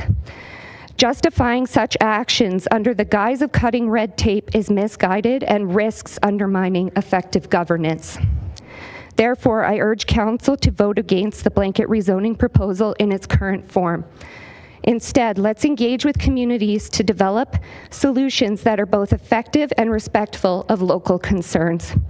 While there will inevitably be opposition, I have faith that Calgarians will demonstrate their support and willingness to participate in shaping the future of our neighborhoods. Thank you. Thank you for your presentation. Let's try Wesley Brindle again.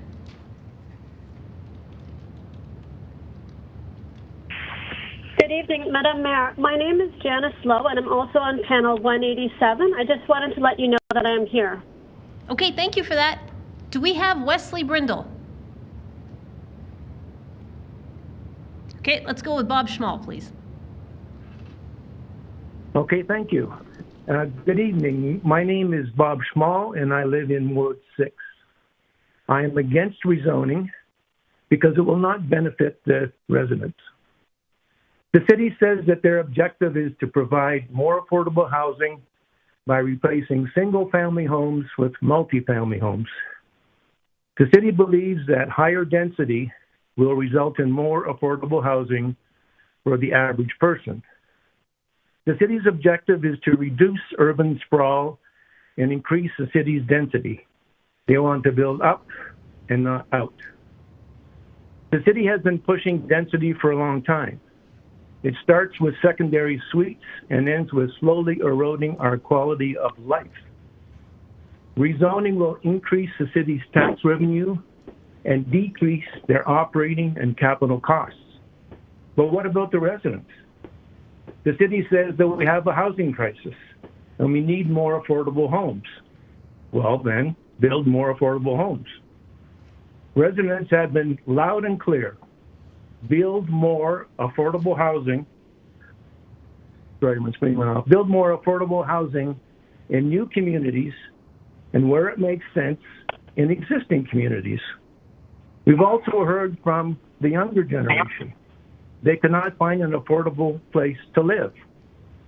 The city currently operates 10,000 affordable housing units for 25,000 low and moderate income Calgarians in need of non-market rental housing. There are 7,000 people on the wait list. The city is planning on building 300 units per year, 300 affordable units per year. I suggest that we increase it to 600 units. This will provide 1,500 people with affordable living. If affordability is the issue, then affordability housing is the answer. Please vote no to rezoning and yes to increasing the budget for affordable housing. Thank you. Thank you very much for your presentation. Let's go to Mike Atkinson, please.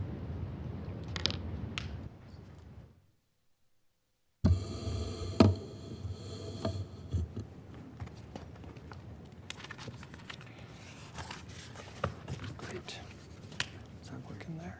Yeah, perfect. Okay. Yep. Sorry. Yeah, just zoom to the full page or whatever.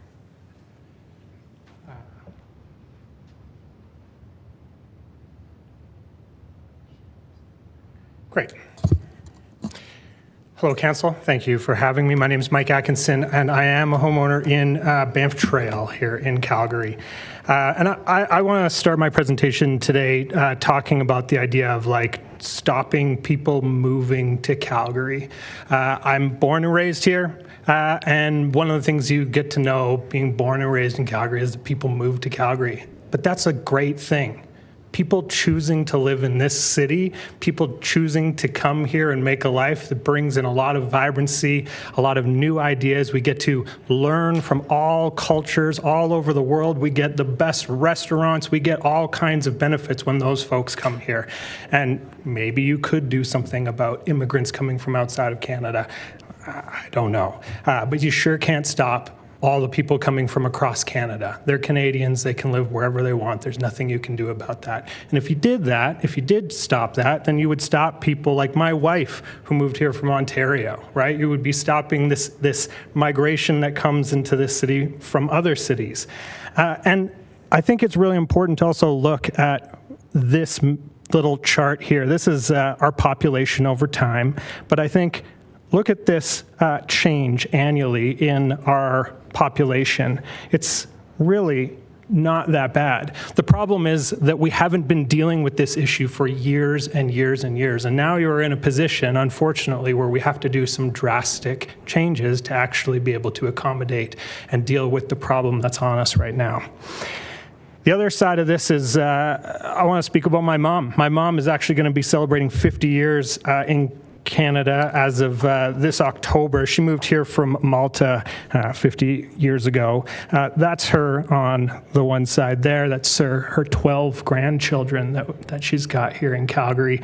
And she's put a lot of effort into building a family that, you know, stays here and stays connected in Calgary. We get together usually once every week or two, and I am so blessed that my kids get to have friends in their cousins that luckily, actually, all of us got into housing about 10 to 15 years ago at a point in which things were relatively somewhat affordable at the time, and that, you know, we're actually quite connected between all of us. I visited Malta with my mom a couple of years ago, and we went and saw my uncle here. This is him just sitting beside my mom there. He actually just died just a couple months back. He's from diabetes, but in the years leading up to his death, he actually ended up having both of his legs amputated. And he would sit out on his front porch and he would get to see people as they walk by, right? He'd get to see friends and family and folks and sort of this level of community. And why did that happen? Well, that happened actually because this parcel of land right here, he's right here.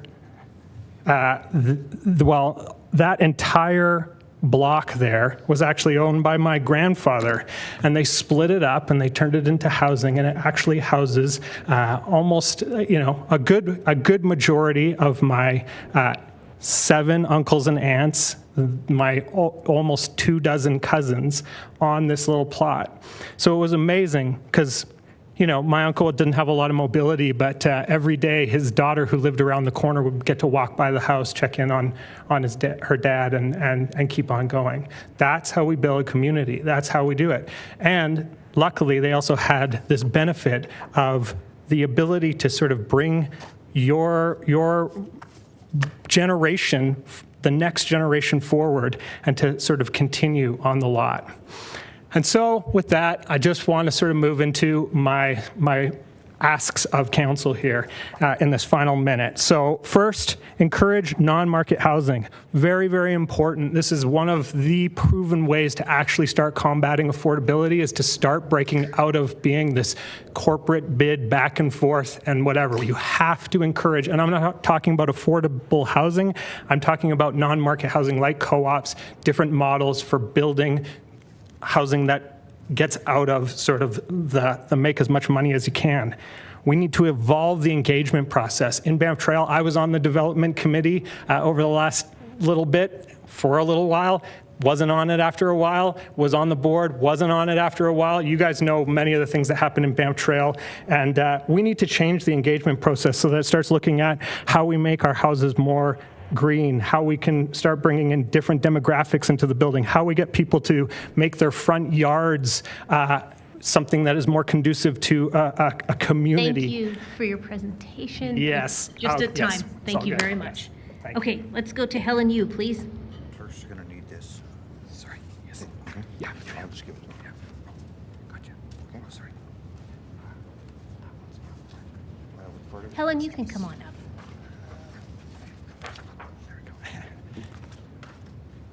Thank you, Honorable Mayor and the councilors, for hosting this hearing. I've learned a lot from amazing Calgarians. My name is Helen Yu, and I'm a resident of Ward 7. I'm in opposition of the blanket rezoning because not only it failed to address the housing shortage and affordability, but also it takes away future public hearings in regards to older community land use. Why do we need a citywide blanket rezoning for 4.6% possible single-family lots? In the last several years, almost every corner lot in my community has been turned into 4-unit or 8-unit buildings. All is currently under construction. Each unit is priced at about $700,000. A lot of these units are only for rent. Most youth won't be able to afford these rental prices. Next to my duplex, there is an old bungalow with 3 bedrooms upstairs and 2 bedrooms downstairs. One young couple live in the basement. A second young couple plus their friend occupy the main floor. If this bungalow was converted into a new multi-unit development, none of them would be able to afford to keep living in this location. Many speakers before me have presented enough evidence to prove that blanket rezoning is the wrong solution for the type of housing shortage and affordability we are facing. But what has really baffled me is that in the first couple of days of the hearing, several developers had no hesitation of the conflict of interest. I witnessed the various presidents of student unions, nonprofit representatives, and even international students passionately accusing, mocking, and ridiculing single-family homeowners for short-sightedness, lack of sympathy and consideration, and fear of change, as if homeowners who oppose blanket rezoning single-handedly caused their hardships. I was shocked to see these proceedings. They brought to mind the instance of the Cultural Revolution from 1966 to 1976 in China. In order to stabilize his sidelined political power during the economic collapse, Chairman Mao used the divisive tactics to divide society to 5 black classes and 5 red classes. Just for your information, landlords belonged to the 5 black classes, which were enemies of the people. Mao instigated young people to rebel, to purge traditional ideas, culture, customs, and habits. Millions of young Red Guards responded to Mao's call, forming local revolutionary committees. They proclaimed that to rebel is justified. Schools closed, books burned, intellectuals were expelled, jailed, or eliminated. Property seized, historic sculptures demolished, cultural artifacts and materials destroyed. Children reported on parents, wives reported on husbands, or vice versa. Uprising everywhere. Over 10 million urban youths were forced to relocate to the remote countryside. The chaotic and the violent movement ruined many families and lives. We need to look into history and learn from it to avoid repeating tragedies. Did I hear it correctly? We are not building a city for grandparents. We are building a city for young generation. Are we going to create injustice and inequity in the name of social justice and equity? Did the grandparents not fight so hard during World War I and World War II for the freedom, peace, and prosperity we have been enjoying? Through this hearing, I can see clearly that we are being lured into a constructed ethical trap. But homeowners are not the oppressor here, and the youth are not the oppressed. In fact, both have suffered from the failed federal government policies. I wish all the best to the youth. The sky did not fall on immigrants came 100 years ago. It did not fall onto immigrants that came 50 years ago, or onto me who came 24 years ago. The majority of speakers here have expressed favor of rezoning, but not blanket rezoning. With all due respect, I implore mayor and councilors to vote no to blanket rezoning. Thank you for your time. Thank you for your presentation. One last call. Do we have Wesley Brindle? Hello. Hello. Hi. Is this Wesley? Can you hear me now?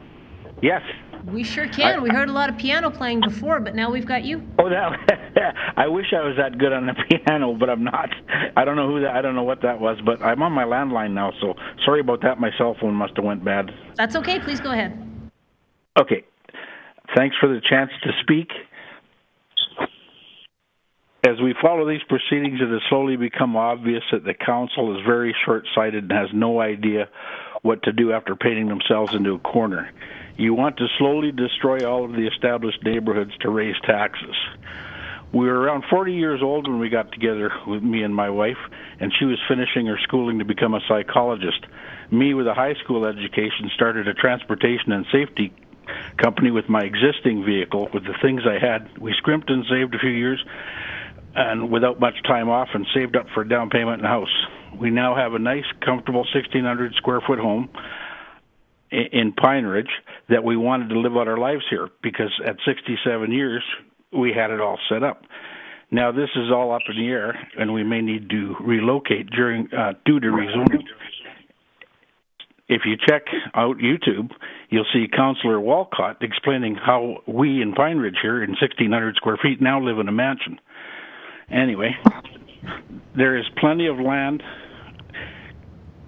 around Calgary for planned development, and you can zone build all types of fresh properties for people to be proud when they live there, and with all the proper infrastructure for many years of happy living in affordable houses with row housing or anything you want to build out there.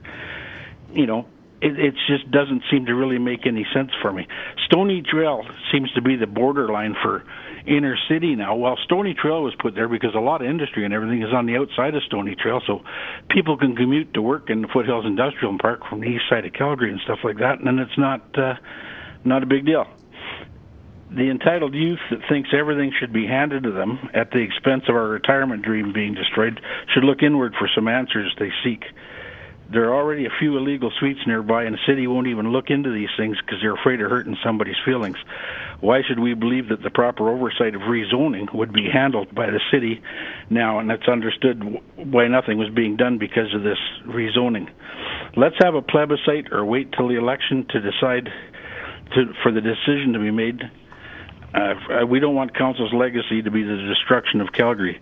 Start with the neighborhoods that need it, and consider, you know, the places with universities and stuff. Maybe you want to put up some apartment buildings, use some of that city property.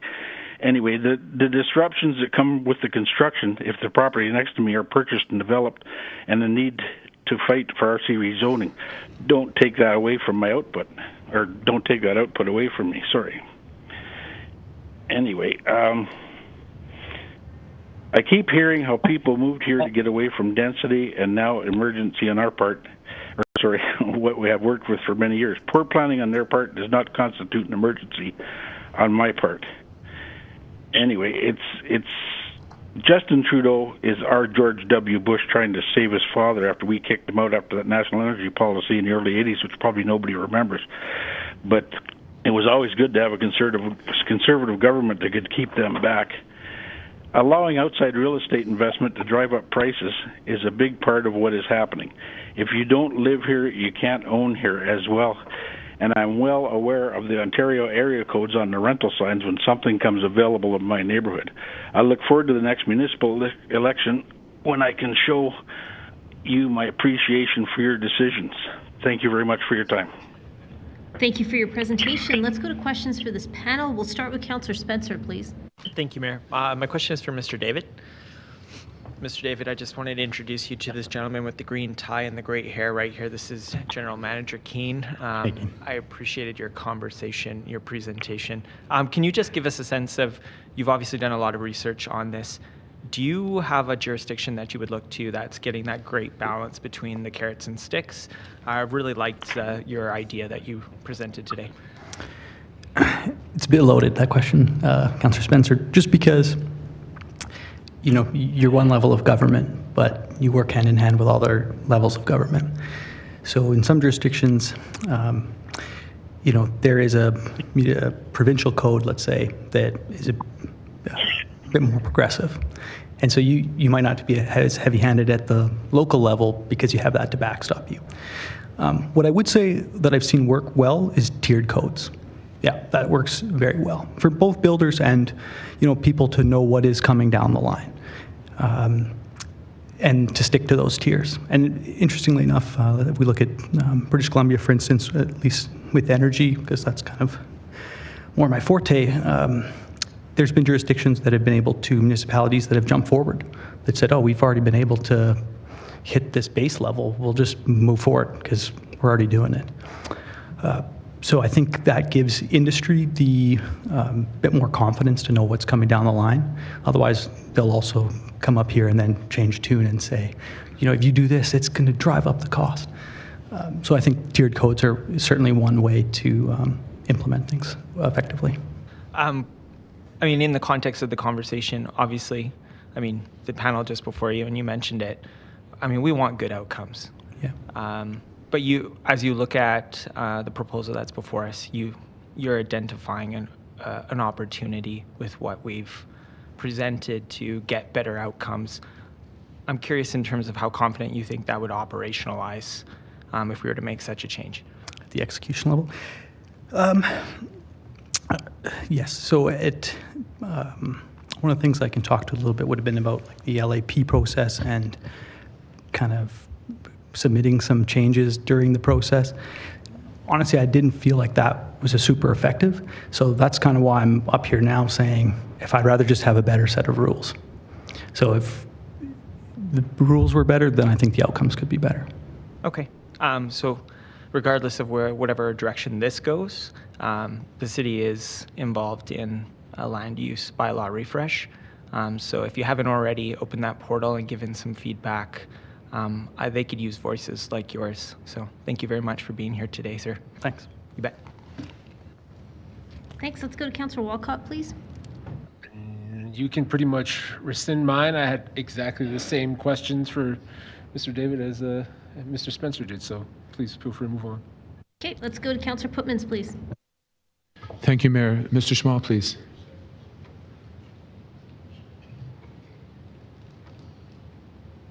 Mr. Bob Schmall.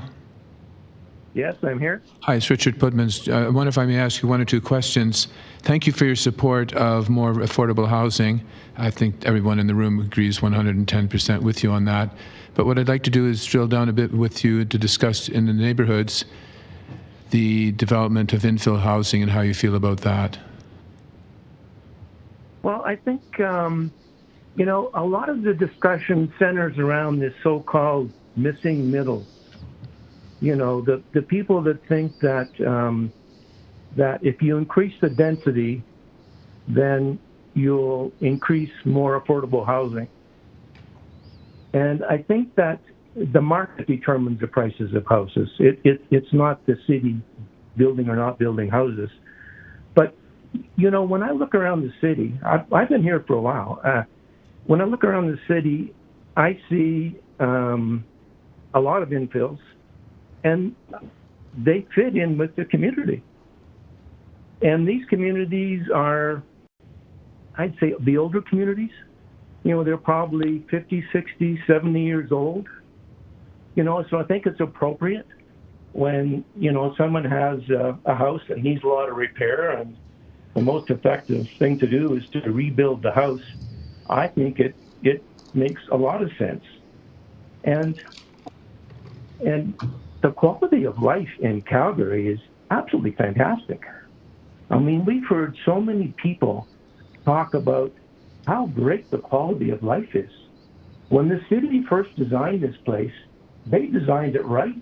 We live in a beautiful place, so let's keep it a beautiful place. What a nice note to finish on. Thank you, Mr. Small. Thank you, Mayor. Thank you. Let's go to Councillor Wong, please.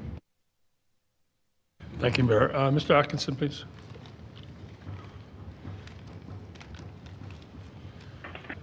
Thank you. I'm not sure if you fully finished your presentation. Did you have one more slide there or something like that?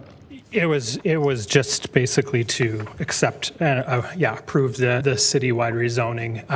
I think it's really important. I've been to many of these council hearings for things in Banff Trail over the last number of years. Your time is important. It was really great tuning in accidentally on Wednesday morning and hear you talk about something else for a little bit. And we have a lot of really important issues for this city going forward, and I would really like your time to be focused on some of those matters. You got to get it right, for sure. We have to get it right, and so that's why I really appreciate you taking this time. We got to hear these stories. We have to make sure that we don't have these problems, but there also has to be a path forward where not every single time that a development goes up that's above one person or one family living in an area, or two if it happens to be developed in an RC2 area. It has to come through council. And then you have to find people from the community to come out and sort of say, like, is this a good thing? Is this not? There has to be some sort of better way forward. Yeah. After just seeing there's been a lot of talk about the LAP process and that kind of sort of side of things. We do have an LAP in Banff Trail. It's been amended, but even that does not provide a path forward even for the RCG units in the area. As you know, restrictive covenants have been an issue within Banff Trail. There have been, I've literally seen it actually tear my community apart. And I do hang that on the engagement process for the city. People don't know what they can talk about, right? They're asked whether they like something or whether they don't. Do you like it or do you not? And then you provide all the list of answers on why you think you should or why you think you shouldn't. We need to evolve that process. We need to start talking about how we get things to be more environmentally friendly, or to push sort of different ways of mobility within the city or whatever. So that was my final piece. Okay. You touched on where I was going to go, which is the engagement process. Sure. And your graphics showed different sort of considerations that went into the engagement process. And I know the history of where Banff Trail went. I guess the question I have is, given what you've done, your experience in Banff Trail, given what you've just said, what would be the single most thing that we could change on our engagement process? I think it's asking better questions that aren't a yes or no answer, right? Actually getting people to come to the table and have discussions. Hearing the story like we heard earlier of the shade, right, and the effects that is going to cause. There's the concerns around water drainage and these kinds of things. There are solutions. That's another reason to bring in people all over the world. Like, solutions to these problems exist. Australia has incredible, developmental guidelines in terms of sight lines from windows into next door residences, and they apply to all new buildings, whether it's a fourplex or whether it's a giant mansion going up beside you, right? It doesn't matter if the windows are coming into your backyard. So what can we take from elsewhere in the world and build into our process to sort of make certain things, this is how it is, this is how we have a path to move forward, but then to also structure what is it that we're actually allowed to talk about? What are the concerns that we can actually address in the design and the development process? Just being, I think a little more less black and white, and starting to sort of get people to sort of say, okay, if this is going to happen, how do we make this the best possibility for everyone? Knowing that in some ways there is going to be pain points for everybody involved. Right. Yeah. So to answer to your point, ask better questions, right? Ask good questions. But we also heard throughout this 9 days, people don't always have the background, don't have the understanding, don't have the literacy or understanding of bylaws, right? Yes. Yeah. So to be able to form a good question, you need to have that knowledge, correct? I don't know that you do. I think a lot of the bylaws and things and the height restrictions and these are technical things, right? Setback limits and these, they're based in livability and whatever in theory, right?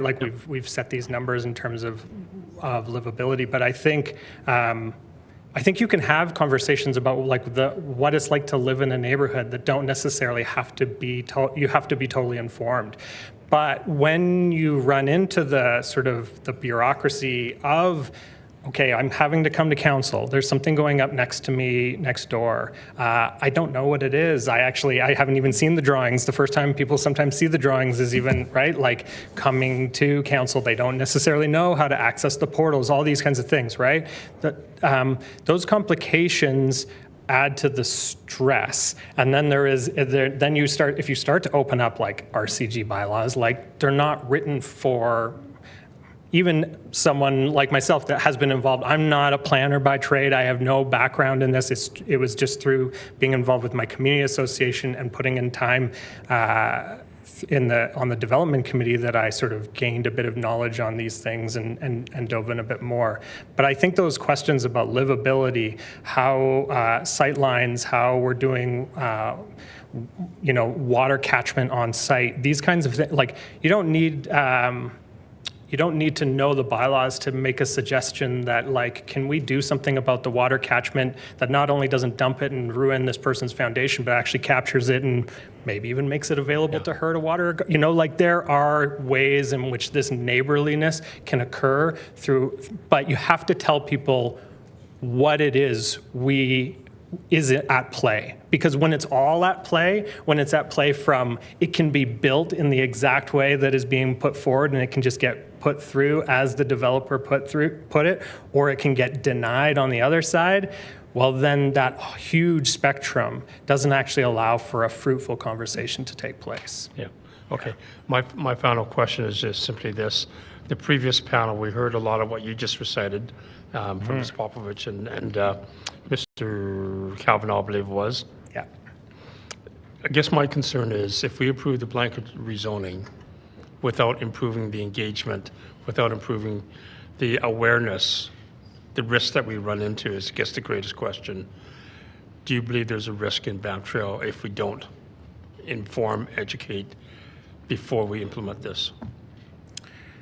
Well, I think like in Banff Trail, where we need to be, it is not about the RCG housing. We have, there's been that stat, I think, 94% have been passed, whatever, right? Let's use a broader city context. Exactly. And I think for us, it's what we need people to come to the table about actually is not the RCG housing. What we need to be talking about are actually the fourplex, sixplexes that are going to be going up by the train stations, these kinds of things, right?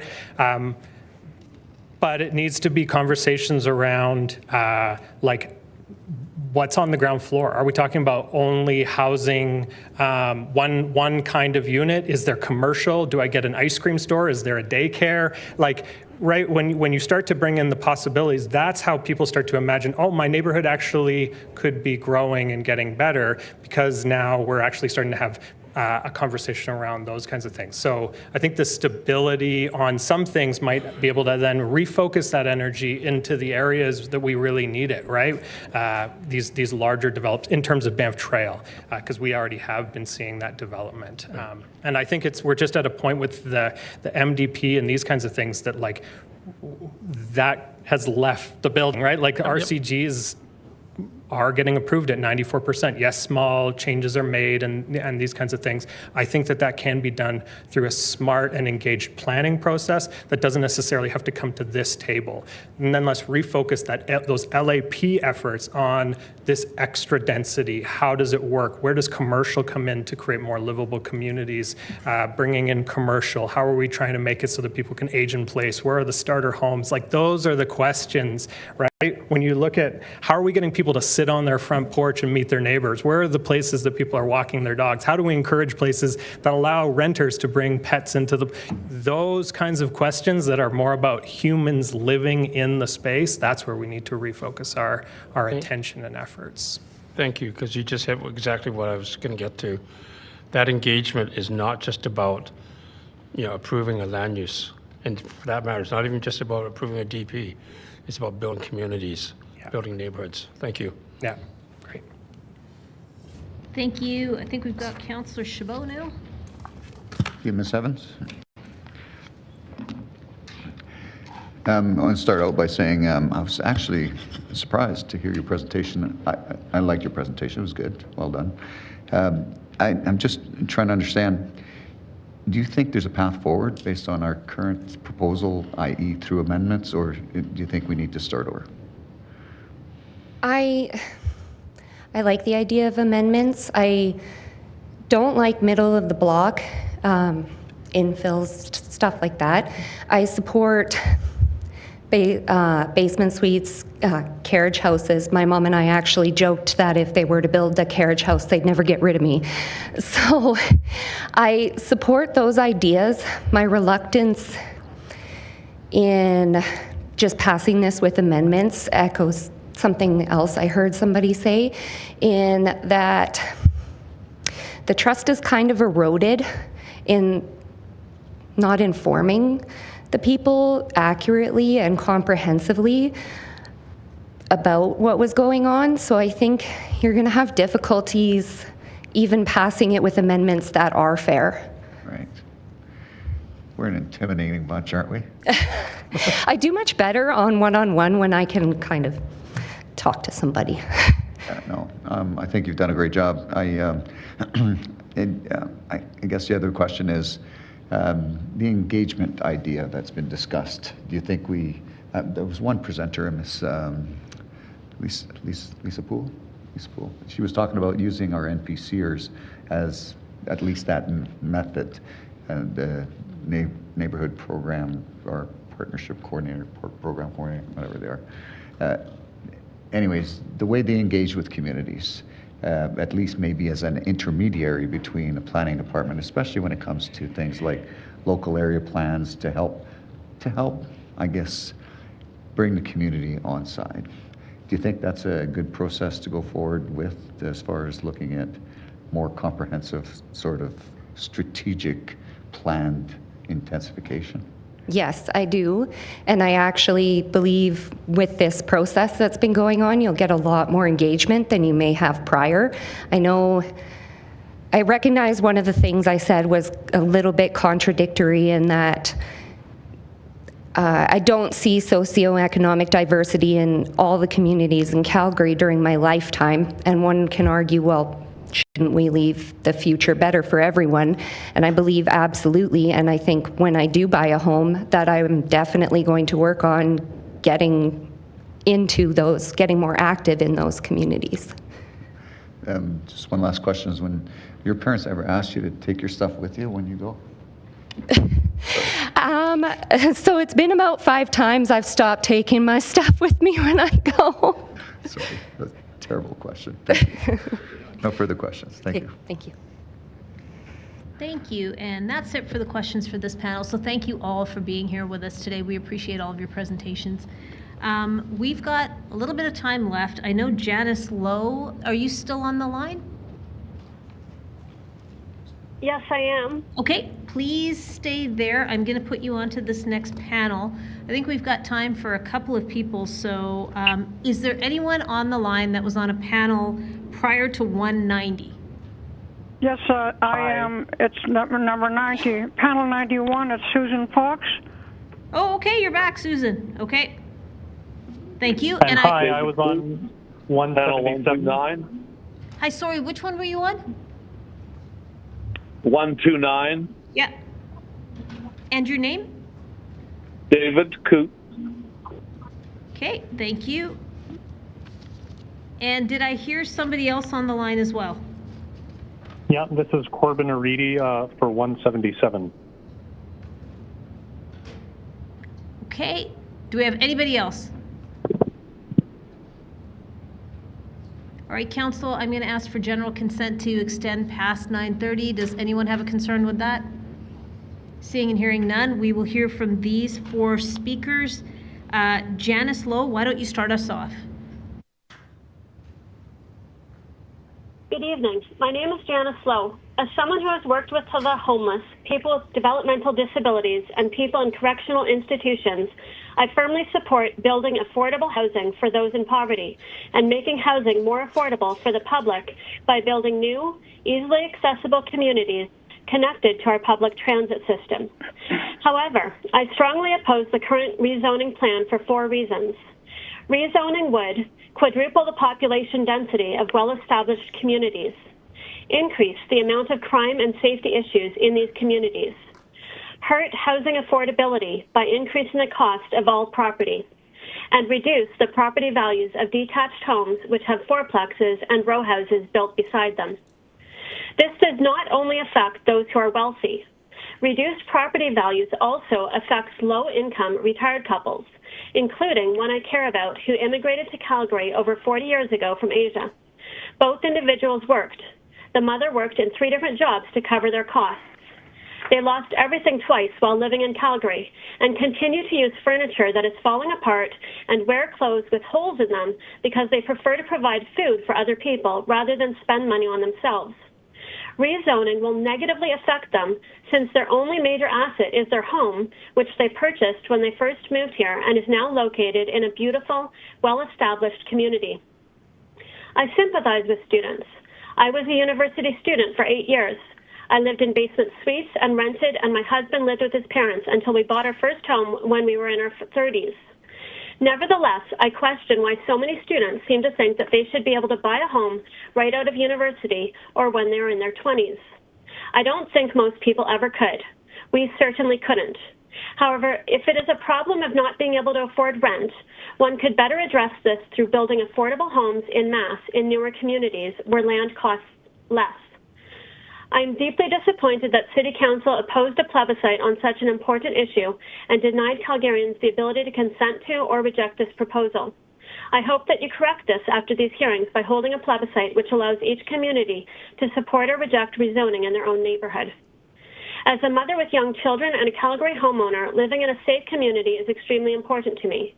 When we first bought our home over 10 years ago, we chose a home in the outskirts of Calgary because it was much more affordable and we thought it would be a safe area. Since that time, there was a murder on the street behind us and another murder several roads down the way. Both murders were targeted and drug-related. However, we increasingly feel like Calgary is becoming more and more unsafe.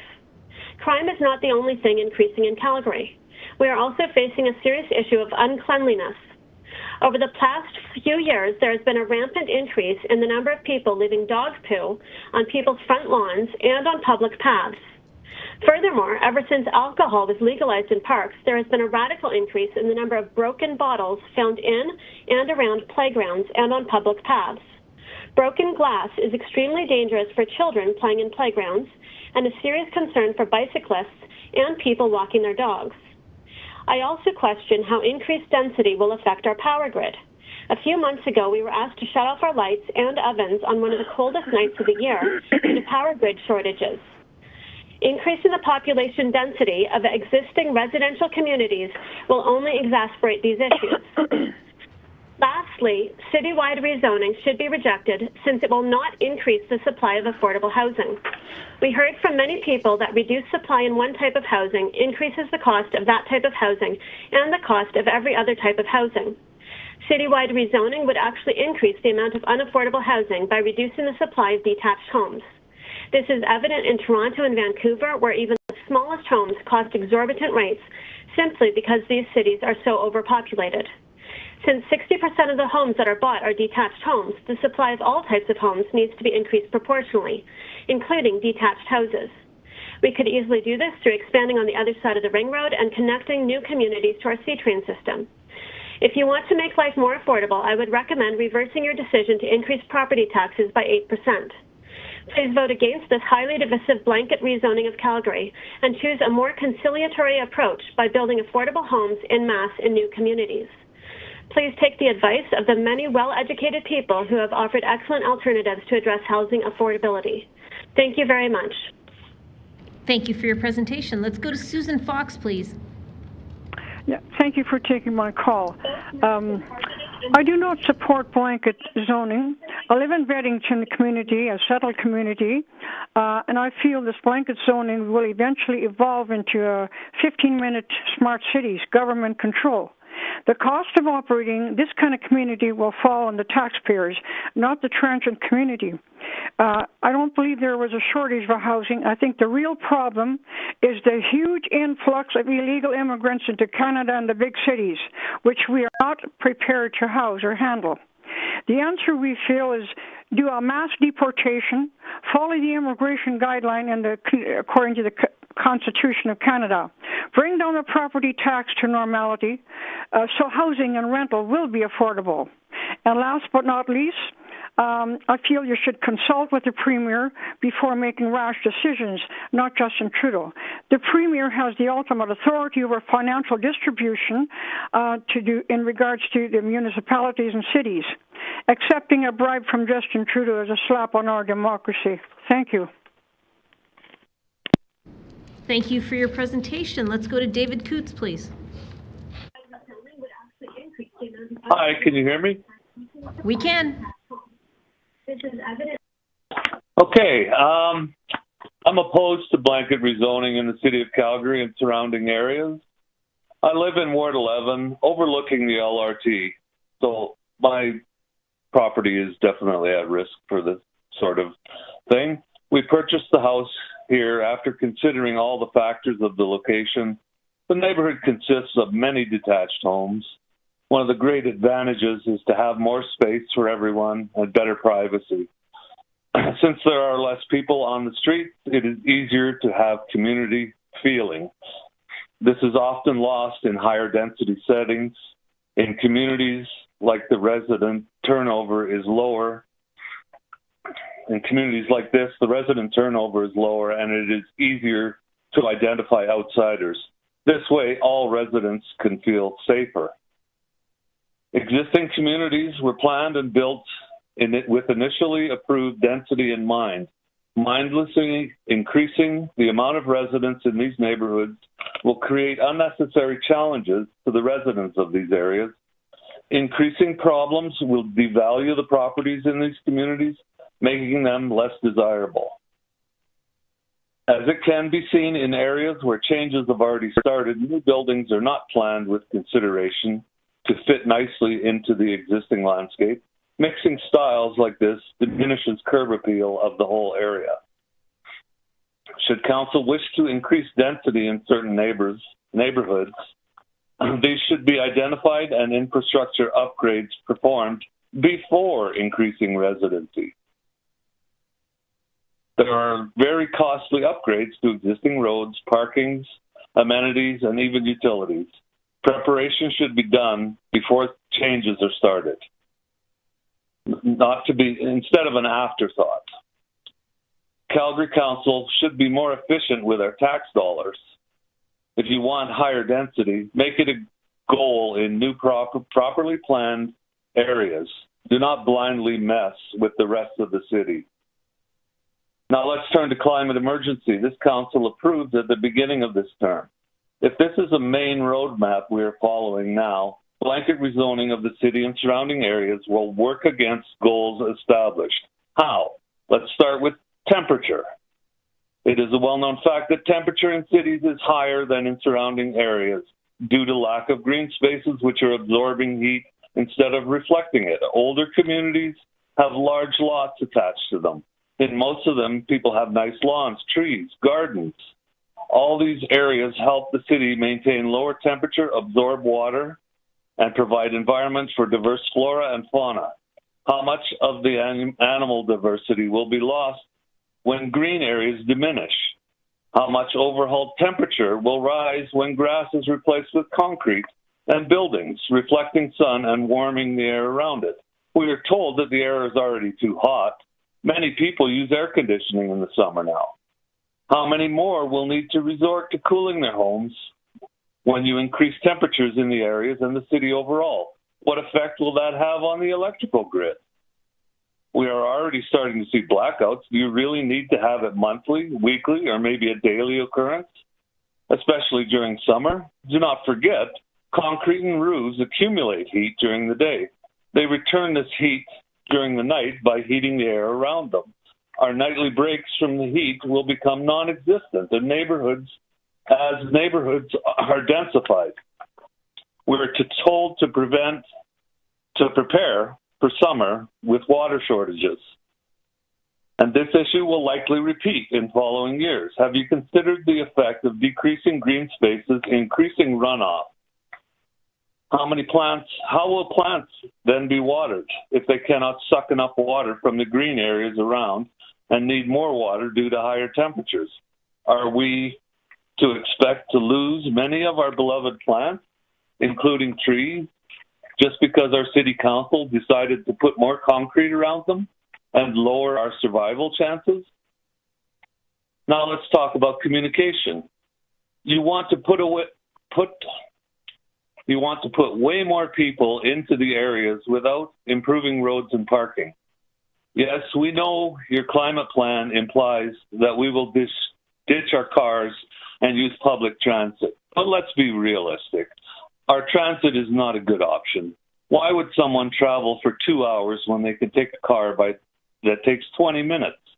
Yes, this is reality if you try to go far. Mr. Coots, from the thank you. Southwest. Thank you for your presentation. You're just at time. So please But I hang have on. more. Please stay on the line on mute in case there's questions for you, all right? Thank you. Thank you. Do we have Corbin Oriti? Yes. Please go ahead. Hello. Hello, City Council, Mayor, ladies and gentlemen, and friends beyond the binary. I stand, on the phone with you as a born and raised Calgarian, a business owner, and somebody who enjoys many aspects of Calgary. However, I cannot ignore the pressing issues that have led me to speak with you today. Calgary, as it currently stands, is a city dominated by car-centric infrastructure, suburban sprawl that is unsustainable, and many locations within the city have become what I can only describe as non-places. Areas devoid of character, community, complex native ecology, and a sense of belonging. It pains me to see the city in this husk of a state.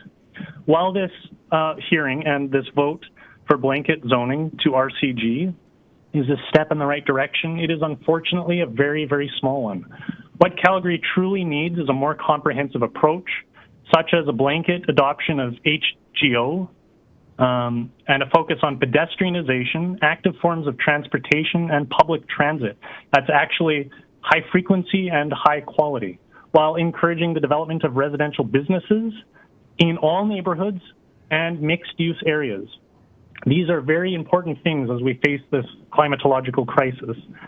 It is with a heavy heart that I must confess a twist. I have left this city behind, despite my deep roots there, with my parents, brother, and many friends and family who are still close to my heart, still residing in Calgary. The city's current state made me deeply sad and pained, and I had to leave a few years ago to Tsawwassen, BC, in search of a walkable small town that was in close proximity to a big economy and city. Vancouver, that is. I understand that this status as a non-resident may trigger some people, but I cannot stress how important this issue is. Calgary, which is my birthplace, deserves to be renewed into a livable, vibrant city once again. Small actions like blanket zoning to RCG are a small start, and we must focus on a more comprehensive solution, such as promoting co-ops and public housing. So I implore you, City Council members, to take bold action to transform the City of Calgary that prioritizes the well-being of its residents, fosters a sense of community, and encourage sustainable growth. Thank you for your time and consideration, and I really hope and sincerely want to see Calgary flourish and become livable and a vibrant city that it has the potential to be. Thank you. Thank you very much for your presentation. Thank you to this panel. There are no questions for you, so we appreciate you making the time to give us your presentations today. Now, before we wrap for the night, I'm just going to read out who was registered on panels 163 through to 187 that was unable to join us. I'm only going to read these names today, but everyone who missed their opportunity should know that as long as the public hearing's still going, you can come, let us know that you're here, and we'll get you into a panel. So from panel 163, we had Bob Benson, Joanne Allens, I think it is, or Atkins, Joanne Atkins, and Robin Windsor. From panel 164, we had Sarah Geddes. 165 was Nicole Chan. 166 was Michelle Williams. 167, John Wildenborg, Christopher Leslie. 168 was Kathy Schultz-Peltzer, and Trayton Zeri, and Jacqueline North Pagan. 169 was Justin Paul O'Mahony and Clay Knights. Panel 171, Aaron Ramos. 172, Jordan Murray, Roger Shinkanik, Kathy Danielson, and Alvin Cabaran. Panel 175, Imad Tawadros, Satish Shanmugam, and Jesh Kamal Manais. Panel 177, nobody, because we just had Corbin. Panel 178, Catherine Blood and Amy Pahor. Panel 180, Juan Gomez. Panel 184, Trang Pham, Frank Anderson, and Robert Zabkowski. Panel 187, Ekaterina Petrovich and Cassandra Mihalich. So tomorrow we will start off by asking if there's anyone here that missed their opportunity, and we'll get people into panels from there. And we'll start with panel 190, which will be Lindsay Davis, Mandy Koch, Shirley Ewart, Linda Nessett, and Richard Hill. In case anybody's wondering, the informal count so far is 611 speakers, and we have about 92 registered speakers remaining, but I think there's been some more people who have signed on. So we'll get you official counts tomorrow. Councillor Thaliwal, you have a request? You're good? Okay, thank you. With that, everyone, we will see you tomorrow at 9:30. Tomorrow we run from 9:30 till 6. Thank you.